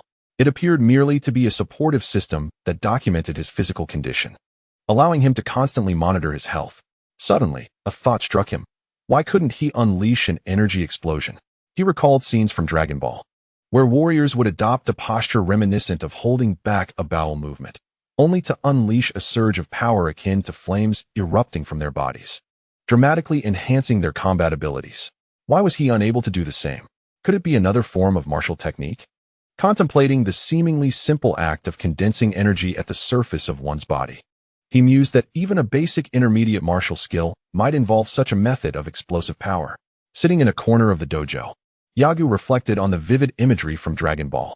Indeed, within the androids, Android 20 absorbed Piccolo's energy. Later, Piccolo remarked that such energy could be maximized in a single breath and then unleashed. Yet, was it truly that simple to release energy? Yaga's mind wrestled with these thoughts. In Dragon Ball, these abilities seemed innate to every fighter, requiring no formal training. Even techniques like the Kamehameha, Solar Flare, and Spirit Bomb could be replicated with mere observation. Unlike his own convoluted predicament, had he inadvertently traversed into the wrong world? With a weary sigh, Yaga decided to retreat to the room prepared for him by Hiroshi Takeda and rest for a while. Chapter 45. Karen Tower. If this book is still readable, I hope everyone continues to support it. Skills are a most enigmatic concept, especially for Yagu. Having read the Dragon Ball manga and watched the anime in his past life, he perceived their battles as straightforward. With diligent training and the relentless pursuit of surpassing one's limits, one could vanquish formidable foes. However, the events at Takeda's dojo served as a stark reminder that reality was far more complex. If one were to employ a metaphor, it would be akin to a combat game where both characters possess identical skills, health, magic, and levels. They are endowed with equivalent gold to procure items and equipment, then pitted against each other in a fierce battle. The novice is perpetually subjected to defeat, while the adept can discern subtle nuances during combat, gradually seizing the advantage to ultimately vanquish their opponent. Some skilled individuals, even when barely clinging to life, can outmaneuver and eliminate two fully healthy combatants. Once or twice, such feats may be attributed to fortune, yet encountering them repeatedly poses a different narrative. The prowess of Akira is evident to Takeda Hiroshi, yet the challenge lies in channeling the latent power within. It is reminiscent of Son Gohan, whose combat prowess typically hovers at 1, but surges 1,000-fold during moments of explosive energy. However, this transformation occurs unconsciously, as the dormant strength within erupts only in a state of mental void. Akira does not perceive himself as formidable as Gohan, possessing hundreds to thousands of times the latent energy, yet he is profoundly dissatisfied with his current combat capabilities. Despite the arduous training, his fighting strength remains woefully inadequate. During Takeda Hiroshi's recovery, the Red Scarf Army did not wreak havoc in the city, which alleviated Akira's concerns significantly. Tian Shan informed him that the Red Scarf Army had established communication points within the city, and the local gangs had their favored allies. However, as long as the military did not engage with the populace, the common people would tolerate other disturbances. This situation reminded Akira of the common folk in the Celestial Empire, who, as long as they are not cornered by fate, can endure indefinitely. The notion of ethnic resilience is one he finds distasteful. Endurance should not merely manifest in passive acceptance of oppression or an impotent rage against authority, leading to a squandered existence. He grew weary of those who propagate such sentiments during his high school and university years, but as he entered society, his annoyance heightened. The previous society had long been a stark representation of a naked power-money dynamic, yet the same rhetoric persists. There are many kind-hearted individuals, yet those devoid of integrity and rife with corruption far outnumber them, exponentially. Lacking a solid economic and social foundation, one risks inadvertently offending the undead clan by recklessly wielding the sacred skill of benevolence. After all, in reality, the undead do not present themselves as overtly malevolent as in games. The necromancer may appear virtuous, garbed in finery, and exuding an outwardly polished demeanor. Even those acquainted with him for decades may remain oblivious to his true nature. Perhaps the mask, once donned, is never truly shed. The citizens of this city hold gratitude for Takeda Hiroshi, yet they also harbor disdain, for it is impossible for him to cater to the interests of every faction within the city. Akira resided in Takeda's dojo for merely 20 days, witnessing Takeda Hiroshi regaining the ability to train before taking his leave. During this brief period, Akira did not emerge empty-handed, aside from acquiring various combat techniques. He gleaned insights into the combat system's objectives through understanding combat levels and the allocation of experience points. In the preceding period, the combat system dictated that defeating a Red Silk Army soldier would yield a mere 0.1 of experience, while vanquishing the ordinary giant, Grinsmuller, would grant only a single point, falling short of even 0.1. However, his encounters with Takeda Hiroshi resulted in a remarkable 3 increase in experience. Subsequently, Yagu engaged in combat with Takeda Hiroshi's 4 disciples, all of whom possessed a combat level classified as elementary intermediate, collectively bestowing upon Yagu 2.3 of experience through their sparring matches. These occurrences led Yagu to suspect that the experience awarded by the combat system would escalate in accordance with his own combat level. Furthermore, repeated confrontations with the same individual would not yield additional experience. Only upon a significant breakthrough in the opponent's martial prowess would experience be rewarded, as evidenced by his encounters with Tian Shan. On the 3rd day of sparring with Takeda Hiroshi's 4 disciples, Yagu faced them again, yet no experience was gained. It was not until 13 days later, when Tian Shan claimed to have achieved a breakthrough and sought to challenge Yagu, that the latter emerged victorious and received experience. However, upon seeking out the other 3 disciples, he regrettably found no experience to be gained. From this, Yagu deduced that the combat system was designed to encourage his relentless pursuit of martial excellence. Engaging in the slaughter of insignificant foes such as Red Silk Army soldiers to level up the combat system was a clear deviation from its fundamental essence. This contemplation brought to mind why, despite transforming into a giant ape and slaying numerous adversaries, he accrued no experience whatsoever. Firstly, the overwhelming strength of the giant ape rendered any comparison futile, a common stipulation in all gaming systems. Once a certain level is attained, slaying minor foes yields no experience. Secondly, although the levels were equivalent, the calculation of combat prowess differed. After Yaga transformed into a giant ape, his Saiyan combat instincts were restored, causing his combat level to ascend from the original elementary low tier potentially to the highest echelon, rendering the defeat of those lesser beings devoid of any martial benefit. Regardless of the situation, Yagu was resolute in his belief that once his strength reached a particular threshold, feeble creatures would no longer be capable of providing him with experience points. Thus, Yagu continued his journey of running and cultivating his skills, deliberately setting his course towards the martial arts academies of the grand cities, challenging opponents and honing his abilities along the way. He triumphed over numerous dojo masters, though most lacked the formidable prowess of Takeda Hiroshi, achieving only elementary high-tier combat levels, while Takeda's disciples were limited to just 4, all of advanced age. Others possessed considerable strength, relying on physical attributes that surpassed the ordinary, yet their combat levels peaked at elementary intermediate. Yagu particularly relished facing such opponents, as they were akin to him, thriving on physical prowess. When struck by these opponents, he had adapted to the 30-fold gravity and could utilize his chi to harden his skin, rendering their blows far less painful than those delivered by Takeda Hiroshi's disciples. Despite the lackluster combat prowess of the martial arts hall master he encountered, Yago nonetheless accrued a wealth of battle experience. As he gradually honed his mastery of the energy techniques under the guidance of Hiroshi Takeda, his combat level ascended to an advanced beginner stage. Now, with but a gentle flick of his finger, he could send a person sprawling several meters away. This was also a source of perplexity for Yagu. He wondered why Takeda was able to grasp the art of flight so swiftly, while he himself remained only a novice. It was only when faced with a deep ravine, where jumping was not an option, that Yagu resorted to the energy-intensive flight technique. Ascending to a peak within the forest, surrounded by undulating mountains and drifting clouds, he gazed upon the towering structure ahead, the Kalen Tower, his destination. At last, I've arrived at Kalen Tower, home of the cat sage. Should I prepare some fish? An important thought struck Yagu. While the novels he had read might not count, surely the notion that cats enjoy fish held some merit. Using fish to lure a cat, even one that was a sage, seemed plausible. After a moment of contemplation, he resolved to gather enough fish before scaling the Kalen Tower. At the base of the tower, he noticed a father and son duo. The child's father appeared formidable. Yago leapt from his vantage point, descending rapidly in an arc before landing on a solid surface. He leveraged his momentum to spring up once more, landing again in a different spot. As he approached Kalen Tower, a tall man emerged before him. Having seen Dragon Ball, Yagu recognized this individual as a guardian of the tower, one who had appeared in the original series, ultimately slain by the Turtle Hermit's disciple, Tao Pai Pai. Though Yagu had yet to master sensing energy, he immediately felt that this towering figure was the strongest adversary he had encountered thus far. Unfortunately, he had forgotten the man's name. Many years had passed since he had last engaged with the captivating narrative of Dragon Ball, though he recalled that the man's son was named UPA. Greetings, sir. I am a wandering martial artist here to scale Kalen Tower.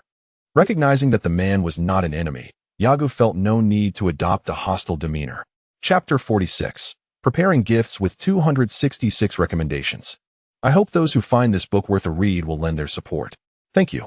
Furthermore, while Saiyans possess remarkable combat talents, the protagonist, having traversed from another world, inherited this bloodline but failed to acquire any of the Saiyan combat skills, rendering him inferior to many Dragon Ball fighters. Seeing that Yagu was merely a youth, slightly older than his own son, Bra kindly remarked, "Young man, you are still too young to climb Kalen Tower." Upon hearing the refusal, Yagu felt no anger. Although the man regarded him with disdain, he could empathize with the situation. Imagine a small child suddenly declaring on television that he could host a show beyond the curious. Others would certainly deem him mad. Yagu inquired of Bra, "I have heard that there is a guardian beneath the Kalen Tower, and it appears that it is you, uncle. Therefore, uncle, I would like to ask once more, may I ascend Kalen Tower? Oh, and by the way, my name is Yagu, what is yours?" For those with pure hearts devoid of malice, Bra bore no responsibility to prevent their ascent of Kalen Tower. "I am Bra. If you are determined, I can escort you. But you must not disturb the tranquility surrounding this sacred place." "That is only proper," Yagu responded. "However, uncle, you must be a formidable warrior. I wish to engage in a duel with you." Bra fixed his gaze upon Yagu. "A duel? Nodding in agreement, Yaga declared, I climbed Kalen Tower to meet the person above and seek their guidance in martial arts. Since you possess extraordinary skills, let us first spar. The surroundings of Kalen Tower, as Bra had described, were serene and peaceful, perhaps untouched by war for a millennium. Bra remained silent for a moment before saying, Very well. When do you wish to begin? Upon hearing the easy acceptance, Yaga joyfully exclaimed, We can start right now. He then assumed a combat stance, his eyes fixed intently on Bra. Bra, possessing keen eyesight, noticed Yaga lowering his body, causing his garments to swell, realizing that this young one was not to be underestimated. Child, you may attack first. Regardless of Yaga's age, Bra was prepared to engage wholeheartedly. As the chief guardian of the sacred site, he approached every matter with utmost diligence. Whoosh! Yaga vanished, reappearing at Bra's side, already poised to deliver a kick with his right leg. Bra immediately sensed the danger, swinging his robust right arm to block Yaga's strike. Thud! The attack was indeed thwarted by Bra. Yet the force transmitted through his arm propelled him several paces to the left. Fortunately, the ample space allowed him to absorb the impact, preserving his arm from injury. Observing Bra's vigilant demeanor as he cradled his arm, Yaga mused, My strength surpasses his, but this is the first mid-tier martial artist I have encountered. I must observe closely to discern what skills have led the system to classify him at this level. Sensing Yaga's formidable prowess, Bra relinquished his initial restraint. Engaging Yagu as an equal, he dashed towards Yagu, his speed appearing sluggish to the young warrior, yet Yaga chose not to evade, instead meeting him head-on. Just as he closed the distance, Bra unleashed a punch that took Yagu by surprise. The speed of his attack exceeded that of anyone Yagu had previously encountered. Yaga sidestepped to avoid the blow, momentarily holding back his strength, and retaliated with a swift strike to Bra's abdomen. Thud! The punch landed, yet Bra remained unfazed, countering with his left fist. Bang! Unprepared, Yaga was sent flying several meters to the right by the force of Bra's punch. In midair, adjusting his body for a safe landing, Yaga swiftly turned to face Bra, only to find him charging forward once more. What is happening? I distinctly employed my energy technique just now. Why did it not inflict any harm? Although my previous punch lacked considerable force, I utilized a technique capable of transmitting power into the flesh. Yet, the reality was that Bra appeared entirely unscathed, leaving Yaga momentarily dumbfounded. Bra, however, remained unaffected by confusion, and Yaga soon regained his composure. Yaga's battle experience had reached 51-59, with nearly half still required for potential advancement. Yet, as these skirmishes progressed, his hopes for the battle system's level dwindled. He regarded it merely as a supplementary system to gauge his opponent's combat level. Approaching once more, Yaga reduced his strength to engage Bra. Their fists collided, parrying each other's blows. Utilizing his superior speed, Yaga managed to land several consecutive punches on Bra. Strangely, Bra consistently evaded Yaga's strikes targeting his vital areas, countering with a blow to Yaga's head when he least expected it. How could this be? Yaga was sent flying once again, kneeling on the ground in astonishment. Since mastering the energy technique, no one had been able to withstand it. Why was this happening? Bra, panting heavily, noticed Yaga's intent to continue the fight and raised a hand in a gesture of pause. All right, I concede. Unwilling to believe that his energy technique had lost its potency, Yaga was about to charge forward when he heard Bra admit defeat. He felt deflated, staring at him with a mix of resignation and disbelief. Uncle Bra, the match isn't over yet. He hadn't exerted much strength, and from their recent exchanges, Yaga surmised that Bra might not even be a match for Takeda Hiroshi. However, Bra possessed martial skills that surpassed those of Takeda Hiroshi. This reminded Yaga of a peculiar phenomenon in traditional martial arts novels from his past life, where individuals who learned advanced techniques like the Nine-Yang Divine Skill were outperformed by those practicing ordinary methods, without corresponding strength to complement profound martial arts skills. The result appeared incongruous. Yaga's situation was quite the opposite. He harbored immense energy and physical prowess that far exceeded others, yet he struggled to channel this power effectively. Bra, having caught his breath, looked up at him and remarked, Can you already perceive the outcome? Your strength far surpasses mine. What troubles you? Are you questioning your own fighting style? Uncle, do you understand energy techniques? Yaga inquired excitedly upon hearing Bra's words. Do you know how to avoid the damage caused by energy techniques? Bra rubbed the spot where Yaga had struck him, acknowledging the weight behind Yaga's controlled, yet still forceful blows. I need to catch some fish for my son. Let us discuss this after lunch. Yago, eager yet unable to refuse the mention of Bra's son, replied, All right, uncle. I'll join you in fishing then. Hee, I can be of some help too. Two individuals arrived at the riverbank, where Yago first observed Bra's fishing endeavors. Noticing that Bra had been standing at the river for quite a while, Yago lost interest after Bra successfully caught a fish. He desired the fish not for his own consumption, but rather for the cat sage.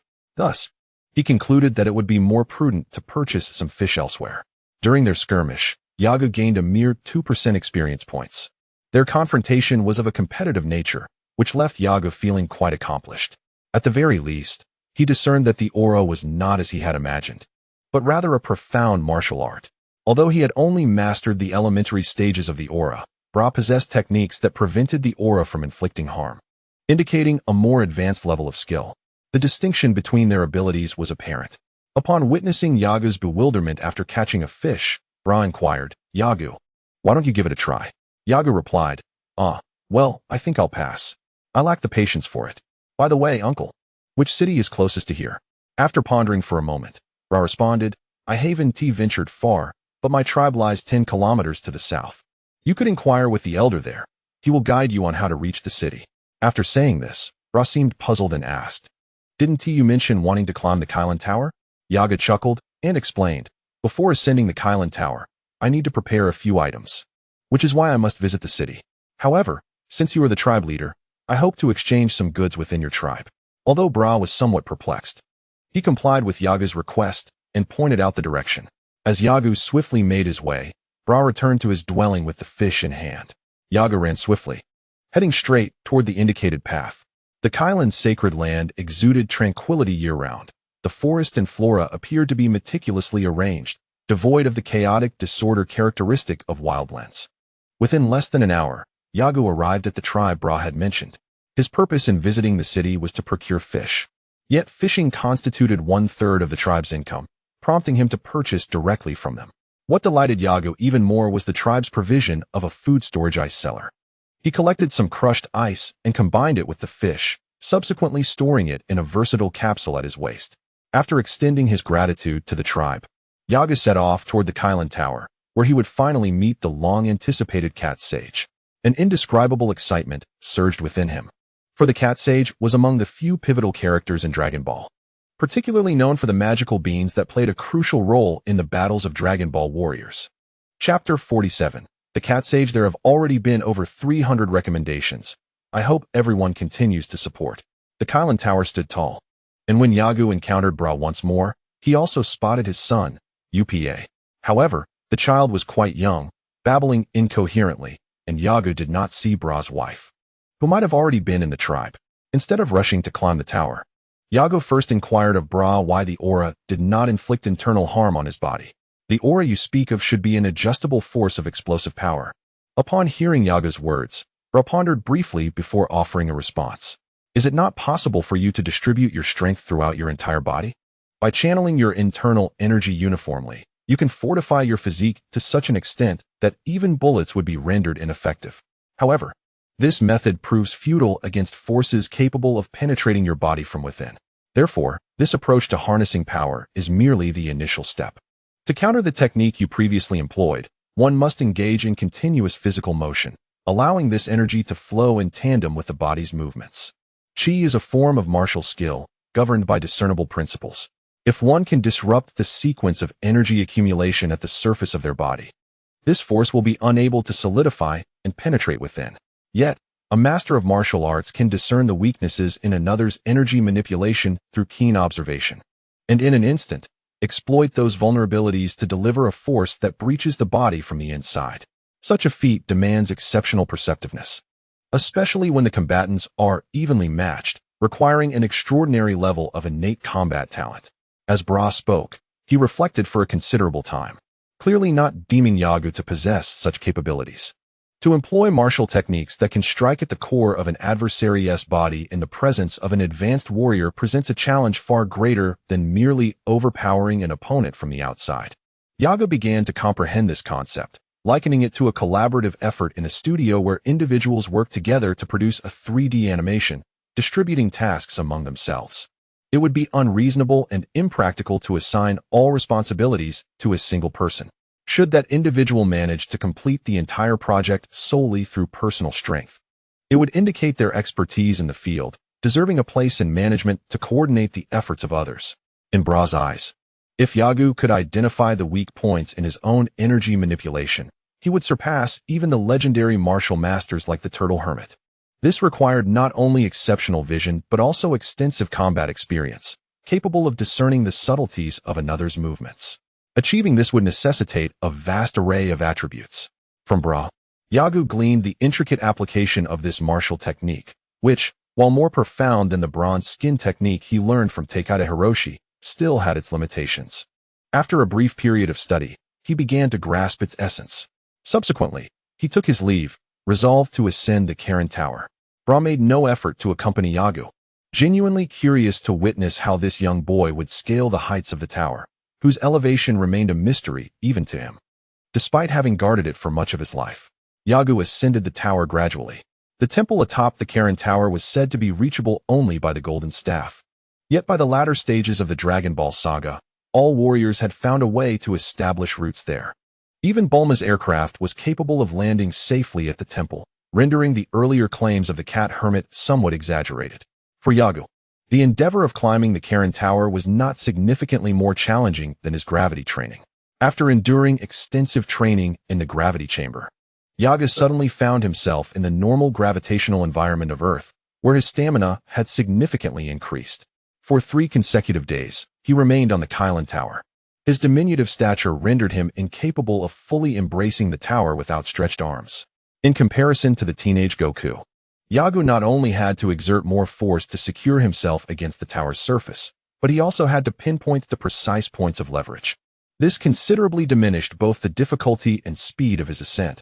Otherwise, Yagu estimated that he could have reached the top within 1 or 2 hours. The most arduous challenge for Yagu during this period was sleep deprivation.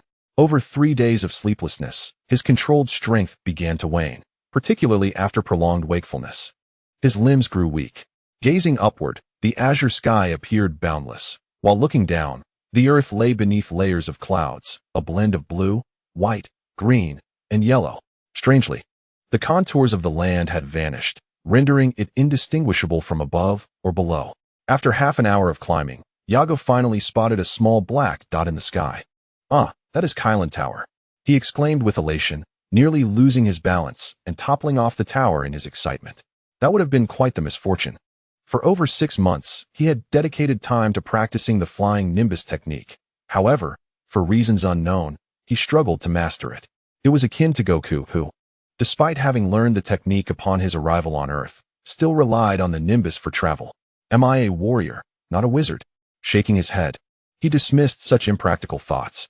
Upon sighting Kylan Tower, Yagu felt a resurgence of energy. A clear objective had emerged, compelling him to accelerate his pace. A few minutes later, he reached the pinnacle of the tower, having traversed from the ground floor to the highest level. It was hard to fathom that what appeared to be a simple interior structure from the outside concealed an expansive space within. However, the individual he sought was nowhere to be found, prompting Yagu to call out, "Hey, Kylan, where are you?" Kylan. After several minutes of shouting, he began to wonder aloud. Could he have gone on vacation? Surely not. A millennium-old recluse wouldn't leave this place. Taking matters into his own hands, Yagu opened a multifunctional capsule filled with fish, the icy aroma of which was almost overwhelming. He pondered whether this would summon Kylan, when suddenly, a voice broke the silence. "Little brat, why have you brought so much fish here?" Startled, Yagu turned to see a plump white cat holding a wooden staff, standing behind him. The cat was nearly his height, perhaps just a couple of centimeters taller. "Ah, you must be Kylan," Yagu exclaimed with delight.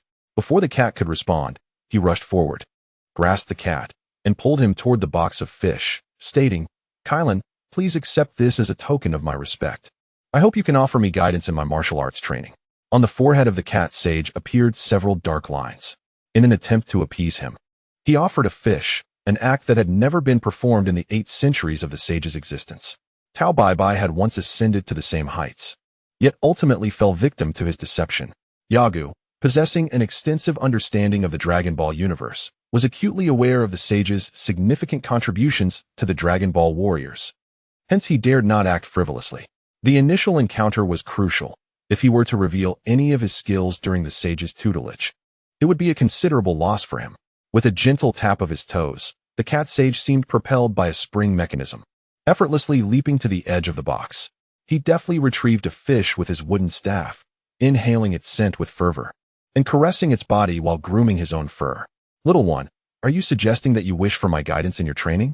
Yago nodded eagerly, replying, Indeed, sage. It is precisely for this purpose that I journeyed from West City.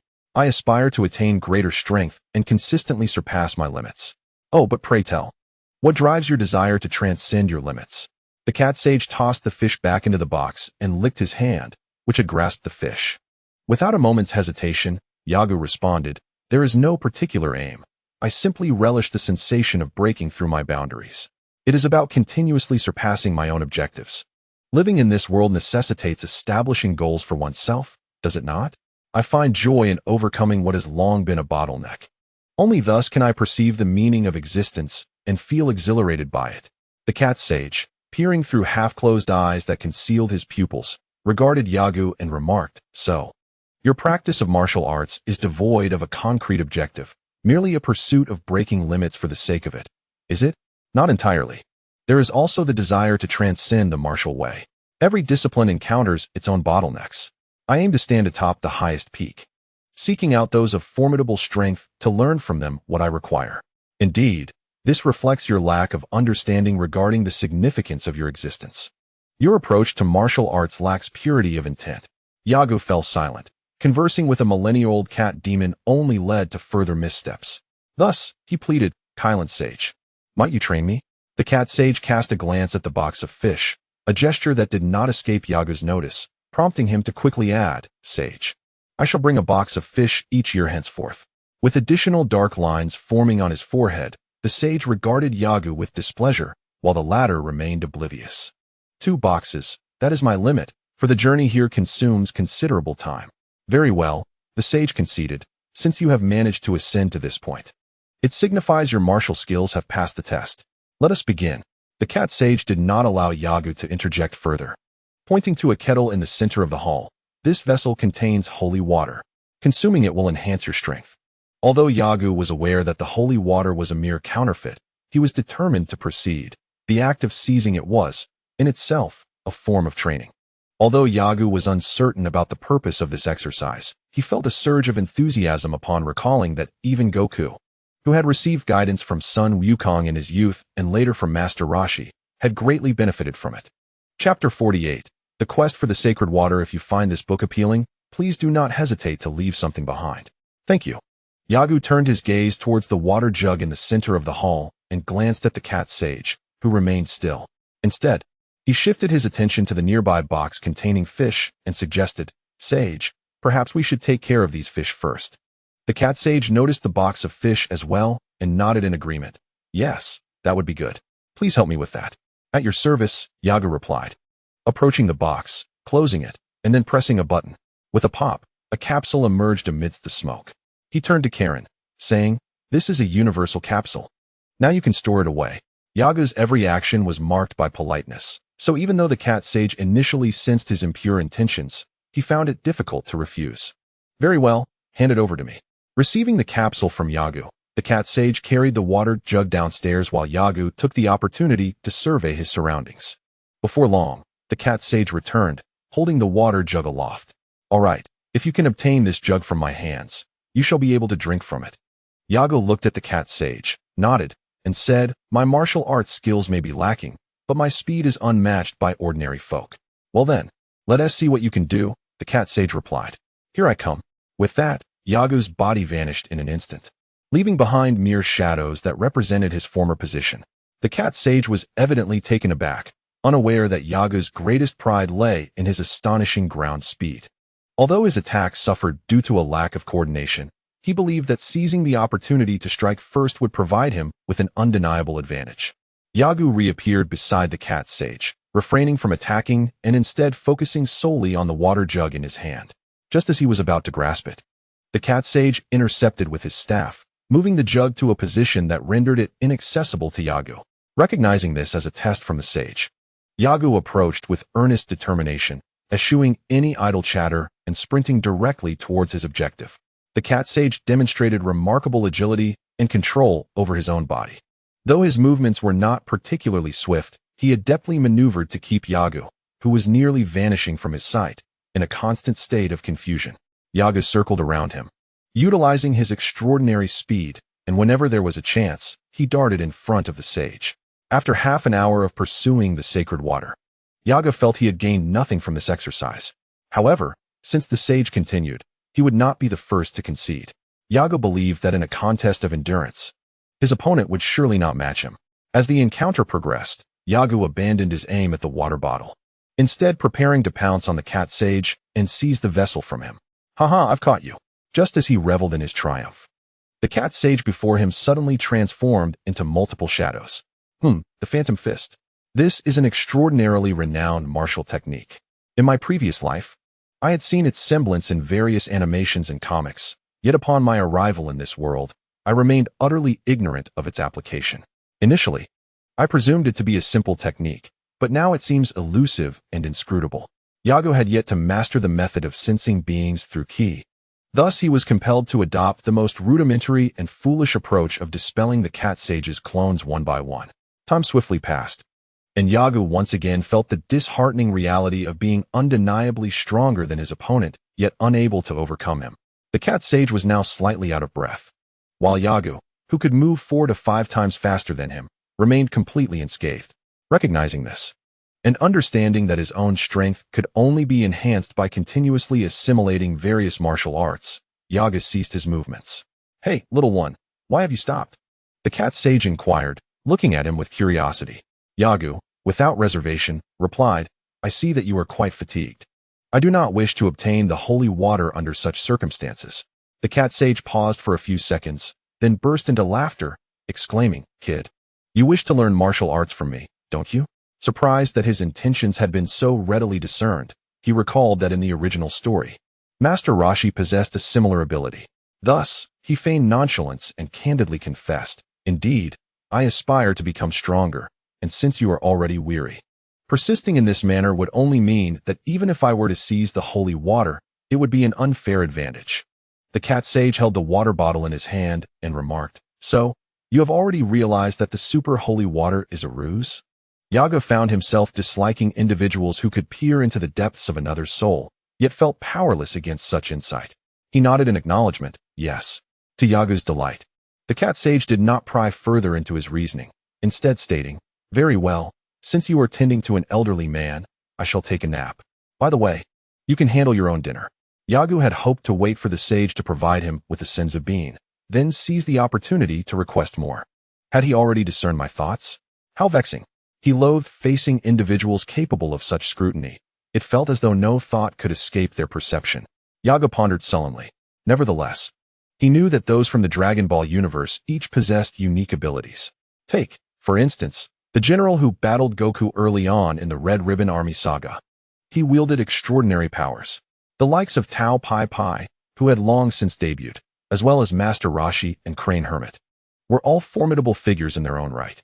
Unbeknownst to Yagu, the first martial artist he encountered, Takeda Hiroshi from the Tianhong Martial Arts Hall, had once defeated Tao Pai Pai. However, he was unable to leave that city, surrounded on 3 sides by the Red Ribbon Army's territories. If he ventured beyond the city limits, its inhabitants would face grave peril. Were one to rank the combat prowess of the secondary characters, Takeda Hiroshi believed he surpassed Tao Pai Pai, despite possessing fewer martial techniques and not having encountered the overwhelming strength of Bora, who would eventually fall to Tao Pai Pai's single strike. The inability to fully immerse himself in battle remains Aigu's greatest distress. Should a worldwide weightlifting competition be held now, Aigu is confident he would emerge victorious, regardless of the opponent, even against the likes of Master Roshi. He possesses unwavering confidence in his speed, high jump, and various physical competitions, believing he would secure first place in all. However, when it comes to combat, he struggles. A multitude of factors intertwine, severely limiting the power he can exert.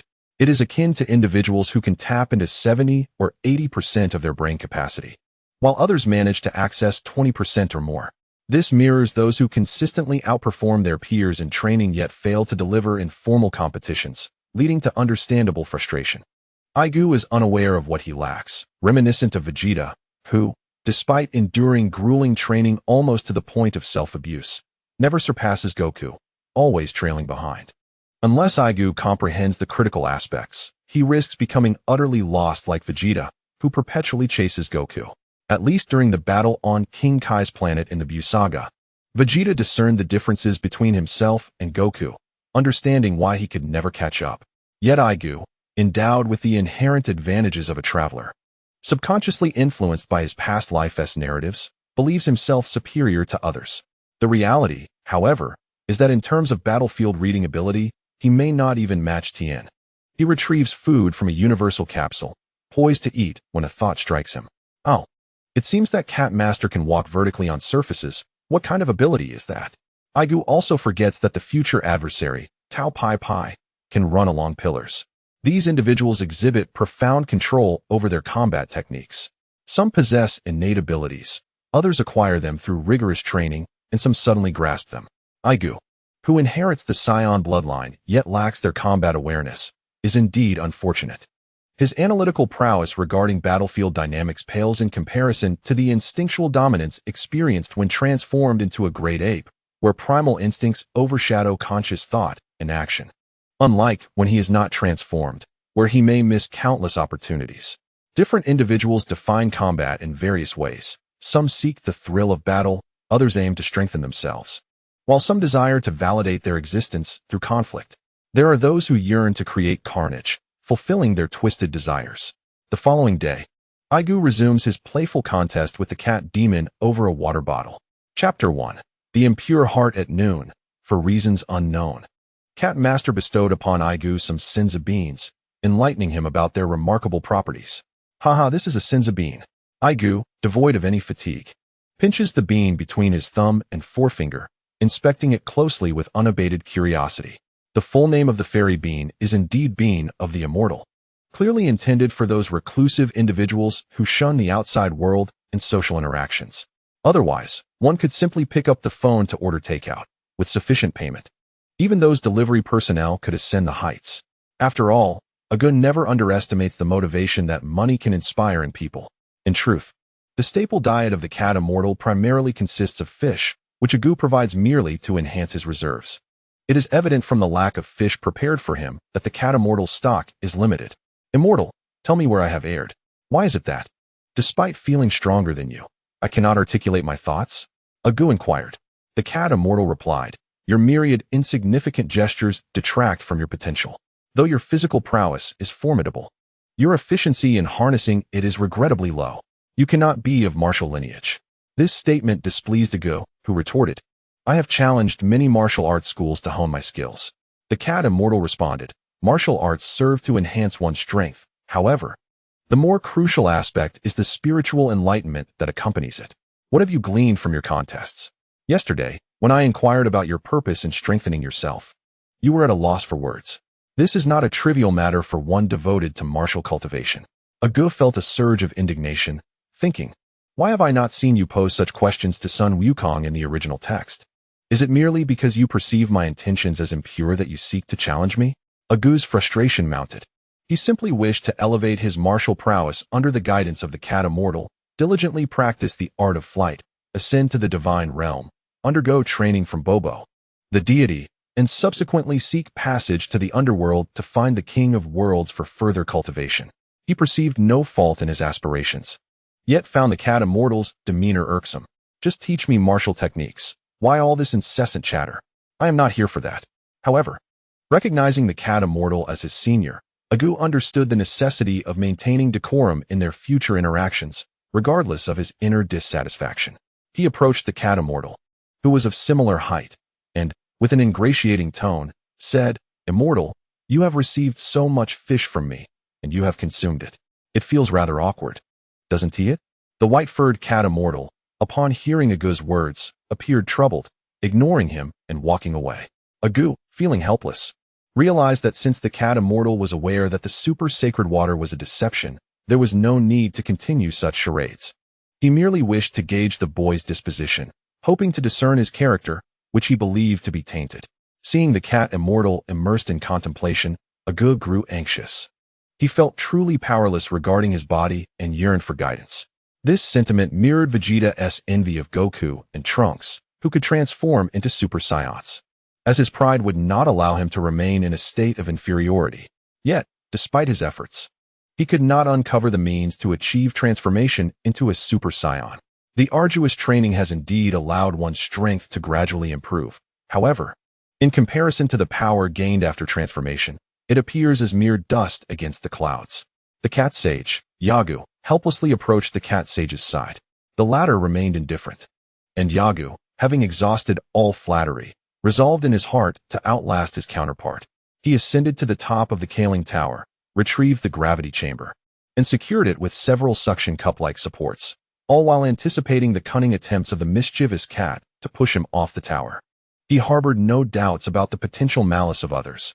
The gravity chamber exerted a force 40 times that of Earth, and while Yagu engaged in basic exercises within, his adaptation to the 30-fold gravity was insufficient for feats akin to Goku's initial leaps on King Kai's planet. While Goku could achieve astounding heights even under extreme gravity, Yaga's adaptation permitted him only the freedom of movement akin to an ordinary person. The days that followed diverged entirely from Yaga's expectations. The cat sage seemed oblivious to Yaga's presence, engrossed in his own endeavors within the Kaling Tower, while Yaga diligently trained in the gravity chamber above. Adjusting to 40 times Earth's gravity was no trifling matter. In addition to practicing techniques learned from others, he also dedicated time to mastering the void dance. Though the results were less than satisfactory, frustration simmered within him. Yet he could only focus on what he could accomplish and review the skills acquired on his journey to this place. On occasion, he would descend the Kaling Tower, either climbing or employing the void dance to bring fresh fish to the cat sage. Although the cat sage found this routine awkward and at times even infuriating, having once furiously questioned Yagu, "Do you truly think I am a cat?" Yagu would simply reply, "But you are indeed a cat," diffusing the tension. For months later, for reasons unknown, the cat sage took notice of Yagu. One morning, he offered to teach him the art of cultivation. Having spent 3 years with Master Roshi, Yagu believed that with the guidance of the cat sage, his accomplishments in the early stages would surpass those of Goku and his companions. A solid foundation makes all endeavors more manageable, a principle that holds true not only in the society of his past life, but across many aspects of existence. The cat sage observed the young man standing before him, noting that after more than half a year, Yagu had grown taller. Previously only a couple of centimeters above him, he now stood a full 4 centimeters taller. Yagu was acutely aware of the moon's phases, equipped with a reminder device, and had completely abandoned the sleep patterns of his former life, going to bed promptly at 8 every evening. You have mastered numerous martial arts techniques, yet this is merely a preliminary grasp. The cat sage began to evaluate Yagu's skills. Martial techniques can be learned by many, but the effectiveness displayed by some surpasses that of others. Conversely, there are those who, despite lacking mastery of advanced techniques, can defeat those who possess them. This disparity arises from the degree of control each individual has over their own body. He paused momentarily, shifting his gaze towards Yagu.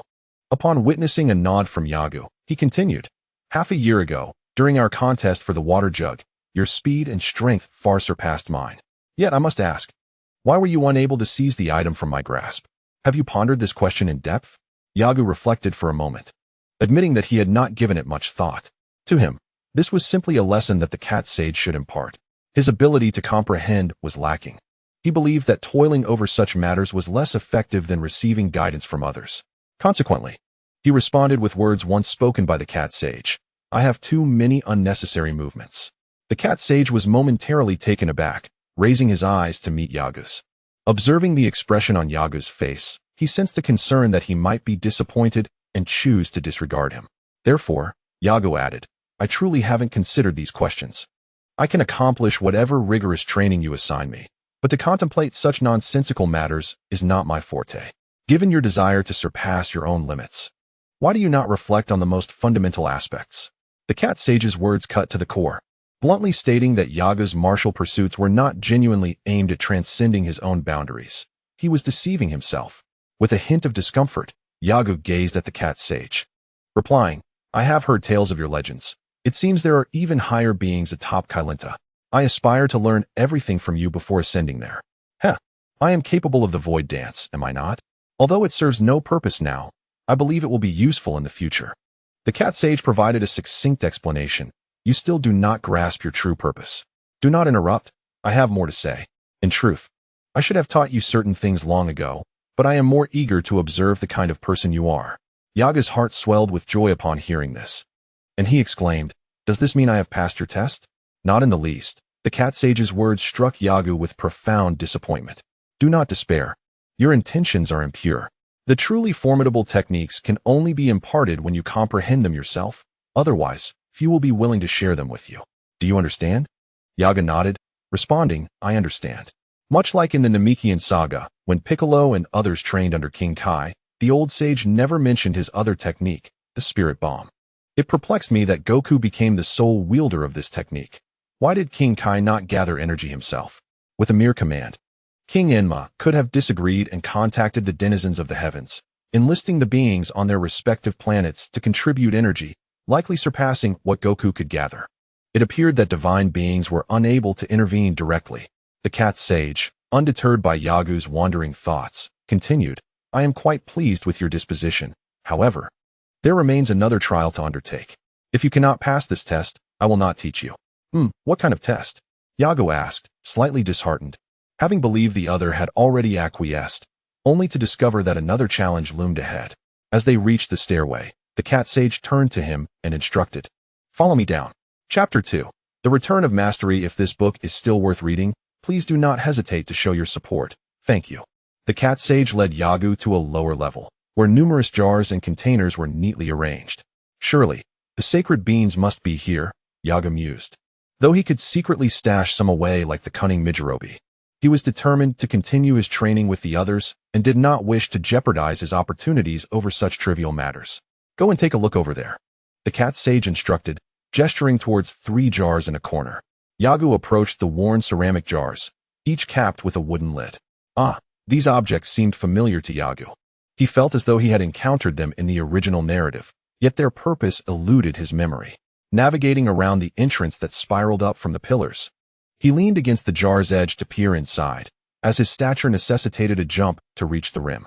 As he lifted the first lid, he found a pool of water within. Puzzled, he was taken aback as ripples danced across the surface.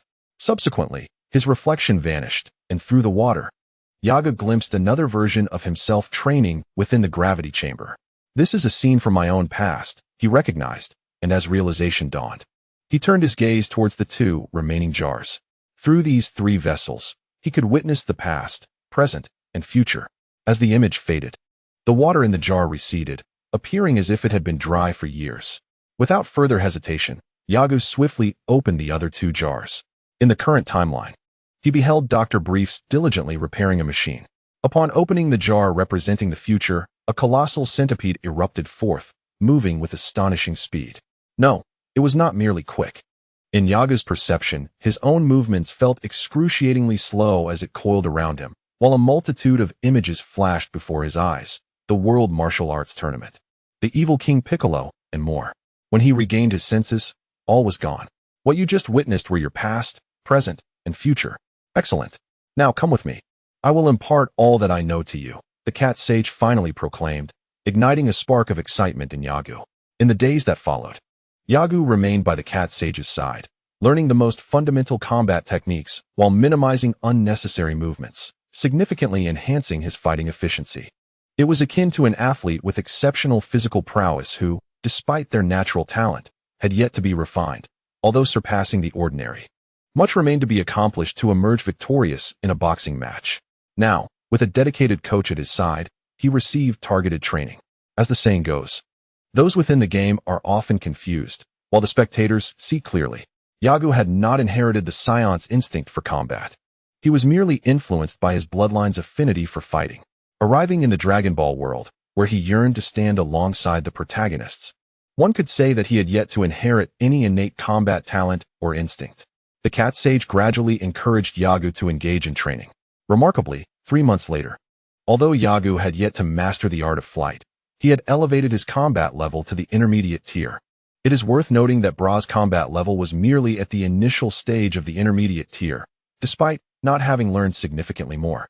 Yagu had surpassed him by an entire level, which filled Yagu with exhilaration, yet also unveiled a discernible bottleneck.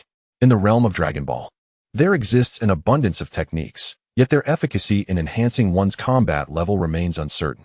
Combat level is not solely determined by one's strength in battle, but rather serves as an assessment of an individual's combat awareness and instinct.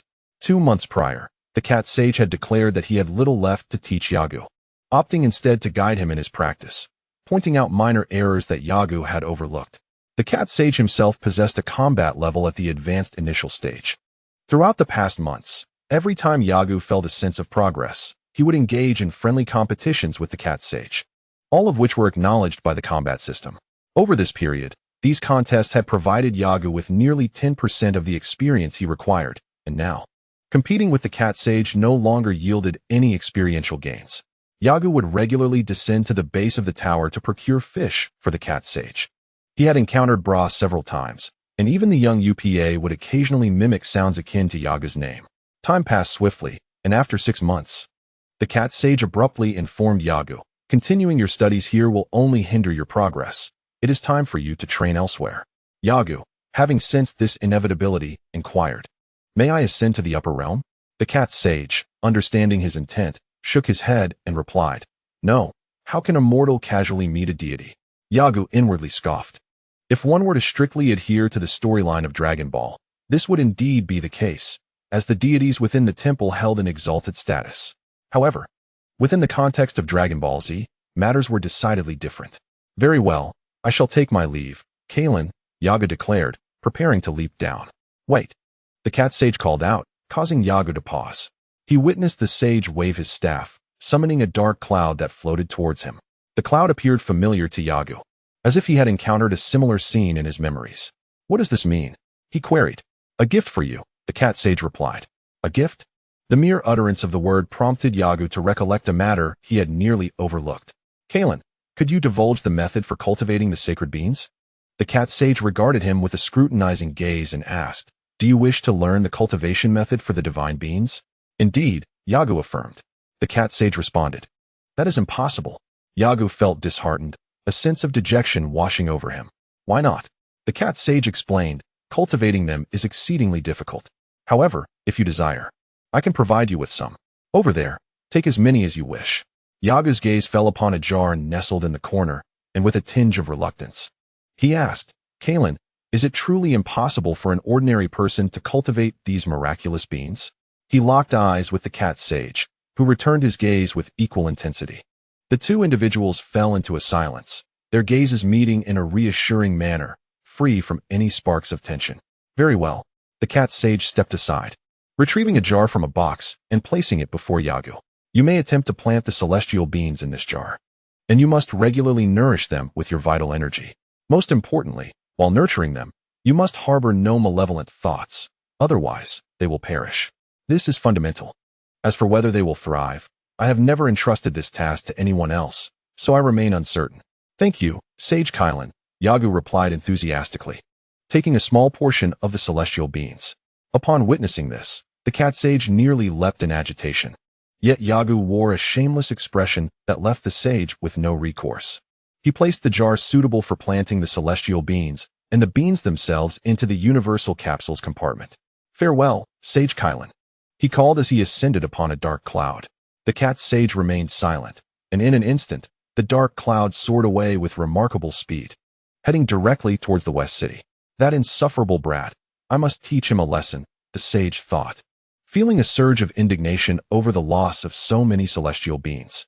These beans were exceedingly precious, while they might lack flavor. They held immense value for martial practitioners and for someone like him, a recluse for a millennium.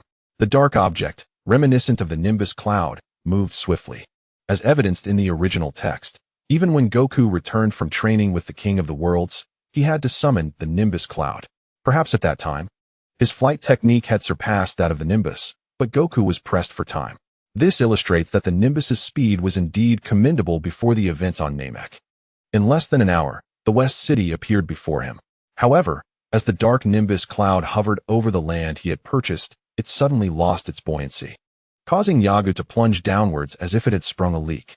It was at that moment he recalled that in the original story, Tao Bai Bai had experienced a similar fate. "Damn it," You wretched cat demon, he cursed internally. After a moment of venting his frustration, Yagu clambered out of the pit with a sigh, beginning to survey the land he had acquired. Having been away for a year, he noticed numerous new constructions surrounding the area. Suddenly, Yagu detected something amiss. A cacophony of disarraying sounds emanated from his factory. Could it be that someone is using my factory as a gathering place? I did hire military personnel to oversee the premises. Chapter 3. A Spectacle. Own in 2 days. 60 recommendation votes. Thank you all. Truly. The clamor within his newly purchased factory irritated Yagu. He was not a person with obsessive cleanliness, but he possessed a strong sense of territoriality over his possessions, refusing to allow others to tamper with his belongings. Approaching swiftly, Yagu exerted his legs, leaping onto the factory's roof with a silent grace. Creeping towards a window, he peered through a transparent glass pane, though its clarity had diminished due to exposure to the elements and dust. Nonetheless, Yagu discerned something amiss within. In the factory, 5 individuals were present. A stout young man with short hair was assaulting another timid youth. Behind them stood 3 others, one somewhat overweight, another sporting an unruly afro and possessing darker skin, and the last with hair dyed green.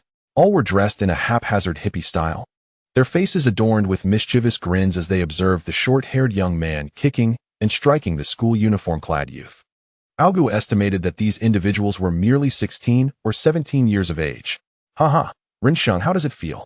The stout young man, having knocked the uniformed youth to the ground, wiped his nose with his right thumb and inquired.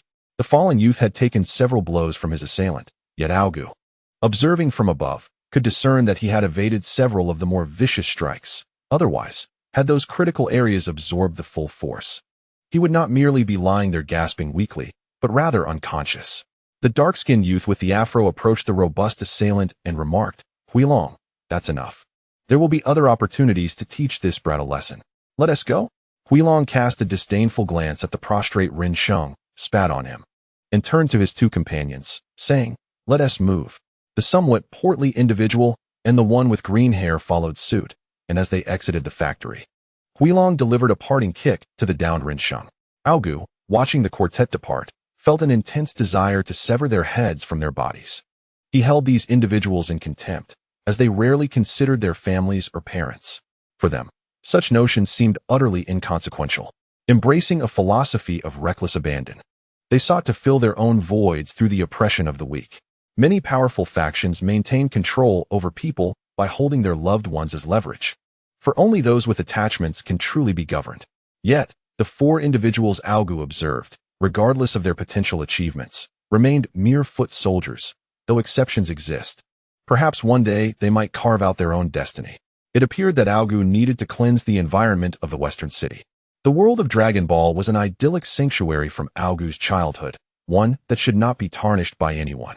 He yearned to uphold justice. But how could stability be achieved without eradicating the greatest evil, the Red Ribbon Army? In many territories governed by the military, there exist underworld factions supported by the Red Ribbon Army.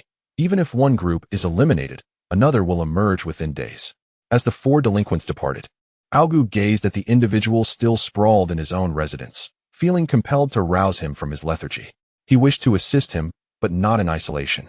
There were countless others in this world suffering far worse, many of whom had lost their lives as a consequence. In truth, Argo did not desire to diminish the excellence of one by contrasting it with another's misfortune, nor did he wish to argue this individual's sorrow with the plight of others. Human experiences are not meant for comparison. A farmer in a remote valley, earning a mere 1,000 yuan each month, should leap with joy at such a fortune. However, if this income were to be placed in the city of the West, it seems that one could only find refuge beneath a bridge to alleviate the pressures of existence. When Yago leaped from the rooftop of the factory, he suddenly noticed something unusual. He turned around and focused his gaze. A kilometer away, through the window of a modest dwelling, a figure was observing him through binoculars. The observer was taken aback when he realized that Yago was staring back at him, unable to fathom how he had been detected. Under Yago's piercing gaze, he instinctively recoiled. "Big brother, that kid has returned, and he has spotted me," the man with the binoculars said into his phone. "What? That kid is back. All right, no matter. I have endured for quite some time. This fellow, having played the role of a turtle for over a year, has finally shown himself. Humph. Tonight I shall have him shattered to pieces." The voice on the other end of the line sounded sinister. Just keep a close watch and report his movements to me at all times. Understood. Unbeknownst to Yagu, he merely found it curious that someone would observe him from such a distance with binoculars. Humph, never mind. Is there truly anyone who poses a threat to me? Unless they employ tactics akin to the magic wind wave, what could be so fearsome? He possessed the strength to be audacious. His time spent with the Kalen Master had significantly enhanced his abilities. His combat power had improved nearly exponentially. Yagu was not astonished by his own advancement. He had acclimated to 30 times the gravitational force and only needed to learn how to channel this newfound strength. Much like Sun Wukong, who, when defeating his brother, had a combat power of less than 500, was able to contend with Vegeta's nearly 20,000 after spending over 100 days with the King of the Worlds. Yaga now believed there were few who could rival him. The only one capable of challenging him was likely that figure within the temple. Regrettably, the Kalen Master forbade him from ascending. Thus Yagu resolved to seek out the fortune teller, hoping to gain her assistance, and then venture to the King of the Worlds to learn the King's Fist. The King's Fist, a sophisticated martial art capable of instantly elevating one's overall combat power, was a culmination of countless years of research by the North King. The method by which the King's Fist enhances combat power is remarkably similar to the way Saiyans increase their strength upon transformation. In truth, there are many ways to amplify combat power, some rudimentary and others advanced. That is all there is to it. For instance, Master Roshi, with his muscles swelling, pushed the moon away, having once destroyed it in Dragon Ball, and later in Z, who knows how many moons he obliterated, and Trunks, when battling, experienced significant muscle expansion. These are all methods of enhancement. As a Saiyan, continual transformation is indeed the most viable path. Yet, Yago harbored concerns about whether he could attain the form of a Super Saiyan. Therefore, he planned to venture to the underworld and cultivate a rapport with the King of the Worlds. As I approached the entrance of the factory, I beheld the space I had once meticulously organized, now in disarray, a mere shadow of its former self. Fortunately, the essential equipment had been securely placed in the basement by military personnel, locked away with chains. Bloodstains marred the ground as I walked over to the figure sprawled on the floor and inquired, "How long do you intend to lie there?" Rin Sheng, a student from Huayong Senior High School, was the son of a detective from the police department of Shiji City. This connection led many children of those apprehended by his father to seek a semblance of balance through him. Having experienced his parents' divorce, Rin Sheng perceived his father's faults as outweighing those of his mother. Thus, even when bullied by classmates, he refrained from seeking his father's assistance, wishing to exact retribution in this manner. As he lay on the ground, gradually regaining his strength, he suddenly heard a child's voice. Upon raising his head, he saw a boy of about 10 years, somewhat chubby, whose skin appeared excessively pale from prolonged confinement in a gravity chamber. Wiping the blood from the corner of his mouth, Rin Sheng struggled to rise. After all, he was a high school student and felt compelled to maintain a semblance of dignity in front of the young one. It was then that the boy, Argo, truly observed the figure before him. Tall and slender, Rin Sheng seemed constrained in his school uniform, and his downcast demeanor suggested a certain disheartenment. Yet, Argo believed that with a touch of grooming and a dash of confidence, he could undoubtedly be quite handsome. Why was it that even those bullied by their peers in the Dragon Ball world were strikingly attractive? This thought stirred a sense of indignation within Argo. Rin Sheng, clutching his abdomen, laboriously made his way to the entrance but collapsed in a heap, unable to continue. "Hey, do you want me to call an ambulance?" Argo inquired as he approached. Rin Sheng shook his head, refusing assistance. Argo chuckled, remarking, "You're quite stubborn, aren't you? That is commendable. However, while your injuries may not be severe, you'll need a few days of rest to recover. What is your home phone number? I can have your parents come to get you." Noticing Rin Sheng's indifference, Argo felt a flicker of annoyance. He spread his hands, conceding, "Well, you truly are a tenacious fellow. Very well, lie there as you wish. By the way, I should inform you that this place is mine now. Who would have thought that in a little over a year, it would become a gathering spot for you all? While you may not have fond memories of this place, the disruption of its tranquility is partially your doing, wouldn't you agree?"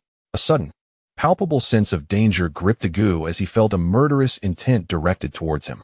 Choosing not to engage further with Rin Sheng, he stepped outside. In the distance, several commercial vehicles were parked along the road, and a group of men in black, armed with guns, emerged from the cars, their intentions unmistakably aimed at him. What do they want? I don't know them, Argo thought, glancing back at Ren Sheng, who lay in the corner. Hey, they're not here to trouble you. Are they? Ren Sheng squinted at the 6 armed men and, with great effort, shook his head, saying, I don't know them. You should call the police. Argo scoffed. Who am I to call the police? Since they dare to act so brazenly, I suppose I must teach them how to spell my name. Chapter 4. Prologue. I still need 60 more recommendations. I hope everyone continues to support me. If you find this book still worth reading, please do not hesitate to show your support. The gunfire posed no concern for Argo. However, the young men of 16 or 17 years nearby were at grave risk to their lives. Consequently, he seized Ren Sheng, who had collapsed at the doorway, and swiftly retreated into the factory. Observing Argo's actions, a man in the center bellowed, Everyone, pursue him. Do not allow him to escape. You too, encircle him from behind. The 2 named complied, brandishing their firearms as they maneuvered around the factory to prevent Argo from slipping away unnoticed. Act swiftly, and do not attract the attention of the police. The speaker was the burly man who had been standing at the forefront, clearly the mastermind of the group. Had Argo's memory been sharper, he would have recognized the man, for he was none other than Mowgli, a notorious bank robber who had evaded capture and remained on the wanted list. It was not mere coincidence that they crossed paths. Mowgli would never forget Argo's act of killing his brother. Even after aligning himself with another powerful faction, he yearned to settle the score personally. Argo discarded Ren Sheng in a corner, where goods obstructed them. Unless they ventured over, they could not harm him. As Argo prepared to exit, Ren Sheng, clutching his abdomen in pain, managed to utter, You should call the police quickly, but it may be too late. You ought to lie still and save your strength. Argo replied without turning to face him, and then moved towards Mowgli and his men. Ren Sheng had endured 7 or 8 minutes of brutal assault, his assailant striking without distinction. Although he had avoided many critical blows, any movement sent sharp pain coursing through his body, compelling him to curl up in agony. When Mowgli and his group entered the factory, they were taken aback to find Argo standing boldly before them. Recovering from their shock, Mowgli erupted into laughter. Kid, you've got guts not to run. Well, I was planning to turn you into mincemeat, but since you've shown such bravery, I'll grant you a proper end. What do you say?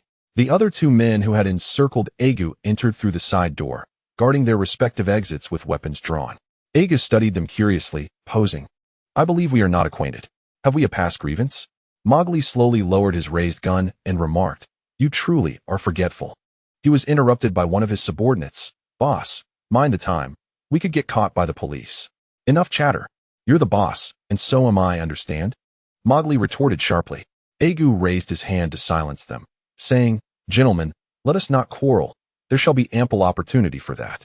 At that moment, a burly man with a bushy beard shouted at him, Kid, it has been 4 years, and we have not forgotten you. 4 years? I was just over 2 years old then, Argo replied with a smile, unfazed by the exchange. Suddenly, he found the conversation tedious and, with a swift motion, vanished from Mowgli and his accomplice's sight. With a resounding thud, in an instant, the figure of Argo emerged, standing alongside Mowgli and 2 others. One of them received a powerful punch from Argo, sending them soaring into the air and crashing down several meters away. The guards at the entrance had yet to comprehend the situation when Argo swiftly seized 2 firearms, hurling them towards the pair. The gun struck them, eliciting a low, anguished cry as they collapsed to the ground. Ah, splendid. I've acquired a mere 0.6 experience points. Can these feeble individuals still inflict harm upon me? Or is it that during a life and death battle, experience points are invariably granted? Argo pondered these questions, recalling the countless lives he had extinguished a year prior when he transformed into a giant ape, yet received no experience whatsoever. In truth, Argo had failed to grasp the purpose of the combat system, which was designed to elevate his fighting rank by compelling him to engage with formidable opponents. Its primary aim was to bolster his fighting spirit. However, upon becoming the giant ape, Argo's resolve dissipated, and thus, the system ceased to assist him. For Argo, whether in his own form or as the giant ape, his body remained his own, indistinguishable in essence. This discrepancy with the system's intended focus led to his confusion regarding the underlying reasons. Having swiftly dispatched Mowgli's 6 companions, Argo caught the attention of Ren Sheng, who watched in astonishment as Argo executed his movements with remarkable efficiency, defeating his foes in a matter of breaths. tying Mowgli and his comrades up like rice dumplings. Yago first phoned the police before rousing the weakest among them. Upon awakening, the man trembled, clearly having fainted from pain. As he regained consciousness, the agony had not subsided. And had it not been for the gag in his mouth, he would have surely cried out.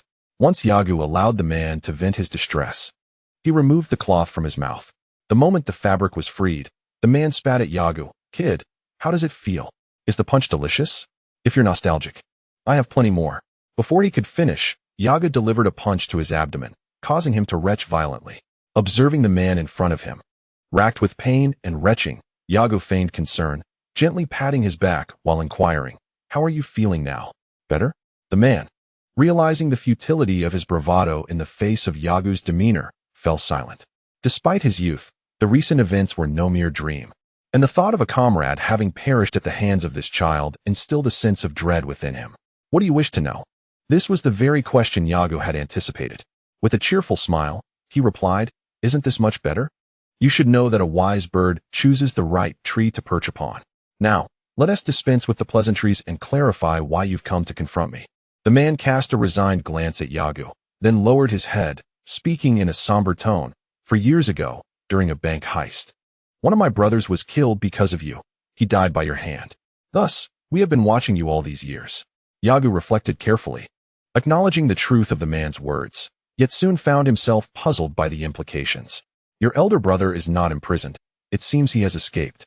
However, you and your companions have remained in the West City all these years. Are you not afraid of being apprehended by the authorities?" The man appeared somewhat troubled. Observing his demeanor, Yago clenched his fists and gestured. The man, sensing the tension, candidly spoke.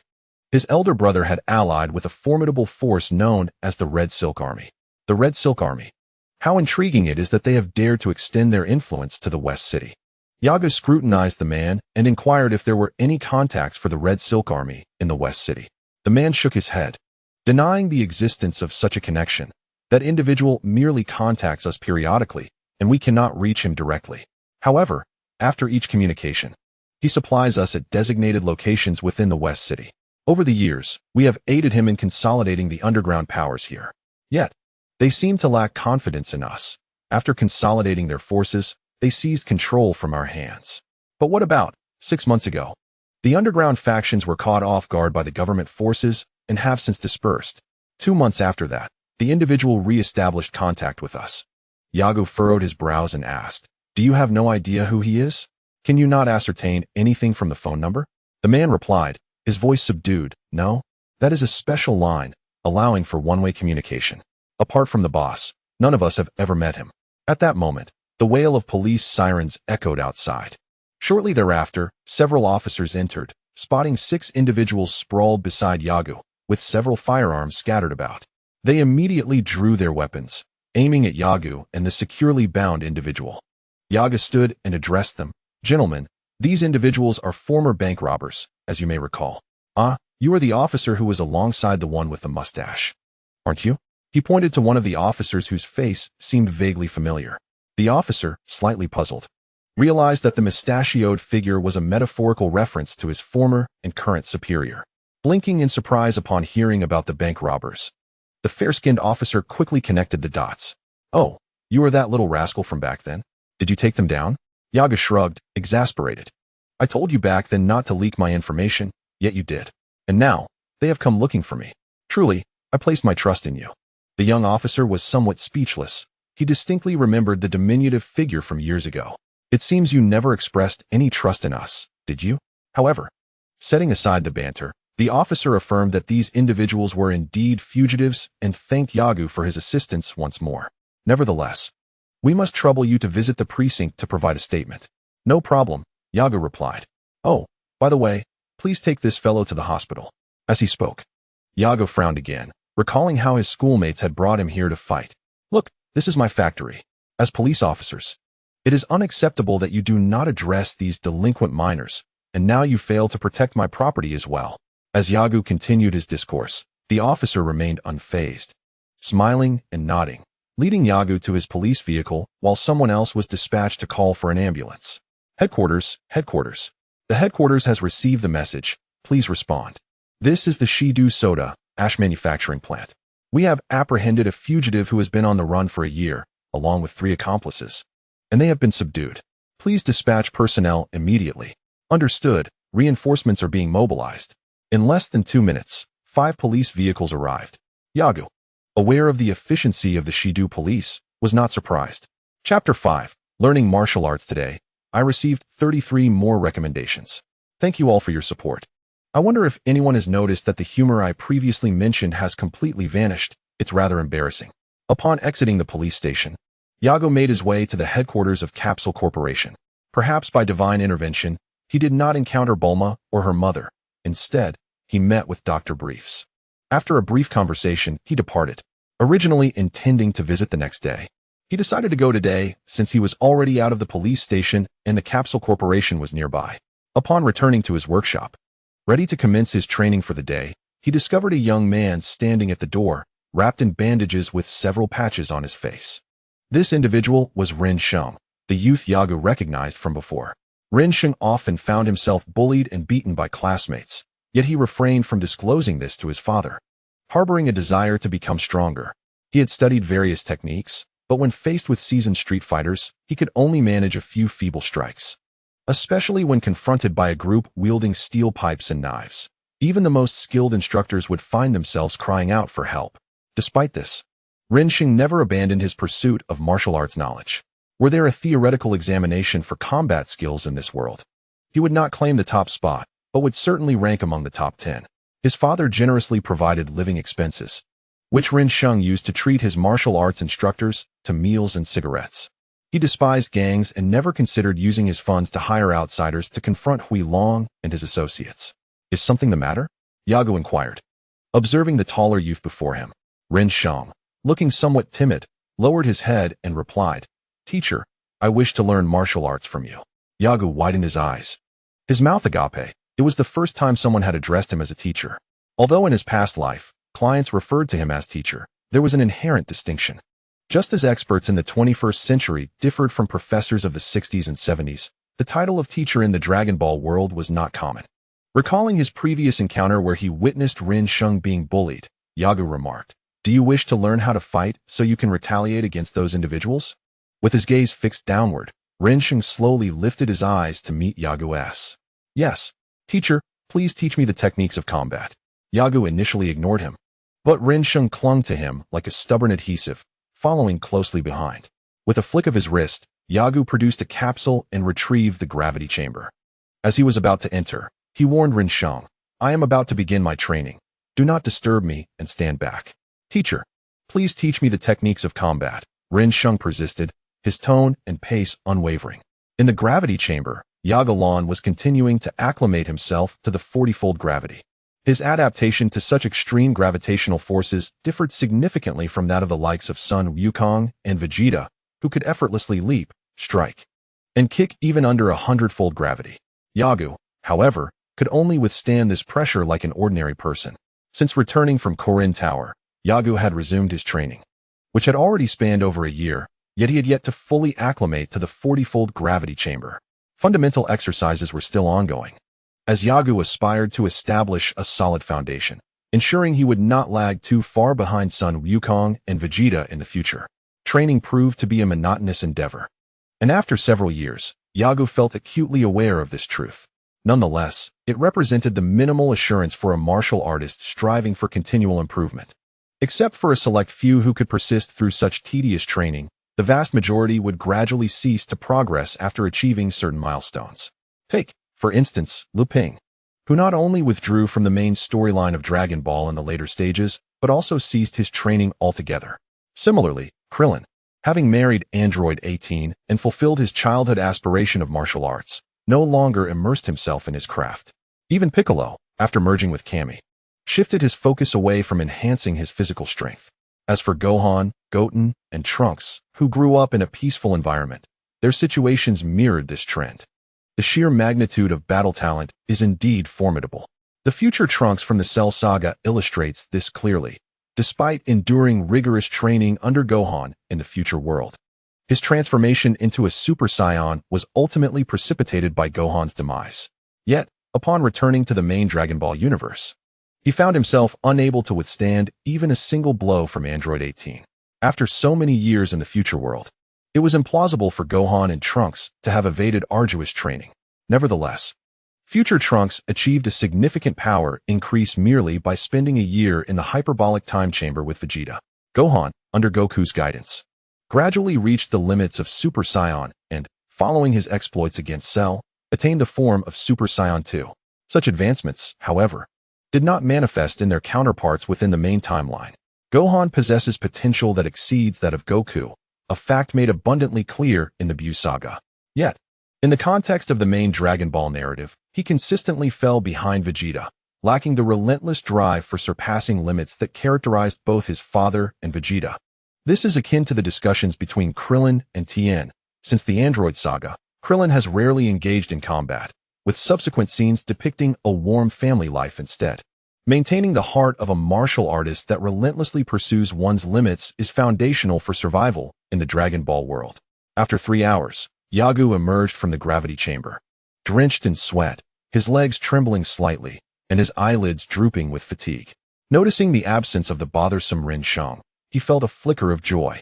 He retrieved a capsule, conjuring a room beside the gravity chamber, while simultaneously compressing the gravity chamber into a capsule to stow it away. Instead of entering the room immediately, he first connected the water pipes and other necessities to the capsule before finally stepping inside. After a refreshing bath and a satisfying meal, Yagu reclined comfortably on the sofa, engrossed in a television program. It was still early, and he had less than 2 hours before he would retire for the night. The question lingered in his mind. Could ordinary individuals cultivate the mystical senzu beans? Tomorrow would provide an opportunity to experiment with their cultivation. He hoped for success. Additionally, in a few days, he planned to visit Dr. Briefs to entrust him with the senzu beans, seeking his expertise in their cultivation.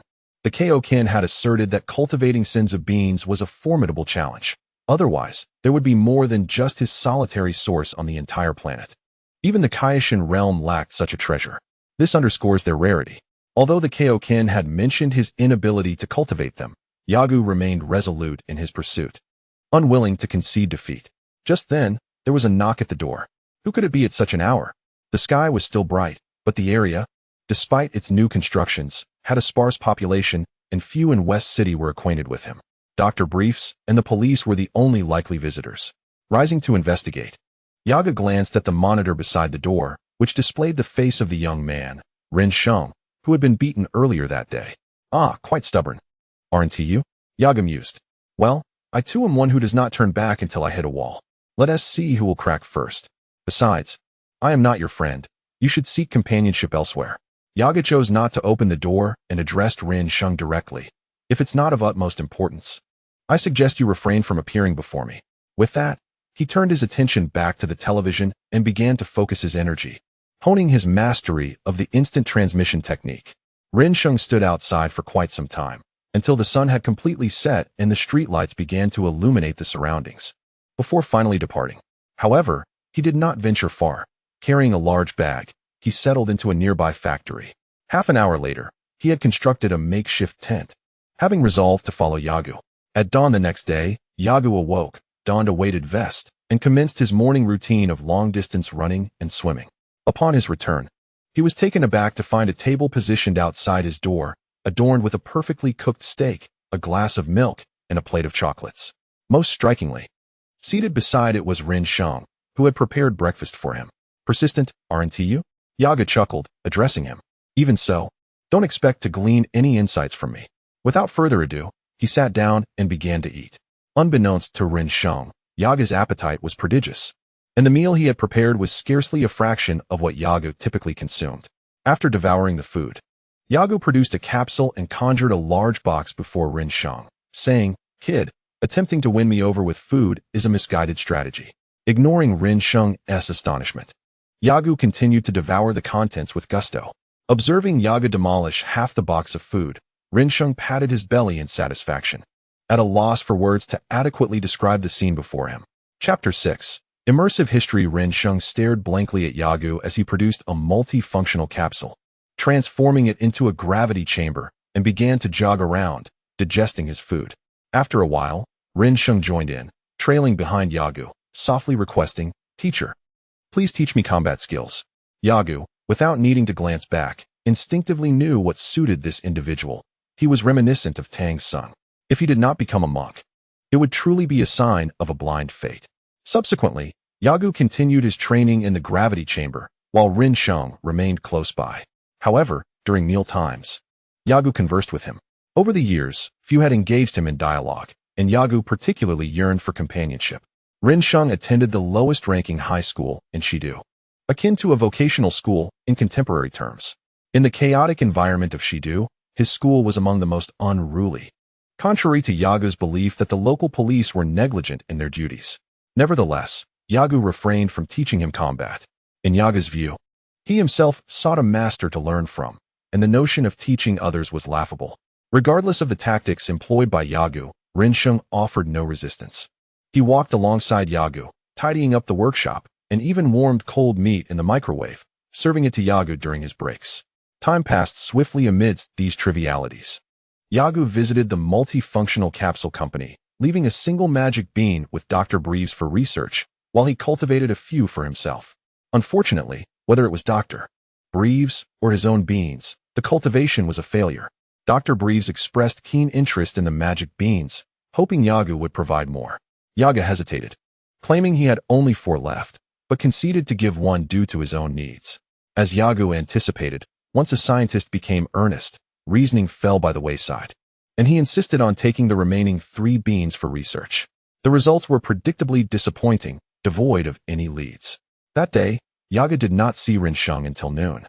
When he finally caught sight of him, though his face bore bruises and his lip was split, observing the young man, who towered over him, Yagu sighed and invited him to sit across from him at the table.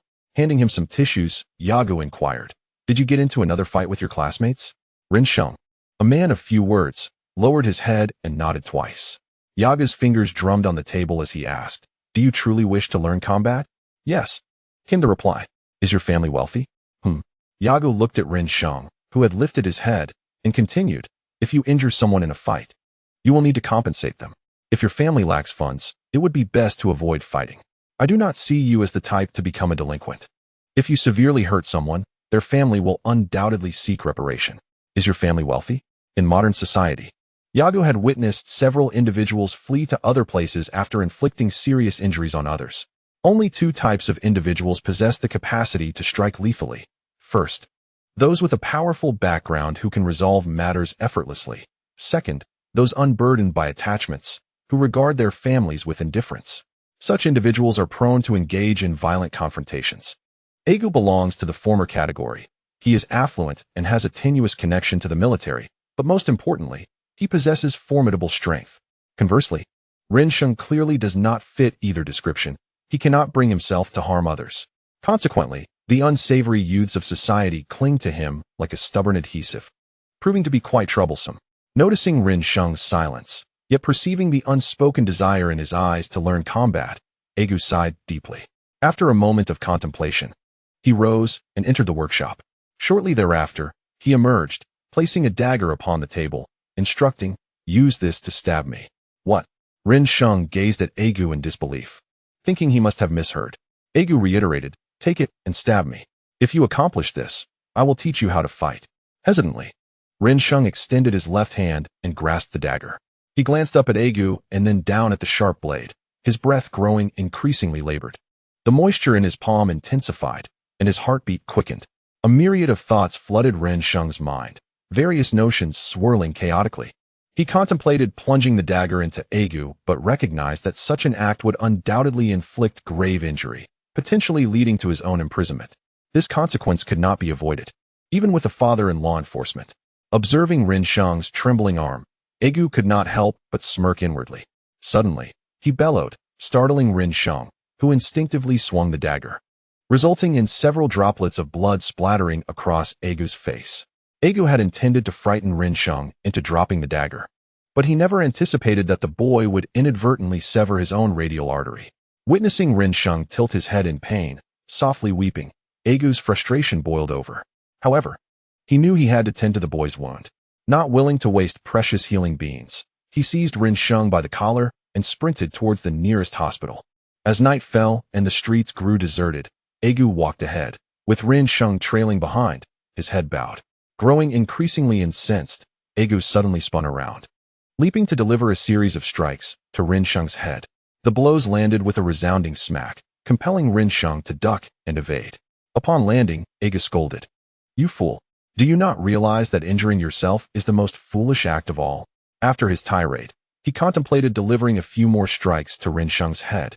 But the boy seemed aware of his intentions, continuing to retreat. Argo, disinterested in exerting himself further, allowed Rin Sheng to escape his wrath.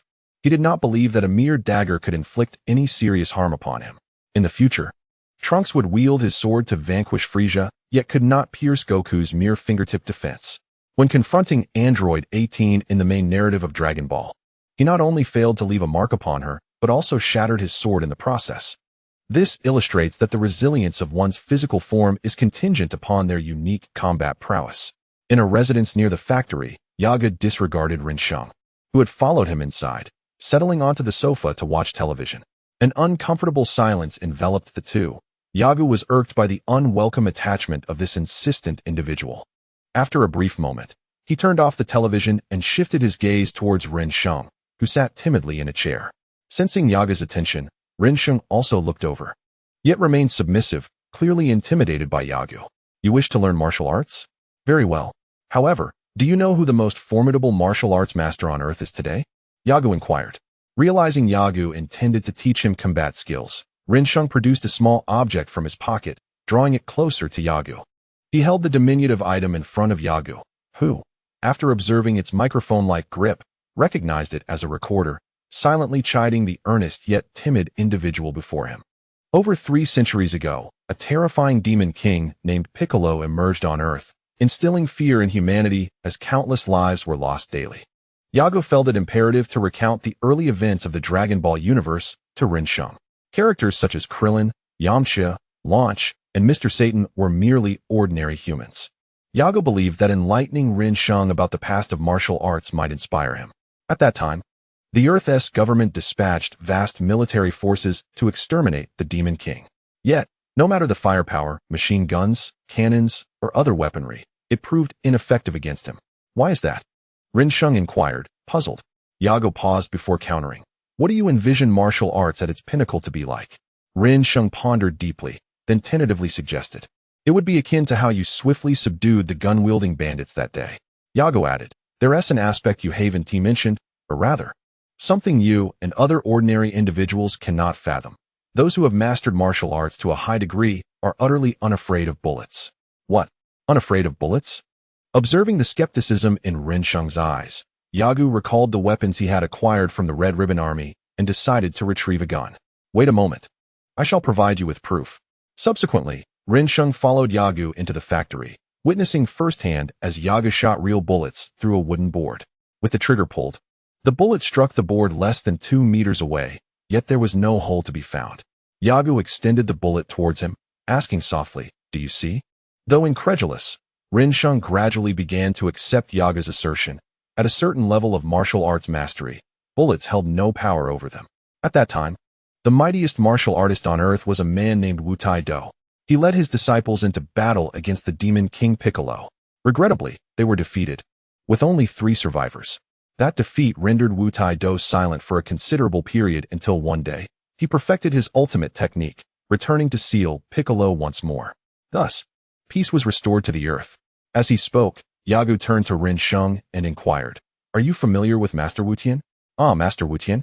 Of course I know him. He is indeed the deity of martial arts," Rin Sheng replied, well versed in this knowledge. Master Wu Tian is none other than the Turtle Sage. He, along with his disciple, the Crane Sage, are both students of the great martial artist, and they are among the 3 who survived the battle against the Demon King Piccolo. Rin Sheng expressed surprise, followed by skepticism, as 3 centuries had elapsed. How could Master Wu Tian possibly live for so long?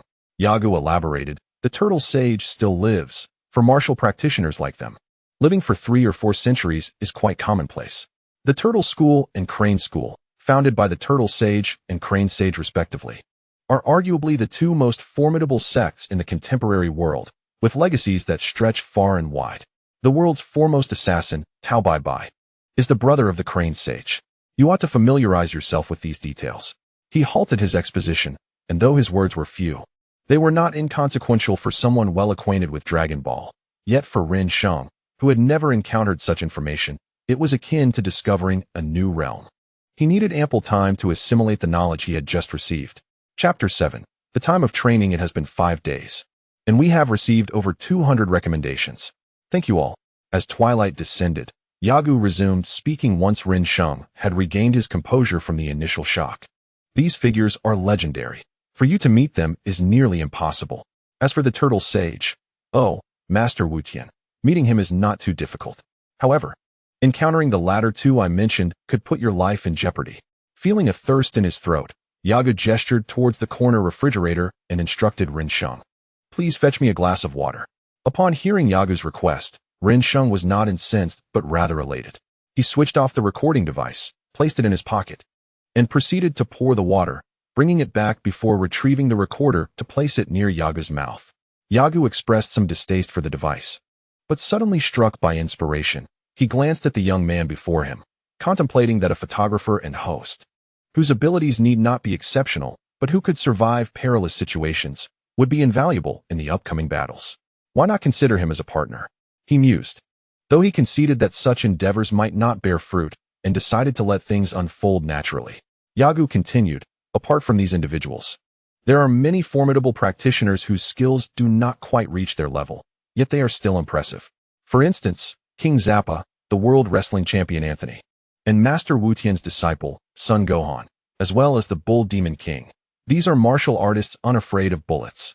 Rin Sheng murmured, there are so many of them. But why doesn't he the king summon them into the army? Yaga chuckled softly and replied, true martial artists pursue the enhancement of their own strength. A constrained martial artist gradually loses the potential to ascend to higher realms.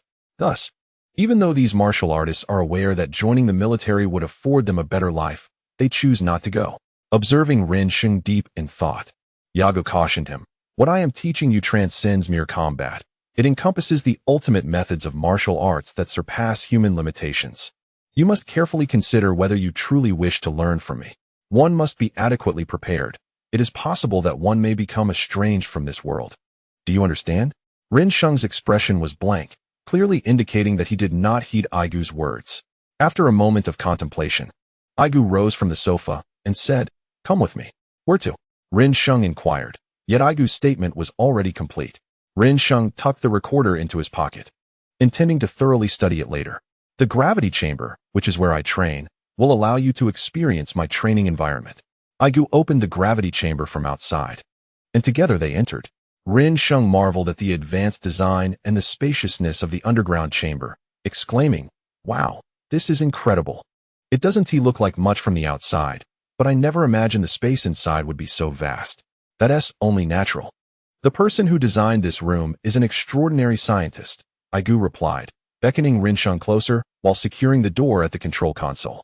Standing at the console, Rin Sheng gazed at the myriad of buttons he could not comprehend. Suddenly, his attention was drawn to a display screen, and he asked Aigu, teacher, what does the one displayed here signify? Aigu explained, this room is called the gravity chamber, which uses gravity as the training environment. The 1 indicates that the gravity coefficient here is equivalent to that of Earth. 1 times Earth's gravity. So that's just Earth's gravity, Rin Sheng noted. Indeed. But I can adjust it. Watch. Aigu proceeded to modify the gravity multiplier, swiftly setting it to 5 before confirming his choice. A peculiar sound resonated, which Aigu felt no effect from. However, for Rin Sheng, the world transformed entirely. It felt as if his body was infused with lead. He struggled to maintain his stance. Yet his body felt burdened by an immense weight. Even clenching his teeth proved futile. Gradually, he sank to a squat, then knelt on the ground, gasping for breath. Assuming Rin Sheng's weight was 60 kilograms, under 5 times the gravity, it would equate to 300 kilograms. How could a high school student withstand such a sudden increase in weight? Observing Rin Sheng's predicament, Aigu swiftly reduced the gravity multiplier. Once the gravity returned to normal, Aigu crouched down to meet Rin Sheng's gaze and asked, how does it feel? Gasping for air, Rin Sheng looked at Aigu and replied, I feel as though I might die. Teacher, you train in this environment? Nodding in affirmation, Aigu responded, yes, but the gravity multiplier is not 5, it is 40. 40 times Earth's gravity was beyond Ren Sheng's imagination. He had nearly succumbed under 5 times Earth's gravity, while Aigu, a boy of less than 10 years, managed to thrive in 40 times gravity. It was at this moment that Ren Sheng truly ceased to doubt Aigu's words. The previous firearms test demonstrated that martial artists could remain unafraid of bullets, and this experiment confirmed that these martial artists were indeed unlike ordinary individuals. Their level of training far exceeded what an ordinary person could conceive. On that night, Ren Sheng continued to slumber within the makeshift tent he had assembled in the factory. While Yagu was reluctant to allow him entry into his abode, the mere thought of the term best friend sent shivers down his spine. The following morning, Yagu rose early, burdened with weights, and roused Ren Sheng, instructing him to follow closely behind as they engaged in a relentless run. Initially, Yagu had intended to seek out the fortune-telling grandmother to guide him to the underworld. However, with the presence of this unwelcome companion, he decided to take it slow. After all, the endeavor he was currently undertaking also served as a means of training. Furthermore, should they traverse the serpentine path, the safety of his levitation technique would provide some assurance. A fall into the abyss would be disastrous. The underworld existed as an alternate realm, accessible solely through the Hall of Yama. Thus, a misstep would necessitate double the time to return to their original location. Ren Sheng could not devote himself to cultivation as Yagu did daily, but he would strive to carve out time to join Yagu. Meanwhile, while Yagu prioritized foundational training, he also remained committed to the cultivation of celestial beings, a pursuit he had never abandoned. In his view, as long as he kept an eye on Majiro Bobe and ensured he took fewer of these items, what he carried away should not be deemed excessive. Additionally, he focused on the practice of levitation, a technique he had been honing for several years and was finally beginning to grasp. As he delved into basic martial skills, Yagu came to understand that these skills varied in rank and function, encompassing both offensive and defensive capabilities, as well as numerous types. For instance, the solar fist, a supportive form of martial arts, though not profound, was straightforward, akin to Krillin's technique in Dragon Ball, yet Yagu had yet to grasp its essence. The pressure weighed heavily upon him. Tien Shinhan had swiftly learned the Kamehameha after witnessing Jackie Chan's execution of it, and Goku demonstrated similar aptitude. Vegeta, upon observing Krillin's use of the Keyblade, employed it against Gohan, who had transformed into a giant ape, all during the same battle. The extraordinary talents possessed by these martial masters left Yagu trembling. Despite his considerable advantages, his understanding of martial arts remained superficial. He felt he might only be on par with the likes of Jiaozi and Lepin. Yet, such is the nature of martial cultivation, no matter the urgency, one cannot hasten the process. Moreover, the future Gotenks from the Buu saga, with the creation of numerous techniques that, in Yagu's eyes, nearly rivaled the demon wind wave, transcended martial skills akin to sealing techniques and magic. Meanwhile, Ren Sheng occasionally faced bullying at school, a matter Yagu chose to ignore, believing those individuals should be dealt with by Ren Sheng himself. Nevertheless, during their training sessions, he intensified their respective levels of cultivation, relentlessly pushing Ren Sheng's potential. Fearing that this pressure might harm both their bodies, he resorted to various medicines and celestial beings to aid in recovery. Soon enough, 10 months had elapsed, and the winter season had arrived in Shidu, with snowflakes gently falling from the sky, marking the commencement of the winter break at Huayong Middle School. The educational system in this world was not particularly rigorous, nor was there a household registration system.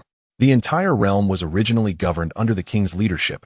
However, his inability to effectively manage the state allowed the Red Silk Army and other criminal factions to run rampant without restraint.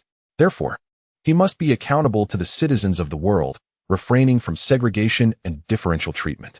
Individuals like Yagu are oblivious to the king's every action, yet their differences afford them greater liberty. On this day, Yagu and Ren Sheng were in the factory, having brought in a sofa and purchased a rack. While they savored the snow, grilling meat on the rack and relishing the rare tranquility. Chapter 8. The Fortune Teller. If this book is still readable, please do not hesitate to show your support. Thank you. Recently, I have been contemplating the female protagonist, yet it all seems rather chaotic, and I am uncertain whether she should resemble a divine artifact. It is not for lack of effort on my part. Rather, it is exceedingly challenging to navigate such a storyline. This book has already encountered the issue of drawing a tiger and ending up with a dog. Though I aspire to present this narrative in a light-hearted and humorous manner, I have been unable to find the right inspiration these days. In the morning, The snow-covered landscape revealed a world in decay, with the north wind howling. The biting chill and desolation invoked a sense of solitude and melancholy. As the silence of nature enveloped the scene, the fragrant air, carried by the snowstorm, brushed against the nostrils, conjuring dreams beyond the mundane. Yaga bit into the grilled meat and remarked, "Isn't the scenery splendid here? Hee, but it has cost quite a bit." Rinsheng, while enjoying the roasted meat and tending to the fire, nodded in agreement. "Indeed, yet our current activity is rather unremarkable." Surrounding the factory were the gardens that Yagu had commissioned, adorned with numerous verdant plants and fortified by a wall. A few months prior, a gang of miscreants had gathered here on motorcycles, but Yagu had transformed their bikes into scrap metal and incapacitated two armed individuals, restoring peace to the area. On ordinary days, this street was plagued by motorcyclists, whose noise was particularly irksome in the dead of night. "Hey, you haven't had a bruise on your face in a while. Have you dealt with those bullies?" Rinsheng paused momentarily, then shook his head. "No. Huilong and his associates were taken to the police station for some reason. They might not be out until next March." Yaga merely acknowledged this with an "oh," returning to his meal while gazing at the snowy scene outside. In the world of Dragon Ball, environmental pollution was nearly non-existent, with the only climatic changes occurring on Namek, which had gradually begun to recover. Suddenly, while eating, Yago inquired, "Have you ever fought with them?" Rinsheng, caught off guard, ceased his chewing, choking slightly, and remained silent for an extended moment. Yaga chuckled and shook his head, recognizing that each person is unique, each harboring within them a beast. Yet the chains that bind it differ. Rinsheng was the type of person heavily shackled, lacking the courage to confront others in combat. Yaga was unperturbed by this, knowing that once Rinsheng's strength grew, he would realize the distinctions between himself and others, even if he were to endure a brutal beating. "I am preparing to leave," Yagu abruptly declared. Rinsheng, having just returned to his senses from their previous conversation, looked up at Yagu in surprise. Yaga did not glance at him. His gaze fixed upon the vast expanse of the pure white sky, blanketed by the drifting snow. "I too wish to embark on a journey of cultivation, to seek a worthy mentor. If you aspire to continue and hope for greater breakthroughs on the martial path, you should ascend the Qilin Tower. It stands tall amidst a forest in the west. Legend has it that those who reach the summit may drink the sacred water bestowed by the immortals, thereby greatly enhancing their strength. Countless souls have attempted this feat. 300 years ago, Master Wu Tian ascended, and I too made the climb last year. If you desire to tread this path, strive with all your might. I sincerely hope you persevere." Once these words were spoken, Yagu fell silent, and Rinsheng found himself at a loss for words, leading to a profound silence between them. As they dismantled the grill, Rinsheng suddenly inquired, "Master, when shall we depart?" "We shall leave when the time is right. Do not concern yourself with farewells. Those of us who practice martial arts are all accustomed to solitude," Yaga replied. Ultimately, Yaga departed from the West capital a week later than originally planned. While watching television at home, he unexpectedly spotted a familiar face. The individual in question was none other than the square-faced man known as Little Steamed Bun, a name that still lingered in Yaga's memory. However, the television introduced him under a different name, Li Fa. That very day, Yaga sought him out, and upon meeting, Li Fa wasted no time in recounting his circumstances over the past 2 years. He had been working for a considerable time under the owner of Pranal, accumulating quite a fortune, which he eventually rolled up and fled to the West capital. Under the shadow of Yagu's threat, he ventured into the newspaper business. Perhaps he was truly suited for this line of work, as within just 2 years, the newspaper he founded had gained substantial influence in the West capital. Recently, they sought to establish a new factory, but after inspecting several locations deemed unsuitable, they ultimately chose a site near Yaga's factory. Upon hearing this, Yaga decided to invest in the venture, using his land and some funds to acquire a 60% stake. Li Fa was internally reluctant, yet he found himself powerless against Yagu, who communicated through strength rather than words. He even contemplated pitting Yagu against another group, but quickly dismissed the thought, realizing that should both parties become aware, he would be caught between two formidable forces. Yagu imparted all necessary advice without requesting Li Fa to look after Rinsheng. He also asked Dr. Breeze for several large-capacity universal capsules. After gathering a substantial amount of food, Yaga set off. The title of fortune teller grandmother is quite renowned among the nobility on Earth. Due to her exorbitant fees, ordinary folk rarely find themselves before her, and those who boast of substantial prowess find themselves utterly defenseless against her 5 warriors. This time, Yago did not cultivate as he traveled. Instead, he unleashed his utmost speed, sprinting with all his strength. Aside from the somewhat underdeveloped aerial techniques, he had already mastered all the martial skills he had acquired, although his combat level had yet to rise.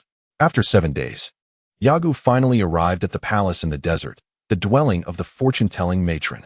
Observing the barren landscape and the ominous black clouds of lightning looming in the distance, Yago silently mused. The fortune-telling matron certainly knows how to choose a location.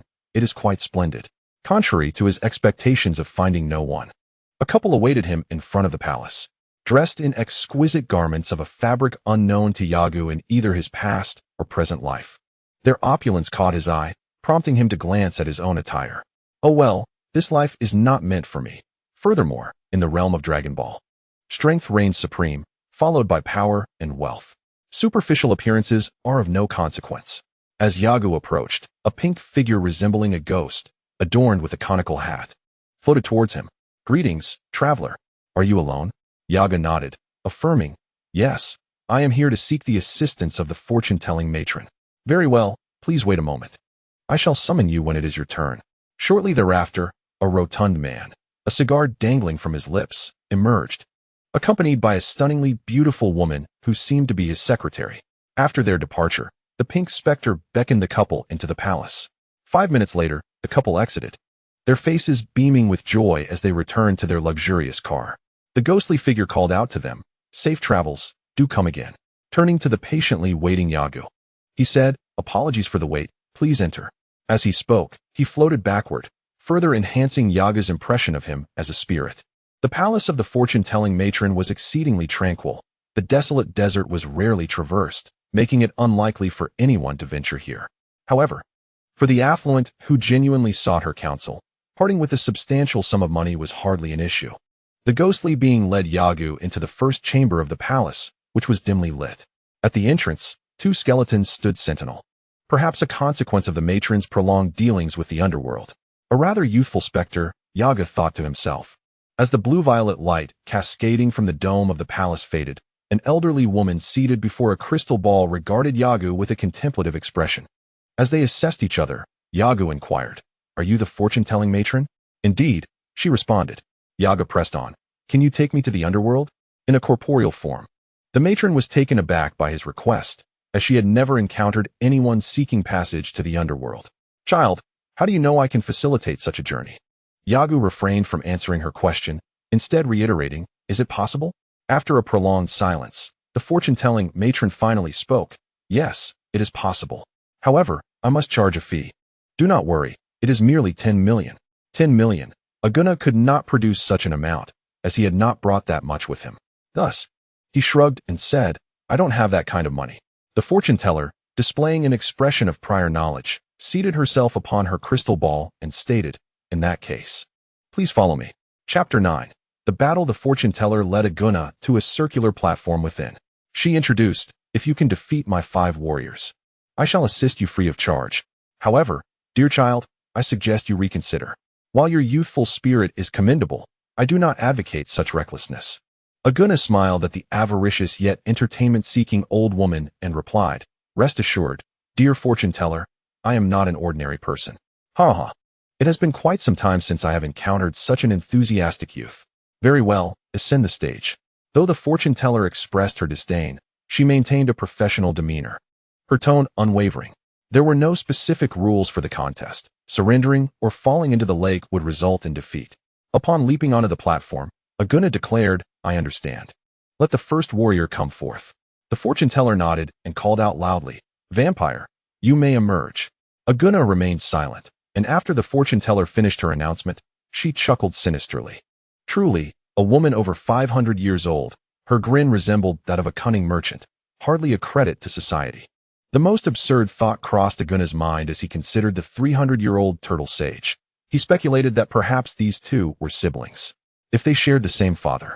Aguna could only marvel at the vitality of that elder. At least his son, the turtle sage, lacked such prowess. Should they share the same mother? The very thought sent chills down Aguna's spine. Before long, A bat flew out from a window in the deeper recesses of the palace dome. Is it here? Aguna pondered, wondering if Gohan had perished.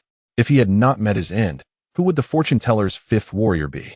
Gohan's capability to become the fifth warrior would surely be formidable. As the bat approached the platform, hovering 5 or 6 meters above, a puff of smoke erupted, and from within emerged a figure. Haha, is this little one my opponent? The vampire, taken aback by Aguna's diminutive stature, glanced incredulously at the fortune-teller. She admonished him, do not underestimate him. The vampire nodded and then disregarded Aguna. Commencing a dance of his own, Aguna, standing some distance away, turned to the fortune-teller and inquired, has the match begun? The fortune-teller narrowed her eyes and, as the vampire ceased his dance, proclaimed, the match has commenced. Aguna assumed a fighting stance, while the vampire resumed his previous performance, saying to Aguna, allow me to finish my dance first. Were he facing one of the more formidable warriors, Aguna might have acquiesced. However, given that his opponent was a mid-level novice and possessed the lowest combat power among the 5 warriors, Aguna chose to remain silent, his form abruptly vanishing from both the fortune-teller's and the vampire's line of sight. The fortune-teller's mouth formed an A-shape, while the vampire was taken by surprise. A sudden blow struck the back of his neck, and darkness enveloped him as he fainted. Observing the fallen vampire, Yagu addressed the fortune-teller, saying, Grandmother, let us summon another warrior. The fortune-teller's eyes widened, and the pink, ghostly figure beside her mirrored her astonishment. After a brief moment, the fortune-teller regained her composure and gazed at Yagu standing in the arena, remarking, it seems you are no ordinary little spirit. Very well, Azu, step forth. The arena was empty, and Yagu scanned the surroundings, finding nothing amiss. However, he remained unperturbed. Since the fortune-teller had yet to speak, he felt no urgency. In truth, the fortune-teller was awaiting Yagu's inquiry, yet the young man maintained his calm. At last, upon realizing the fortune-teller's intention, Yagu took the initiative, asking, Grandmother, may we begin? Have you seen Azu? The fortune-teller, along with the transparent figure, was taken aback. Impossible. How could you possibly see me? Yagu glanced towards the source of the voice and then turned back to the fortune-teller, inquiring again, Grandmother, may we commence? Not noticing the surprise etched on Yagu's face, the fortune-teller hesitated. We may begin. As soon as her words fell, Yagu activated his high-speed movement, vanishing from his position and sprinting towards the place where he had heard the voice. However, the opponent had already vacated that spot. Yet, this did not imply that Yagu did not make contact. As he was in motion, he collided with the figure. The impact was tremendous, with a loud crash echoing, causing Yagu to be propelled backward and the transparent figure to let out a yelp. Yagu, whose combat prowess was at an intermediate level, had a remarkable control over his body. Although there were individuals on Earth with higher martial skill levels, he did not perceive them as threats, at least. He believed he could evade them without jeopardizing his life. Based on the sensation of the collision, Yagu leaped towards that location. His perception was somewhat hazy, yet he was largely accurate, for as he landed, he heard a pained cry. The unmistakable feeling beneath his feet confirmed that he had indeed landed upon the transparent figure. With the enemy beneath him, how could he refrain from attacking? Yagu shouted fiercely and unleashed a flurry of punches upon the creature below. As if several hands sprouted from him, a scene that sent cold sweat cascading down the fortune-teller's brow. After enduring for a considerable time and seeing no possibility of resistance from the transparent figure, the fortune-teller cried out, cease your assault. You have won this round. Upon her command, Yagu halted, leaping into the air to create distance from the transparent figure. Thank you for your concession. There was no need for pleasantries. Blood flowed freely from the transparent figure's mouth, and he was no longer transparent. The clever little imp. It seems I have underestimated the situation. However, the fortune-telling elder gazed at Yagu and coldly remarked, very well, little imp, but the next 3 warriors are formidable. Are you certain you wish to proceed? Yagu nodded, replying, of course, otherwise how could I expect your assistance? He then inquired, by the way, when you take me to the underworld, will it be a mere visit? The fortune-telling elder stated, if a dead person returns to the realm of the living, I can only guarantee 24 hours. However, if a living person ventures to the underworld, it is entirely up to you. As long as you do not starve to death, you may remain as long as you desire. Come, follow me. We must change the arena. After several minutes, Yagu arrived at the demon's restroom. The atmosphere was dark and terrifying, filled with an eerie aura, seemingly constructed from withered bones and ghostly stones, imposing an oppressive feeling on first-time visitors. Observing the bubbling environment below, Yagu, though confident in his abilities, felt a twinge of anxiety. Curse it, why am I so feeble? At least I have the sky dance technique as assurance. Although it cannot be employed in actual combat with ease, it should suffice for the current predicament. Gradually, Yagu suppressed his fears, beginning to observe the scene before him with a calm demeanor. After a while, the fortune-telling elder appeared before Yagu, seated atop a crystal ball. Noticing Yagu, she exclaimed, "Little imp, why are you rushing so? You show no respect for your elders. How could that be? I have always held you in high regard.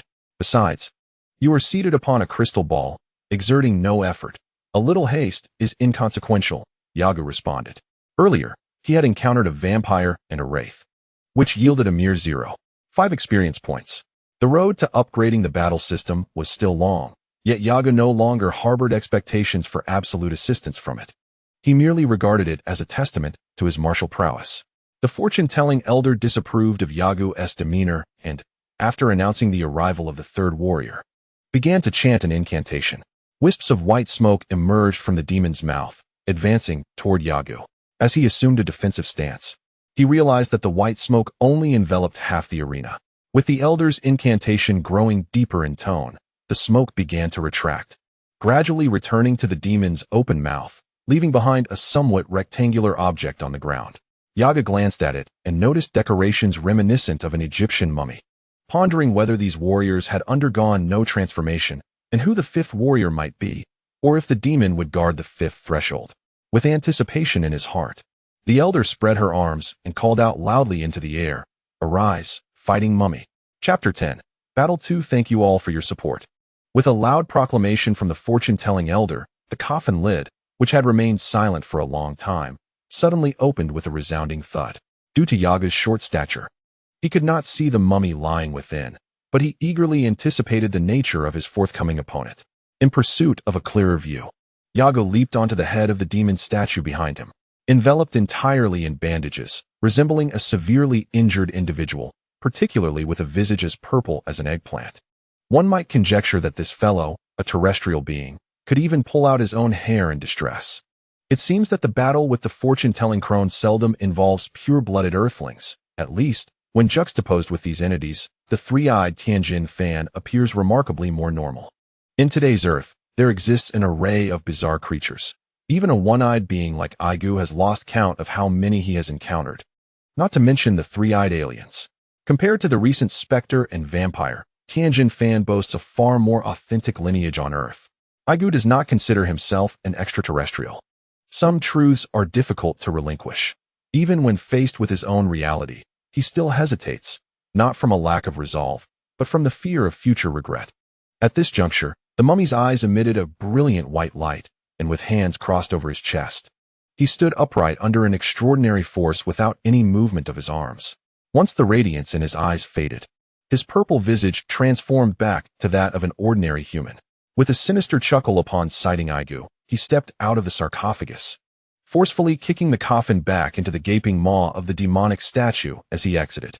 The mummy fixed his gaze upon Argo, remarking that at times, he encountered no worthy adversary, only to discover a diminutive opponent. Argo, silent, regarded the entity before him. Despite his small stature, the mere fact that he had arrived here indicated considerable strength. "Ha ha ha, I shall engage you in a delightful contest," declared the mummy. The fortune-telling crone interjected, announcing the commencement of the third match. "Will you concede? If you lose, it will be a matter of life and death." With the signal to begin, Argo launched his attack, vanishing from their sight. The crone immediately shouted, "Mummy, defend yourself. He is coming for you." Although the mummy could not see Argo, he heeded the crone's warning, crossing his arms in defense. Just as he completed this maneuver, he felt an immense force upon his arms. The impact was so tremendous that his entire body was propelled backward with great velocity. He collided with the demonic statue, shattering a portion of it upon impact. Argo, adhering to the principle of striking a fallen adversary, seized this optimal opportunity to attack while the mummy was still dazed. The mummy struggled to rise, exclaiming, "Damn it, you little brat." Argo appeared behind him, delivering a powerful blow to his shoulder with a precise hand strike. I. The mummy ultimately failed to articulate his thoughts, succumbing helplessly to the ground. What is this? This child? The fortune-telling crone was taken aback. In her centuries of life, she had never encountered someone of such youth displaying such formidable prowess. She had secretly divined Argo's fate moments ago, but the future remained shrouded in ambiguity. Turning to the crone, Argo inquired, fortune-telling crone, did I win? Is that correct? It seems to be so, she responded, her tone tinged with melancholy. In the past, there have been individuals who triumphed over vampires and phantoms, but they were all vanquished by mummies. The fortune-telling matron wasted no time, calling out to the demonic statue, all right. Fourth warrior, arise, red demon. Argo was taken aback. Was it not a demon? However, considering the circumstances, it was plausible that Sun Wufan was still alive or that the fortune-teller had yet to contact him, thus explaining the situation. Rumble, rumble, rumble. The entire demon's lair trembled, and Argo sensed that the newcomer must be extraordinarily robust, at least in terms of sheer weight, capable of astonishing anyone. His thoughts were mixed. The emerging entity was indeed hefty, yet notably elongated. This creature was entirely crimson, adorned with two horns resembling those of a goat, and patches of brown fur, exuding a fierce gaze. Nevertheless, to Argo, it resembled the monstrous beings he encountered 2 years prior in the Demon Valley. Ha ha ha, little brat. Although you have defeated the mummies, you shall not triumph over me. Ha ha. Do you know who I am? The red demon boasted. Argo retorted, red demon, is it not? Before the adversary could further articulate, Argo turned to the fortune-telling matron and inquired, shall we commence now? The red demon's imposing aura was swiftly dissipated by Argo, who left the fortune-teller somewhat displeased, remarking that the little demon was hardly adorable. Very well, let the contest begin. Thus, Argo once again harnessed his speed, disappearing in an instant before his foe. The red demon, having witnessed Argo's velocity moments before, immediately swung his fist towards the empty space where Argo had stood, attempting to thwart Argo's advance. However, with a sudden impact, the red demon felt an obstruction. His fist could not be retracted. Upon closer inspection, he realized that Argo had firmly grasped his right fist. How could this be? With a fierce exertion, the red demon struggled to pull back his hand, but it remained immobile. Given their respective sizes, Argo should not have been able to hold his ground. Yet, this exemplified the exquisite application of martial arts. As Argo delved deeper into his techniques, he began to understand why Dragon Ball often depicted scenarios defying the laws of momentum, striking an adversary with such force that they flew away like cannon fire while maintaining his own position in midair. Now, standing firmly on the ground, he was able to restrain the nearly 3-meter-tall red demon's hand, preventing any movement. The fortune-telling matron widened her eyes in astonishment. The red demon possessed immense strength, and although Argo had displayed speed, his display of power had been minimal. How could this be? She thought, perplexed. Frustrated by his inability to retract his right fist, the red demon abandoned it, swinging his left hand in an attempt to crush Argo into pulp. As the red demon raised his left hand, Argo mirrored the motion, lifting the red demon's right hand upwards as well. Consequently, the exerted force caused the red demon to stagger backward unexpectedly. Had he not possessed a modicum of martial training, he might have fallen to the ground, even without tumbling. The outcome was irrevocably altered. With a resounding thud, a lackluster punch landed as Yaga's right hand struck the abdomen of the red demon. Upon being hit, the red demon's eyes were suffused with blood vessels, resembling boiling water, and his already crimson skin began to exhibit a hue reminiscent of flames. Exhausted, the red demon lowered his head, succumbing to unconsciousness. Witnessing his triumph over an adversary, Yagu felt a surge of joy. The previous mummy had granted him a mere 1% of experience, and this red demon offered the same. Had both opponents unleashed their full strength, they might have exchanged a few blows with Yagu. Yet, whether in Dragon Ball or martial arts novels, novices often prefer to test their foes first. The advantage of such probing lies in acquiring intelligence on the enemy through minimal exertion, thus allowing for the formulation of a strategic response. This battlefield acumen was foreign to Yagu. Even when confronted with it, he would charge ahead without thought. However, fortune smiled upon him, for as a traveler from another world, he possessed inherent knowledge of many individuals within the Dragon Ball universe, rendering the need for probing unnecessary. His greatest advantage lay in his ability to unleash his full power from the outset. Madam Fortune Teller, I suggest you acquiesce to my request directly.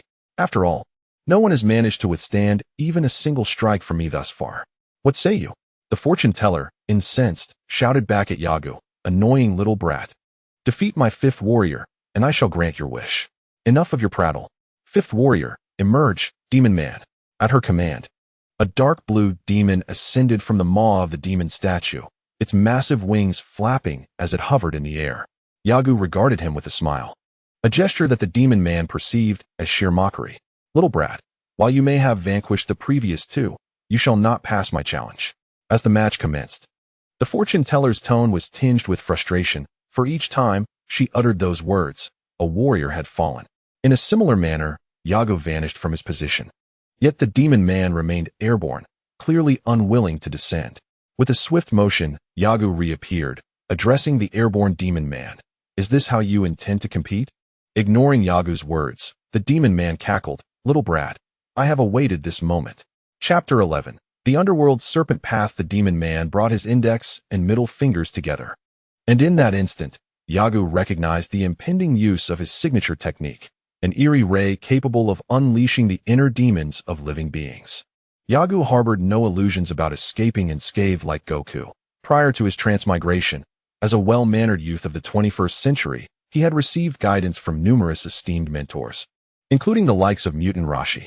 Yagu surmised that should he be struck by such a ray, the outcome would be dire. Therefore, he heightened his speed once more, causing his form to vanish before the demon man.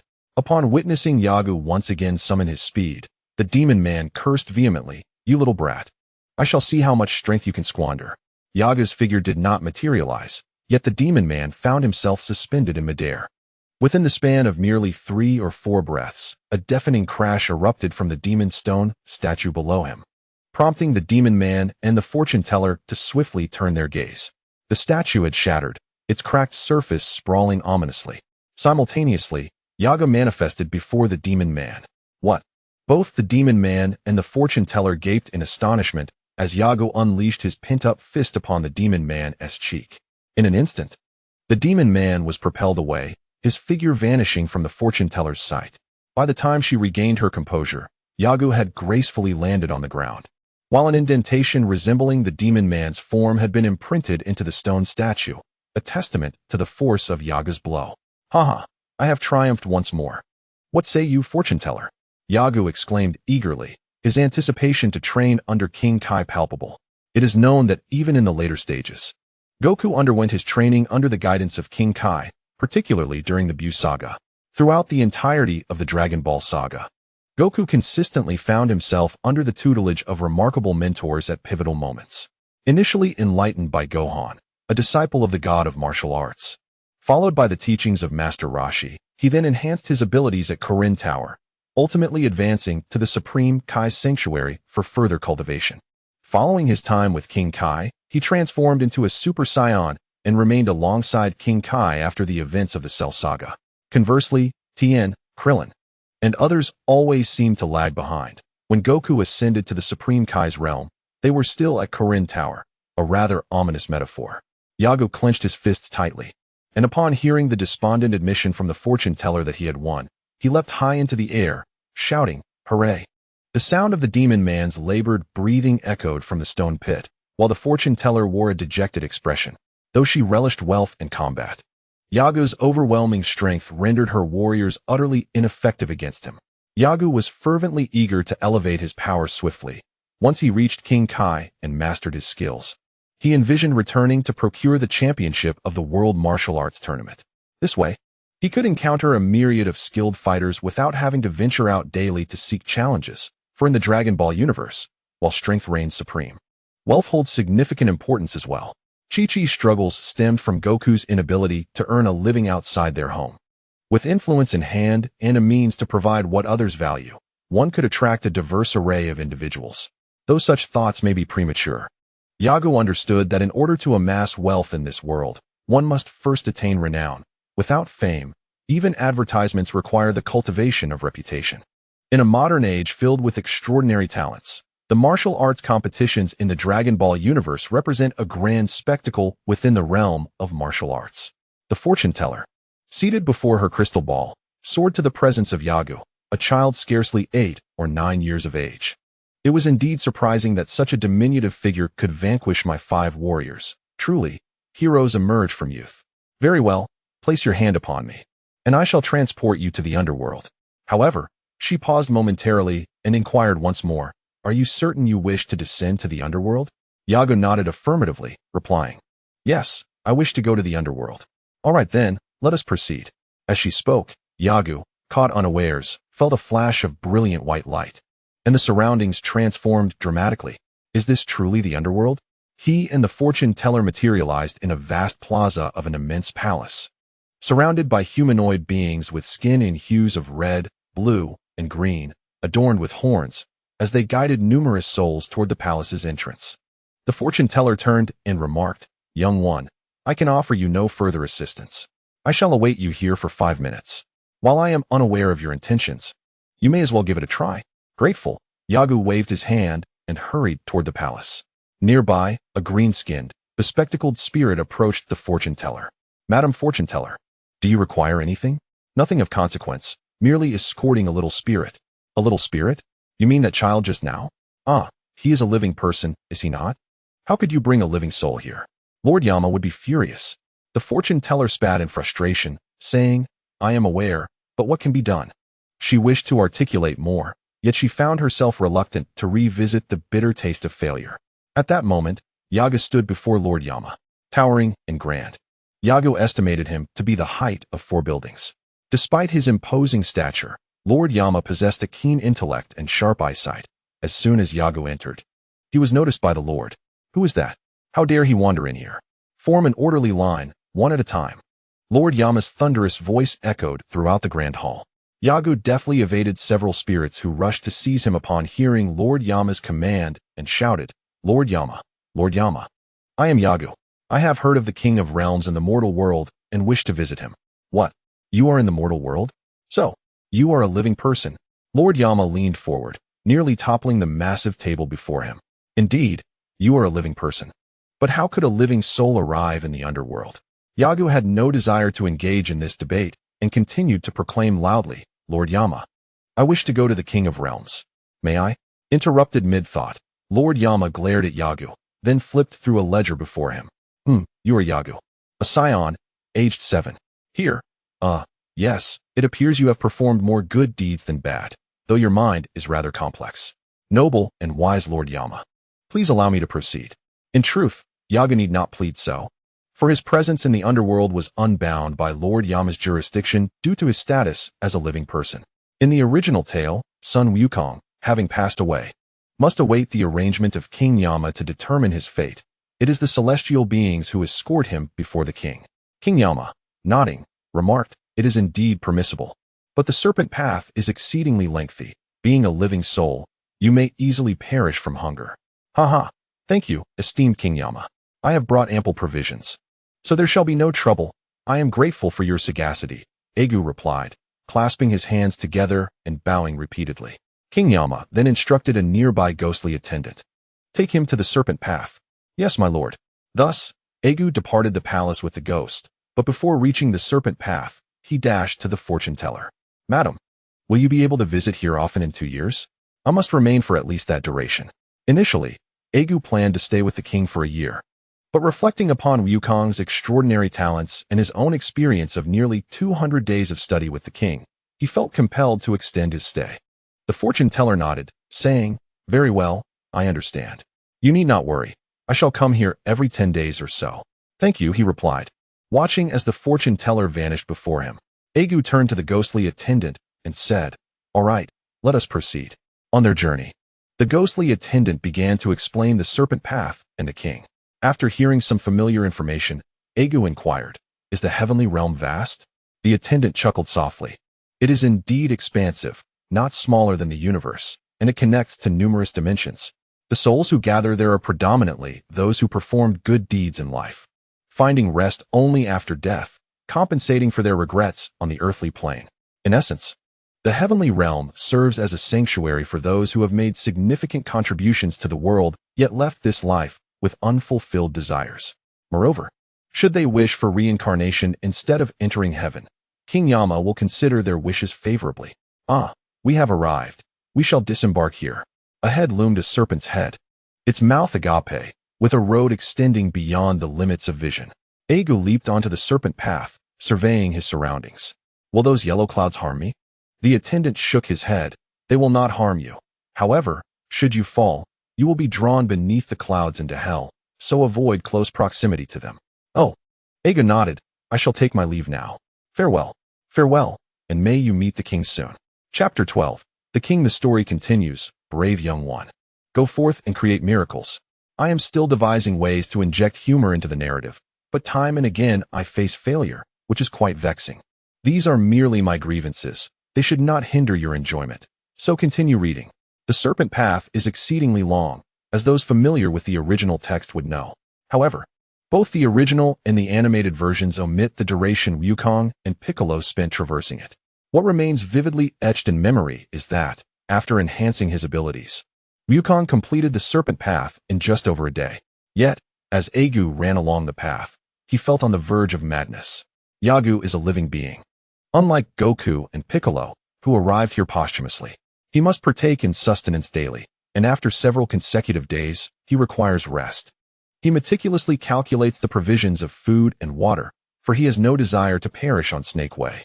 One wonders where the souls of the living who die on Snake Way might wander. Presumably, they would find their way to the King of Hell, for it is a universal law that departed souls must visit him. The only exception pertains to those slain by the demon clan. In the saga of the Saiyan incursion, the deities learned of Goku's soul arriving in the underworld, which elucidated Piccolo's transformation. He was no longer of the demon kin. Souls of those killed by demons cannot enter the afterlife. Instead, they drift aimlessly in the void, eternally ensnared in chaos. This violation of the laws of the underworld displeases the deities. In contrast, those who fall to Frisia and his ilk are permitted to report to hell, which is deemed ordinary. The surroundings are eerily silent. Argo encounters neither the serpent mistress nor any vehicles traversing Snake Way. It is understandable.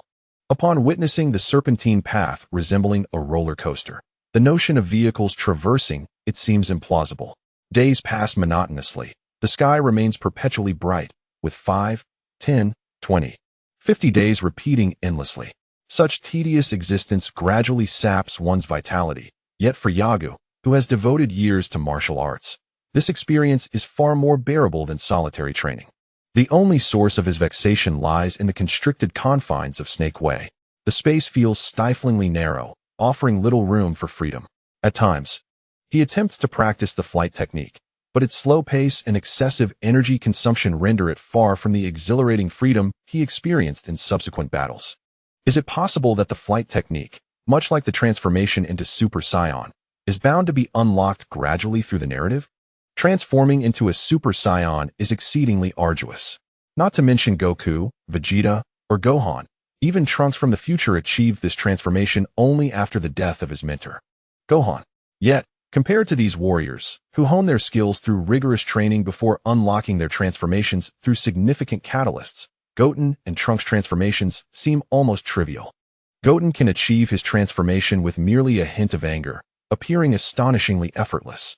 The inability to fully master the flight technique fills Argo's mind with various contemplations, and he is indifferent to discerning their veracity. He merely ensures that he receives complete training from the King Kai, acquiring his true teachings. After over 200 days, Argo finally completes his journey along Snake Way. It was a taxing endeavor indeed. With a sigh of relief, he gazes upward. The distant speck above is King Kai's planet. Seeing it brings him immense joy, for all his efforts culminate in this moment. With his hopes realized, his heart races with excitement, and his body trembles in anticipation. At last, he has arrived. Catching his breath, Argo lets out a triumphant shout, channels his strength into his legs, and leaps high into the air. He leapt high into the air, drawing near to King Kai's planet. The gravitational force here is tenfold that of other places, and as he approached, Argo's descent accelerated rapidly. However, having spent some time in an environment with 40 times the gravity, Argo managed to maintain control of his body. The only thing he could not achieve was to leap to such heights under such intense gravity. He had never jumped this high before. Thus, when Yaga's feet finally touched the ground, his untrained body, unaccustomed to mitigating the impact in such gravitational conditions, found his calves buried in the soil. Simultaneously, he was jolted by the force, causing his entire being to tremble. What a thrill! His complexion turned slightly ashen, for as previously mentioned, Yaga's movements in this high-gravity environment were far from the ease and fluidity experienced by Goku during his training. For instance, when Goku first arrived on King Kai's planet, where the gravity was 10 times that of Earth, walking proved challenging, yet he could leap over 10 meters high. In contrast, Yago found it significantly more difficult. In what he considered an adaptation to 30 times Earth's gravity, he could manage only a 3-meter leap. After some time, Yago finally emerged from his predicament, only to find a gorilla-like creature standing beside him. "Hello, do you happen to know King Kai?" Yago quipped as he clambered out, teasing the pet of King Kai. However, his jest was short-lived as a deep voice resonated behind him. "Kid, what are you doing here?" Upon hearing this voice, Yago, who had just crawled out of the pit he had fallen into, felt an unexpected surge of joy. He turned around to behold the very visage of King Kai from Dragon Ball. You are King Kai, aren't you?" "Indeed, I am King Kai. What brings you here?" The King Kai, known for his fondness for dry humor, appeared somewhat serious at that moment. Yago understood that he could not be reckless in front of him, and whether he was a match for King Kai was uncertain. After all, the king was a being of immense experience, having lived countless years, with martial prowess that could impart wisdom that might take Yago years of arduous training to uncover. As the saying goes, a wise elder is a treasure, excluding those who are arrogant without knowledge. True scholars are always worthy of respect. "Greetings, esteemed King Kai. I have come to train in martial arts under your guidance." Yago maintained a low profile, aware of the wisdom in being high profile in action, yet modest in demeanor. This approach would elicit admiration from those who truly recognize talent, while minimizing unnecessary troubles and leaving a favorable impression on others. In a world filled with arrogance, few who exhibit such traits can find a successful conclusion. Those who persist in their arrogance over decades are exceedingly rare. Following their example would lead to a dismal fate. However, like attracts like, and every individual possesses a unique character. Especially in the presence of the diminutive King Kai, Yago found it amusing, despite his serious facade. King Kai scrutinized Yago for a while before asking, "You wish to train martial arts under my tutelage?" "Yes, esteemed King Kai. I humbly request your instruction." "No." King Kai replied, "I will not teach you. You may return." Yago felt an urge to curse, but just as a grimace threatened to surface, he suppressed it. There was little he could do. King Kai had every right to refuse. Esteemed King Kai, why? Though he spoke otherwise, internally he was cursing, wondering why Wukong and his companions could swiftly acquire knowledge no matter where they ventured, while he, on the other hand, could not. "Heaven, do you even have eyes?"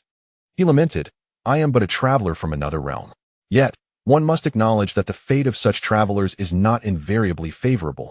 Many tales end poorly, with abrupt conclusions or abandoned narratives, while natural calamities may claim their lives.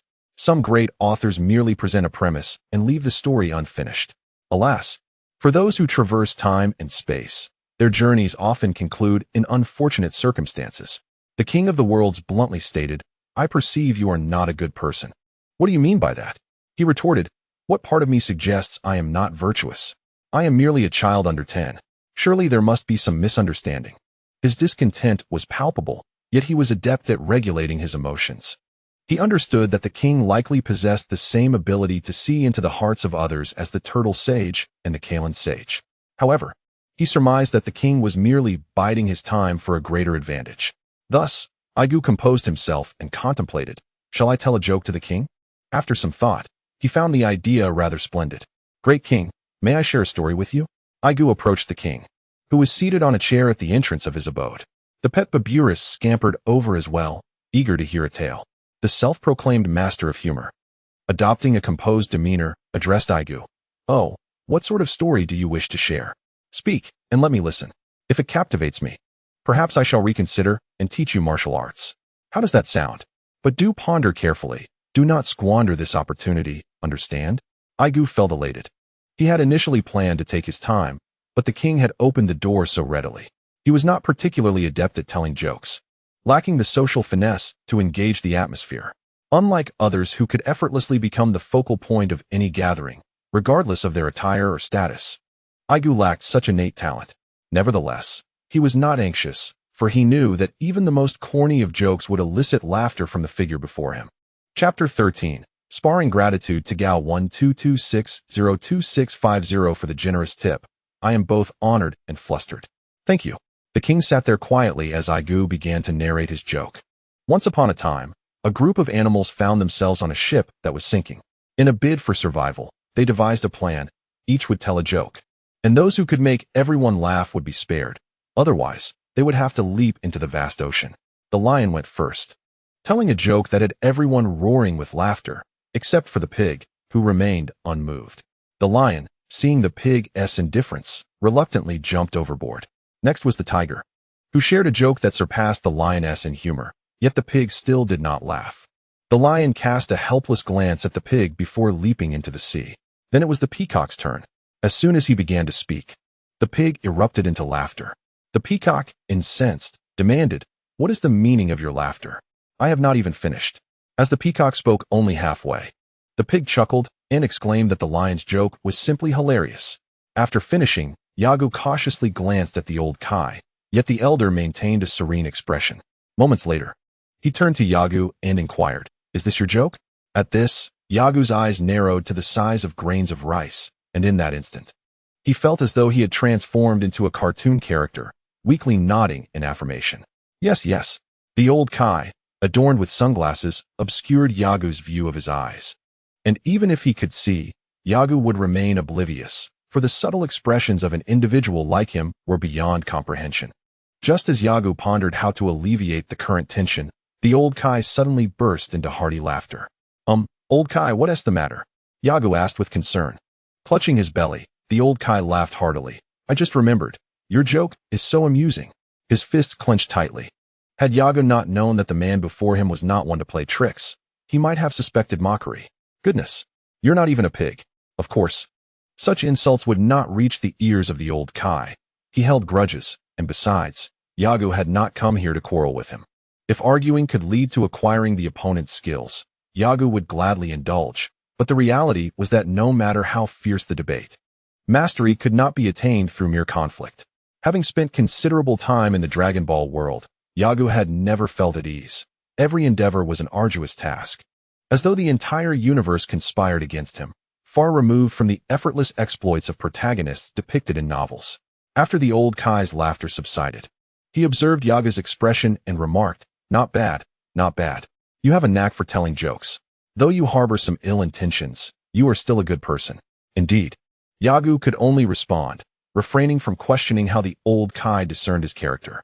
The old Kai fixed his gaze on Argo and asked, "You mentioned earlier that you came here to learn martial arts. Is that correct?" "Yes, esteemed old Kai," Argo flattered. "I have heard that you are the greatest in the universe, which is why I have endured great hardships to arrive here." The old Kai nodded approvingly. "Very well. Since that is the case, let us dispense with pleasantries and engage in a spar." Upon witnessing the old Kai assume a fighting stance, Argo momentarily froze before checking the combat system, which indicated a sparring match. The old Kai's combat level was classified as Advanced Intermediate. Advanced Intermediate? How could this be? Argo was astonished. Whether it was the Kamehameha or the Kaioken, for those not of the Saiyan race, these were already formidable martial arts. Yet, it appeared that the old Kai's skills were still categorized as Advanced Intermediate. Was it that he had not fully mastered these techniques? Or were there even higher levels of martial arts in the universe? "Hey, kid, hurry up and attack." The old Kai, growing impatient at Argo's hesitation, urged him on. Regaining his composure, Argo swiftly commenced his signature move, utilizing his extraordinary speed to vanish from the old Kai's line of sight. Upon witnessing the sudden disappearance of Agusha, the King of Realms raised an intrigued eyebrow, contemplating the strategy employed. As he spoke, he swiftly thrust his fist to the left, his body inexplicably propelling itself in that direction without a conscious lift of his leg. A resounding thud echoed as the vanished Agusha reappeared. His right cheek contorted grotesquely from the force of the king's strike, sending him tumbling 5 to 6 meters before he finally landed. Cough, how could this be?" Agusha marveled at the king, quickly recalling a similar encounter experienced by Sun Wukong upon his emergence from the divine temple. The king, observing Agusha, inquired, "Young one, mere speed is insufficient." As he spoke, the king vanished, materializing behind Agusha, executing a sudden transformation that nearly startled Agusha into leaping. This was a tactic he had always employed on others, and now, faced with a reversal, he struggled to adapt. Again, the king urged, increasing the distance between them. Agusha understood that the king sought to observe his martial skills, enabling comprehensive guidance. A martial artist's pursuit is not solely to learn superior techniques, but to master those already acquired, allowing these skills to become instinctual. Much like those who dwell in desolate mountains, lacking formal training in martial arts, yet possessing abilities rivaling those of trained masters. They have honed their skills through years of combat with ferocious beasts, awakening their innate combat talents. Shaking off his initial surprise, Agusha launched another attack at the king, this time approaching him earnestly, engaging in a flurry of punches and kicks. The martial techniques he had cobbled together seemed reminiscent of those from the Dragon Ball universe. During the era of the 7 Dragon Balls, distinct styles flourished, but over time, they faded into a reliance solely on speed and strength to vanquish foes. As long as one possessed sufficient speed and power, they could obliterate their adversaries. Deception and cunning faltered in the face of sheer might. With a series of rapid strikes, Agusha found his efforts thwarted, either dodged by the king or deflected by his palms. In Agusha's combat history, this was unprecedented. The opponent's speed, though not particularly swift in his eyes, consistently eluded him. Frustrated, Agusha clenched his fist, channeling all his might into a powerful swing aimed at the king, disregarding all else. Yet, his right fist never completed its arc, for the king had inexplicably appeared before him, one hand pressing firmly against his right shoulder, rendering Agusha's strength futile. Before he could retreat, sensing impending disaster, he was met with a straight punch directed at his chest. The impact produced a loud thud. Whether due to the resonance within his chest or the sheer velocity of the strike, it resulted in a shockwave. This time, Agusha was propelled a considerable distance, landing on his back, legs in the air, after soaring over 10 meters. Rubbing his chest where he had been struck, Ayaku furrowed his brow, acknowledging the formidable nature of the attack. This precise strike had targeted the vulnerable point in his chi flow. Should the King of Worlds channel his strength through that very spot again, it would be unlikely for Ayaku to rise unscathed. The prowess of the King of Worlds was evident. For could a person lacking martial arts mastery truly devise unparalleled techniques such as the King's Fist and the Spirit Bomb? While their combat abilities may not enhance further, the wealth of martial knowledge amassed could indeed give birth to increasingly intricate and bizarre techniques. Wu Taidu was the most formidable martial artist of his era. Yet even he could not withstand the might of Piccolo, nor could Master Roshi or Tien Shinhan. Tien had yet to engage Piccolo directly, having succumbed to the warrior's birth from the eggs Piccolo expelled. However, during the usage of the Demon Wind Wave, had there not been someone to restrain him, Piccolo might have returned to his sealed fate. The two who previously wielded the Demon Wind Wave had perished, yet Tien still lived, indicating that as long as one's stamina suffices, the Demon Wind Wave remains harmless. The dynamic of strength through technique is illustrated not only in the Demon Wind Wave, but also in Goku's battles against Vegeta, where the King's Fist continuously multiplied its potency. Were it not for this escalating power, Earth would likely have been obliterated by a single blow from Vegeta. High-level techniques afford martial artists the means to contend with formidable foes. For instance, Tien's Kikaho proved essential in his battle against Nappa. Without the Kikaho, Tien would have faced inevitable demise. This parallels his efforts to prevent Cell from absorbing Android 18. Without desperate measures, mere ordinary attacks would prove ineffective against Cell. When Android 16 unleashed his full power upon Cell, who had absorbed Android 17, it had no discernible effect, as Cell effortlessly dispatched 16. Faced with such overwhelming power, Tien, without his Kikaho, had little recourse to intervene. Thus, it becomes apparent that possessing a singular, unparalleled technique is indispensable, whether one is a novice warrior or a seasoned combatant. Chapter 14. The Regrettable Return. Thank you all for your support. Special thanks to Gao1226022650. Some content has taken on a melodramatic urban narrative, and I will strive to improve it. How are you feeling now? Still in pain? A bit sore, Ayaku replied. Lord King, must you truly test my skills so rigorously? A light spar would suffice. Ayaku, nursing several bruises on his body and face, expressed his dissatisfaction. His sparring with the King of Worlds yielded substantial rewards, netting him a notable 2% increase in experience, albeit at the cost of being thoroughly bested. Presently, his battle system experience stood at 6,495, with the prospect of leveling up still a distant dream. The King of Worlds, indifferent, remarked, "Only through such rigor can your true abilities be assessed. If it proves too much, you are free to rest." Ayaku quickly replied, "Oh, I'm merely voicing a bit of discontent. Rest? That would not do at all. However, Lord King, do you see any aspects of my martial skills that require attention? There are indeed many areas to consider. Do you believe you are without flaws?" The King of the World cast a sidelong glance at him and continued, "You have mastered many martial arts, yet you have not truly applied them in real combat. Even when you do, their power only reaches a mere fraction of their potential. How can this be acceptable? A true master can unleash combat prowess that surpasses their own capabilities. Can you do that with your current state?" Yaga felt quite dejected by his words. On Earth, he was renowned as an invincible fighter, yet here, the king likened him to a soldier wielding a submachine gun against a group of children, expending an overwhelming amount of ammunition compared to his opponents. It seemed as if Yaga was utterly humiliated. The ensuing days were monotonous, at least in Yaga's perception. Under the king's guidance, he began to review the martial techniques he had previously learned. However, the king's keen insight revealed numerous flaws in what Yaga believed to be perfected skills. Some deficiencies stemmed from Yaga's insufficient cultivation, but others were due to habits and oversights that were particularly detrimental. In summary, while Yaga's strength improved, he had yet to learn the coveted King's Fist and Spirit Bomb. Although he harbored some hope for the Spirit Bomb, his ambition was modest, especially considering that Piccolo and Tien had sacrificed themselves to protect Earth.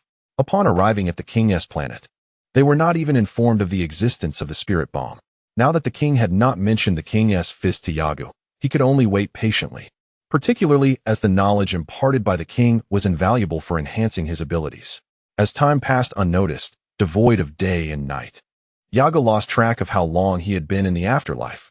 Fortunately, not only did he have ample food supplies, but the king also had a considerable stock of provisions, which left Yaga curious about their source. After spending a year with the king, it was only then that he was taught the King's Fist. To Yaga's delight, with a year of foundational training, he learned the King's Fist swiftly, mastering it in less than 100 days. Yaga did not believe he could compare himself to Son Goku, whose talent was unparalleled, perhaps one that would not emerge in 1,000 years. Just like the legendary warriors of the Saiyan race, it was said that there had never been a being whose combat power exceeded 20,000 in their history. Yaga had read the Dragon Ball manga, watched the anime, and viewed many films, his favorite being the legendary Super Saiyan Broly from the movies. Yet, he did not think he would encounter such a figure in the main Dragon Ball universe, for the appearances in the films were mere instances of temporal dislocation.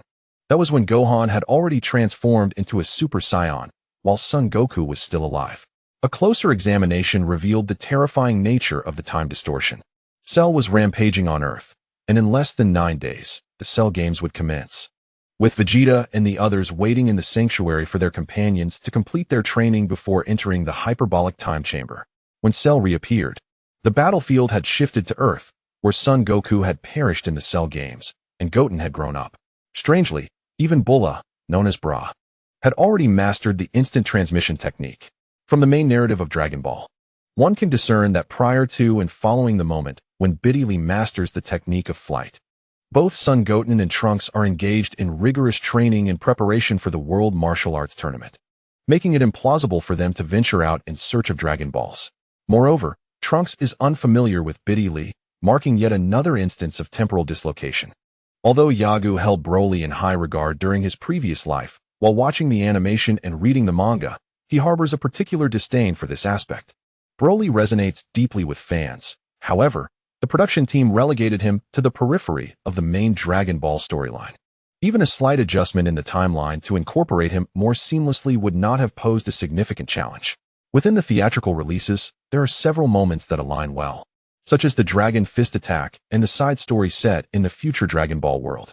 Yet, Toei Animation seems intent on maximizing profits rather than integrating these elements cohesively into the main storyline, leaving Yaga to lament in private.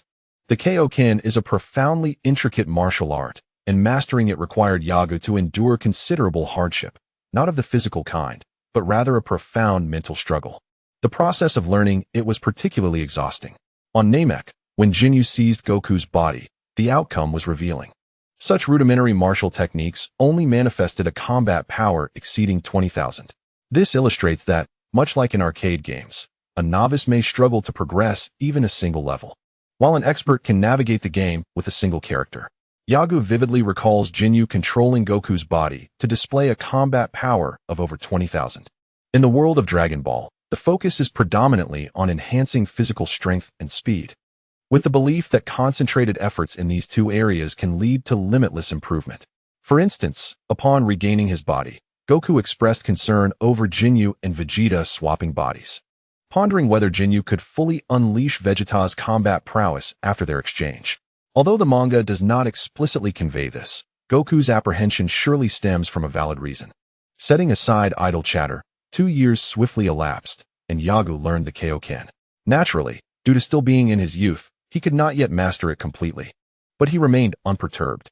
Additionally, under the guidance of the KO, he had become proficient in the technique of flight, which uplifted his spirits, gradually dissipating years of pent-up frustration. Subsequently, the KO informed Yago that he had nothing more to teach, a hint that Yago recognized as an attempt to dismiss him. Although Yago felt a surge of indignation, he did not outwardly express it. After all, the KO had imparted the Kaioken to him, and thus owed him nothing. Moreover, according to the principles of etiquette, the KO remained his master. Therefore, despite his resentment regarding the KO's concealment of the spirit bomb technique, Yago maintained his decorum and departed. Oh, it seems that my opportunities remain insufficient. Nevertheless, learning the Kaioken is a rare blessing. While I may not yet harness its full power, it significantly enhances my combat effectiveness. And that is indeed satisfactory. With these thoughts racing through his mind, Yago sped along Snake Way. The spirit bomb is a formidable technique, one that can only be employed in dire circumstances. The King Kai once cautioned son Wukong that if not properly controlled, it could even obliterate the very planet he sought to protect.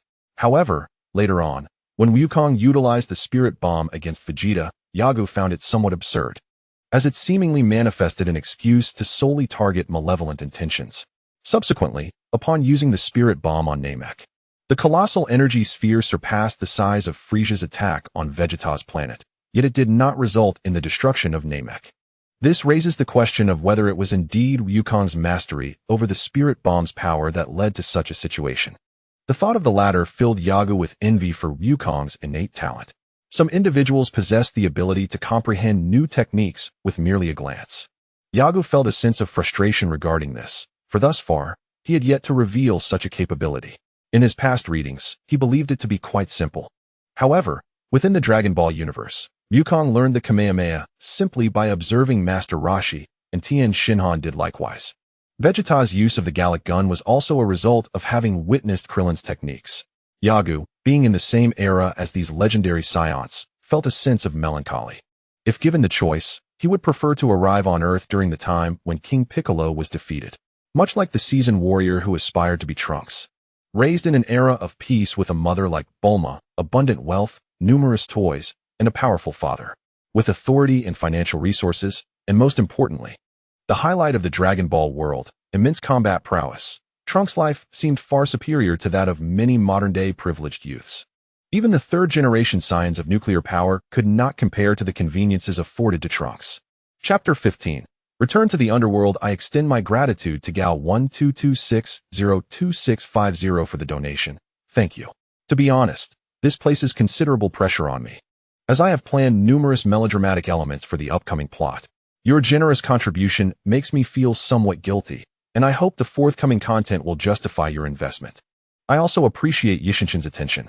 Like your reply, I have perused Dragon Ball and remain unclear about the definition of the spirit bomb. However, I wish to pose a question to the readers. Do you think that when Piccolo and Tien Shinhan arrived on King Kai's planet, did he impart the Kaioken technique to them?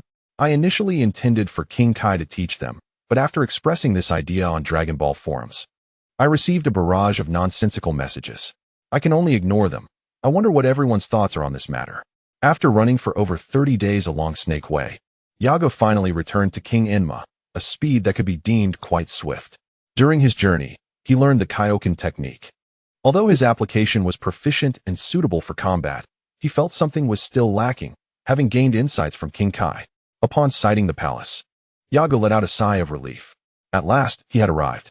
As he departed from King Kai, he felt a twinge of reluctance, hoping fervently that the other party would impart even more knowledge to him. Later, after departing, he found himself yearning to return swiftly to his former abode. As for home, Yago was uncertain. Home was merely another name. Upon contemplating it, he was reminded of his parents from a previous life. With the passage of time, familial bonds gradually faded from memory. Contrary to the popular belief that distance breeds beauty, the widening chasm only served to diminish the sentiments he harbored. That realm had not bestowed upon Yago much joy, his childhood included. Were he to traverse to another world at this moment, he would not lament for the cat sage or the kings of the realms. However, Yago was not devoid of attachments. The factories in the western capital, the company of Lifa, and substantial sums of money occupied his thoughts. He was quite eager to experience the scene of money being hurled at someone's head. Upon his arrival at the palace, a ghostly guard, upon noticing him, inquired, "Who are you?" "I am the one who visited the King of Realms 2 years ago. By the way, may I ask if the fortune-telling grandmother is present? I wish for her to take me back," Yago replied, adopting a humble demeanor. Before the guard could respond, a booming voice resonated from nearby, nearly shaking the palace to its foundations. "You came from the King of Realms? How is that possible?" The King of Hell was astonished. He had visited the King of Realms himself, yet he had never returned this swiftly.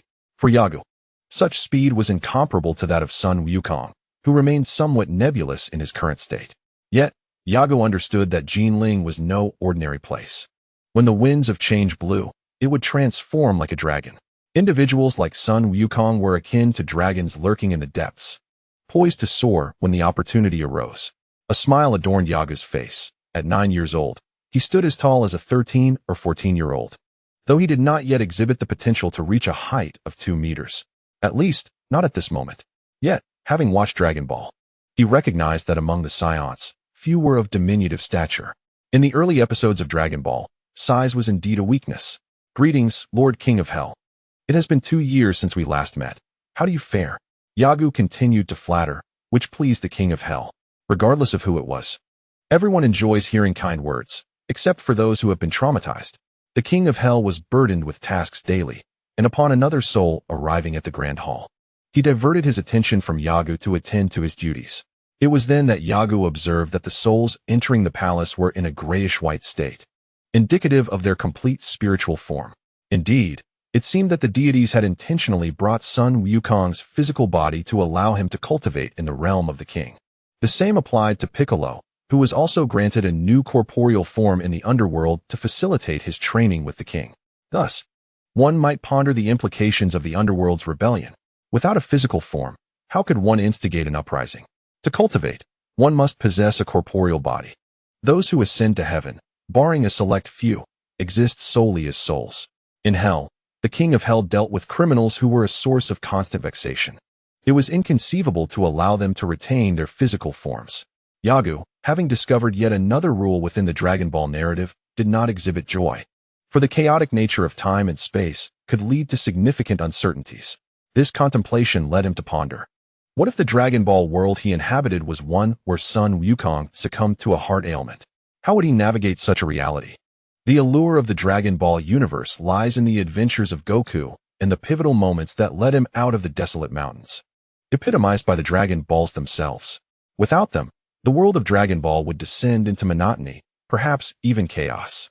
While one could delve into the various formidable foes encountered in GT, even the mere mention of Bu is sufficient to highlight the challenges faced. The more Egu contemplated, the more he sensed the urgency of his predicament. However, such urgency was fleeting. For him, entering the Dragon Ball world was not about vying for supremacy in the universe. In his previous life, he had strived tirelessly merely to lead a life of dignity. Now, with new opportunities at hand, he intended to relish them fully. Observing King Enma as he adjudicated the fates of departed souls, the specter who had spoken with Egu earlier remarked, "Sir, if you wish to wait for the fortune teller, it may take a few days. However, rest assured, it will not be a prolonged wait." Egu felt a twinge of disappointment. He yearned to return to the West capital and indulge in a sumptuous feast, one befitting global standards, unlike the unpalatable fare he was currently enduring. What? A few more days? Truly, this is disheartening, he sighed, shaking his head in resignation. Once King Enma concluded the fate of a soul, he turned his gaze toward Argo and said, "Child, you may stay here for a few days and take in the sights of the underworld. It is quite different from your realm. It is a rare soul who would seek the beauty of the underworld, even if the scenery were exquisite, who would willingly choose to visit such a place. Just as paradise is universally esteemed, who would desire to arrive there prematurely. Thank you, Lord Enma. I truly believe the vistas of the underworld differ greatly from those of our world," Argo replied with evident delight. King Enma, pleased by the presence of a living soul in his domain, harbored reservations about the fortune teller, yet recognized that her business with the King of Worlds was beyond his purview. Having existed for many years, he seldom received compliments. Thus, he mused, "What a delightful little fellow you are." Argo, however, thought it rather tragic that he found favor with the king but dared not express such sentiments outwardly. A specter accompanied Argo as he meandered through the underworld.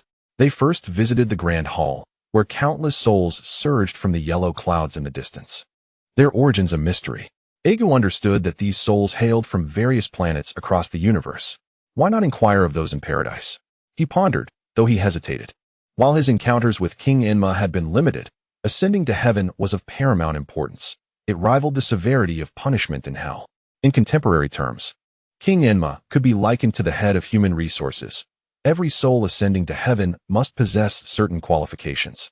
Though personal connections might play a role, they were few. Otherwise, could heaven truly remain heaven? Impure intentions would only tarnish that sacred realm. According to the specter, heaven differed markedly from the celestial realm depicted in theatrical adaptations. It was a sanctuary for souls, a place of spiritual purity where they could mend the regrets of their earthly lives. Introducing malevolent beings into such a realm would disrupt the delicate balance, ultimately endangering the world cultivated by the virtuous. Even with merit in the world, aside from a select few, the souls that ascend to paradise seldom retain their corporeal forms. After death, Sun Wukong is a complete exception. Deities can indeed craft a physical body for him, just as Yama and the King of Worlds can. Does this imply that those who ascend to heaven possess formidable spiritual strength? Argo suddenly pondered a question. The ghostly attendant hesitated before responding. Not necessarily. Only a handful possess considerable spiritual power. Most of these individuals request Yama to grant them rebirth, many of whom ultimately become deities of the planets where they were born. Continuing, the ghostly attendant remarked, Yama cannot afford a moment's respite. Thus, if celestial beings assist him, his burdens would be significantly alleviated, rather than managing all affairs from the ground up. However, becoming a celestial being is a rare feat. In the present day, many harbor selfish desires and ambitions, making it infrequent for individuals to qualify for such a role. The few races in the universe deemed worthy of becoming celestial beings are gradually facing extinction for various reasons. The universe is now shrouded in a multitude of malevolent forces, and in recent millennia, the influx of souls reporting here has surged. Yet, those eligible for ascension to paradise are exceedingly few. Argo was unaware of these truths. In his experience, particularly on Earth, the ascension to heaven has become uneventful under the governance of the Cat King. In fact, my martial artist ventured to the King of Worlds 2 years ago. May I pose a question? Argo, ever focused on his purpose, thought that if he could reach the underworld, he would prefer to acquire more knowledge before returning.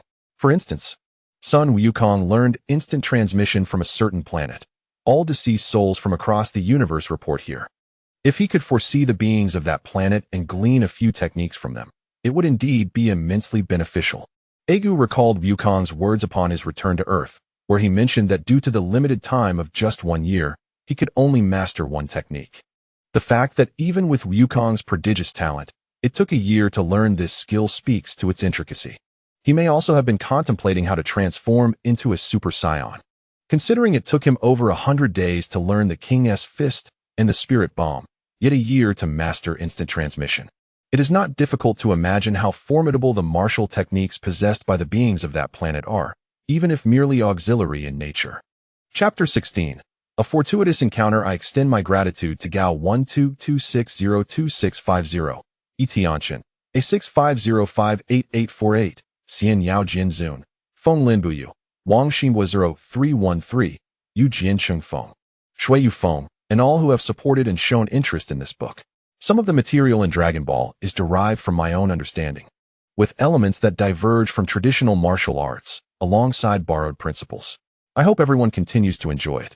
The ghostly attendant guided Argo around various locales near the palace of the underworld. Upon hearing Argo's words, he inquired, "Do you have any questions?" In truth, there are not many secrets in the afterlife. Rather, every place must be meticulously managed. This realm oversees the souls of the entire universe. Argo remains but a child. Although he may not exhibit formidable means of persuasion, he can, in an innocent manner, feign a flattering expression. However, he seldom resorts to such antics, as the mere thought of adopting that demeanor sends shivers down his spine. It is thus that I ponder which planet possesses the most formidable martial arts skills in the universe. Alas, I am at a loss. When we guide our souls to the realm of Yama, we seldom engage in inquiries. The ghostly attendant, somewhat abashed, gestures towards a designated area ahead, a place where we relinquish the malevolent energies of our souls. You see, no matter how virtuous one may be, many harbor sinister thoughts. To prevent such negativity from affecting the souls residing in the upper realms, the King of Hell has earnestly introduced this device. To Yaga's eyes, the apparatus resembles a conveyor belt modified with a leather strap, where souls rest and gradually advance. Upon reaching a trumpet-shaped entrance, the souls are drawn within, subsequently undergoing a process of crushing, dehydration, and desiccation, allowing them to ascend effortlessly to paradise. At the exit, several ghostly attendants await, arms wide open. The liquid expelled from the souls, a muted pink hue tinged with an aura of malevolence, is composed predominantly of minor evils, with grave malevolence being a rarity. Argo recalls that in the theatrical version, a ghostly attendant mishandled matters, allowing the dark energies to escape. The device there resembled a blender, starkly contrasting with the one before him. The events that transpired in that realm were such that Goku perished on the Grand Kai's planet, while Vegeta met his end in hell. The crux of the matter lies in the Dragon Ball universe, particularly in scenarios where Goku transforms into Super Saiyan 3. The main narrative seems utterly disconnected. After Vegeta's demise, he was brought back by the fortune-teller before he could even reach Hell, tasked with thwarting Buu. Furthermore, considering Yaga's observations, would the King of Hell benevolently provide corporeal forms to those in the underworld? That would surely invite discomfort. What is that? Argo suddenly notices a conduit transporting the pale pink liquid extending towards a distant apparatus that appears to be emitting something, though his distance renders it indistinct. The ghostly attendant elucidates, "You see the yellow clouds of the underworld, do you not?" Argo nods, acknowledging that even in the realm of the Kais, such clouds persist. They serve to stabilize the entirety of the underworld, crucially perpetuating the domain of the afterlife. The extent to which the clouds can disperse determines the regions the King of Hell can govern. Thus, while there are many deities in the mortal realm and several Kais in the underworld, there exists but one King of Hell. The attendant's tone carries a hint of pride, attributing the singularity of the King of Hell to this very power. The depiction of the afterlife in the Dragon Ball universe starkly contrasts with that observed in the theatrical version. Argo is uncertain whether it is his memory that falters, or if he has indeed ventured into the wrong domain, or perhaps the creators at Toei have taken liberties with the narrative. Beneath the yellow clouds lies Hell, serving as a barrier between the two worlds of the afterlife. From the attendant's words, it becomes evident that certain elements within Dragon Ball are not to be trusted, leaving him in a state of unease. The greatest advantage of a time traveler lies in their profound knowledge of each character's abilities, skills, personality, hidden cards, and habits. Argo never believed that understanding the plot was the utmost advantage. Rather, he likened records to be broken and plots to be altered. Some individuals revel in chaos, while others prefer subtle disturbances. Indeed, many wish to follow the storyline, whether merely to observe or to gain a slight advantage. Let us proceed to the vehicle, the ghostly attendant suggested to Argo. Thus, the two made their way to the bus that awaited them. The passengers aboard the bus existed in a spectral state, and Argo could communicate with them, though they were all quite ordinary souls.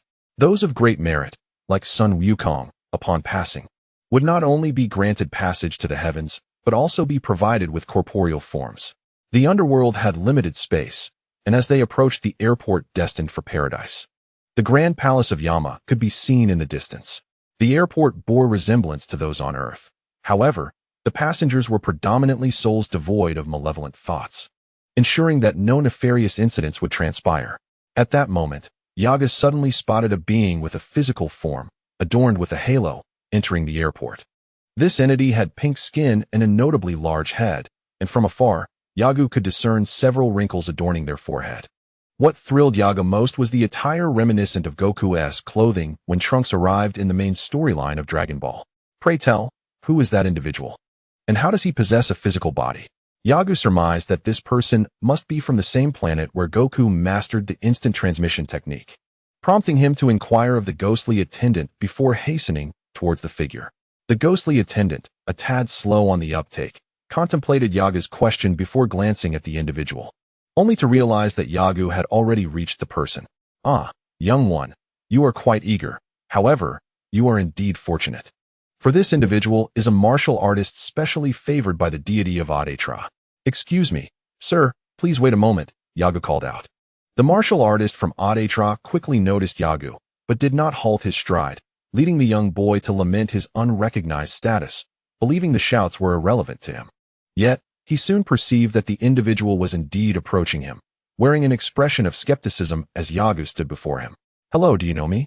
He queried, not doubting his memory, but feeling it unnecessary to dwell on such matters in the presence of a youth. Nodding hastily, Yaga asked, Sir, are you a martial artist? A practitioner of martial arts? Indeed, came the decisive reply. Dear child, what is it? Do you wish to learn martial arts? The martial artist suddenly paused, realizing that Yaga was a living being, yet not a ghostly attendant, and inquired with curiosity, You are truly alive? That is quite improbable. He indeed was alive, having just returned from the King of Worlds. The ghostly attendant accompanying Yaga provided clarification, introducing them. Dralit, this is Yaga. Yaga, this is the prodigious martial artist from Adetra. Dralit, greetings. So, you are a hero. That is splendid. Master, might I engage in a friendly duel with you? Aigu's voice brimmed with enthusiasm. Indeed, I am eager for a contest. Delrat had just bid farewell to the deities of the Udetra star and approached to embrace a corporeal form, allowing him to continue his cultivation even in the realm of the divine. To his surprise, upon arriving at the airport en route to paradise, he encountered a challenger, a living soul.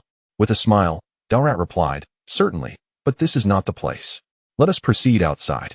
Would you, esteemed messenger, be so kind as to direct us to a suitable venue? The ghostly attendant, grinning, responded, It would be my utmost pleasure. Please, follow me. Though the underworld is home to many martial artists still honing their skills, the opportunity to spar here is exceedingly rare.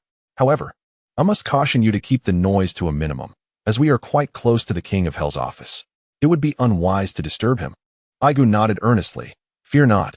We shall not disrupt Lord Yama. Delrat, I have heard whispers that your planet possesses numerous exceptional techniques. Is this true? Delrat glanced at the ghostly guide leading them before turning to Aigu. Indeed, it is. Where did you hear such tales? Aigu, brushing aside the inquiry regarding his sources, replied. Yes, I wish to learn your extraordinary skills. Might that be possible? Delrat, though generous with his knowledge, wore a hint of regret. It is indeed possible, but the techniques are challenging to master. For instance, I have spent a lifetime learning and have only acquired 3 techniques myself. Furthermore, I must soon depart for paradise, as my home planet resides in the Eastern Galaxy, necessitating my report to the Eastern King. Time is of the essence. Can you truly grasp what I teach? Oh, here we are, a most tranquil spot, the ghostly guide announced. They had walked but a few paces from the airport, finding themselves in a serene location devoid of others. The bus transporting souls approached from an alternate direction, leaving no visible movement around them. Chapter 17. The Duel of Surprises. I hope for your continued support, and am grateful for your unwavering attention. Delrat and Aigu distanced themselves, each retreating 10 steps. Delrat regarded the youth, asking, Are you serious? Aigu nodded affirmatively, Of course. Otherwise, why would I venture into the underworld as a living being? It is to enhance my cultivation, is it not? Delrat, I implore you to unleash your full potential. Otherwise, I may harbor resentment towards you. Though Aigu's words might have been excessive, a smile adorned Delrat's face. Very well, young one.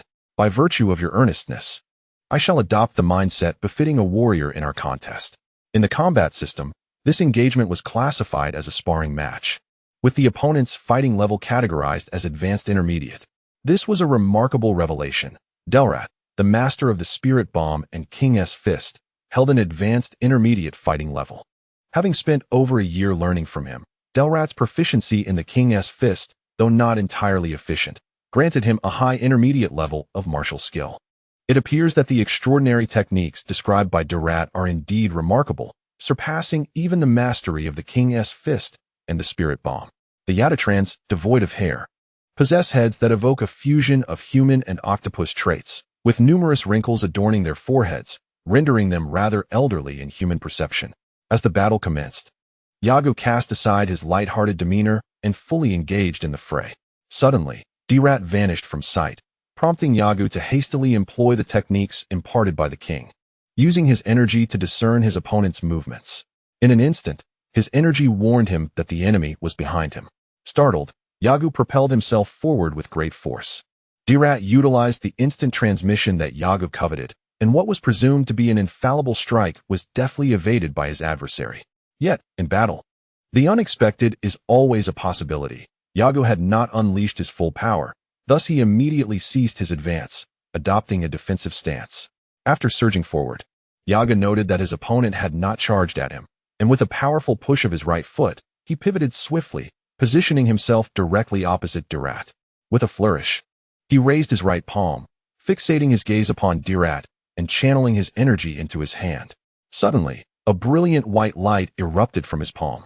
Such a young age, and yet he could wield energy to this extent. Impressive. Delrat, upon witnessing Yago's prowess, could not help but commend him inwardly, yet he did not falter. He brought his hands together, aligning his palms, and in less than a breath, a red energy sphere rapidly expanded in his grasp. With vigor, Yago unleashed the energy wave from his hand. Concurrently, Delrat launched his own energy projectile. The distance between them was minimal, and thus, the two energy forms collided almost instantaneously. The clash of energies produced a thunderous roar, stirring up a tempestuous wind around them. The observing specters were taken aback by the magnitude of the energy blasts and cried out in alarm. This commotion will surely attract the attention of Lord Yen. However, they ceased their exclamations as numerous specters began to gather, evidently drawn by the tumult. One specter sighed, resigning to fate, yet contemplated that one was under divine favor while the other hailed from the North King. Perhaps Lord Yen would pardon this incident. With this thought, the specter felt somewhat reassured, retreating to avoid the shockwaves while attentively observing the duel. Delrat and Yago remained locked in a stalemate for several seconds, both astonished by the overwhelming power displayed. Could this truly be a youth? From whence did he come, possessing such formidable strength at such a tender age? Yet, Delrat refused to concede defeat. He thrust his hand forward, propelling the energy sphere, then formed a peculiar hand seal. Yago, not having exerted his full strength, not even employing the King's Fist or his maximum capacity, found that controlling the energy wave was increasingly arduous. As their standoff continued, he infused more power into the attack. Suddenly, sensing Delrat's forceful advance, just as Yago prepared to amplify his energy output, the energy wave surged forward, relentlessly bearing down upon Delrat. In this moment of combat, albeit a sparring match, utmost concentration is paramount. Yet, to Agu's astonishment, the seemingly untouchable Delrat, who wields the power of instant teleportation, appeared to evade his onslaught. However, an unexpected turn of events unfolded, leaving Agu stunned. Upon realizing the opponent's actions, his jaw nearly dropped in disbelief. He witnessed his shockwave colliding with Delrat's own, propelling forward until, just before impact, the energy projectile inexplicably altered its course and surged back towards Agu. How could this be? A perilous situation indeed. With urgency, Agu summoned all his strength, for should he be struck by this energy sphere, even he would suffer grievous harm. The shockwave grazed him, the fierce gust it generated almost lacerating his exposed skin. As he rolled to the left, he extended his left hand to the ground, leveraging it to increase the distance between himself and Delrat. He executed 2 swift somersaults before regaining his footing. Phew, that was close. Exhaling the anxiety from his chest, Agu's breath steadied. Mr. Delrat, is this what you refer to as your mastered technique? Delrat, choosing not to capitalize on Agu's moment of defense, remained poised, a smirk gracing his lips as he replied. Indeed, this is one of the 3 supreme techniques I have acquired. Thus, Young one, any attack of the shockwave variety is rendered ineffective against me. To Agu's astonishment, he realized this was akin to a half-finished energy absorption android. While in Dragon Ball, Tien Shinhan had blocked the Kamehameha with a hand seal. Thereafter, everyone had responded to shockwaves with counterattacks. Only androids could absorb energy. This individual, however, had nullified one of the most formidable techniques of martial artists. Impressive indeed. It was no wonder that such a remarkable technique warranted high-level martial prowess. Agu spoke with excitement. On another note, Goku's father had succumbed to the magical punch, gaining the ability to foresee the future. Incidentally, the fortune teller had also attempted to predict the future, but failed miserably, her crystal ball revealing nothing. Additionally, the demon from the fortune teller's domain possessed a peculiar technique known as the evil beam, which was ultimately thwarted by Goku. With such extraordinary techniques in existence, it was hardly surprising that a specialized countermeasure against shockwaves would emerge. Yet Agu understood that Drat's technique differed fundamentally from the magical punch and the evil beam. It was a skill that could be learned, while the former two required specific bloodlines, such as the Saiyan heritage needed to transform into a Super Saiyan, which others could not replicate. The battle raged on as the two exchanged blows, kicks, dodges, and maneuvers. Through rigorous training under the Kai, Agu exhibited minimal extraneous movements during his defensive strikes. In contrast, he perceived numerous openings in Drat's actions. It is akin to an adept gamer observing a novice play. What appears to be utterly simple to the seasoned player seems to elude the less experienced. The notion that Durlat is a fool is utterly unfathomable. However, as Yagu encounters Durlat, the apparent vulnerabilities become strikingly evident. Yet, Durlat possesses the ability to evade with instantaneous movement. And what is even more vexing is that his opponent can unleash shockwaves and energy blasts. Once Yagu activates these abilities, approaching within 3 meters of his adversary, the shockwaves and energy blasts would follow the trajectory of his own attack, simultaneously causing him to lose control over them.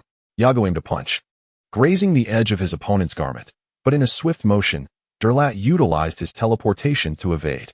He deftly sidestepped the incoming attack, creating distance between himself and Yagu. Breathless, Yagu knelt on the ground, fixating his gaze on Durlat, who was now charging at him from 20 meters away, contemplating the 3 abilities at his disposal: instantaneous movement, energy ball reflection, and the elusive third technique. It was this uncertainty that plagued Yagu's mind. As a time traveler and a character from the Dragon Ball universe, he was familiar with the techniques and ultimate moves possessed by these beings. Even if his opponent employed the energy ball reflection, Yagu could liken it to the android's energy absorption devices. Yet, the nature of the remaining technique remained a mystery to him. The first 2 abilities were formidable. What could the last one be? Chapter 18. The third ultimate technique. Gratitude to Gao122602650 for the generous donation. Thank you. I hope you continue to enjoy the forthcoming content. Additionally, my heartfelt thanks to all for your support. Yagu, panting, observed Durlat, whose breaths were becoming increasingly labored. You are truly remarkable. It seems my attacks have not compelled you to take me seriously. You must hold me in low regard. On the contrary, I have been earnest. However, you have yet to reveal your most potent attack, and your movements contain many superfluous actions. This is where our disparity lies, Yagu asserted with unwavering sincerity. The wind did not hinder his tongue, and indeed, Durlat had the audacity to boast. Very well, I had no intention of using this technique, but here it comes. Durlat extended his right index finger toward Yagu and bellowed, light of good and evil. As the beam of light materialized, Yagu commenced his movement.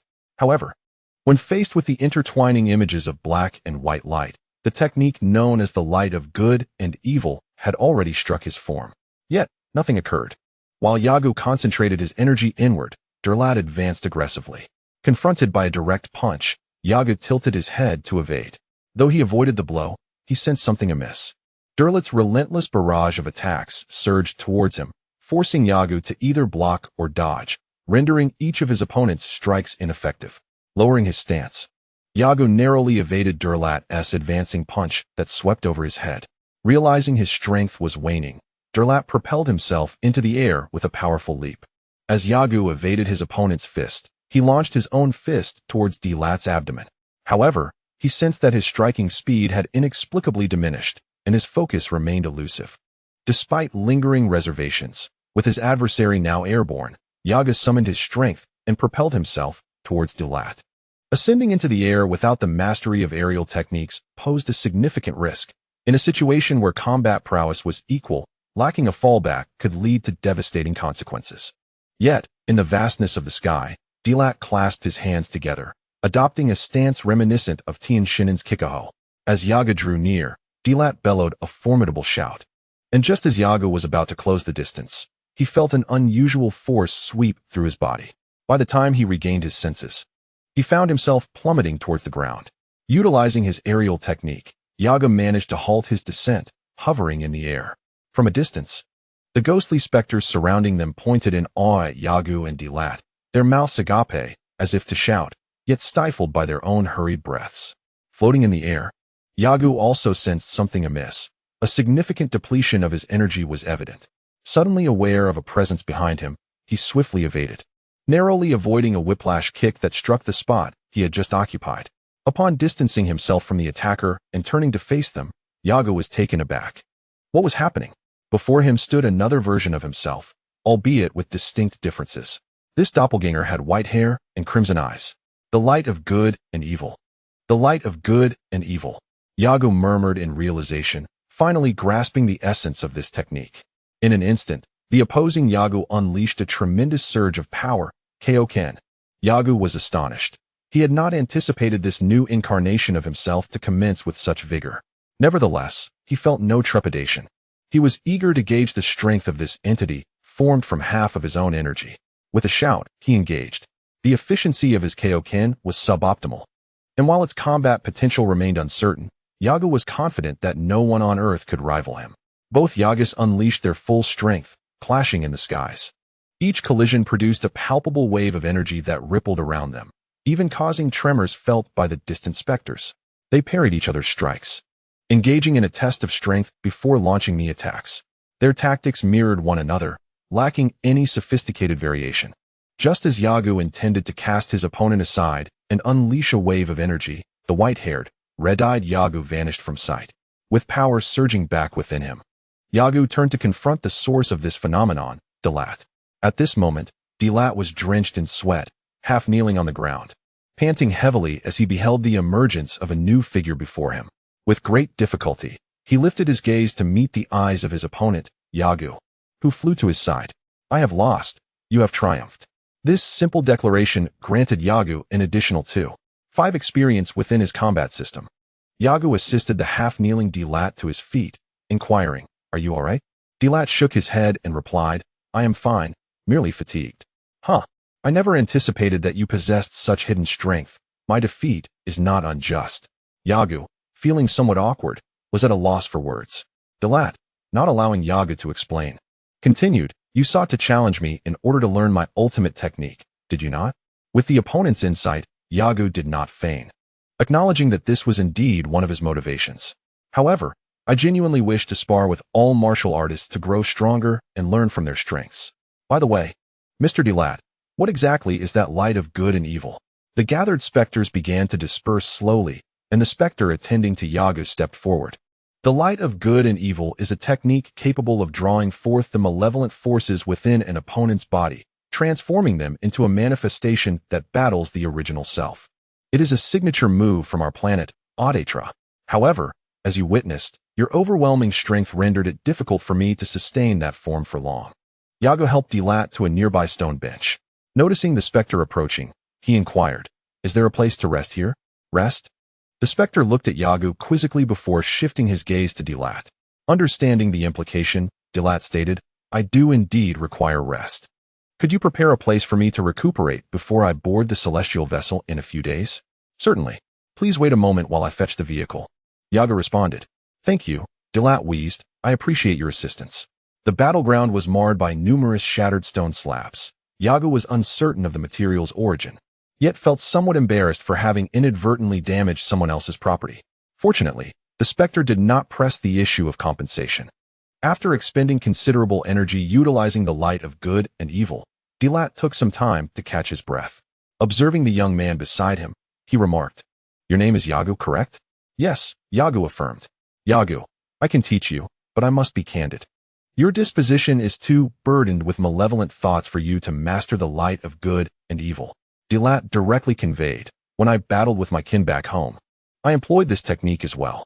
The malevolent manifestation can only carry away 2 to 3 layers of the original strength, and I can control it with ease. However, if your strength were not so vastly inferior to mine, cough, cough, who would have thought you possessed such formidable power?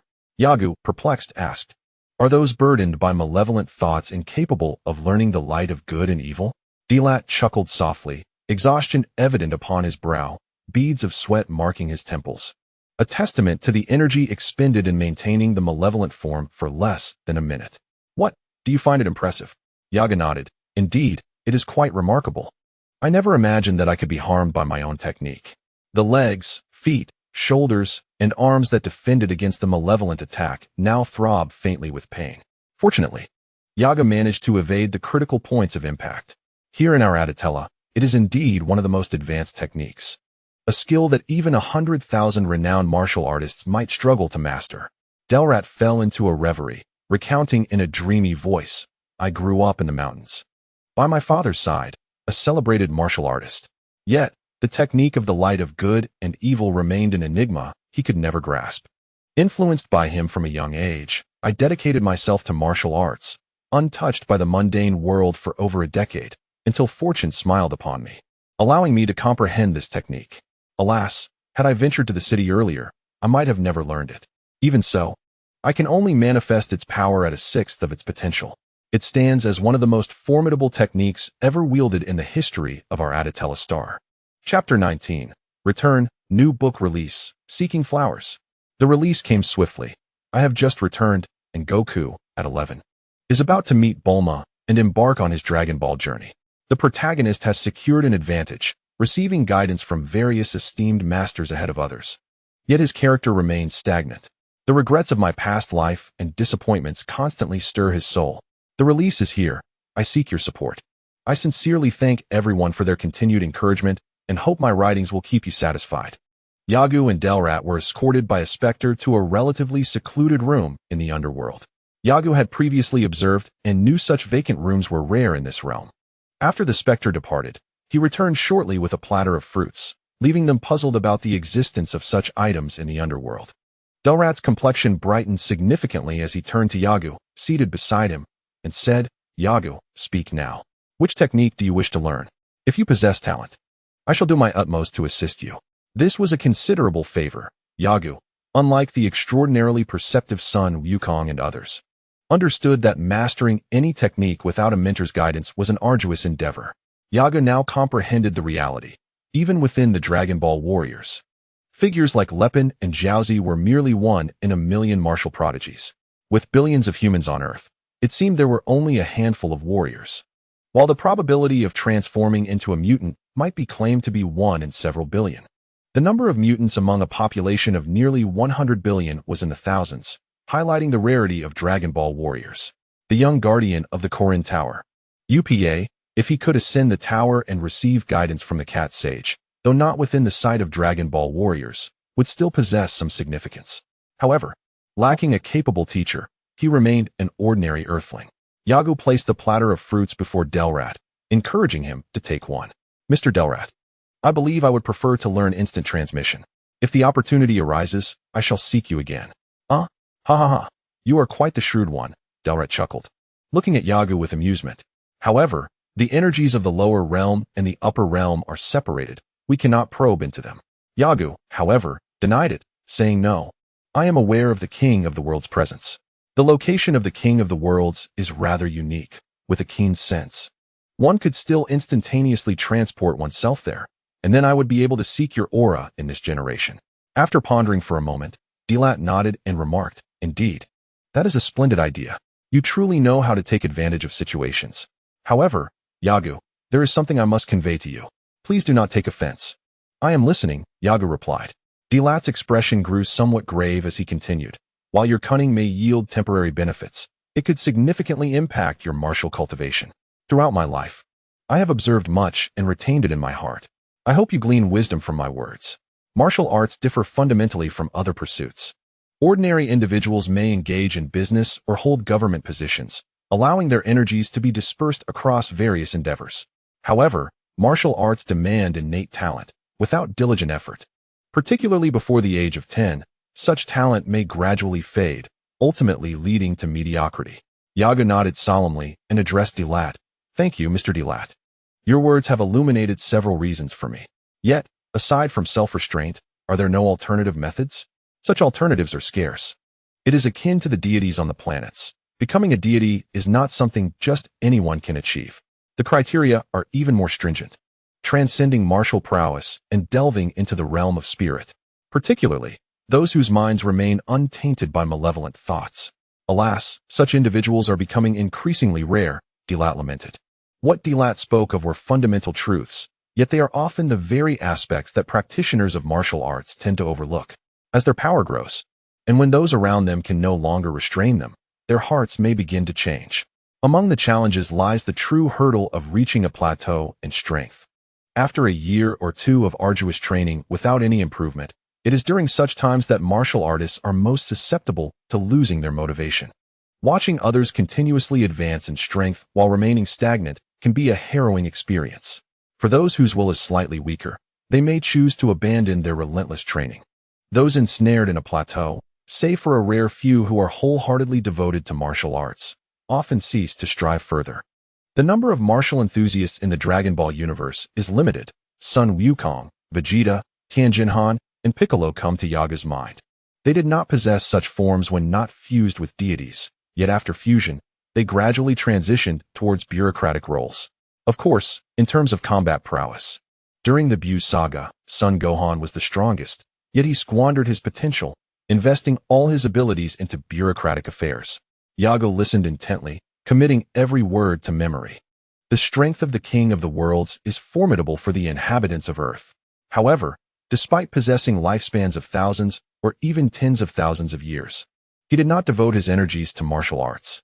It appears that many prominent figures in Dragon Ball have succumbed to this predicament. Just as Yaga was contemplating this, Dilat suddenly remarked, much like how many can foresee their own demise, I too foresee the day I abandon the pursuit of martial arts. What?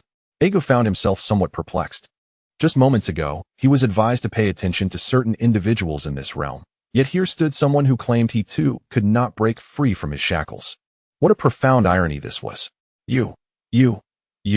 If you are aware of it, then why do you not take action to prevent it? Delrat sighed, uncertain of why he had divulged so much to this stranger before him.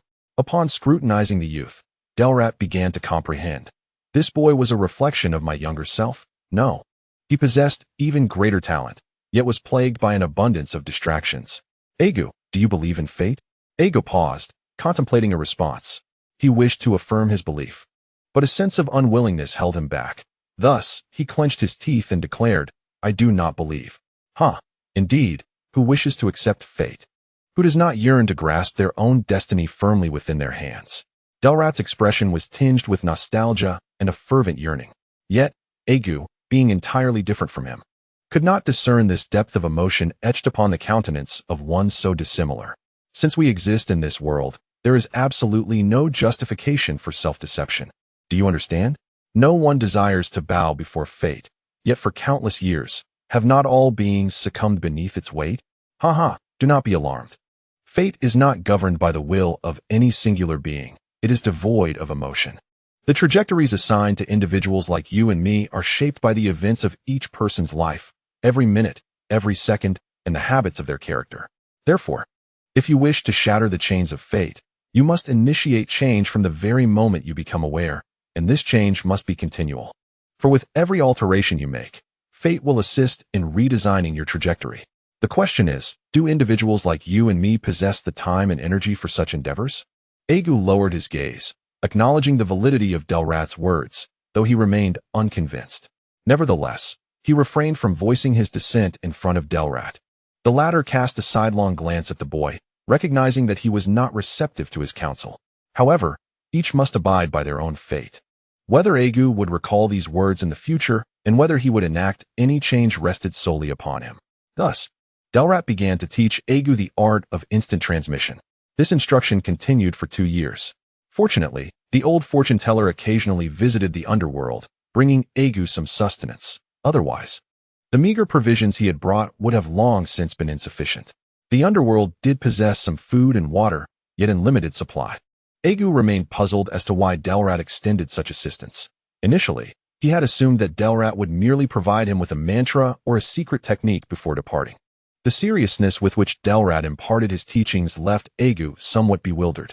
Nevertheless, he diligently absorbed Delrat's lessons each day, dedicating his remaining time to training in the gravity chamber and continually studying the principles of the Kaioken, striving to enhance his efficiency in its application. Over the years, under the guidance of several mentors, whether it was the Cat Sage or the Ko, each had emphasized the importance of a solid foundation. Despite Argo's diligent efforts, he believed he had established a firm base. Yet, they all deemed his foundation insufficient and suggested numerous effective methods to solidify it further. The journey from the underworld to the Ko's planet and back again took Argo just over 2 years. In the realm of the underworld, I encountered Derlat and followed him in mastering extraordinary skills. 2 years passed in the blink of an eye, and soon, 4 full years had elapsed. On this day, Argo escorted Derlat to the airport destined for paradise, and as they were about to part, a twinge of sorrow lingered. Nevertheless, both being warriors, they did not share the bittersweet anguish typical of ordinary farewells. Derlat remarked, "Argo, persevere, do not halt your progress. Your talents are commendable. It took you merely 2 years to master teleportation, which is truly impressive." Argo gazed at Derlat and replied, "It is your exceptional teaching, sir. I still have much to learn from you." With a hearty laugh, Derlat continued, "From now on, the journey of learning will be yours alone. This is where I take my leave." With that, he turned and departed without a backward glance. As the flight vanished from view, the voice of the crystal matron echoed behind Argo. "Argo, it is time for us to return." "Yes, it is indeed time to go back," Argo responded. Now, at the age of 11, he was poised for new adventures. Chapter 20. The Dragon God Group. New book launch. Seeking support. Today marks the launch. I hope for everyone's support and a promising beginning. Thank you all. A tantalizing warmth swept in from the Gobi Desert. And gazing upon the tranquil palace and the surrounding lakes, as well as the distant, ever-present black cloud on the horizon, a smile graced Argo's face. "Thank you, matron. I shall take my leave now," he said to her. The matron, still resentful of her defeat to the young boy 4 years prior, seemed burdened by her own punishment. "Hurry and depart. It is best not to return here." Floating effortlessly in the air with the sky dance technique, Argo turned to the matron and declared, "If you speak thus, I shall surely miss this place. I hope to return to the underworld someday." "That is absolutely impossible," the matron lamented loudly. But her protests were in vain. As Argo finished speaking, he shot forth like a cannonball, rapidly dwindling into a blur. Ultimately, he became a mere black dot, vanishing against the backdrop of nature. Argo adeptly wielded the sky dance technique. 3 days later, he returned to Shidu by plane. Eager to immerse himself in the realities of this world, technology had advanced, and the territory of the Red Silk Army had expanded. As he rode in a taxi towards his factory, Argo reflected on the 4 years spent with Lord Realm King and Mr. Derlat. His experience with the combat system had grown significantly. Although the returns from each sparring session diminished over time, he had nonetheless gained over 20% in experience. 8,936. Nearing completion, almost there.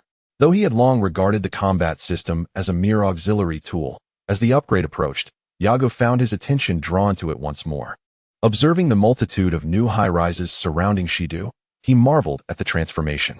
Considering the scenes he had witnessed along the way, Argo pondered. Although the government forces have relinquished considerable territory, their control within the remaining regions has strengthened. Perhaps I should occasionally demonstrate my power to them? Never mind, after all. My connection with them is minimal. When the time comes, it suffices to let them know that it was Wukong, a practitioner of martial arts, who vanquished the Red Silk Army. Haha. Argo still disregarded the advice given to him by Derlat. In his view, this was simply who he was, doing as he pleased. If, as a Saiyan, he truly had no affinity for combat, transforming into someone like Lepin would be of no consequence. In this lifetime, if he could acquire immense power, it would be a blessing. If not, there was no need for anxiety, as long as he lived comfortably. The taxi soon arrived at a grand edifice. "Is this my former factory?" "Haha, splendid." The dumplings were indeed delightful. He handed the driver a large bill, instructing him to keep the change, and then strode out with purpose. However, Just as Yago exited the vehicle, he heard the driver's voice calling after him. Kid, you've given too little. Not too much. With rising fuel prices, you're short by 50. What? Short by 50? Yago's eyes glimmered with skepticism as he attempted to discern any hint of jest on the driver's face, but found none. The driver was a middle-aged man, typically one who relished in explaining matters rather than the indolence often found in youth. Indeed, fuel prices rose monthly, and he lamented, "Your money, I hear, will be even less next month. Times are tough." Yago pulled out another 100 and handed it over, insisting the driver keep the change. As he turned to leave, he suddenly felt a striking resemblance to a treacherous realm where one might be devoured whole. How ironic, considering he had just praised the government for its adept governance. Regardless, it was none of his concern. As long as he lived well, that was sufficient. Mind your own business, a noble trait inherited from modern society. Yago, despite being a Saiyan, believed in upholding it. Hey, kid, what do you think you're doing? Do you not know this is a private company? Just as he was about to step through the entrance, a canine-faced security guard obstructed his path. Wow, a little dog. Yago refrained from voicing his thoughts. There were many beastmen in Dragon Ball, yet by Z, their numbers had diminished at an astonishing rate. Take Tien, for instance, as a supporting character. His 3 eyes were commonplace in Dragon Ball, though Yago vaguely remembered a human with a single eye. Given the plethora of animal characters in Dragon Ball, especially the significant ones, the likes of Oolong, Puar, the King, and the original chairman of the World Martial Arts Tournament, a dog, could not be omitted from Z. Yago did not anticipate that the security guard at his company's entrance would also be an animal. However, he was an environmentalist, possessing a deep affection for small creatures. This site was originally the location of the Shido Soda Ash Factory, correct? The canine guard, growing impatient, replied without a second thought, "I don't know, just move along. Don't linger here." Yago looked at him and remarked, "You truly are an unprofessional guard. What did you say, you little brat?" With the eyes of the guard and passers-by upon him, Yago leaped onto the rooftop of the company building, a distance exceeding 100 meters. Everyone stood astounded. Their jaws dropped in disbelief. Here lies a media company, where those who swiftly grasped the scene began to beckon their partners to ascend to the rooftop for an interview with the young lad. Standing atop the building, Yago observed as several individuals hurriedly retrieved cameras from their business vehicles and raced towards the edifice, their dedication commendable. Descending the stairs, he encountered a staff member and inquired about the office of Lifa. Whether it was Lifa or Falif, Yago could not recall. The only name etched in his memory was the former, Xilongbao, though the individual had adopted a more profound moniker upon arriving in Shido, one that certainly would not be used in public. Fortunately, Lifa's office was not far from Yago's location, and soon he found himself standing before the man.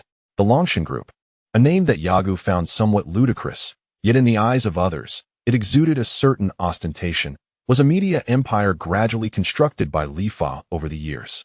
Yago had bestowed upon him considerable financial resources, with a substantial amount of gold that provided Lifa with the confidence to expand. The crown jewel of the Longshan Group was Longshan Television, a channel of significant influence in Shido, alongside the Shido newspaper, whose reach was steadily growing. As the helm of the group, Lifa harbored distinct ambitions, such as seizing Yago's shares entirely. Indeed, he was gradually working toward this goal. However, 2 years prior, the sudden discovery of Yago's connections with the military had deterred him for quite some time. For years had elapsed, and Yago's absence had allowed Lifa's anxieties to resurface. At that moment, a commotion erupted outside, prompting Lifa, who had been resting with his eyes closed, to frown and lift the phone on his desk to seek clarification. Just then, the door swung open. Lifa, filled with ire, did not even glance at the intruder and bellowed, "Did I not say? No entry without my permission." "Ah, it's you," Yago remarked with a smile. Turning to the company staff beside him, "You all may leave now." The staff members, initially blocking Yago's path, were taken aback and slightly panicked upon realizing the connection between the child and their esteemed boss, yet they hesitated, awaiting their superior's command. Lifa, momentarily taken aback, then spoke gently to the employees behind Yago. "It's fine. You may all go." Once the door closed, Lifa rose from his seat and approached Yago. "Yago, do you have any idea how long it has been?" "For years. I was genuinely concerned for your safety." Yago discerned a change in Lifa, though he could not articulate it. Yet he knew how to evoke the former expression of recognition from him. He levitated above the ground, gliding past Li Fa's imposing desk to the window behind it. You brought a drink, Li Fa stammered, gazing at Yagu in disbelief. Observing the incredulity on Li Fa's face brought Yagu immense joy, exactly what he had hoped to elicit. What's the matter? Did you not investigate the whereabouts of your former employee? There's no need to be so flustered. As the president of the group, Li Fa, with years of experience in his authoritative role, now realized that Yagu was deliberately revealing this to him. His former employer, Puliner, had naturally conducted an investigation. He had passed away, and that fateful night, many lives were lost, seemingly due to the havoc wreaked by a colossal beast. Once the tumult subsided, Li Fa's countenance remained serene and amiable, making it difficult to imagine that the square-faced man of yore had transformed into someone so gentle and cultured. Chapter 21. An Extraordinary Life. The new book is now available. I humbly solicit your support. Thank you all. In this world, are there many individuals akin to you? Li Fa pondered this question and decided to inquire about a matter that piqued his interest. Are you truly concerned about this? He mused. Let us discuss it later. It has been 4 years since I left Shidu, and I am unaware of many developments. Yaga stepped away from the floor-to-ceiling window and took the beverage from Li Fa's hand. At 11 years old, he had already reached a height of 1.50 meters. Now, enlighten me about the company's situation. Rest assured, I shall not usurp your authority within the company, as long as there are no ulterior motives. I prefer to resolve matters without resorting to force.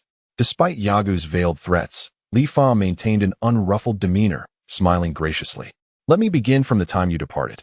Their conversation stretched on for half a day. Li Fa's entrepreneurial journey appeared straightforward, yet it was fraught with risks, particularly as Shidu was under military control, which had sought to eradicate underground criminal elements, with Li Fa entangled in the fray. Presently, the criminal factions, dominated by the Red Silk Army and other forces, had been severely struck by the military's actions, leading to their complete obliteration.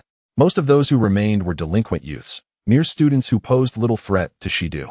Yaga nodded, a newfound respect for Li Fa dawning upon him. Recognizing that Li Fa possessed a keen intellect and an astute understanding of human nature, skills that were not easily conveyed through mere words. How is that student faring now? Yago inquired. Li Fa, puzzled, responded. Student? Yago clarified. The young lad I had someone look after before my departure. Oh, you mean Rinsheng, Li Fa recalled. I arranged for him to work in logistics. I've heard he is performing well and is now assisting a host who travels extensively. Quite diligent, indeed.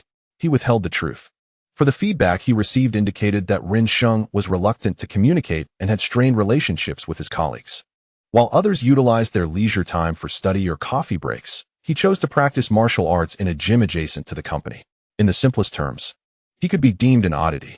Yagu, unaware of these particulars, was curious to see if the lad had made any progress over the 4 years. Having returned from the realm of the kings, he had mastered the technique of the shockwave. Although he had observed the Kamehameha's initial stance, his understanding of the turtle school was limited.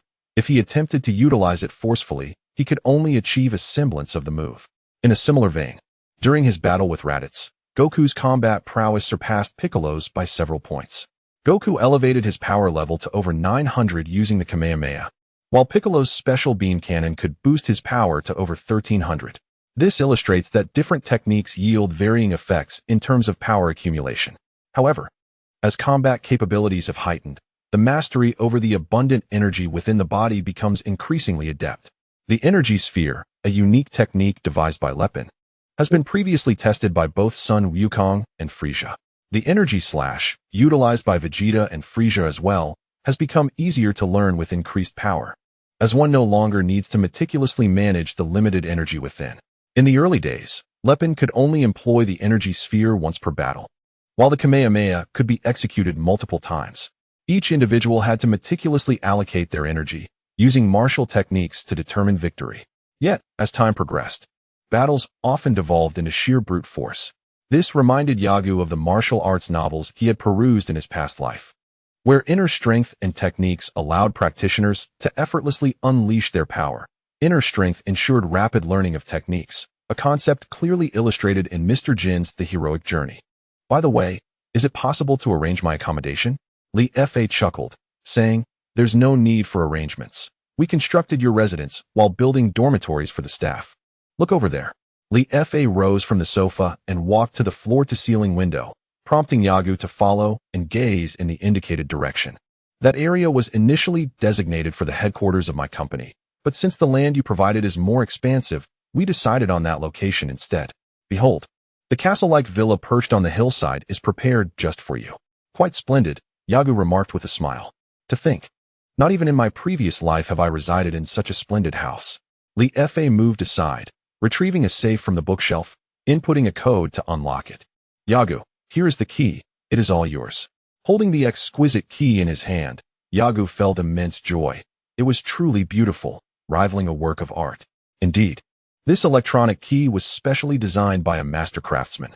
Leaving aside the villa itself, its value exceeds 100,000. At that moment, Li Fei suddenly exhibited a nouveau riche demeanor, which Yagu found quite amusing, recognizing that Li Fei was merely accommodating him. From any perspective, Yagu indeed embodied a nouveau riche mentality, and thus, Li Fei naturally endeavored to please him. With a swish, Yagu opened the window of Li Fei's office, leaning halfway out. Suddenly recalling something, he retracted his body and turned to Li Fei, exclaiming, I almost forgot to mention. Earlier, you inquired whether individuals like me are plentiful in this world. Correct? Hee, quite a few, but their strength is relatively low. There are perhaps 100 or so who are unafraid of bullets. Rest assured, true martial artists will only casually take a few items from wealthy households and will not engage in anything more excessive. Furthermore, you might want to ask Rin Sheng if he would like to come here. I wish to test his martial skills. The mention of casually taking items brought to mind the character Maijiro Bi, who, when driving Wukong to Karen Tower, famously remarked, what do you think? This car is quite nice. Isn't it? I stole it. There are many individuals in the world who engage in nefarious deeds through their own strength, such as Tao Bai and the formidable figure named Jilin, who bears a striking resemblance to a pterosaur and made his debut at the martial arts tournament alongside Wukong. To brazenly extol the merits of stolen possessions is indeed a remarkable trait. Soaring through the skies, Yagu hastened towards his villa. Li Fei watched Yagu depart with a disdainful spit, remaining silent as he reverted to his previous state. Having once worked under the auspices of the proprietor of Pulinal, he was all too aware that some individuals wield power to amass benefits for themselves, leaving the weak to passively accept their fate. To find some semblance of balance within himself, he began to contemplate the substantial gold investment Yagu had made for the conglomerate. After all, the other party had not resorted to coercion but rather sought collaboration. Yagu effortlessly traversed to the villa employing his aerial techniques, bypassing even the entrance at the foot of the mountain. The villa's facade resembled a medieval castle, flanked by modern edifices on either side and at the rear, characterized by deep blue roofs and walls interspersed with moon-white and beige hues. A swimming pool adorned the backyard, surrounded by a plethora of transplanted greenery that enhanced the picturesque scenery. Towering trees encircled the property, their dense foliage casting a cooling shade on a sweltering summer day. Reclining in a chair amidst such tranquility would be an exquisite delight. The grand hall was adorned with exquisite murals, and in the corners lay meticulously sculpted works by ancient artisans. The opulent carpets, embellished with vibrant colors, seemed almost alive, exuding a fragrant allure. Many of the furnishings were unfamiliar to Yagu, yet it was evident that the arrangement of the living room was aesthetically pleasing, with a judicious use of space that combined spaciousness with intimacy. In addition to the palpable essence of art, a plethora of newly emerged electronic devices filled the room. Such a lifestyle was undeniably captivating. Kneeling by the edge of the swimming pool, Yagu mused to himself. The crystalline water and the pristine floor resembled nectar cascading upon jade. Rising to his feet, he retrieved the multifunctional capsule from the gravity training room, resolving to first engage in his training before indulging in the pleasures this place had to offer. Kylan, are you finished with work? Shall we head to the beauty salon together? A long-haired woman clad in a white professional outfit called out to her colleague while packing her belongings. One moment, please. Yes. Rin Sheng, responded a woman with shoulder-length hair, azure locks, emerald eyes, and delicate features akin to a perfectly shelled egg. Those familiar with the surroundings recognized her as Kylan, the company's most esteemed beauty anchor. Could you please deliver this document to the director? It won't take much of your time, she added, seeking to shed her task. Rin Sheng, who was busy organizing his camera, did not immediately acquiesce to the request of the company's leading beauty. Instead, he glanced at the time before nodding. All right. If the director is unavailable, I shall leave it on his desk. You might want to give him a call. All right. Thank you, Kylan replied, somewhat exasperated by the man's self-importance, as if the world revolved solely around him. The long-haired woman conversing with Kelly bore a mane of red hair, cascading down her back, resembling flames from a distance. As she approached, she spotted Rinsheng holding a document and smiled, saying, I must say, Rinsheng, you truly haven't changed at all. You were like this back in school. Even in this civilized era, you still adhere to those primitive methods of physical training? Rinsheng's gaze towards the red-haired woman was somewhat intense. Yet upon hearing her remarks about his training regimen, his expression turned serious as he replied, This is a method taught to me by my teacher, and I do not wish to disappoint him. By the way, Lisa, would you care to join me for a meal tomorrow? I'm sorry, but I have an appointment with Musa tomorrow, she replied apologetically. However, who is that teacher of yours? Before Lisa could finish her sentence, she was abruptly pulled away by Kelly, who turned back to Rinsheng and said, Goodbye. Nodding, Rinsheng returned to his tasks, placing the document in a visible spot, preparing to complete his work before heading to see the director. Chapter 22. Faith New Book Launch, Seeking Support. Lisa and Kelly, both of whom are among the most exquisite beauties even in the Dragon Ball universe, found themselves in the company parking lot. Lisa turned to Kelly and remarked, Kelly, why do I feel you have a particular interest in my old classmate Rinsheng? Could it be that you like him? As they approached an extravagant luxury aircraft that resembled a car, Kelly dismissed the notion, saying, Don't be ridiculous. We're merely colleagues. But have you noticed? Rinsheng's demeanor, even when not antagonizing anyone, tends to inadvertently offend people. Yet throughout, aside from those he engages with, he remains unbothered, transforming from a mere employee to my partner. Haven't you ever questioned that? Fastening her seatbelt, Lisa pondered Kelly's words, nodding thoughtfully. That does make some sense. However, I know his family background has no connection to the Dragon God group.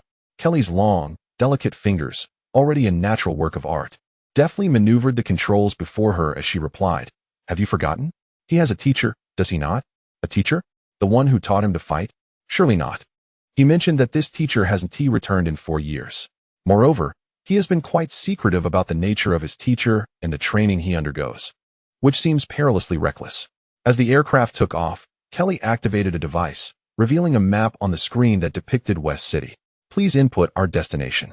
While Lisa entered the location, Kelly, with her lips slightly parted, explained, Rinsheng really likes you. It's evident to anyone who isn't foolish. You should express your feelings sooner rather than later. He's rather dense and 1T understand your subtlety. Be more straightforward, and both of you will find relief. Lisa chuckled, responding, I'm not particularly fond of his dull demeanor, but who knows? Perhaps one day I might unexpectedly take a liking to such a personality. Consider it investing in a potential. Hey, Kelly, can you please not dwell on my affairs?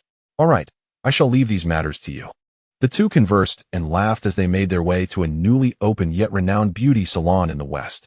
Rinsheng meticulously wiped the camera before taking the documents entrusted to him by Kelly and heading towards the corporate building. Upon reaching the office of the director responsible for their position, he handed the documents to the portly director. This director was quite capable, albeit somewhat lecherous. He had a penchant for competent subordinates, particularly relishing the sight of them being dominated under his authority, which provided him with a sense of accomplishment. As he observed Rinsheng delivering the documents, he held a rather unfavorable impression of him. Humans are inherently social creatures, and navigating interpersonal relationships is an essential skill to master. Thus, in the director's eyes, Rinsheng's introverted nature and difficulty in integrating into groups rendered him inept. He looked down upon him, yet his demeanor was perpetually amiable, never allowing anyone to feel neglected. Rinsheng, he called out to the young man who was about to turn and leave. What is it, director? The CEO requests your presence in his office. You should go immediately. Oh, understood. Rinsheng nodded and turned to depart. The director paid little heed to this exchange, while he held Rinsheng in disdain. He had never acted in a way that would offend him. In his worldview, everything was a tool to be utilized. Even a mere piece of paper held value. Therefore, he believed that unless someone deliberately targeted him, he would never create enemies. However, having ascended to his current position, he was well aware that in this world, one inevitably encounters individuals who harbor animosity towards oneself. His rise to power had been gradual, and thus he had developed his own methods for dealing with those who clearly opposed him. It seemed that previous conjectures held true. Rinsheng indeed had connections with the CEO. Yet, what was the nature of their relationship? Rinsheng hailed from a modest background, nothing particularly remarkable. As he perused the contents of the documents, he pondered the connection between Rinsheng and the CEO. Argo executed a series of fundamental movements with astonishing speed, twisting, leaping, and rotating in the air, delivering rapid punches and kicks. Inside the 40-fold gravity chamber, after 4 years, he had yet to achieve a breakthrough.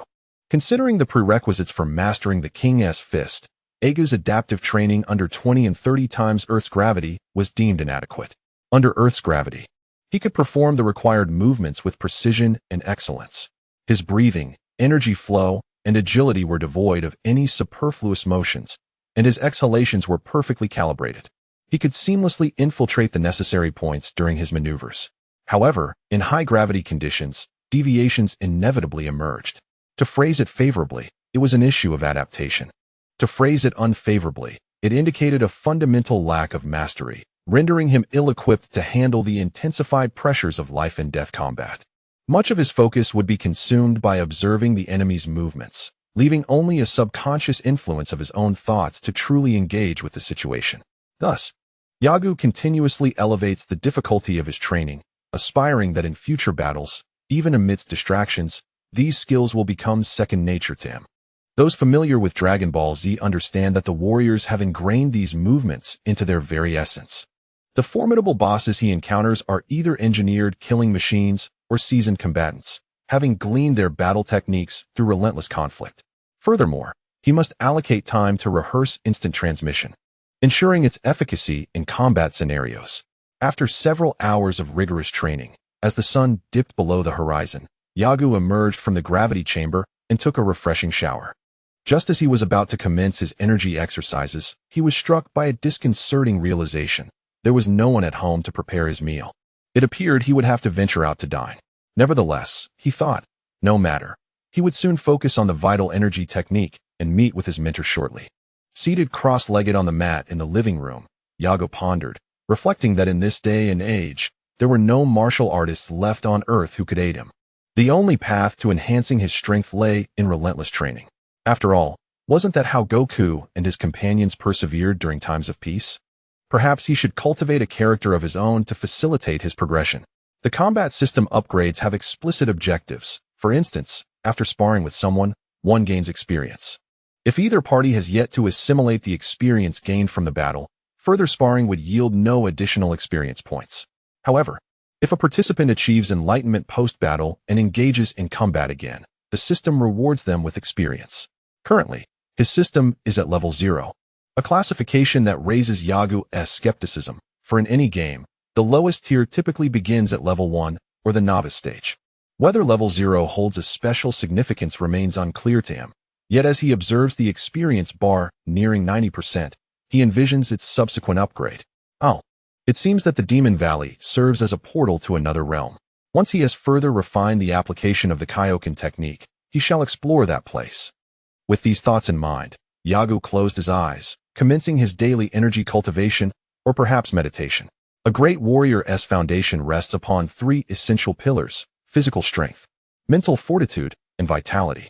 Without exceptional physical prowess, one cannot engage in high-intensity combat. Devoid of robust mental strength, it is impossible to maintain composure amid life-and-death struggles. Combat encompasses both strategic intellect and brute force. Martial artists engage their minds in battle, deriving joy from destruction while relying predominantly on their physical capabilities to overpower adversaries. As for vitality, it is paramount. The insights gleaned from the brink of life and death are what propel a warrior to transcendence. Without formidable vitality, such opportunities may slip away. Not long after Argo entered his tranquil state, he was interrupted by a series of beeping sounds resonating throughout the house. What could it be? Could someone be seeking him? It must be Rinsheng. Rising, he made his way toward the source of the noise, a device resembling a public telephone installed near the entrance of the villa. Positioned somewhat high, Argo ascended, hovering about 2 to 3 feet above the ground, and pressed the red button atop the apparatus. Upon pressing the crimson button, the screen gradually transitioned from darkness to light, revealing the figure of his nominal disciple, Rinsheng. Rinsheng, is that truly you? Have you arrived at the entrance? Yes, master, it is indeed you. You have returned. How wonderful. Ren Sheng had matured significantly, now a strapping young man of 20, his voice resonating with depth. Argo chuckled. Indeed, I have returned. Come inside.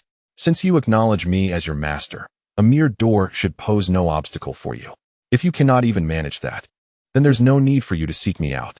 For one to compel those who come to pay their respects to scale walls is, without a doubt, a masterstroke in this world.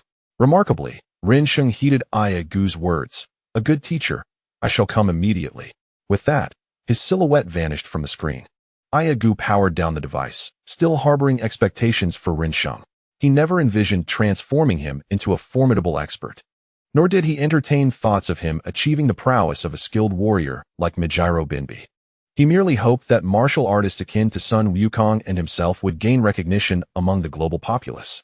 Just as he had heard the incessant rise in oil prices throughout the world, Argo despised nameless heroes and abhorred the glorification of individuals posthumously branded as heroes. Is it truly necessary to reclaim respect at the cost of one's life? With so many trampling upon life, what significance do these life-earned titles hold for them?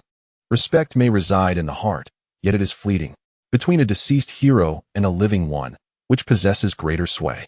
Humanity is diverse, and each individual harbors their own selfish motives. Thus, living heroes cannot be haphazardly elevated.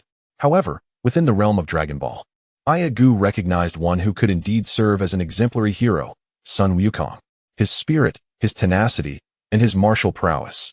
Over the years of honing his skills, Argo gradually comprehended the chasm that lay between them. It transcended the physical and the hereditary, traversing the realm of spirit and infusing belief. Argo realized that without fortuitous circumstances, he would never catch up to the strides taken by the other on the path to strength. Chapter 23. The test. Please support the new release. Argo's villa was nestled on the mountainside, once a summer retreat for the powerful, now a haven for the extraordinary. The entire residential area was populated by members of the Dragon God Group, and the security personnel assigned here were well acquainted with the residents, primarily comprising company employees, with only a few being family members of the staff. However, these were few in number. Ren Sheng had resided here for over a year, familiarizing himself with the security patrol routes and the locations of surveillance cameras. Although Argo had instructed him to scale the wall, should the guards witness this scene, it would likely lead to complications. Thus, he chose a suitable corner to commence his endeavor. A few minutes later, Ren Sheng stood before Argo, gazing at the handsome young man, towering over 6 feet. Argo felt a twinge of jealousy as he pondered, why is it that, as fellow Saiyans, Vegeta and Sun Wukong possess such striking forms? Even Broly from the films boasts a remarkable physique, while I am rather unremarkable, lacking any distinctive traits. The hair of a Saiyan, once grown to a certain length, remains eternally unchanged. Gently running his fingers through his short, tousled hair, Argo found himself pondering why he lacked the luxurious, flowing locks of Goku or Vegeta. Teacher, Argo refrained from allowing him to take a seat, remarking, "You've grown into quite the handsome young man. However, I must inquire, how fares your martial prowess?" "I have been training diligently, enduring arduous exercises," Ren Sheng replied. Without granting him further opportunity to elaborate, Argo strode outside, beckoning the other to follow. Ren Sheng hesitated momentarily, then quickly nodded and trailed after Argo. "Very well," Argo stated as he glanced back at Ren Sheng. "I am genuinely pleased that you continue your training. However, should your rigorous endeavors fail to meet my standards, you need not seek my presence again. Do you understand?" "Why?" Ren Sheng stammered, momentarily taken aback, before managing to articulate his query after several seconds. By this time, they had arrived on the lawn, and Argo proceeded several more paces before declaring, "This should suffice. At your current state, were you to learn the reason, it might seem utterly preposterous. Thus, maintaining an air of mystery is preferable. Begin your assault on me. Let me witness the fruits of your 4 years of labor." With a serious expression, Ren Sheng assumed a stance. The battle commenced, yet Argo could only discern from the combat system that it categorized the encounter as advanced, low tier, beginner, intermediate, nothing more. In essence, the combat system perceived this clash as neither a sparring match nor a battle for supremacy, let alone a fight to the death. In terms of combat power, it was evident that Argo vastly outmatched his opponent, and the disparity in martial skills was even more pronounced. The system's assessment concluded that Yago had no need to engage in combat with Rin Sheng at all. Previously, in his encounters with the Red Silk Army, those adversaries had approached him with lethal intent, targeting vital areas, which the system classified as a fight to the death. As Rin Sheng settled into his stance, he sought any possible openings in Yago's defenses. Every inch of Yago's being seemed to emanate vulnerabilities. No, that's incorrect. The teacher's speed is astonishingly swift. I must restrict his movements. Only then do I stand a chance of making contact with him. Otherwise, once he unleashes his full speed, I wouldn't even be able to block his strikes. However, since the teacher is testing my skills, he probably wouldn't resort to such tactics. Well, I suppose it's worth a try. Gradually closing the distance, Rin Sheng seized his moment, pushing off the ground with his back leg to launch himself towards Yago in a swift forward motion. Since the system does not classify this as a battle, Yago naturally approached it as a training exercise. He refrained from using high-speed evasions to escape Rin Sheng's line of sight, extending his left hand to deftly parry the two strikes aimed at his head and chest. As Yago deflected Rin Sheng's attacks, his body instinctively glided backward, creating distance that prevented Rin Sheng from penetrating his inner circle. Rin Sheng continued his relentless assault, initially targeting Yago's chest, with a few strikes aimed at his head. Yet he found himself unable to gain any ground and began to feel anxious. Consequently, he widened his attack angles, targeting the lower body, joints, waist, ribs, and neck, areas that demanded vigilance from the defender. His strikes accelerated, and before long, he reached the limits of his speed.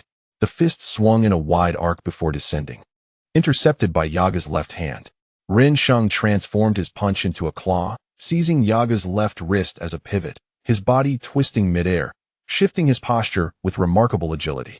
He swiftly extended his left leg, sweeping towards Yago's head like a whirlwind.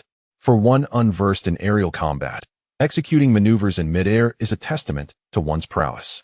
Yago, in his inaugural battle against a martial artist, had fallen victim to this very aspect. Rin Sheng unleashed a fierce whip kick. Yet the disparity between him and Yago was too great. Yago quickly extended his right hand, and with a resounding impact, he neutralized the threat with a deft block. Gripping Rin Sheng's ankle tightly, Yago then swung his arm in a circular motion, gathering momentum before forcefully hurling Rin Sheng towards the ground. Realizing the precariousness of his situation as Yago clutched his ankle, Rin Sheng braced himself, attempting to maintain a posture that would allow for a swift recovery. This exertion drained his energy, and he strove to keep the breath in his chest, for releasing it would render him incapable of gathering a second wind. As Yago flung him away, Rin Sheng curled his body midair, tumbling like a spinning top. However, Yago understood that during this process, Rin Sheng was exhausting the energy he had exerted against him. Indeed, when he landed, Rin Sheng did not crash to the ground but instead adopted a deep squat position, hands resting on his hips. With a powerful thrust of his legs, he propelled himself towards Yago like a cannonball. In the air, Yago angled his body while extending his right hand to deflect Rin Sheng's advancing blow aimed at his right fist. As Rin Sheng's punch was redirected, he contracted his abdomen, generating force in his waist, with his left leg coiling. He aimed his left knee at Yago, indifferent to whether he could strike a fatal blow. Merely connecting with Yago was sufficient. Yago extended his left hand, palm facing Rin Sheng's knee. At that moment, propelled by momentum, they ascended to a height of 4 to 5 meters above the ground, near a tree. With an almost instinctual awareness, Yago positioned his legs horizontally, allowing the soles of his feet to make contact with the trunk. Harnessing his strength, Yago pushed Rin Sheng forward with both hands. As Rin Sheng neared the tree trunk, he anticipated the impending situation. Initially, he intended to use Yago's hands as a fulcrum to roll over and land behind him for a continued assault. However, before he could execute the maneuver, he sensed an overwhelming force surging towards him. With a swift twist in midair, Rin Sheng managed to position himself, landing on one knee upon hitting the ground. Breathing heavily, beads of sweat formed at his temples. The recent flurry of attacks had depleted his energy reserves. Now, the pressure in his chest became unbearable, and his breath grew erratic, clearly detrimental for prolonged combat. Should this state persist, he would only grow weaker with each exchange. Observing Yago on the ground, his expression serene as he regarded Rin Sheng, it dawned on Rin Sheng that Yago was assessing his capabilities, perhaps even evaluating his ability to contend with the current scenario. Taking a deep breath, Ren Sheng gradually sought to regulate his breathing. Yagu would not grant his opponent sufficient respite. Without uttering a word, he exerted force through his toes, leaping into the air with remarkable agility. Then launched an assault towards Ren Sheng. Upon witnessing Yagu ascend, Ren Sheng seized what he believed to be an opportunity, reasoning that a person airborne is difficult to control. He readied himself to leap upward for a counterattack. However, he soon realized that Yagu's descent was not a mere free fall. Instead, he accelerated dramatically as he descended. Instinctively, Ren Sheng recognized the peril of the situation. Before he could muster strength in his arms, he cried out and swiftly rolled to the side to evade the impending strike. Upon landing, Yagu appeared to possess no residual momentum, quickly halting and gracefully touching down, yet a powerful gust of wind emanated from his form. Fanning out in a broad arc, with a deft pivot of his left foot, he glided towards Ren Sheng, who had just regained his footing after his acrobatic maneuver. Alarmed by the renewed assault, Ren Sheng instinctively leapt into the air, attempting to distance himself from Yagu. Yet, as he ascended, a sense of dread washed over him. Indeed, the situation was dire. Yagu was advancing much faster than he had anticipated, already positioned directly beneath him, rendering him utterly vulnerable. In Chapter 24, titled Plans, suspended in midair, Ren Sheng gazed down at Yagu's impending strike and felt utterly unprepared to counter the assault from below. Resigned to his fate, he summoned strength from his core, preparing to execute a backflip and channeling power through his legs to deliver a formidable blow to Yagu's upward thrust. Unfortunately, his speed fell short. As he completed half a rotation, with his head oriented downward and his legs still aloft, Yagu had already closed the distance. An adage comes to mind: a meat bun thrown to a dog, signifying a futile effort. Ren Sheng had unwittingly placed his head directly beneath Yagu's fist, and Yagu, ungraciously, accepted this impromptu offering. The punch landed on Ren Sheng's head, and despite his attempt to shield himself with his arms, it proved insufficient. The impact was soft yet resonated within his skull like the tolling of a great bell, echoing relentlessly in his mind. He plummeted like a shooting star, head down, crashing to the ground. A thunderous sound erupted, scattering grass and dirt, as the force of Yagu's strike sent debris flying, enveloping Ren Sheng in a cloud of dust and chaos. Yagu descended, standing several meters away from the epicenter of the explosion. "Hey, are you alive? If so, come out." The dust cloud, stirred by the force of his attack, dissipated quickly, revealing Ren Sheng, now covered in grass and dirt, lying in the center of a crater, his body trembling slightly. Yagu looked at him in astonishment and remarked, "Hey, are you all right?" "I certainly didn't target any vital areas." With a quavering voice, Ren Sheng finally managed to reply, struggling to articulate, I'm fine," though his body continued to tremble. After 30 seconds, he finally managed to rise, gingerly rubbing the spot on his head where Yagu had struck, emerging from the pit. "Teacher, you were far too ruthless. How could you hit me so hard?" "To immerse you in the atmosphere. I recently discovered that next year marks the commencement of the world-renowned martial arts tournament, held once every 5 years. Thus, I am preparing to take you along to witness this spectacle." "You must participate," remarked Yagu. "Your performance has been passable, but should you fail to show improvement henceforth, I regret to say we shall lead our separate lives." "Teacher?" Ren Sheng was taken aback by Yagu's emphasis on strength. Yagu continued, "It is not that I place undue importance on power. Rather, the pursuit of martial arts demands continuous dedication. You and I inhabit different realms. Master Wu Tian, now over 300 years old, surely once had friends. Time is merciless, and one must sometimes learn to let go. I lack the fortitude for such choices. Hence it is better to relinquish from the outset. Do you understand my meaning?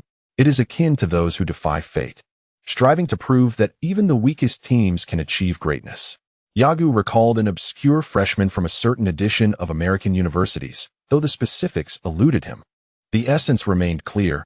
What should have been an inspiring tale turned burdensome. The achievements of another, originally ranked below him, who chose a superior team from the beginning, offered a different path, a lifetime of choices. Yagu feared becoming ensnared in a mundane existence. Thus he yearned for companions who could perpetually inspire him in the martial arts. Individuals capable of inducing pressure that would stimulate his very nerves. Whether Ren Sheng embodies such qualities, Yagu could not discern. However, should he prove otherwise, Yagu would gradually distance himself. Son Goku, Vegeta, Piccolo, Tien, Krillin, Yamcha, and Dend, the strong ones destined to thrive in the Dragon Ball universe. Among these figures, whom might Yaga learn from? Son Goku is undoubtedly a beacon, the aspiration of all Dragon Ball warriors. As for Krillin, Yamcha, Dend, and Goten, Yaga would not overly invest his hopes. Their commitment to martial arts appears wavering. Son Goku triumphed over Piccolo at the World Martial Arts Tournament, yet permitted him to depart. An act of sheer willfulness. However, it was Piccolo he had bested, ensuring that he would continue to thwart Piccolo's ambitions to dominate the world. Similarly, Vegeta was released by Goku, who had the audacity to do so, having bested him in battle. Yet, what right did Krillin possess to act capriciously with a remote control in the face of Android 18? What justification did he have to destroy the device and allow her to escape? Piccolo nearly perished while attempting to prevent Cell from absorbing Android 17. And Android 16 was damaged in his effort to thwart Cell, while Tien risked his life to shield Android 18 during her flight. Had it not been for Krillin's grave error and Cell's playful nature, Earth might have long ceased to exist. He bore the burden of justification for his actions. Were it not for him, Goku would not have met his demise. Fortunately, the conclusion was a favorable one, and no one held Krillin's recklessness against him. Desiring beauty over power remains an eternal fable. In a previous life, Yagu envisioned himself as a companion to Wukong, and under such circumstances, he would undoubtedly refuse to forgive Klin. He has always held disdain for Vegeta's arrogance, only finding a semblance of understanding when faced with Bu. Gohan's taunting of Cell ultimately led to Wukong's sacrifice, yet even as Wukong's friend, he harbored no resentment towards him. Rin Sheng, still rubbing his head in disarray, appeared as if he had wandered in the mountains for years, his garments tattered. The World Martial Arts Tournament? Can I participate? He stammered. Of course. I also wish for our television station to broadcast it live. In truth, Yagu contemplated acquiring the tournament, envisioning it as a possession of his own. Rin Sheng, visibly anxious, hesitated before inquiring, Master, how is my skill? Yagu raised an eyebrow. Do you truly wish to hear the truth? Rin Sheng shyly nodded. Sighing, Yagu narrowed his eyes and remarked, Your foundation remains unsteady, and your practical experience is woefully lacking. This is not your fault. Yet your response to my techniques can be summed up in one word, abysmal. If you lack the confidence to adjust your body when I approach, refrain from making impulsive strikes. Do you understand? In a battle for survival, your hesitance to strike would merely result in minor injuries, whereas offering your head to me is tantamount to courting death. Such fundamental knowledge escapes you. Rin Sheng, somewhat embarrassed, pursed his lips and admitted, I was anxious just now and forgot, focusing solely on executing my best techniques. Your anxiety clouded your judgment. Yagu admonished. This stems from your insufficient mental fortitude, leading to reckless actions. The essence of a warrior lies in physical strength, mental resilience, and vitality. Techniques and strength are merely built upon these foundations. Even the most refined techniques will falter if your base is weak. Yagu spoke with utmost seriousness, convinced of his position. Having returned from the Grand Kai, and further trained under Duralit, both of whom possessed advanced martial arts skills, Yagu had long surpassed the physical conditioning of Earth's warriors. He had also mastered numerous techniques, at least in relation to the fighters of the Dragon Ball universe. Noticing Rin Sheng's confusion, as he awkwardly fumbled with his hands, Yagu decided, enough of this. Such corrections cannot be made in a short time. Let us go out for a meal. By the way, come here and place your hand on my shoulder. Huh? What is this for? Do not ask questions, just do it. Once Rin Sheng complied, Yaga sensed the energy around them. However, as other energies lingered nearby, he refrained from utilizing instant transmission. After 30 seconds, Rin Sheng, perplexed, asked, Master, what are you doing? At that moment, upon noticing the departing energies surrounding them, Yagu softly noted, they have left, and then executed instant transmission, causing the scenery before Rin Sheng to transform abruptly. Yagu had occupied the residence within the energy practitioners' community. Thus they were compelled to relocate to another villa adjacent to West City. Soaking in the bath, savoring a drink, Li Fa was relishing a moment of tranquility when suddenly, two figures emerged in the vacant space beside the bathtub. Who are you? He exclaimed. Yagu, startled by his outburst, turned to see Li Fa in the tub and burst into laughter. Rin Sheng, feeling somewhat awkward, greeted Li Fa, President Li, hello? What was there to be cheerful about? His current mood was undoubtedly sour. Never mind, We'll wait for you outside, he said, walking away while waving at Li Fei. Left alone in the bathroom, Li Fei's teeth chattered with frustration, his chest heaving with agitation. How infuriating. He did not perceive this as a jest. For since Yaga's appearance today, he had lost too much. Chapter 25.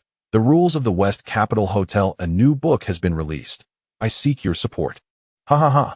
Why didn't you call me beforehand? It would have prepared me for the surprise. Just look at how awkward that was.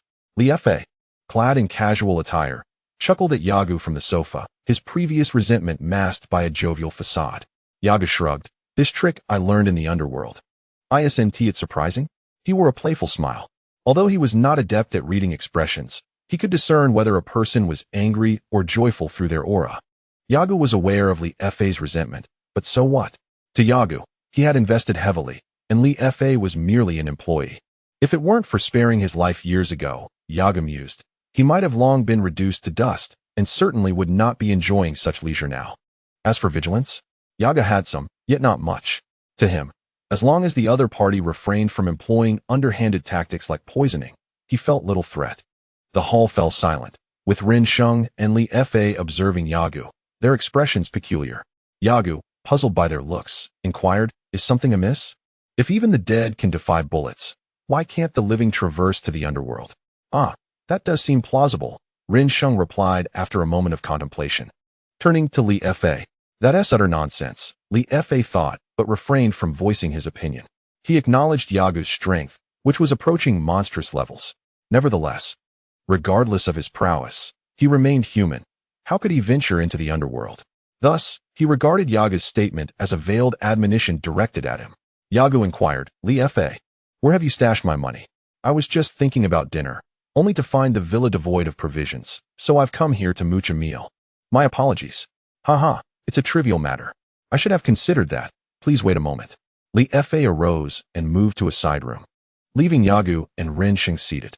He picked up the fruits arranged on the table before him, the apples gleaming crimson, the oranges of vibrant orange, and the grapes resembling pearls, droplets of water glistening on their surfaces, looking delectable and making Yagu's mouth water. I'll take a taste. Would you like some? Rin Sheng shook his head. No, thank you. With a single bite, he chewed thoughtfully, nodding to savor the flavor. Indeed, it was delightful, simply exquisite. Rin Sheng, leaning comfortably against the soft, white foxfur blanket, playfully nudged it a couple of times before noticing the amused expression on Yagu's face. Clearing his throat, Yagu advised. During this time, prepare yourself.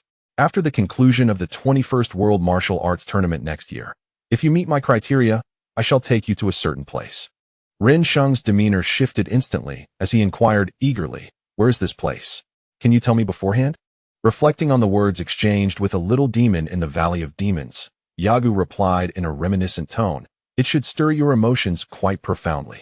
Observing the uncertainty etched on Yagu's face and recalling his earlier mention of the underworld, Rin Sheng, though puzzled by the notion of a living person visiting such a realm, instinctively envisioned it as a perilous destination.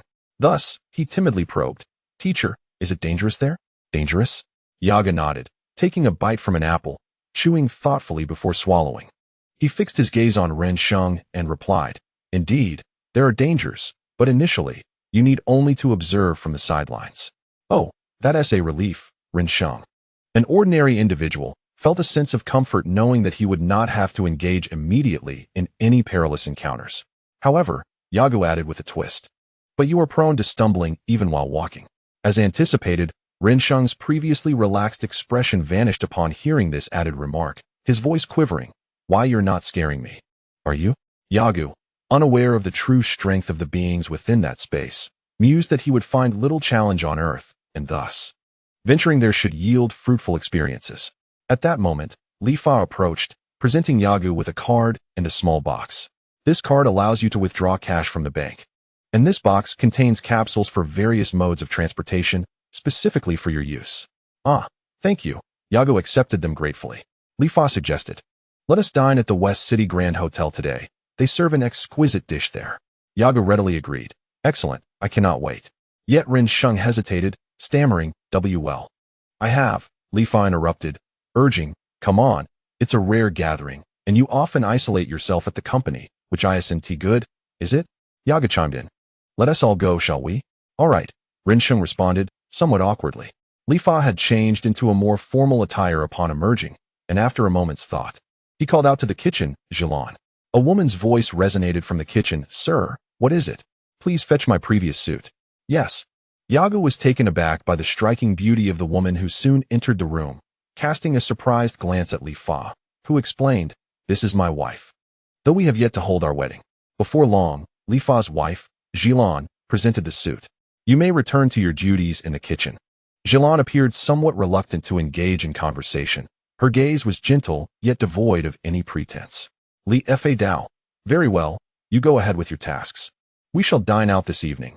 Would you care to join us? No, I do not favor such social gatherings. With that, he walked around the corner and vanished.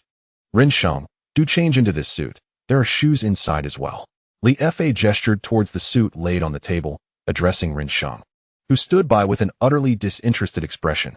Rinsheng appeared taken aback. Oh, the Shidu Grand Hotel has specific dress codes for dining. Thus, it would be better to change into appropriate attire. Fortunately, my clothes will fit you. As for Yagu, will you purchase a set or change at the hotel? Noticing the puzzled look on Yagu's face, Li Fa continued to elucidate. The hotel provides a rental service for clothing, allowing guests to don suitable garments. Yagu replied, I shall change there. I am not accustomed to formal wear. However, Li Fa, do you truly believe someone like me is fit to dine at such an establishment? Li Fa, unable to comprehend, wore a bewildered expression. How could that be? Besides, while they may refer to it as upscale, it is merely a venue for the affluent to flaunt their wealth. Our status qualifies us, and with the name of the Longshan Group, we can certainly gain entry. That is not my point, replied Yagu. Dining there is about savoring the flavors. After all, I am a Saiyan, and I would disdain a plate containing merely a quarter of its space occupied by food, even as a morsel. After Rinsheng had changed, Li Fa led them to the garage, where they entered a sleek silver car, streamlined and adorned with wing-like features, its body tapering to a slender shape. Having never had the fortune to encounter a luxury sports car in his previous life, Yagu felt a surge of excitement at the chance to ride in such a distinctive vehicle. Rinsheng was utterly thrilled. Is this the new model, the Galaxy? Produced in collaboration by Universal Capsule Company and Feiyu Company? I have heard that only 88 of these exist. Remarkably, I have the chance to ride in it. Ha! This is simply exhilarating. Even while seated, one can feel its formidable power coursing through. Listening to Rinsheng's exuberance, Yagu found it odd. The car had yet to move. How could he know of its dynamic prowess? We are on our way. Though Li Fa was in his 30s, his expression at that moment suggested he was barely in his 20s. The yearning of men for automobiles seems universal, yet Yagu felt disconnected from this sentiment. He merely thought the car was impressive and wished to possess one, though he could not articulate what made it so remarkable. Even without the ability to teleport, his speed could rival that of a sports car. Perhaps sensing Yagu's indifference towards the vehicle, Rinsheng leaned closer and remarked, Teacher, this Galaxy is quite extraordinary. A young heir from a major corporation has already tested it, cruising through the city and attracting 8 beautiful women along the way. Isn't that impressive? This is a true charm magnet. Yagu had never contemplated seduction, especially not through the means of a luxurious car. So he merely found the fascination with handsome men and beautiful women somewhat peculiar and remained oblivious to the vehicle's allure. Chapter 26. Food Still Seeking Flowers. Surely everyone has grown weary of this. Let me take a moment to write something below. Thank you all. Guests, please. The doorman opened the door for Li Fa and his companions. Li Fa, Yagu, and Rinsheng emerged. The hall manager, upon spotting the illustrious Galaxy vehicle, recognized the distinguished guests and hastened to greet them. Upon seeing Li Fa at the helm, the manager was momentarily taken aback, but quickly regained composure. Rushing forward with a warm welcome, Ah, Mr. Li Fa, it is indeed our honor to have you here. And these 2 gentlemen? Though Li Fa had a chauffeur, he preferred to keep his relationship with Yaga discreet, opting to drive himself. These 2 are my esteemed guests. By the way, please prepare a small suit for me. Noticing Yagu clad in training attire, the hall manager nodded and inquired, May I ask your name, sir? Yaga glanced at him and replied, I suppose I need to change clothes. That sounds agreeable. Lead the way. The hall manager hesitated momentarily, though his expression remained composed. Of course, please wait a moment. He instructed a nearby attendant, Please escort the young sir to the changing room. The attendant approached Yagu, gave a slight bow, and then straightened up, saying, "Sir, please follow me." Yago followed the attendant further into the hotel. People exhibit various types of charisma. Some are refined, others are sharp, while some emanate an aura of dominance. There is also a sense of menace, a myriad of energies, all belonging to sentient beings. Never had Yago considered that inanimate objects could possess a semblance of human-like charm. As he gazed at the pale yellow chandelier above, its center radiated a bright white light that diffused outward, the soft yellow glow deepening into a warm, inviting hue that blanketed the floor in a gentle, amber glow, casting a dreamy ambience throughout the hall. This was the 16th floor of the West Capitol Grand Hotel, surrounded by floor-to-ceiling windows offering a panoramic view of the splendid scenery outside. The sun's dying rays lingered faintly in the corners of the sky. And as Yaga stepped out of the elevator, following the attendant, he found himself captivated by the surroundings, dressed in a deep blue suit. The carpet beneath his feet offered a subtle softness, distinct from the ordinary considerations of color and space, as if it held a deeper significance. Numerous patrons dined within, some enclosed in private booths, while others occupied crescent-shaped tables separated by transparent glass walls. Before them stood a stage, where a band remained poised to perform. Alongside a grand piano, majestic, luxurious, noble, and elegant, Yago found himself at a loss for words to adequately describe his observations. The men were handsome, the women charming, and free from mundane worries. This place felt akin to paradise, with its guests resembling angels. Yet, the dust of reality inevitably settles. Yago's warrior spirit jolted him back from his reverie. Damn it! I cannot allow myself to become entranced by such things, damn it! He muttered in frustration. He truly wished to turn and leave, but the thought of the delectable cuisine this hotel purportedly offered, combined with the reasonable expenditure, compelled him to remain. After escorting Yago to the vicinity of Li Fa and his companions, the attendant departed. The Shidu Grand Hotel, who could possibly have established such an establishment? Li Fa appeared quite pleased to observe Yaga's astonishment, yet he refrained from offering explanations, merely sporting a formulaic smile. Noticing Li Fa's silence, Rensheng contemplated briefly before discreetly relaying to Yago what he had heard. The owner of the hotel was an arms dealer with connections to both the government forces and the Red Silk Army. Initially, the king had forbidden the establishment of such a hotel, and there had been instances in the past where the military surrounded the premises. For reasons unknown, it had been restored to its former state. At this juncture, he lowered his voice conspiratorially, revealing that many criminal factions had taken refuge here, evading the government's net. It seemed the hotelier had struck a deal with the authorities. As long as those individuals remained within the hotel, the government could not apprehend them. Li Fa cleared his throat, cautioning him against being too inquisitive, reminding him that many had vanished over the years due to complaints regarding this very matter. What does that matter? Rensheng retorted. Do you have the confidence to dismantle this hotel later? Ah, young sir, you may be unaware of who stands behind this hotel. Yago's words startled Rensheng, causing him to retract his neck. Li Fa, who was well aware of Yago's past endeavors, quickly lowered his voice and replied. There are connections to the Red Silk Army and other factions, not to mention individuals within the government holding shares. Additionally, our Longshan group is involved. Hotels in any given region typically allow influential local powers to invest. Yago, influenced by Li Fa's demeanor, also lowered his voice. Are you implying that such hotels exist worldwide? Li Fa nodded, a smile gracing his face. Indeed. Thus, your destruction of this hotel would only invite considerable trouble. Then I shall tear it down completely, Yaga jested. Just kidding. However, if it provokes me, that is an entirely different matter. Hey, have you ordered the food? Yago inquired. With an expression of exasperation directed at Yago, Li Fa nodded. Yes. I have ordered the hotel's signature dishes. Rensheng remained silent, appearing somewhat restrained. This was his first visit to such an establishment, and his mindset did not align with Yaga's, who seemed to possess the capability to command life and death with sheer strength. The trio maintained a moment of silence until a waiter, clad in a deep black tailcoat, wheeled a cart beside them, presenting exquisite plates resembling works of art before each individual.